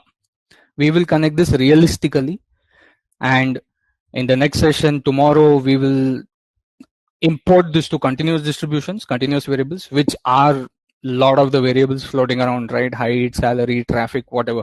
Of course, traffic I think is discrete with number of vehicles, but a lot of things are continuous, right? We'll connect those, and then once all of this connection is made and we fully understand how this thing works, then you will start with sampling and then hypothesis tests, things like that. Okay, so for that we need strong base in this. So empirical versus theoretical probability, this is our discussion.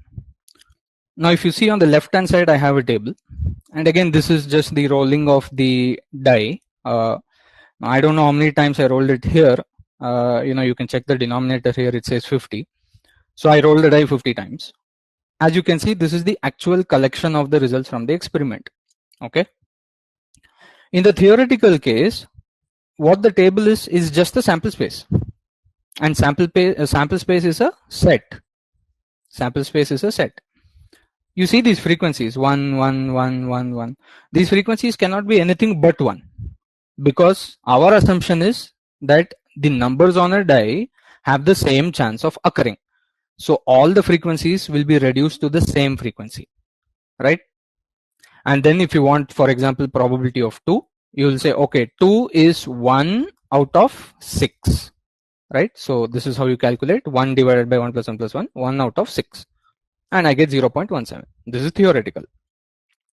In the empirical case, if you want P of 2, you need to go back and see in your experiment how many times did 2 occur.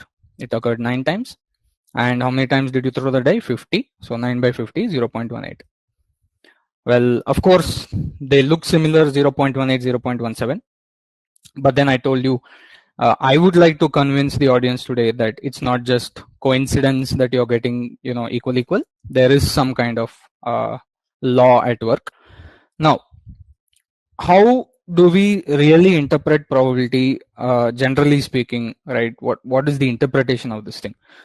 So, so obviously I am taking this session for an audience who is well versed, with these concepts and the real world and day to day whatever we do in our work, right? So when I used to teach, let's say college kids, younger kids, right? That time I used to tell them that there is no interpretation to probability, because that's all I could tell them, right? They wouldn't understand the implications of this, right? But now we are here, right? So what is the interpretation of probability? See, most people say it is measure of likelihood, this is kind of textbook definition, right? Measure of likelihood of occurrence of event. Okay. Honestly, to me also, what does it mean, right? It's honestly not very useful if the number of trials is low, right?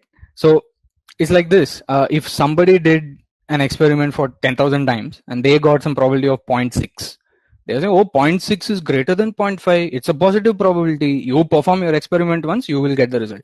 No, right? That's not how probability works. Probability, if you want to interpret, you have to think in terms of large numbers. You actually have to think in terms of large numbers, right?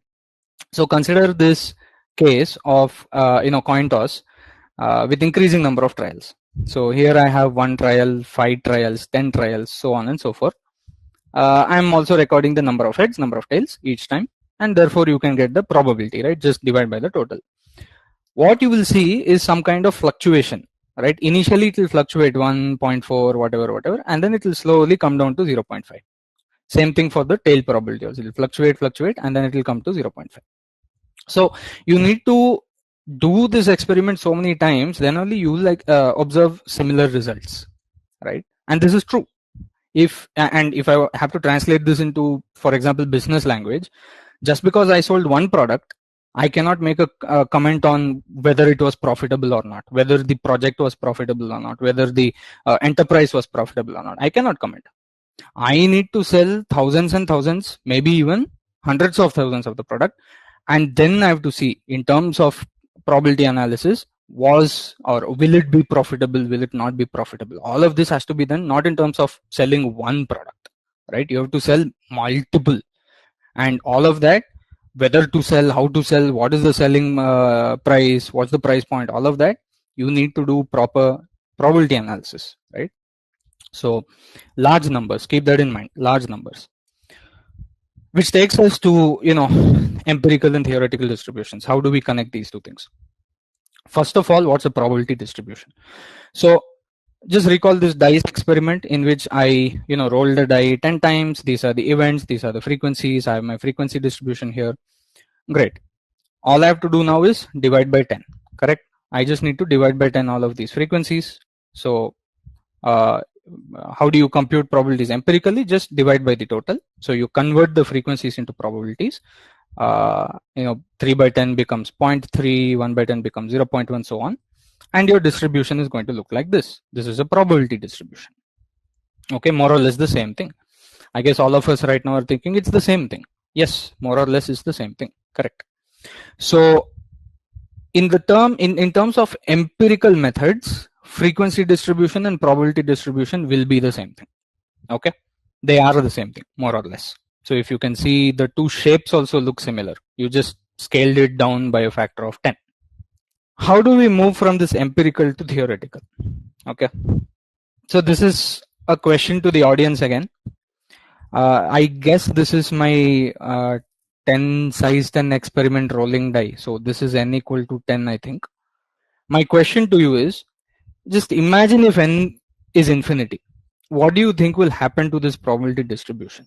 Will it retain the same shape that you're seeing here? You may put your answers in the chat. So this is me rolling a die infinite times.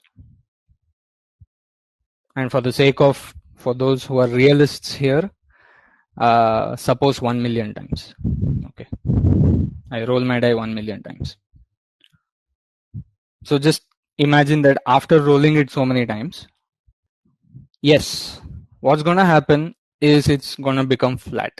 Now you can try it out, right? All of us do have this intuition. As I said, when we roll a die, our assumption, our internal assumption says each of those events, 1, 2, 3, 4, 5, 6, they are equiprobable. There is nothing special about 2 or 1 that it should occur more number of times. That is what we would call a biased die or a loaded die. Okay, this is a standard die, normal die. So point is, when your number of trials is less, okay, you cannot make too many conclusions about your experiment. Not possible. You need to have a large number of trials, and if you do increase your number of trials a large number of times, you will see that this specific experiment, it's going to become a flat line, as Palash said, as Subodip said.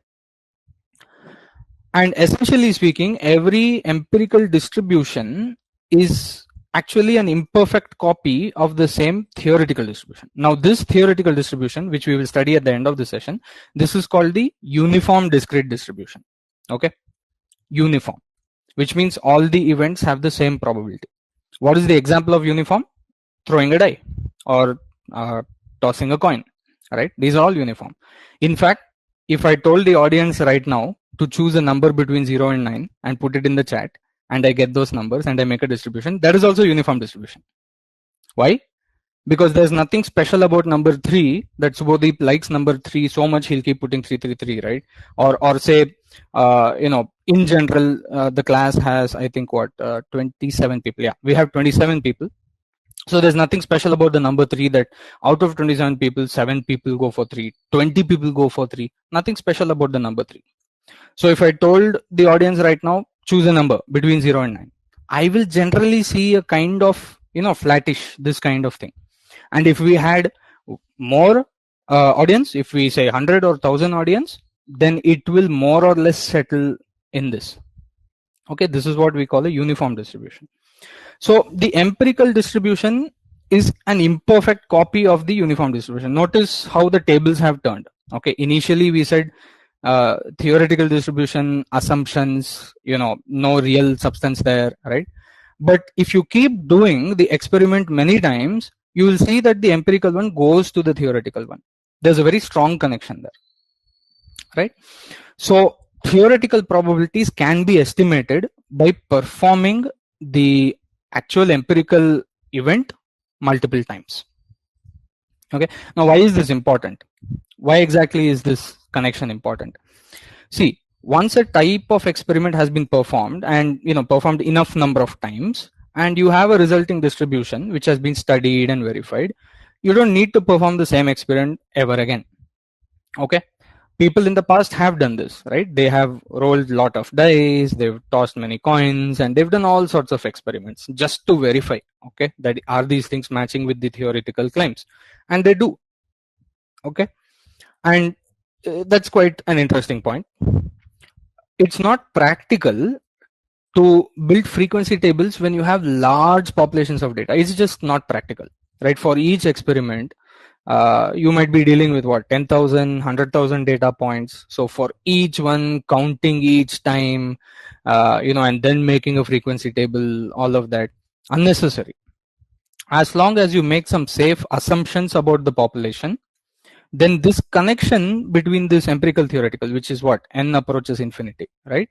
Which means if you have enough sample size, if you have enough population size, then you can make safe assumptions and you can completely ignore the empirical distribution. You can directly work with theoretical distributions. There are, of course, even more advantages, which we will deal in the next session tomorrow. Okay, as I said, all these things cannot be covered in, it's kind of a wide subject, right? So we'll again touch this point when we do continuous distributions. As I'm saying here, which is what I've said in this bullet point, I think this becomes even more important in the case of continuous distributions, right? You cannot keep collecting data about continuous variable till its distribution is good enough. For example, if I ask you, can you tell me generally what are the probabilities of human height, right? Heights of humans, right? Can anyone in this audience let me know what is the mean height, let's say, of Indian people? That you can Google and find out. But if I told you, you should find out, not Google, then just imagine how hard that is. Okay, just the mean. Then if I ask you, find me the probabilities of each of those things. Find me the probability of 168.2 centimeter. Find me the probability of 161.4 centimeter. Can you imagine the kind of data that you have to work with? So when you're dealing with large populations, there are certain techniques that are used in data science, which allows you to skip collecting and working with the data of the population.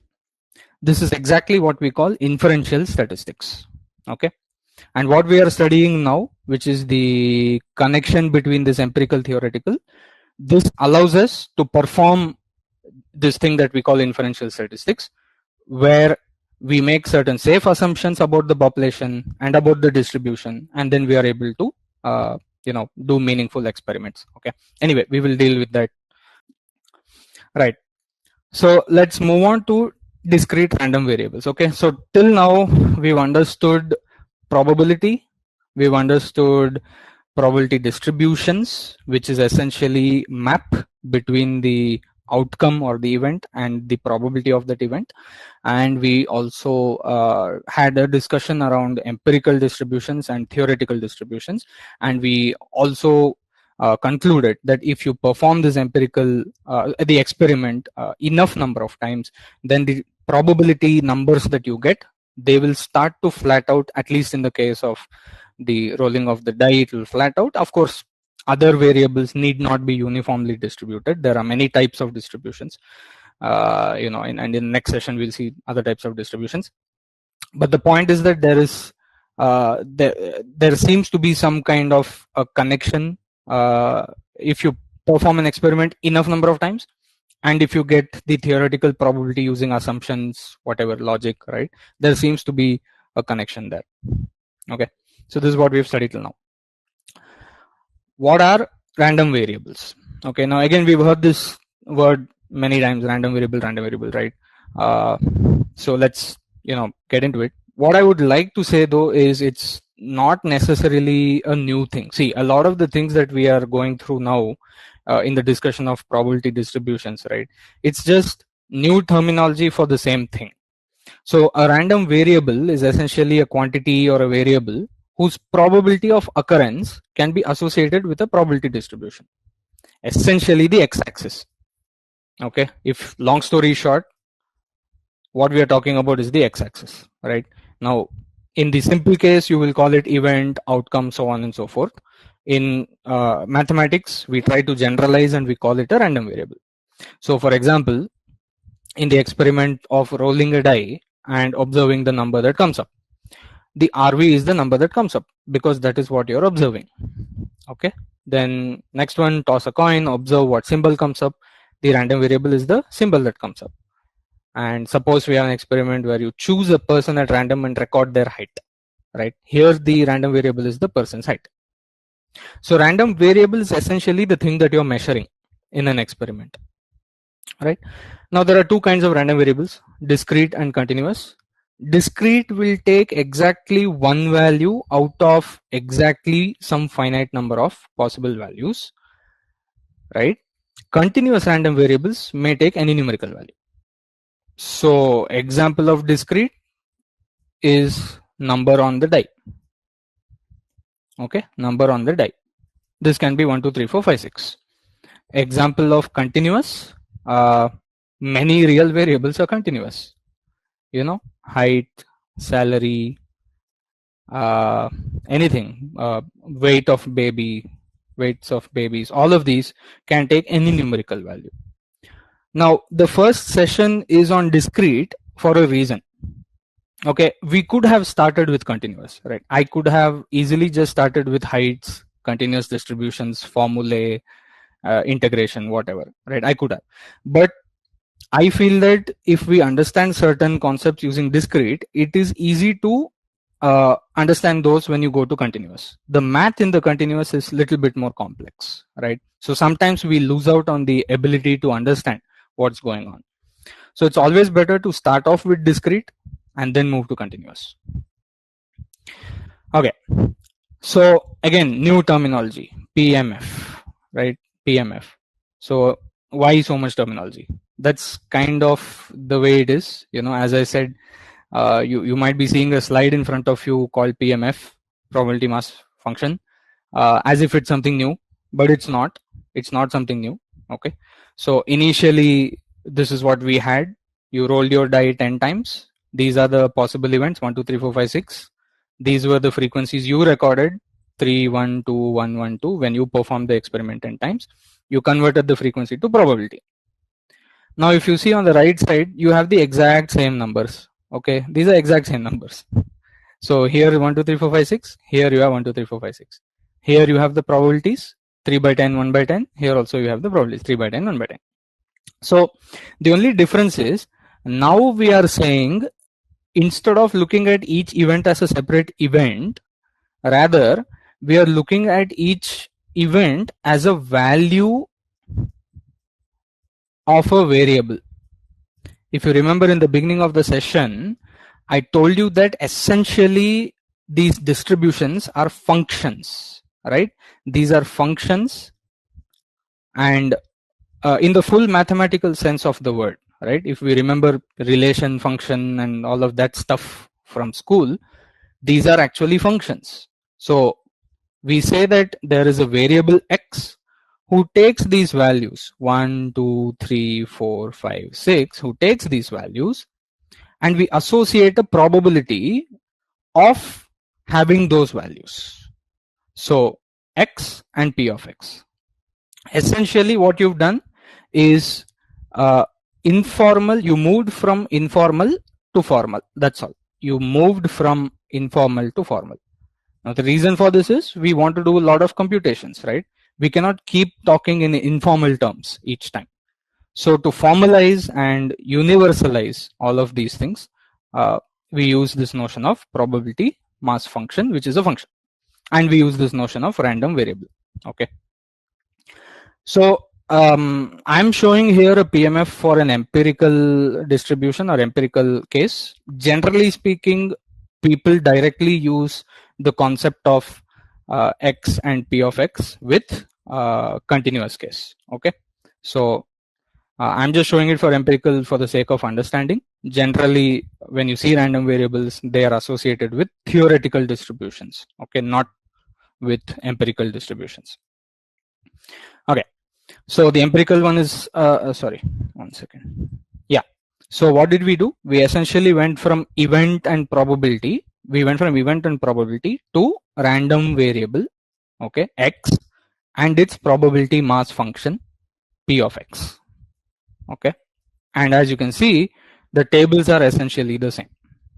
The only reason we did this is because we want to do computations. All right, so now you know what, let's actually put all of this into action, and we'll take up a simple experiment and we'll try to investigate it. Okay, see, suppose that a biased coin was confiscated from a gambling house. Okay, now the gambling house obviously allows for gambling, right? The game that was being played using this coin was a very basic coin toss game. Okay, if a player gets a head, they win $10 from the gambling house, but if the player gets a tail, they will lose $5 to the gambling house. Okay, now on the surface, this is the information that the public has, correct? This is the information that the public has. If I win this game, wherein I'm just tossing one coin, if I win the game, I will get $10. If I lose the game, I will lose $5 to the gambling house. Okay, so on the surface, this looks profitable. This looks good for me, right? Heads equal to $10, tails equal to lose $5. This looks good for me. Now, the gambling house was suspected that, okay, there was some suspicion that something's going wrong here. So this coin was confiscated, okay, say by some authorities.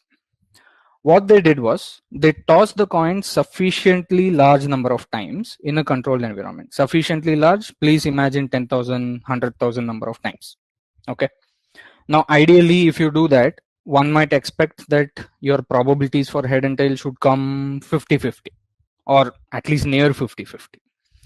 But it was found out that the head probability is 0.2 and the tail probability is 0.8. Okay, which means the coin is biased or unfair. Now, of course, a coin in a gambling house is going to be biased or unfair, but just how much bias, how biased or unfair, that's what we are trying to look at. Okay, so the gambling house is justifying this biased coin, saying that winning amount is larger. They are saying, okay, winning amount is $10, losing amount is $5. Why do you have a problem? That is how the gambling house is justifying. So how are you going to tackle the gambling house? How are you going to go and say, no, this is not fair, or there is a problem here, right? You have to speak in the language of numbers. First of all, let's convert this situation into a mathematical model. Can we define a random variable and describe a distribution for this case? Yes, we can. Okay. So the event is essentially getting a head, getting a tail. The random variable is the value we are interested in. Now, the game says what? If you get a head, then you will gain $10. So that's plus $10. Okay. If you get a tail, you will lose $5. So this is minus $5. This is the random variable in this game or experiment. The amount of money, okay, going from the user or the player. So in the head case, the player gets $10. In the tails case, you will lose $5. So this is our random variable x. What is the probability mass function for this x? For heads, we know that the theoretical probability, note that I've written here sufficiently large number of times we have tested this coin and we have observed p of h equal to 0.2 and p of tails equal to 0.8. So these are theoretical probabilities. Okay. So for the head, it is 0.2. That is 1 out of 5 times, right? And for tails, it is 0.8, 4 out of 5 times. This is your distribution. This x and p of x combination is the complete distribution for this case. Okay. plus $10 with a probability of 0.2 minus $5 with a probability of 0.8. Great. Now, how do we start analyzing this, right? How do we say 0.2 is bad, 0.8 is bad, this is good? How do you even start talking about these things? What is the language? So there are certain things, certain metrics that we should be familiar with, and this will become more important as we go deeper into inferential stats and things like that. Let's start with expected value. Okay, so suppose I'm asking the question, is the gambling house looting the public? Okay, one way to find out is empirically. You play the game a lot of times using a lot of players, right? Now what we can do is we can create a team of undercover investigators, say 10 people, right? 10 people from the authorities undercover, and you just send them to the gambling house, tell them to play the game for a large period of time, many games. Tell them to play many games and then see what happens. So from this we will be able to see out of the 10 investigators how many were able to win money, what is the distribution of how, are people winning, losing. One way to do that is just go and do it many times. So suppose we have these results from one investigator. Okay, so we know that our random variable is this plus $10 minus $5, and this investigator played 100 games. Okay, suppose this investigator played 100 games. So here you have frequency. The investigator won $10 25 times, and the investigator lost $5 75 times. What is the total loss or profit of the investigator? That's the first statement here. It's very simple. If I gain $10 25 times and then lose $5 75 times, that's just 25 into 10 plus 75 into minus 5. Just multiply and add. Answer is minus 125. Totally, this investigator lost minus $125. What is the average loss? So how many games did the investigator play? 100 games. So minus 125 divided by 100, right? 25 plus 25. So you're getting minus 1.25. So on an average, this investigator is losing minus $1.25 per game. Minus $1.25 per game. Okay, my dollar sign, yeah, minus $1.25 per game. I have only used the frequencies. The point is that you can convert the frequency into probabilities. So you know that your experiment size is 100. We've already studied before how to get probability from this. So 25 divided by 100 is 0.25. 75 divided by 100 is 0.75. So the same equation, if I just divide it by 100 everywhere, if I just divide by 100, you will get the same answer. You will get minus 1.25. So instead of frequency, you can use probability, right? So if you see in the last equation, I am using the probability 25 by 100 into $10 plus 75 by 100 into minus $5. That's essentially 0.25 into 10 plus 0.75 into minus 5, which is 2.5 minus 3.75, and you will get minus 1.25. So you can directly use the probabilities with the value of the random variable to find out on average how much the investigator is winning or losing. So this investigator is losing $1.25 per game. Suppose we have results from other investigators. Now, as you can see, this investigator played 200 games, which is why the frequency is 40 plus 160 is 200. This investigator played 1000 games, 180 games, 820 games. So you can just convert these things to probabilities. 40 by 200 is 0.2. and 160 by 200 is 0.8, 180 by 1000 is 0.18, and 820 by 1000 is 0.82. Then you use the probability values, right? So P of X, you use that. Where is that? 0.2. 0.2 is my probability of what? Of winning $10. So 0.2 into 10 plus 0.8, which is the probability of losing $5, which is into minus 5. So this investigator is losing $2 per game on average. This investigator is losing $2.3 per game.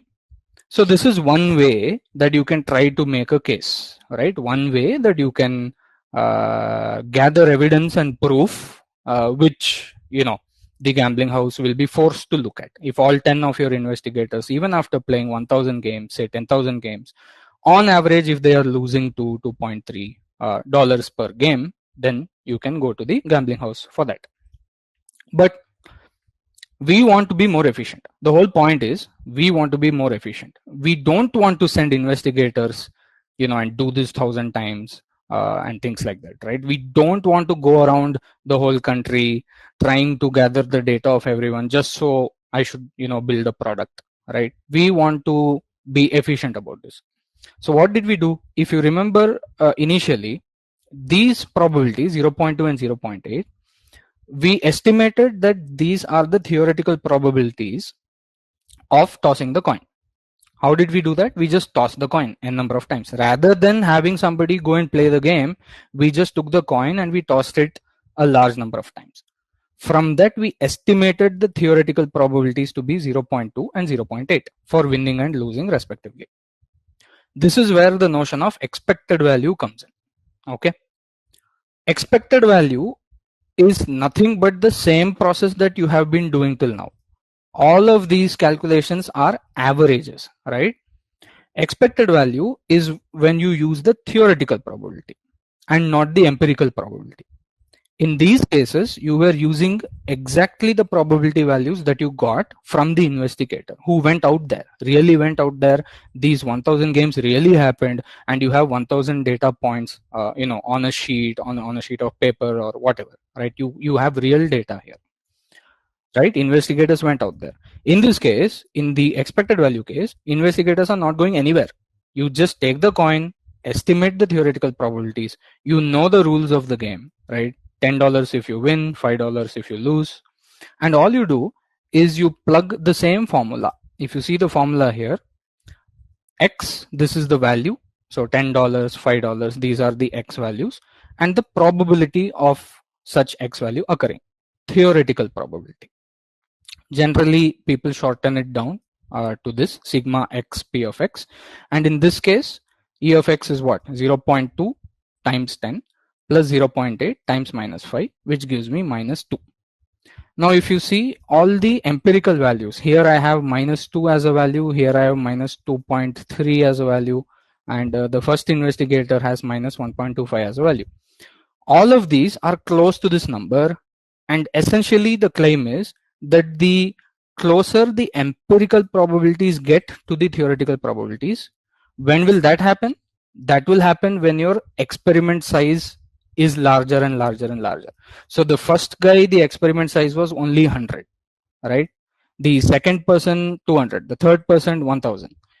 If the number of times that a person plays goes to 10,000, 100,000, then your empirical probabilities, these values, here you have 0.18, 0.12, these empirical probabilities will get closer to the theoretical probabilities. And the moment that happens, what will happen? The averages that you are calculating here will actually be much, much closer to the expected value. That is the theoretical expectation. It will be very close. This is what we call in mathematics and specifically in data science, this is what we call the law of large numbers. Expected value in which you are using theoretical probability is getting close to the mean, which is the real average, right? These two will join. When will that happen? When n tends to infinity.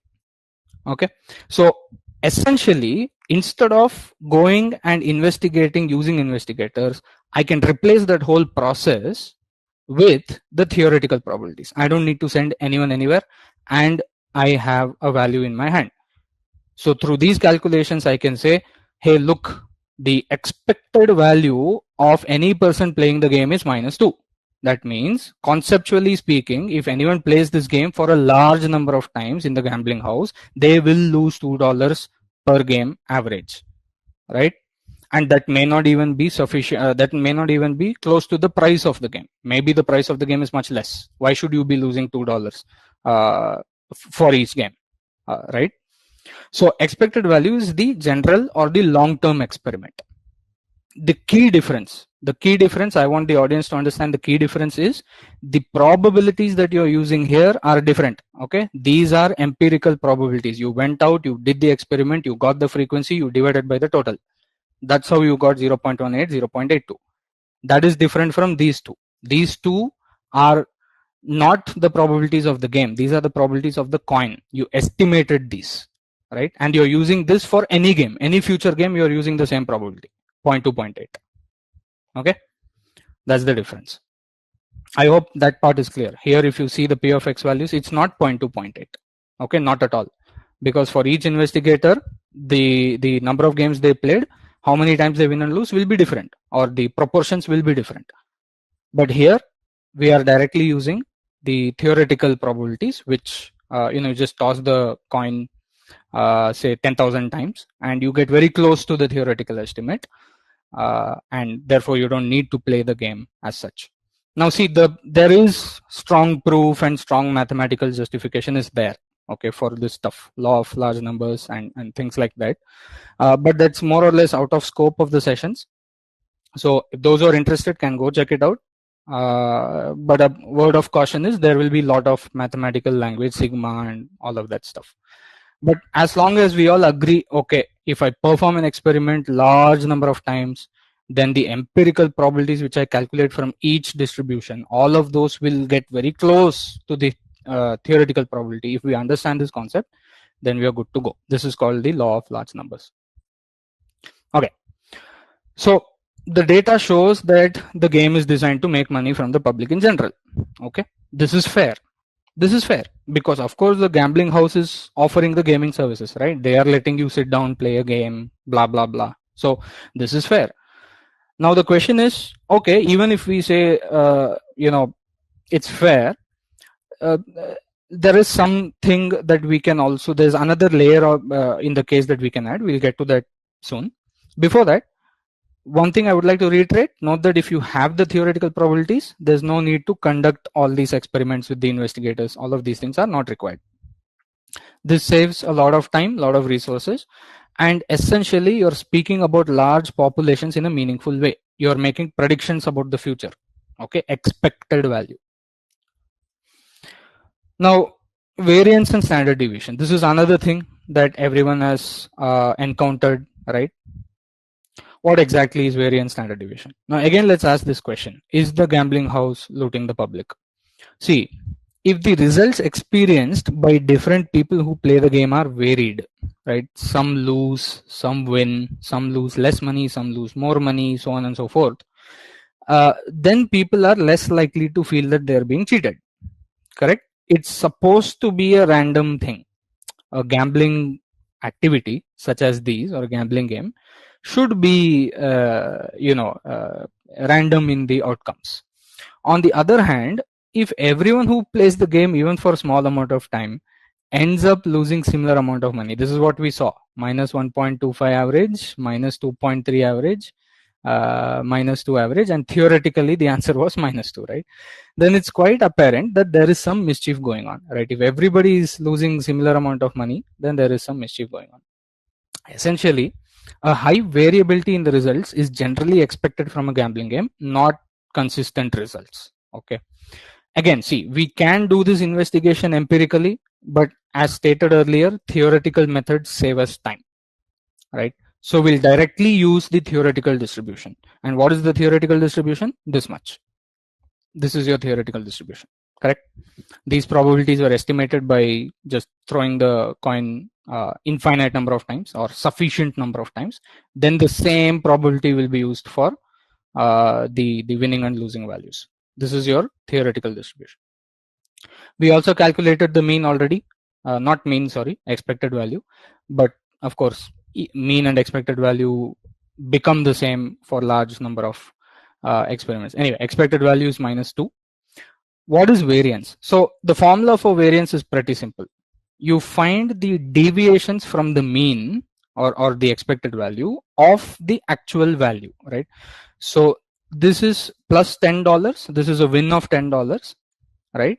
And the average expectation is losing $2.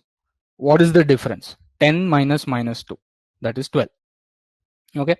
Here the value is losing of $5 minus $5, and the mean is of course -2, or the expected value is -$2. What is the difference? The difference is -3. And then you square these two. So 12 square is 144, minus 3 square is 9. The squaring is done to remove the negative sign, so on and so forth. Okay. So once you have these delta x square, that is the deviation square, variance is nothing but the expected value of the square deviations. That's all. It is the expected value of the deviations. In a very, very basic sense, it is the average deviation, you can say. It's kind of like the average deviation from the mean. This allows you to define something called variance. Now see, when you say deviation, you have to deviate from something. That's why the mean is involved. Why is it x minus e of x? It could be x minus anything. It could be $10 as compared to $100, but $100 is a random number, right? It makes sense to compare the actual random variable values and how much they deviate from the expected value. It makes sense. This is why they are called deviations from the expected value, deviation from the mean. Okay, so you're finding the expected value of the square deviations. So this is expectation on top of expectation. Yeah. Okay, so again is the same formula. What is the probability of a certain value of $10? What is the probability? Multiply that with the square deviations, 144. So in this case, the variance is what? 0.2 for winning, right? And the deviation square in that case is 144. 0.8 for losing, and the square deviation is 9. And you calculate all of this, you will get some number 36. Now, not to worry too much about this number 36 right now. Okay, I will of course comment a little bit on how to interpret this in this case, but as we go on to the continuous distributions and things like that, this will become even more clear. And in fact, when n of s is larger, this kind of I've written on the bottom of the screen. The key takeaway here, or the key observation, what we want to remember is, technically speaking, higher variance means that the results are more scattered away from the mean. Okay, so in this case, our expected value or the mean, that is -2. Higher variance means that whatever results you have are scattered away from this -2. Lower variance means that the results will be close. So when you perform this experiment, right, again I'll take the last three names. I can see Ashutosh, Nagasai, Shubham. When you perform this gambling experiment, say 100 times, 200 times, 500 times, if this experiment had a lower variance, right, then Shubham, Nagasai, Ashutosh will see similar results. If the experiment had a higher variance, then you will be seeing different results. Okay, this is the importance of variance. And let's look at the comparison, right? So if you see here, what I have done is I have only changed this. This is the default case. This is new 0.5, 0.5, and this is another case 0.3, 0.7. Everything else is the same. The event and the winning, losing value, all of that is the same. In the first case, we know the mean or the expected value is -2. We know variance is 36. Okay. What if I change the probability to 0.5, 0.5, right? Somebody might say, why is the coin even loaded? Why don't we use a normal coin? Okay. So if I use a normal coin, 0.5, 0.5, then the expected value becomes 2.5 and the variance actually becomes higher, 56.25. Okay. Very interesting.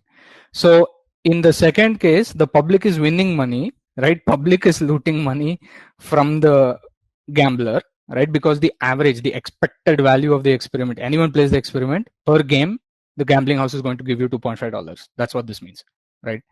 So that's weird. First of all, why should the gambling house donate money, right? That's weird. But interestingly enough, the variance went up.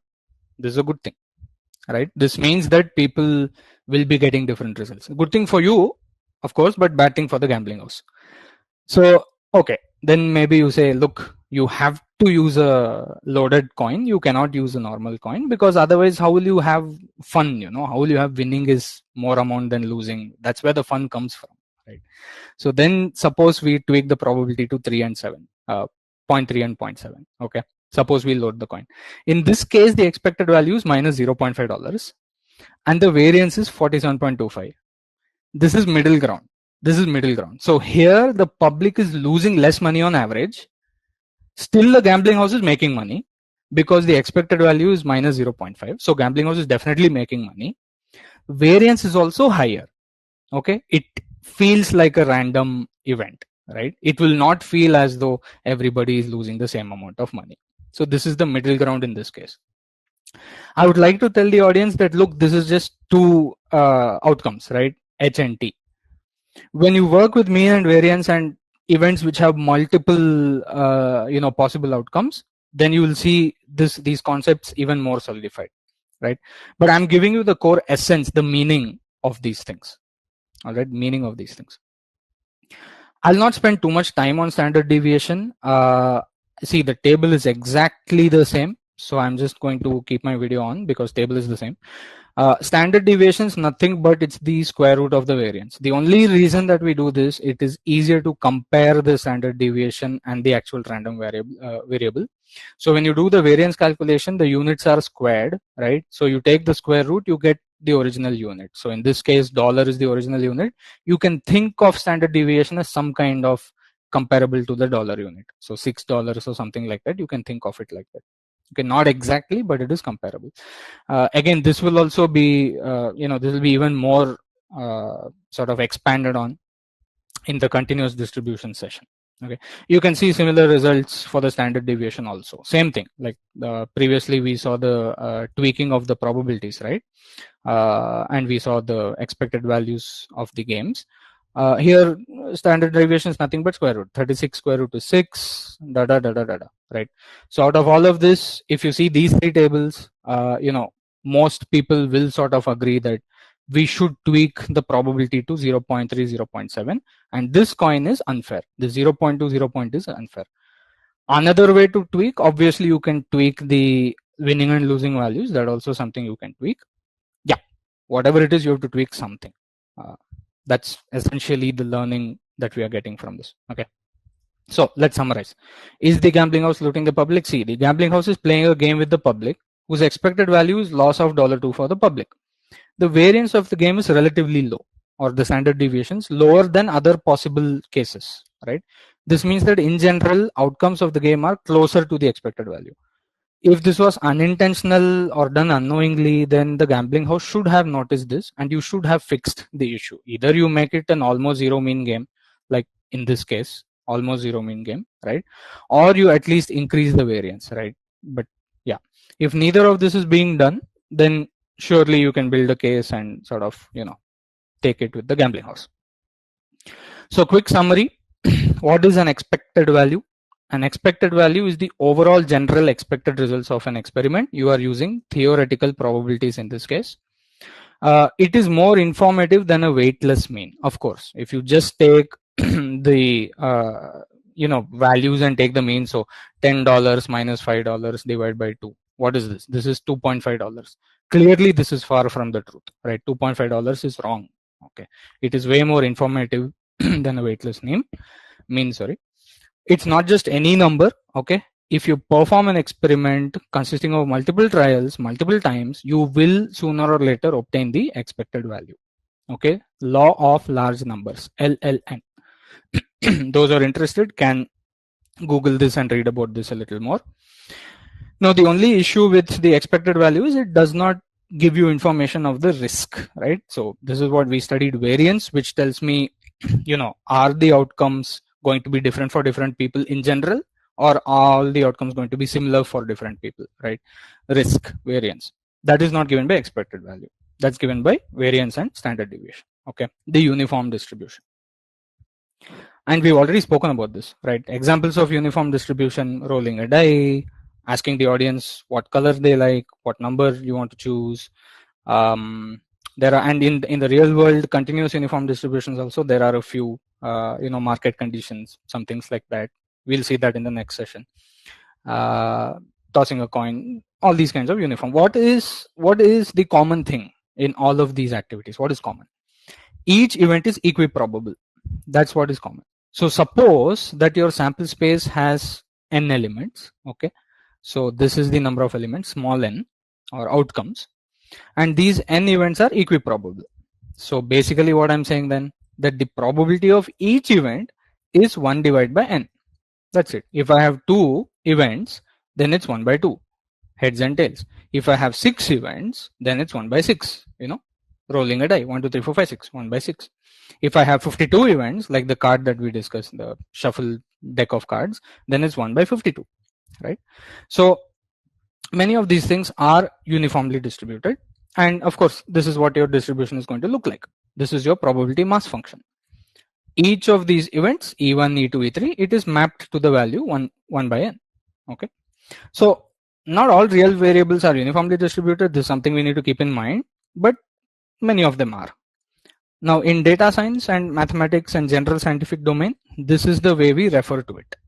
Okay. So capital X, and then you have this tilde operator, UN. Okay. That's what I've written here. So how do you read this? X follows a uniform distribution of size n. This is how you read this statement. Okay. The random variable X follows a uniform distribution of size n. Okay. So yeah, here are some examples, right? Rolling a fair die, tossing a coin, picking a card, random number generation. So random numbers also use certain uniform distribution to generate randomness, right? Lottery analysis, this is also can be modeled as a uniform distribution. So wherever you have equiprobable outcomes, you can use the uniform distribution, right? Okay, quickly, we'll just look at the formula for expected value and things like that, just so we can solidify our understanding. Okay, and then we'll wrap up the session. So if let's say a random variable X is distributed uniformly and it belongs to the possible outcomes 1, 2, 3 ... till n. So these are the values. Okay, 1, 2, 3. These are the values. Then you can quickly calculate expected value. It's very simple. It's x into p of x. So 1 into probability of 1, 2 into probability of 2, 3 into probability of 3. But we know that each of the probability is 1 by n, right? Because it's a uniform distribution. Each of the probability is 1 by n. So you're essentially just doing what? 1 plus 2 plus 3 ... till n divided by n. And this is an arithmetic progression. We remember the formula, n into n plus 1 by 2. And you have this n in the denominator. So finally the answer is n plus 1 by 2, right? The answer is n plus 1 by 2. So you can just use the formula for expected value in this distribution, and you know what is the expected value of a uniform distribution. So you can even quickly do this, right? What is the expected value of a coin toss? Very simple. Coin toss, number of possible outcome 2. So just put 2 inside here. 2 plus 1 by 2, right? 3 by 2. If you put heads as 1 and tails as 2, right? The answer will be 1.5. It's exactly between 1 and 2. Suppose you take dice 1, 2, 3, 4, 5, 6. What is the number of possible outcomes? 6. So just put the 6 in the end. 6 plus 1 by 2, 3.5. So very quickly you can get the expected value of a uniform discrete distribution. Similarly, and I won't walk through the proof, you can try to work it out yourself. Similarly, the variance of this random variable, if you name your values 1, 2, 3 till n, the variance will be n square minus 1 by 12. Similar derivation. Okay, you can use arithmetic progressions and all that. So quick example of rolling die, we already saw this. E of x will be 3.5 and the variance is 2.9. Standard deviation is 1.7. Again, I'm not going too deep into outside the meaning of what we discussed a while ago, which was expected value being the long-term result, variance being how these results look like for different instances of the experiment. This is what we learned in the second part, right? There is more actually. There's more to these things called variance, standard deviation, right? Those points we'll pick up in the continuous distribution session. In today's rapidly evolving business landscape, machine learning and AI are no longer buzzwords. They are essential tools for staying competitive. Are you ready to lead the AI revolution in your industry?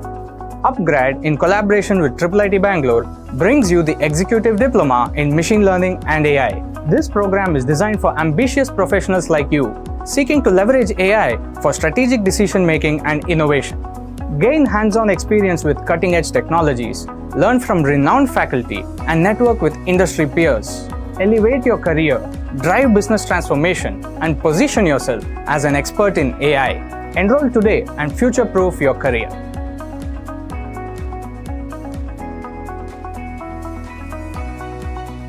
So the agenda for today, we'll obviously start off with continuous random variables. Last time we discussed discrete random variables. These are essentially just the metric or the variable that you are measuring in a certain experiment. It could be somebody's salary, it could be somebody's height, it could be the number on the dice, it could be any of these things that you're measuring. And essentially what you're interested to see how random are these and are there any patterns in their distribution, so on and so forth. And last time we saw something like the uniform distribution, and of course there are other kinds of distributions also, right? And a distribution for a random variable is essentially a pattern, right? It's so that we know that, okay, this value will come with this probability, this value will come with this probability, right? We know that. So that's what we studied last time. So this time we'll go with continuous. We will then study the uniform continuous distribution. We'll get a sense for exactly how do we work with probabilities when we are talking about continuous random variables. The uniform distribution, discrete one we saw last time, and this time we'll see the continuous one. So fairly simple distribution to get a sense of the operations and computations, things like that. Then finally we'll discuss one of the most important, if not the most important, kind of distribution in data science and in general statistics also, which is the normal distribution, also known as the Gaussian distribution. Okay, so part one, continuous random variables. First of all, let's look at the type of random variables. As we just discussed, there are discrete random variables. It takes exactly one out of a finite or countably infinite number of discrete values. Okay, so some examples can be rolling a die and observing the number that comes up, tossing a coin and observing what symbol comes up, observing an inbox and counting the number of spam emails, right? All of these are discrete. So when you put, for example, the spam email, right, your x-axis is going to be 0 spam email, 1 spam email, 2 spam email, 3 spam email, and so on. There's no such thing as what is between 2 and 3, 2.5 spam email. That doesn't exist. But in the case of continuous RV, this process does not work, right? This continuous random variable takes exactly one out of infinite number of values, okay, on a continuous scale. So think in terms of choosing a person at random and recording their height. So one person may have 162 centimeter height, another person may have 163 centimeter height. So does that mean that nobody has 162.5? No, definitely there may be somebody with 162.5 centimeter height, right?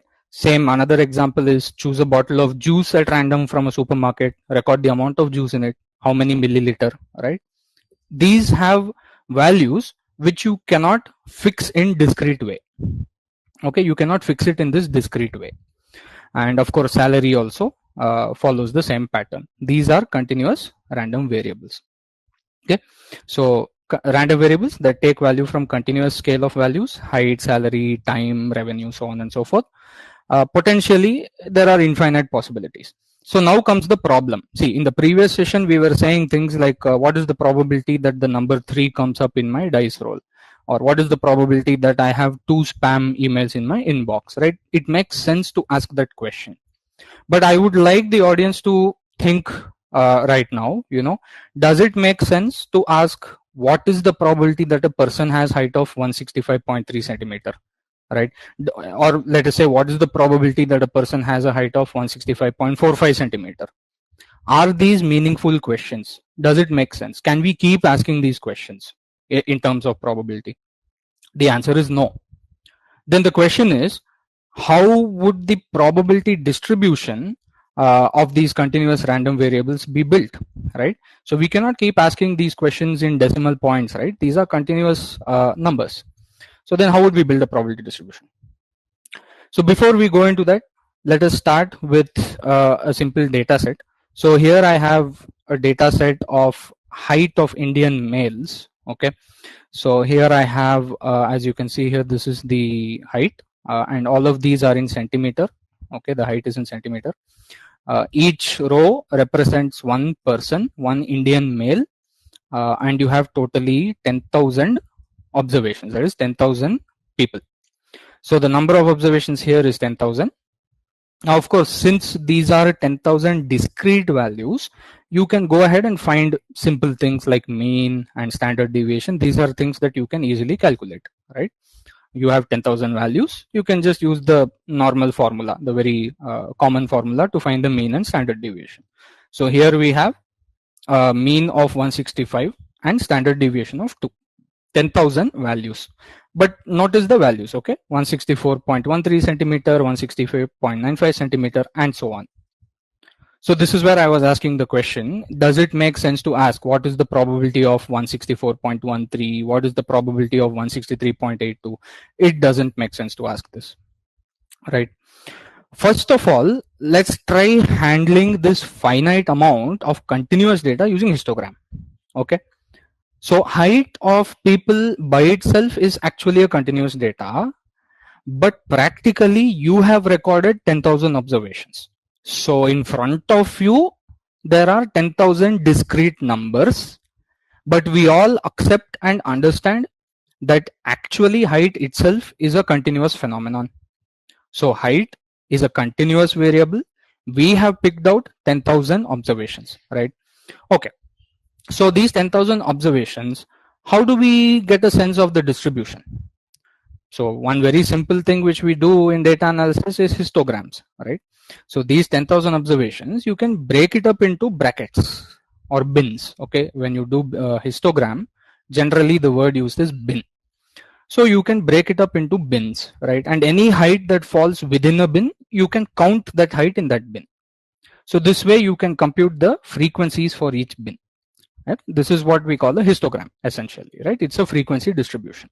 And we studied in the last session that frequency and probability are basically the same thing, right? So let's see what this might look like.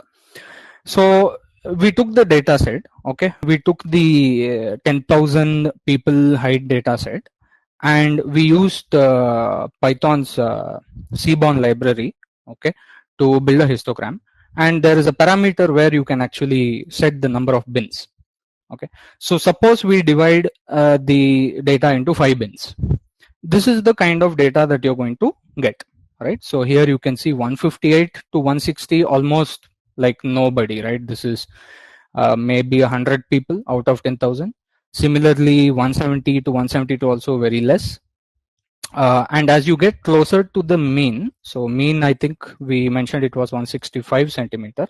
As you get closer to the mean, there seems to be some pattern, right? It's like you can actually draw some kind of line like this. Now at this stage, with 5 bins, the pattern is not obvious. So let us increase that to 10 bins. So as you can see here, now I have used 10 brackets or 10 bins to visualize those 10,000 heights. Immediately I can see slightly better pattern. Okay, so if I try to, in fact, you can even just try to join the midpoints of these bars. Okay, if you just try to join the midpoints of these bars, you will get a very interesting pattern. Many of you may have seen this shape before. So slowly you will see that the shape is being formed. So in the next diagram, I have used the same data and I have broken into 25 bins. So now if you try to see, there's a very, very clear pattern which is emerging, right? Looks like some kind of mountain. Generally, people refer to this as the bell curve. We'll come to the details later.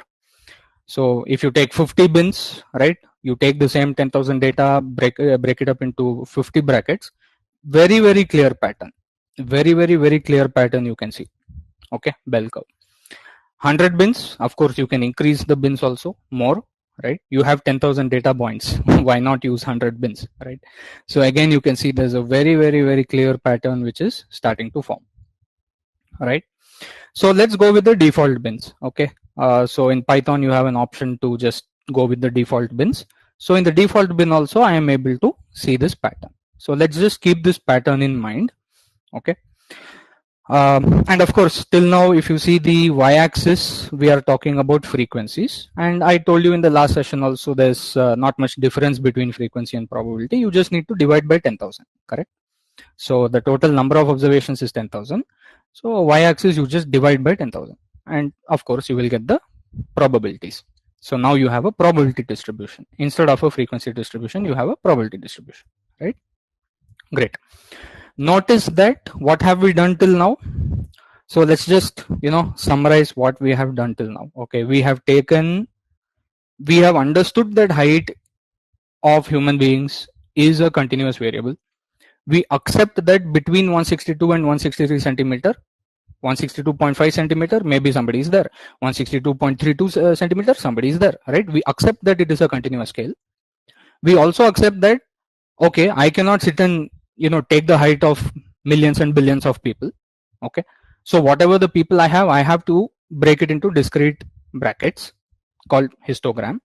The only good thing here is I can change the number of bins to see the pattern, right? This much we have done. Okay, so what are the advantages and disadvantages of this technique, right?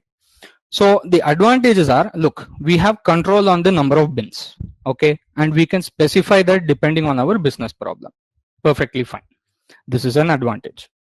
A lot of data analysis actually uses this method, right? There is, it's not as if it's a less powerful method, right? You can definitely break your distributions into histogram buckets, and it's quite a powerful technique when you're doing in-depth, analysis in a discrete way.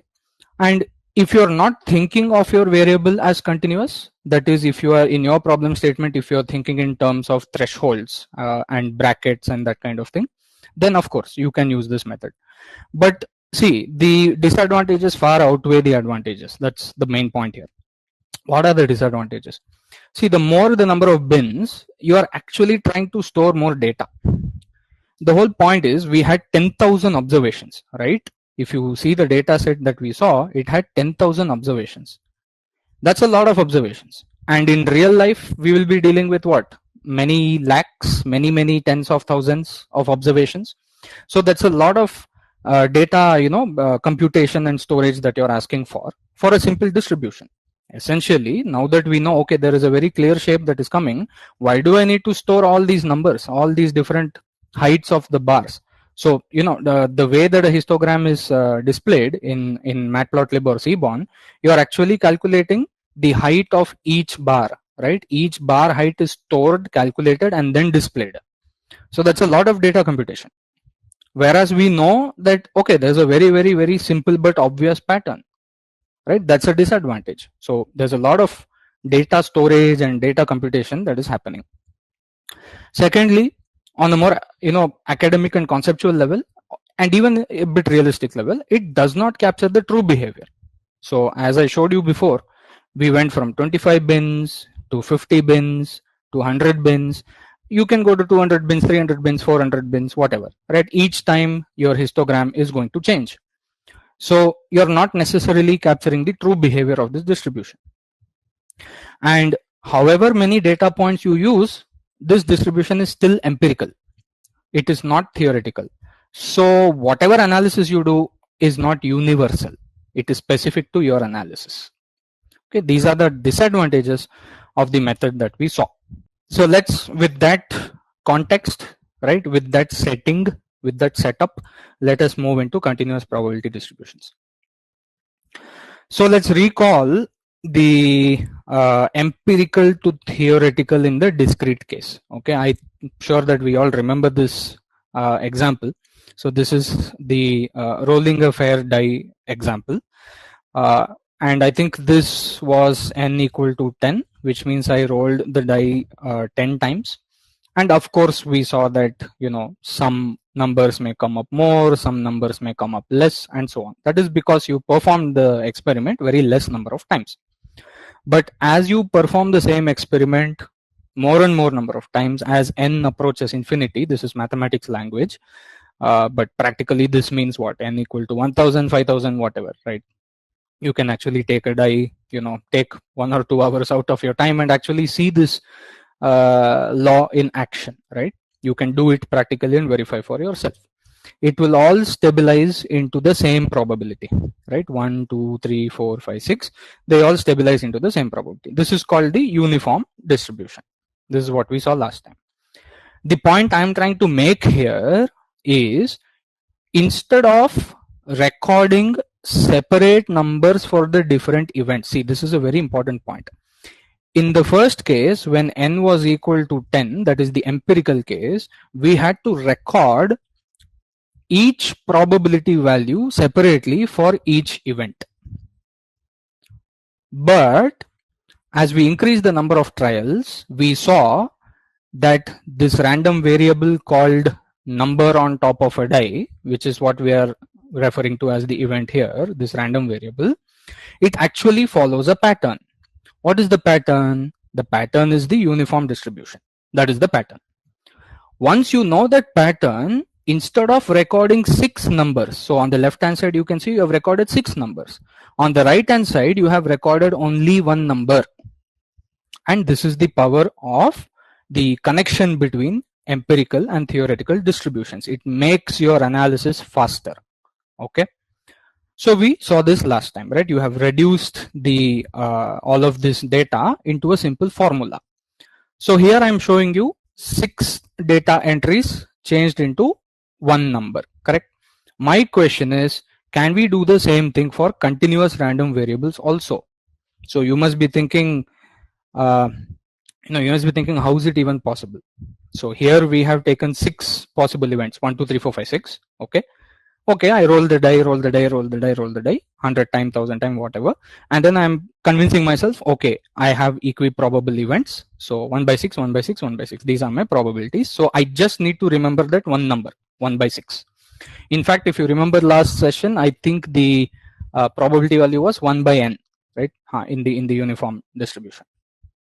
So question is, can the same thing be done for continuous RVs? So in continuous RVs, what are we asking? We are asking, here it is 6 values to 1 value. In continuous, we are asking infinite values to 1 formula. Is that possible? The funny answer is yes, it is possible. Okay. Basically, think about this kind of data. This is our heights data. This is the height of the Indian males data. Okay.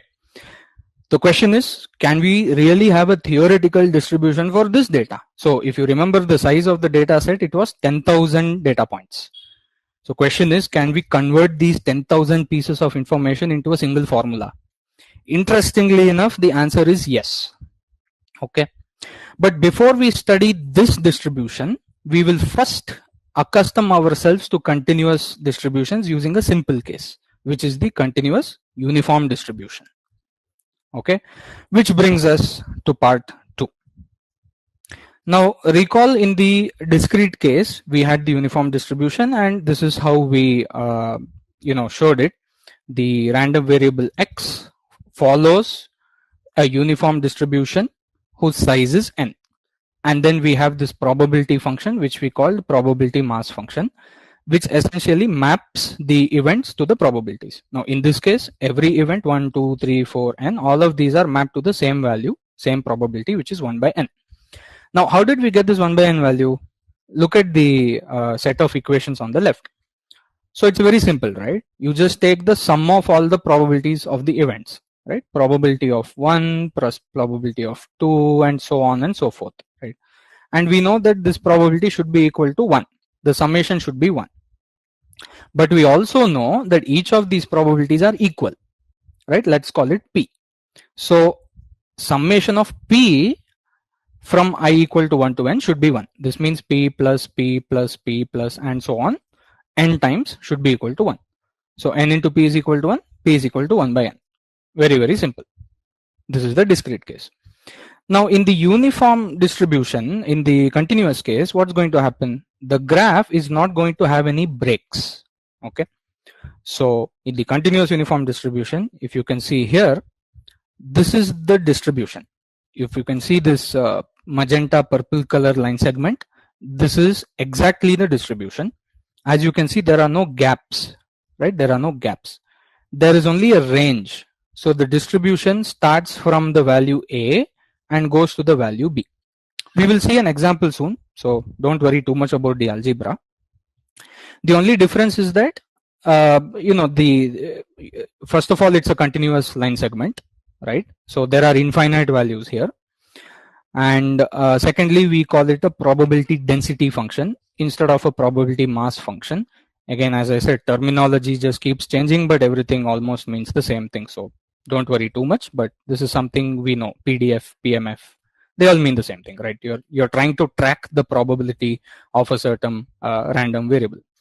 And the way to show this continuous distribution, the only thing that changed is x follows a uniform distribution in the range a to b. Basically, x can take any value from a to b. That's what we are trying to say. There are two values, a and b, and x can take any value from a and b. Now, given this, how would you find, first of all, how would you find the value of p in this case? Question number one. Second of all, how do we work with probabilities in this case, right? So in the discrete case, we used summation. If you go back, this sigma operator, this is what we used in the discrete case. I think it's quite intuitive for all of us that in the continuous case, we are going to use integration, right? Summation, the counterpart of summation in the continuous case is integration. The reason for that is something called limits, which is a mathematical concept. As you increase your number of computations to infinity, the summation is replaced by an integral sign, right?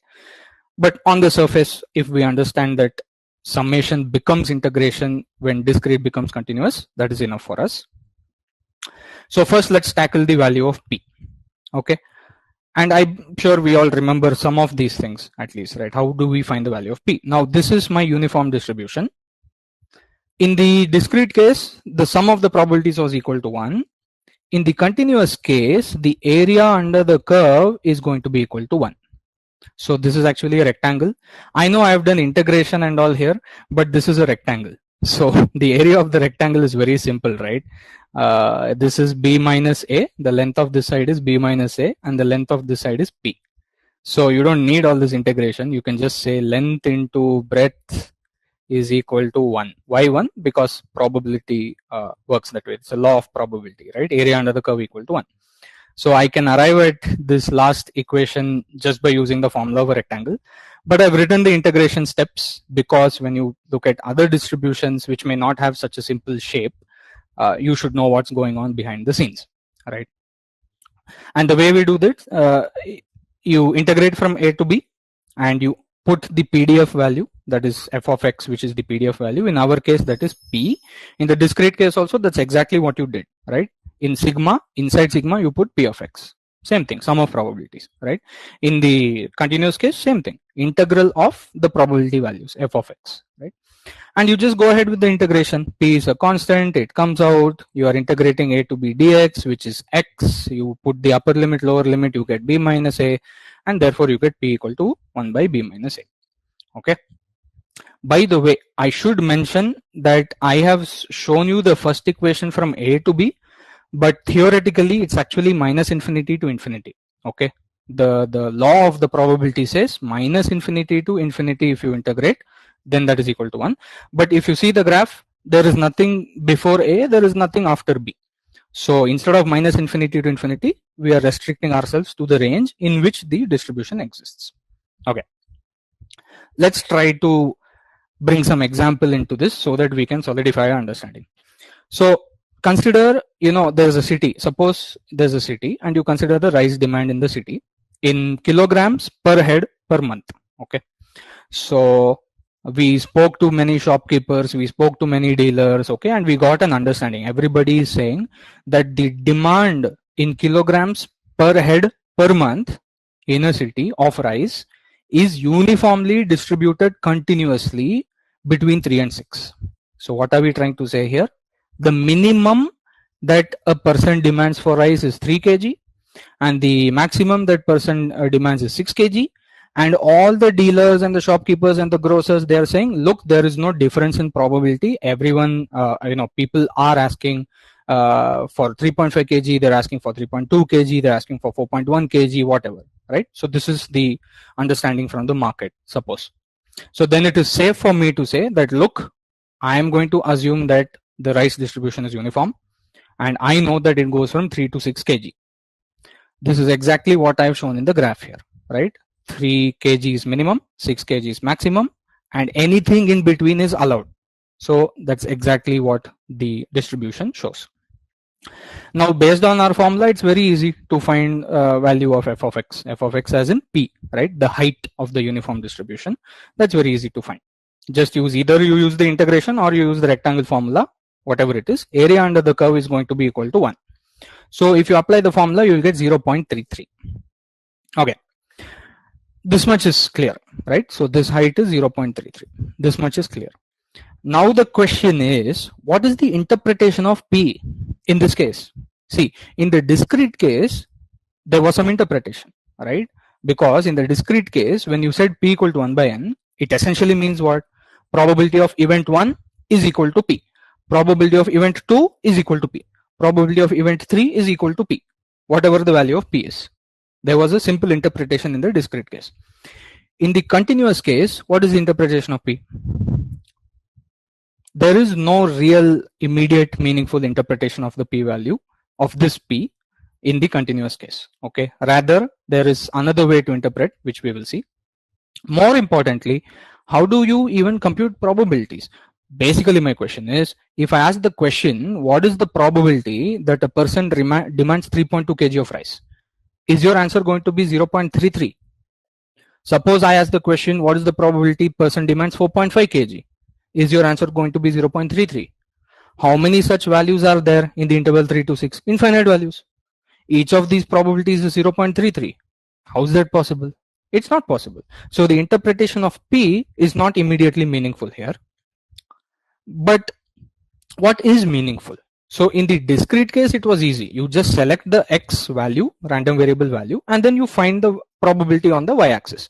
This is the same for discrete uniform, discrete Bernoulli, discrete binomial. You take the random variable value on the x-axis, go to the y-axis, get the probability, and then you can add, subtract, whatever, right? In the continuous case, generally we talk about intervals.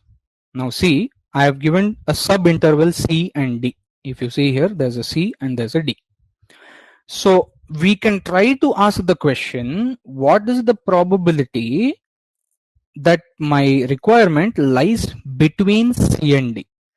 This is a reasonable question to ask in the uniform case, continuous case. And if we do ask that question, again, you can just use your integration fundamentals and all of that, or you can use rectangle formula.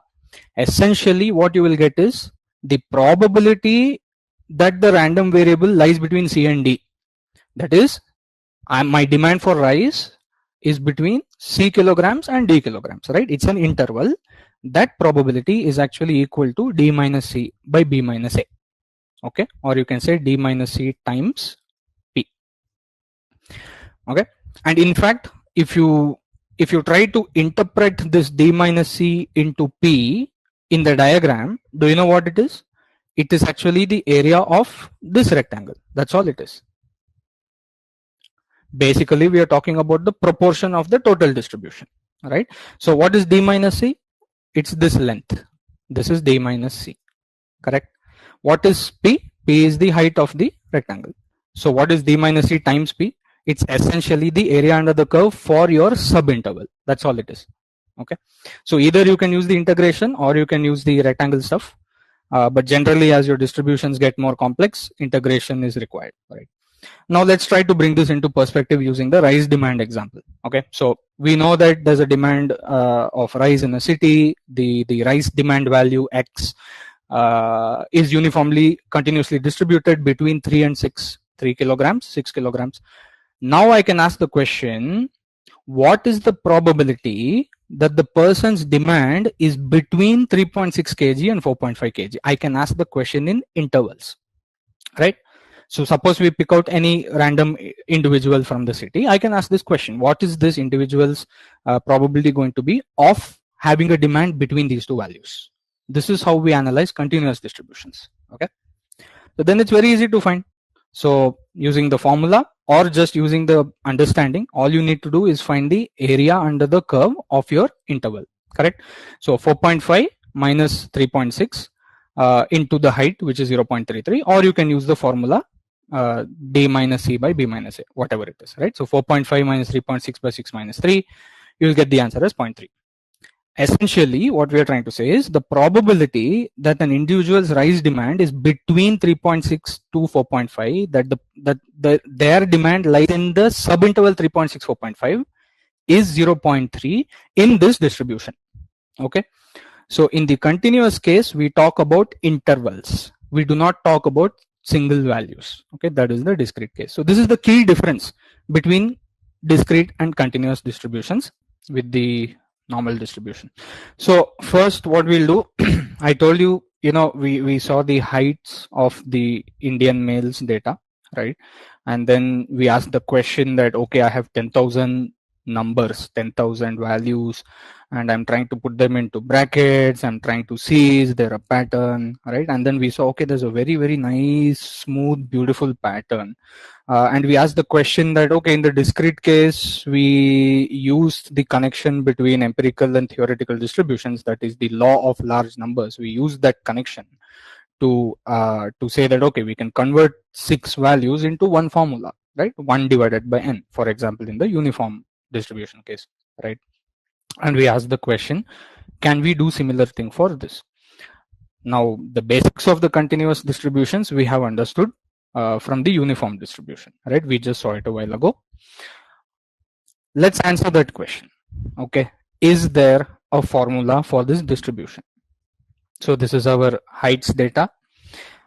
Clearly there is some underlying pattern here, right? This much all of us are agreeing. There is clearly some very, very smooth, nice, symmetrical kind of pattern, right? This is generally called the bell curve. Okay. So what is that pattern? It's called the normal curve or the normal distribution. The other name for it is the Gaussian curve or the Gaussian distribution, right? It has many names: bell curve, Gaussian curve, normal curve, right? There are many names for this distribution because it's a very, very famous, popular, and important distribution. Okay. So we have a curve which looks like this, right? We have a nice curve which looks like this. My question is there a simple formula for this PDF? Is there a simple formula for this curve? Yes, there is a formula for this curve. Okay, that is called the normal or the Gaussian distribution function. And I would say do not get overwhelmed by the formulae. I will explain each and everything. Okay, first of all, let's look at this thing here. Basically, the random variable x follows a normal distribution with mean mu and variance sigma square. Okay, this is how we are going to read this statement. Okay, the random variable x follows a normal distribution with a mean of mu and a variance of sigma square. Great. What is the formula of the PDF for this random variable? So PDF meaning p of x equal to x, but this was in the discrete case, correct? Similarly, in the continuous case, you have the continuous formula. Now, if you see, the only variable in this formula is x. Everything else is constant. See, it looks like very confusing or anything, but there's only one variable here, x. This is the only variable. Everything else is constant. Your mean is here, your standard deviation is here, root of 2 pi is here, so on and so forth. Now, what is the reason for this 1 by root 2 pi? Basically, we add this constant to make the integration value equal to 1. It makes the area under the curve equal to 1. Because at the end of the day, this is a probability distribution function, right? PDF, it's a probability density function. Then it should satisfy the rule integration of f of x equal to 1. For that reason, you have this constant 1 by sigma root 2 pi. You can see that on the y-axis here, it's generally referred to as the amplitude. Okay, but it's just a simple constant which makes the area under the curve equal to 1. The variable is inside this exponent, e power minus half x minus mu divided by sigma, right? This is where the random variable actually is there.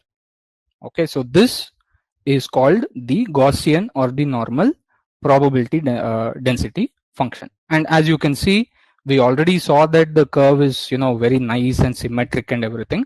It is actually symmetric about the mean. Okay, now let's put this into some perspective. If you remember the heights data, we had what, 10,000 data points with mean of 165 and standard deviation of 2, that is variance of 4. So the Gaussian formula or the Gaussian distribution for the heights data is going to be the random variable x, which is height of the Indian male, follows normal distribution centered at the mean 165 with a variance of 4. Okay, that gives you this exact distribution that you're seeing. And now if you take this blue curve and you put it on this orange histogram, exactly it will fit, right? That is exactly the curve that I'm showing you here. This curve, right? The curve that we have estimated, which perfectly fits this distribution of the heights. That is the curve that you will get using this formula. F of x equal to 1 by 2 root 2 pi. This 2 is nothing but the standard deviation. Okay, into e power minus 1 by 2 x minus 165 divided by 2. As you can see, this 165, this is the mean, and you can see here 2, this is the sigma or the standard deviation. Okay, and of course you can also see the y value here, but as we saw before, the y value by itself does not have any meaningful interpretation, right? If you remember the p thing that we discussed in the uniform case, by itself the p value doesn't have any meaning. We have to talk in terms of intervals, right? Okay, before we move on with that, one thing is very obvious here, that the center of the normal distribution is also equal to the mean, equal to median, and is equal to the mode. Now in this case I have taken 10,000 data points, so some bins seem higher and some bins seem lower, and you might say that the mode is to the left or mode is to the right. But if you increase this 10,000 to 1,000, let's say 1 lakh data points, then all these bars also will start going inside this purple curve, and you will get, you know, almost perfectly it will fit inside the purple curve, right? So the mean and the median and the mode, all of them will lie exactly in the center, which is 165, and quite obviously the curve is symmetric. Okay, left and right, it is symmetric. The Gaussian curve is symmetric. Now see, this is where things get a little bit interesting in the normal distribution. The role of standard deviation. Okay, so mean, we know it is in the center. As you can see, I have put a straight line at mu. Please see the x-axis. This is mu. Mean is in the center. And we know that the normal distribution is symmetric. Left and right, it is symmetric. Okay, what is the role of standard deviation? Now, after appreciating and acknowledging that yes, this distribution is symmetric, and by the way, you can verify this from the f of x mathematics formula also. Okay, even from the formula you can prove that it is symmetric. After seeing that it is symmetric, I have put some things on the x-axis. See the x-axis. This side I have mu minus sigma, this side I have mu plus sigma, mu plus 2 sigma, mu plus 3 sigma, mu minus 2 sigma, mu minus 3 sigma. Okay, basically I have taken random variable values, one standard deviation away from the mean on right side left side, 2 standard deviation away from the mean right side left side, and so on. Okay, the very interesting part, right, the very interesting part in this is that you can see percentages and proportions of these values exist in the intervals.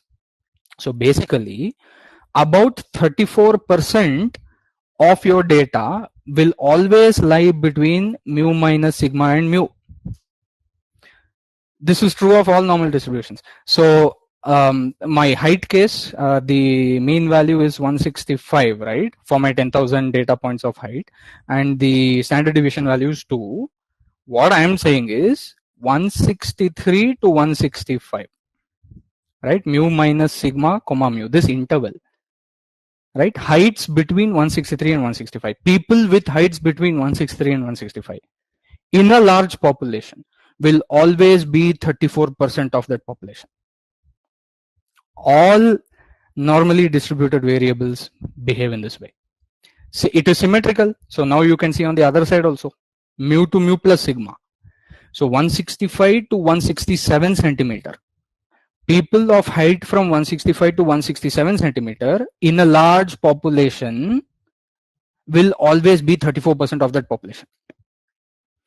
Okay, and see, these are all pre-calculated values. Okay, we'll come to how to calculate these values and all that. We will come to that. Okay, the answer is integration. Obviously, we just saw in the uniform case that we just need to integrate the area under the curve, nothing else.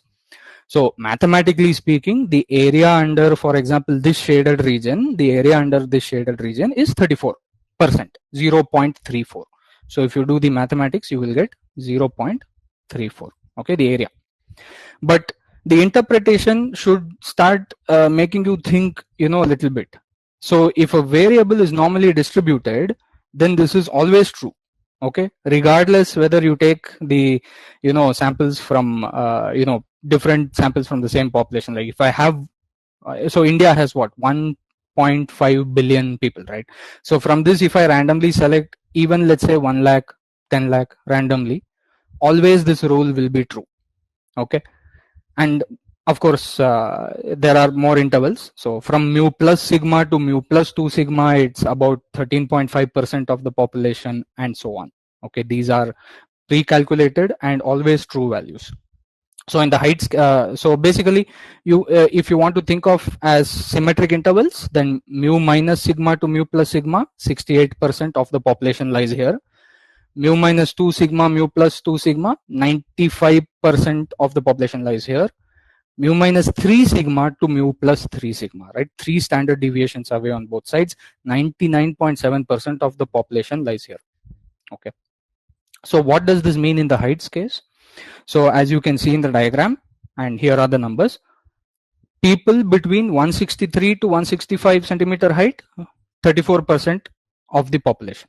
Therefore, the probability that a person will have between 163 and 165 centimeter, what's the probability? 0.34, right? That is the way to interpret this normal distribution, correct? And of course, you can take any interval and you can answer these questions. Okay, so see, till now you were using pre-computed values. Okay, these values actually came from integration, of course. Now I think it's an understatement when we say integration of, what was that, e power minus 1 by 2 x minus something something square dx. Of course this integration is going to be complex, right? So that's why we have those pre-computed values. In fact, if you Google right now, just Google normal distribution, you will get the same numbers. Just go to Google Images, okay, and just Google normal distribution, okay, and you will get these numbers: 34, 13, 2, 99, 95. You will get the same numbers. So these are all pre-calculated, okay, and we agree that this integration is messy, which is what I've written here. The integration becomes very messy. And so what? So now if I ask you the question, what is the area under this part of the curve? So as you can see, I have two numbers. I have 162.3 and I have 168.6. And if I ask you, what is the probability that x lies between 162.3 and 168.6? How are you going to do it? You don't have the pre-computed values, right? This is not exactly minus 1 sigma, 2 sigma, right? It's random two numbers. We need to put the value in the integral, right? We need to put these here. I need to put 162.3. And here I need to put 168.6, and then I need to integrate. Of course, this is messy. This is messy, but since this is universal, statisticians and data scientists have universally come up with something called the z-score and the z-table. We will come to this very soon. This is kind of like a logarithm table. If you remember in high school and all, we used to use this log, anti-log tables, right? Now, actually calculating log to the base of 2 of 23 and everything, the calculation is so complex. What is the meaning of log? 2 power x is equal to 23, right? So if 2 power x equal to 23, then x is equal to log to the base 2 of 23. Now to calculate this, how are we going to do it? We used to use log tables, all pre-calculated values. Since the normal distribution is so universal, and again, I will give the example soon. Since the normal distribution is so universal, statisticians, mathematicians, data analysts, data scientists have come up with a universal table of these values. Okay, so we'll get to that very soon. Before that, we should understand the implications of this. See, what are the normally distributed data in real life?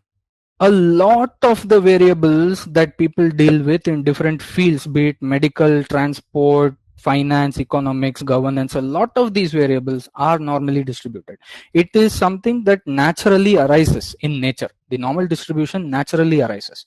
So heights are normally distributed, birth weight is normally distributed, job satisfaction measure, these are normally distributed, runs scored in cricket matches, age of people, salaries, IQ scores, so many variables in so many domains are normally distributed. Not uniform, not anything else, normally distributed. This bell curve. Okay. So my question is, does the previous method of simplifying this vast amount of data safely into single formula? Now, what is that single formula? In the heights case, where was the formula? Let's see the formula in the heights case. In the heights case, this was the formula, right? F of x equal to 1 by 2 root 2 pi e power whatever, and you put the mean value and the standard deviation value in the correct places. Okay. Does this work for all these other things? Age, birth weight, salary, and everything else? Yes. Answer is yes. Exact same formula works here. Some examples, and I've given the links also. Age of Nobel Prize winners. As you can see, this is normally distributed. Okay, the mean seems to be around 60, and I guess the standard deviation is maybe 10, 15, something like that. From this distribution, looks like 15 or something years is the standard distribution. Okay, age of Nobel Prize winners. There was one study on the length of housefly wings. Okay, the length of the wings of housefly. This is also normally distributed. Okay. Then there is one study on the distribution of shoe sizes, right? So this is also normally distributed. In fact, this link, I think there are many more examples. You can check that. Salaries also are normally distributed. Now this graph is a skew normal. Okay, this is what we call skew normal. So skew normal analysis is a bit out of scope of this session, but suffice to say that if I take care of some of these outliers, if I just take care of some of these outliers, the remaining data will become perfectly normal. If I just remove some of these outliers, remaining data will become perfectly normal. Okay, so many of these real variables are normally distributed. And interestingly, and this is the funny part, this is actually why are we studying all this? Why did we study discrete distribution and empirical and all of that in the last session? Then why did we study normal distribution, continuous? Why did we study all this? This is the main thing. There is something called the central limit theorem, which you will study in the next session, I believe. The session is dedicated to central limit theorem. There's a theorem, okay, in mathematics statistics, which ensures that sampling distributions are normally distributed. In other words, even if your population is not normally distributed, you can devise your sampling technique in such a way that the sampling distribution is normal. So there is a lot of motivation to study the normal distribution. Even if your data is not normal, you can work with it in assuming the sample is normal, which not an assumption, sorry, making the sampling in such a way that it is normal. Okay, so more on the central limit theorem in the next session. Okay, but suffice to say that this normal distribution is almost everywhere when you deal with real variables. Okay, so now there's an interesting thought, right? Now shoe size, age, height, salaries, cricket runs, whatever, right? There are many real variables which seem to be normally distributed. Now each of these has a different mean and variance. Yeah, we saw height's mean was 165. I think the mean was 60 and different variance values, right? Can we transform all of these normal distributions so that a single formula can represent all these? So right now we need to specify the mean. That is, in height's case, 165 centimeter was the mean and standard deviation was 2. And in another case, the mean was 60 and the standard deviation was 15, age of Nobel Prize winners, right? But since all of these have the same pattern, is it possible to transform to some kind of new distribution with single formula? for all these distributions? The answer is yes. Okay. And what are the motivations? Why should we do that? See, you can start comparing variable distributions more easily. Okay, cross comparison becomes very easy. That's one motivation. It allows for simplification of computations. If you saw those values initially, 68%, 95%, and all these values, they are just 2-3 values for 2-3 intervals of this thing that we call the Z table. We'll come to that soon, right? Here I've written Z table.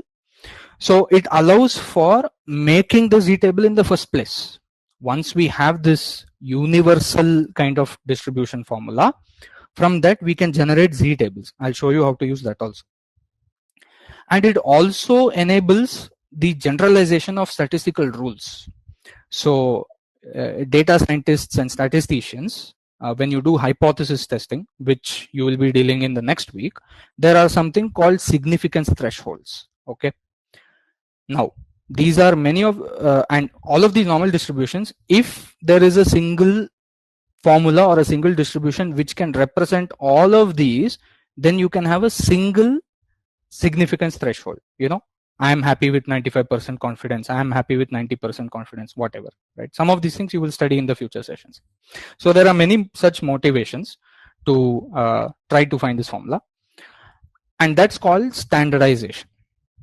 This process is called standardization. Okay. And the mathematics on the screen may look very complex and messy, but it's very simple. The main thing that we need to see is the substitution in the middle. So on the left hand side, you can see this X. That is the original random variable X. So that is the height of the person. It could be 163, 167, whatever. That is the X. Mu, that is the mean of your data. In the heights case, it is 165. Okay. And sigma, that is the standard deviation of the data. In your heights case, that is 2. All you need to do is you need to make this substitution. Okay. This X minus mu divided by sigma, which is there inside this formula here, substitute with Z. And of course, internationally, Z is pronounced Z, which is why we call it Z score, Z score. So please don't mind, sometimes I'm saying Z, sometimes I'm saying Z. Okay. So you need to make the substitution, and this is exactly what we call the Z score.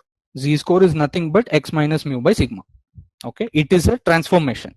You're converting X to Z. You do that, and then interestingly, your distribution now has 0 mean. Why it has 0 mean? Try put X equal to 165 in this. 165 minus 165 is 0. So wherever originally you had 165, now it is 0. Okay. So the new distribution is centered at 0, and the standard deviation sigma becomes equal to 1. Okay. It's not 2, it's not 15. So standard deviation was 2 in the case of height. Standard deviation was 15 in the case of age of Nobel Prize winner. Now with this distribution, all standard deviations for all of these different variables become 1. So the full mathematical proof is out of scope, but there are some links that I've given. So I believe you'll be getting the PDF. So in your free time, you can go through the links. Okay. What does all this mean? So let's recall the normal distribution for the height data. So as you can see here, it has mean of 165, variance of 4. Okay. And in the formula, we have X minus 165 by 2 here. That X minus 165 by 2 replaced by Z. And if you replace by Z, if you do the transformation, then your distribution, the normal distribution, becomes something that we call standard normal distribution. Okay, standard. It's there in the word itself, right? Standard. It is standard. Across all the normally distributed variables, it is standard.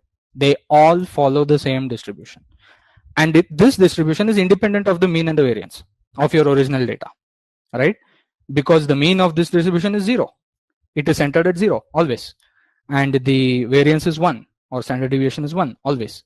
So in the x-axis, you don't have minus 1 sigma, minus 2 sigma. That is mu minus 1 sigma, mu minus 2 sigma. No. You now have 0 minus 1 into 1, which is minus 1.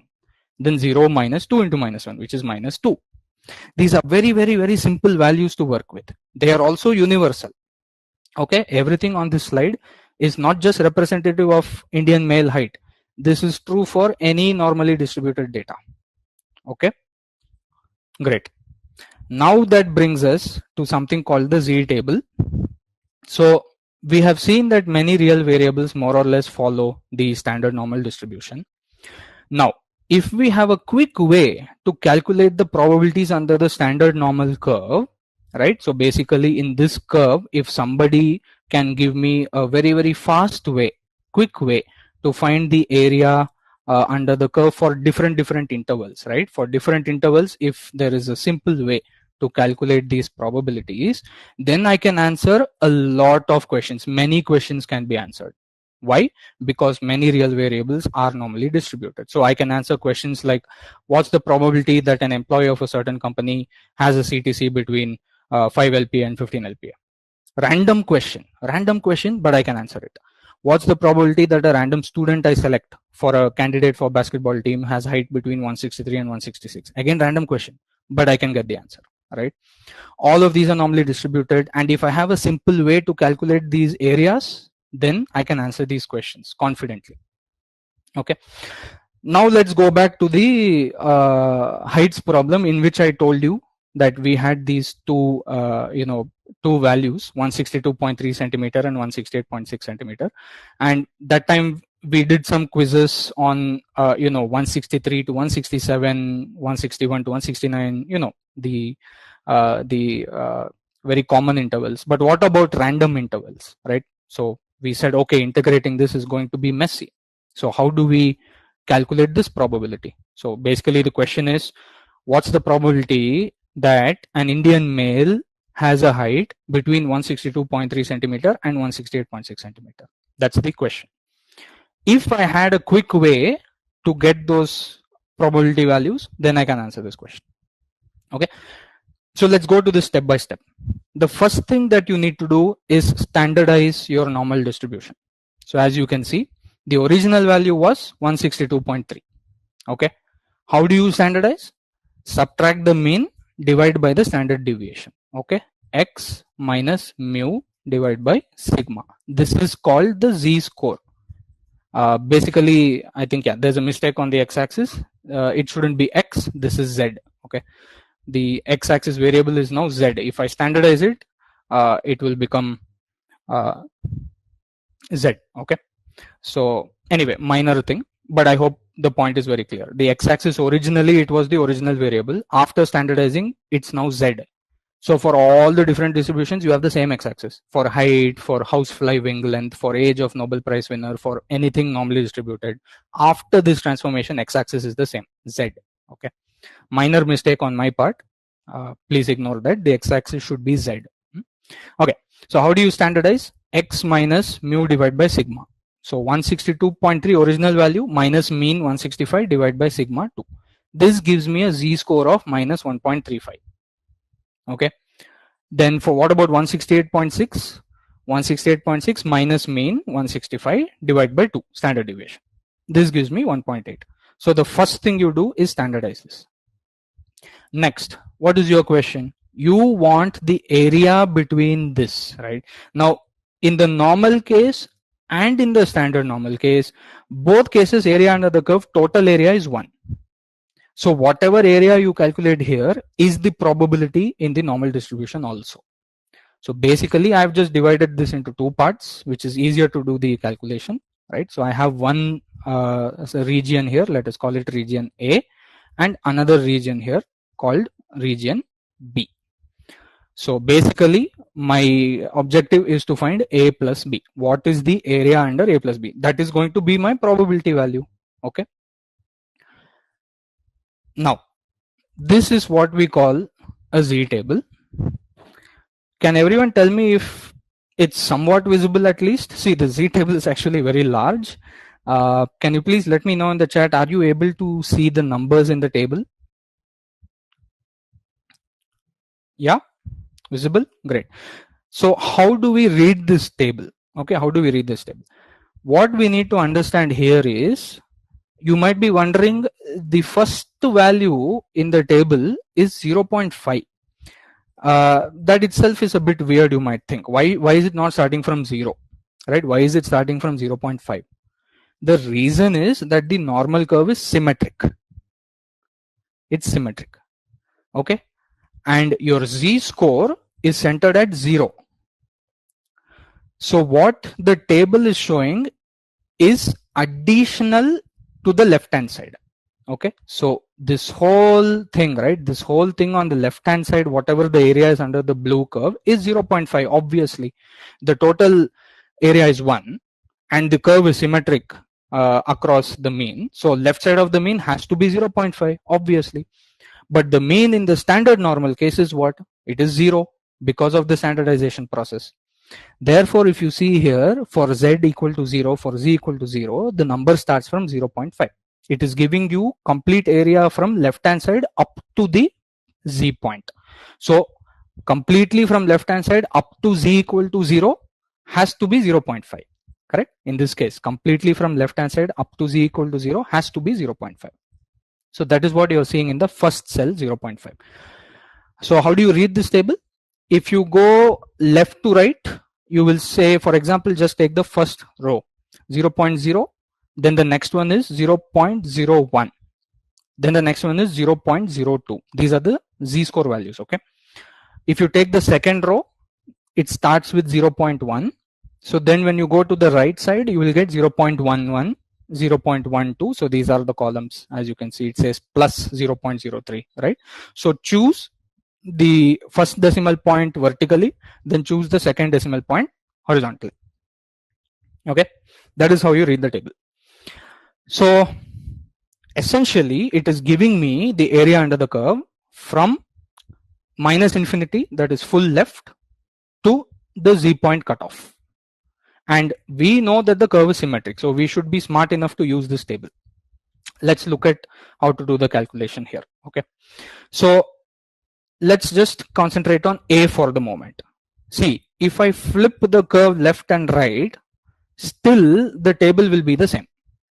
So minus 1.35 and 1.35 both will be symmetric. So where is 1.35? 1.35 will come somewhere here, right? This is going to be 1.35. So for me, if I want to calculate this part, I need to do what?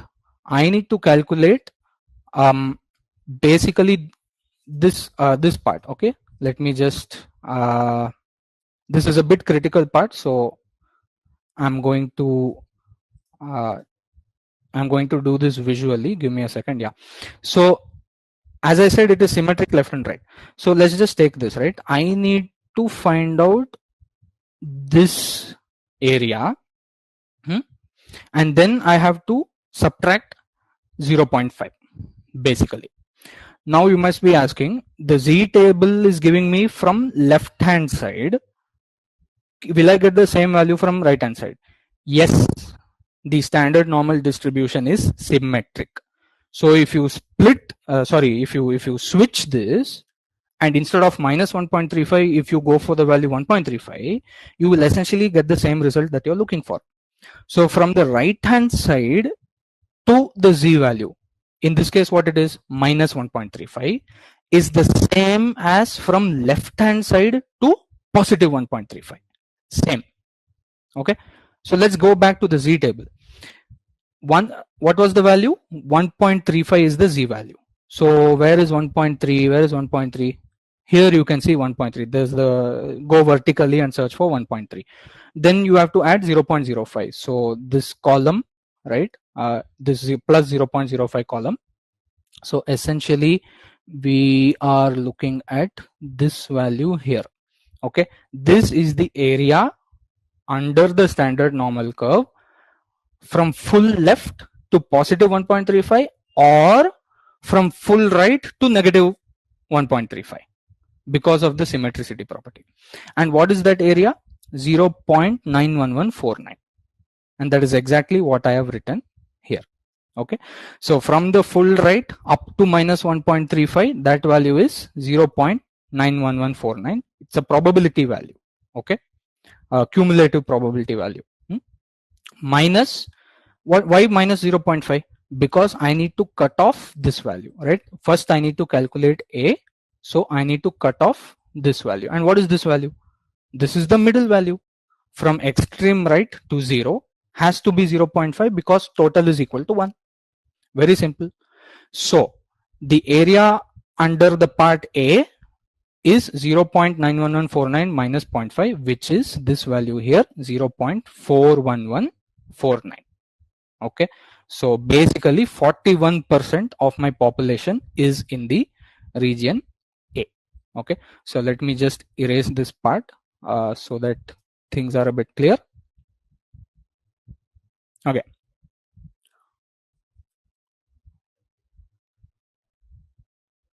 right.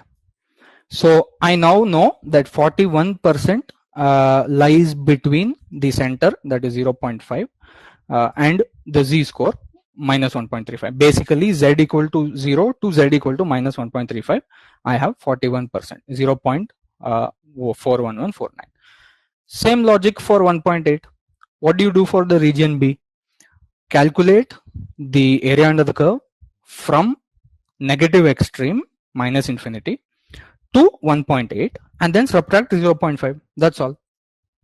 So can we see the z table and see how to do this? So go vertically, you will find a row which is z equal to 1.8 and the value, and it is 1.80, right? It's not 1.81, 1.82. So go for the first column and the value here is 0.96407. All right, so that's the value I have here, and then you just subtract 0.5 because you're trying to find only the area under B, and the z table is actually giving you from negative extreme to 0.8, right? It is giving full this much area it is giving, so we have to subtract the 0.5, right? This part is 0.5 and that value is 46%. Okay, so therefore the area under the region B is 46%. So now I have both my values. The area under A is 41%, the area under B is 46%, and you can see the computations on your screen, right? So we have here 0.41149, 41%, 0.46407, 46%. You just add it and you get 0.87556. Okay. And now all you need to do is you need to essentially just go back to your basic distribution, the normal distribution, and you can make the claim that about 87.56% of Indian males have the heights between 162.3 centimeter and 168.6 centimeter. In other words, we have essentially found out the area between the value of 162.3 centimeter and 168.6 centimeter. And what does area under the curve mean? It is essentially the probability. The probability that a random Indian male, you can see the statement in the bottom, probability that a random Indian male has a height between these two values is about 87-88%. Let's look at a quick use case. See, suppose you're a data scientist, okay, or a data analyst working for a high-end clubhouse, okay, and suppose that the clubhouse requires 20 security personnel or 20 security persons, and they have received 2000 applications. Okay, you need 20 security people, you have received 2000 applications.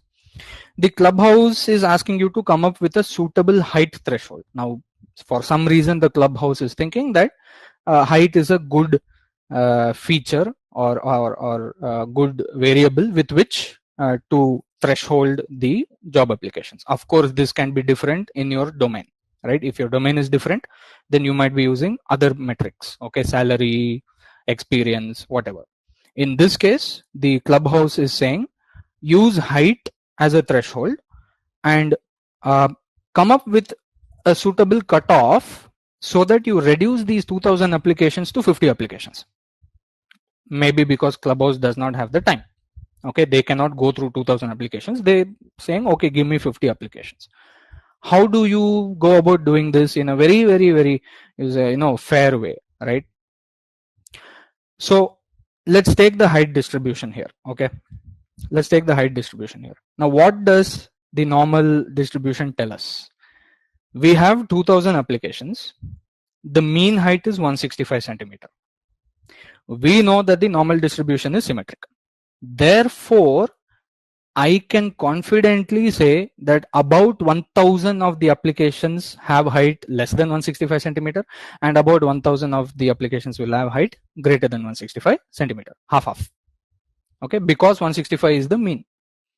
And these 2000 applications, the heights of the security people, the 2000 applicants, is following the normal curve. So if I set a minimum threshold of 165 centimeter, I can cut off 50%, right? So I will say everybody below 165 centimeter height, do not take the application. So out of 2000, you are left with 1000. Great. But what was the question? The clubhouse wanted me to reduce 2000 to 50. So obviously this threshold is not enough. Okay. Suppose I go to 167. If you remember, 167 is mu plus 1 sigma. So my mu is 165. My standard deviation is 2 for the heights data. So 167 is basically mu plus 1 sigma, 1 standard deviation further. And we know that the chunk has 34% or something, right? If you remember the normal distribution chunking of plus 1 sigma minus 1 sigma, about 34% after the mean. So if you set the min height at 167 centimeter, then 50 plus not 34, I don't remember exactly, but we should check the number. Okay, if you set the minimum height at 167 centimeter, you will be left with 32% remaining applications. Okay, in fact, let's essentially go back and check. I believe it is 34. Yeah, 34%. Okay, so 50% is here and 34% is here, right? Okay, there's a small error in this slide. Yeah, forgive me. There's a small error in this slide. So this is 50% and this is 34%. Okay, so the remaining is not 32. That's my bad. Okay, it should be 50 plus 34 is how much? 84%. So remaining will be 16%. Okay, so if I move the minimum height threshold to 167, which is 165 plus 1 standard deviation, 165 plus 2 is 167. The total area under the curve till 167 is 50 plus 34, 50% plus 34%, 84%. So I'm removing 84% of the 2000 applications. 16% will remain. So it's not 640, that's a mistake. 320 applications will remain. Okay. Again, what was the original question? 50 applications. So let's move this even further, right? Let's go to mu plus 2 sigma. So 165 plus 2 into 2, which is 2 into sigma, which is 169 centimeters. So suppose I set my threshold at 169 centimeter, and I say everybody less than 169 centimeter, just reject the application. Now again, the normal distribution tells me what? It tells me that only 2% afterwards will be left. So about 98% of these applications we are rejecting if we set the threshold at 169. So now how much will remain? 2%, which is 40 applications out of 2000. Okay, but the original question was 50, not 40, right? So I went too far. Okay, so till now we are doing trial and error. Okay, but should we always be doing trial and error? Like, see, again, for example, if I just say, okay, 169 centimeter became too much because only 40 applications remained, so let me reduce that a little bit to 168.5 and see what happens. And if you do reduce to 168.5, what you should do? Standardize this value. 168 minus, you just do the standardization. 168.5 minus 165 divided by 2, go to the z table. I've written the steps in the bottom. Go to the z table, calculate z score, get the probability, and you do all of these things. You will essentially get 80 applications. Okay, so if you use 168.5, you will find out that 96% is on the left side and 4% is on the right side. But should we be doing trial and error so much? No, there is actually a very easy way to figure this out. How do you do that?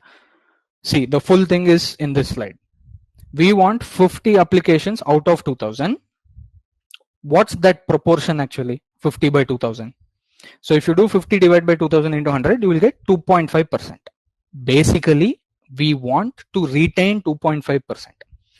So we need to find a z-score, that is, we need to find a height threshold that covers 97.5% on the left side. So we need a z-score that gives me area under the curve of 0.975. Now you can of course look at the table and see which z-score gives me 0.975. Okay, let's go see the original z table. Where is the z table? Yeah, here's the z table. So I want 0.975. Search the z table. Where is 0.975? Here it is. See, somewhere down in the corner bottom right, you can see 0.975. Which z value is giving me 0.975? Just check the row and the column, 1.9 and 0.06. So 1.96. So by quickly looking at the z table, I know that the z-score of 1.96 gives me 97.5% on the left side. So I know that the z-score I'm looking for is 1.96. Now remember the transformation formula. Z is nothing but x minus mu by sigma. So just rearrange the terms. What you will get? X equal to mu plus z sigma. That's all. So you can go from original variable to z-score. Same way you can go from z-score to original variable. Okay. So let's revise this. Okay. We want 2.5% to be retained. That means we want 97.5 to be rejected. Therefore, we want the z-score whose area under the curve on left side is 97.5%. That z-score from the table is 1.96. Using that, I can convert the z-score back to my original using the substitution formula, z equal to x minus, in this case 165 divided by 2, right? 165 divided by 2. And what is the z-score? 1.96. So x is equal to 165 plus 2 into 1.96, which gives me 168.92 centimeter. So if I set my height threshold at 168.92 centimeter, I am more or less ensuring fairly that my 2000 applications reduce to exactly more or less 50 applications. Okay. So if I set the threshold at 168.92, this gives me 2.5% on the right side, which translates to 50 out of 2000 applications. Okay. So of course you can extend this to any domain, right? It's not just number of applications or anything like that. Heights of people, you can expand this to any normally distributed variable and make these kinds of decisions. Okay. All right. So I hope we have understood the use case, and I hope that all of you can take what you learned from here and go and see with your own domains, with your own kinds of data, where these normal distributions are arising and how decisions are being made using the distribution. So just some closing comments from my side. Many real data are normally distributed, like height, birth weight, and so on. We saw that. Normal distribution can be used to analyze data and provide more confidence in decision making, which is what we saw, a very simple use case just now, right? It will be different in different domains, but it provides confidence in decision making. Okay. And not just that, the normal distribution plays a very central claim in something we call inferential statistics, okay, which is making claims about population based on sampling, okay, which is the central theme of your next session, in which you will be learning central limit theorem and things like that. So I mean, the normal distribution is quite important in statistics, data science, for all these reasons. Okay. And that's a wrap on part 2. A huge congratulations for completing these 12 hours. You have just mastered 2 essential pillars of data science: Python's Pandas library and fundamentals of statistics. You are now equipped to not only clean and analyze data, but also to uncover patterns and make sense of complex data sets. In part 3, we'll dive into normal distribution, covering its properties, applications in statistical inference, and how it serves as the foundation for more advanced data analysis techniques. You're doing a phenomenal work, and the best is yet to come. To stay on track for part 3, hit that subscribe button and turn on your notification bell. Thank you for watching till the very end. I'll see you in the next part.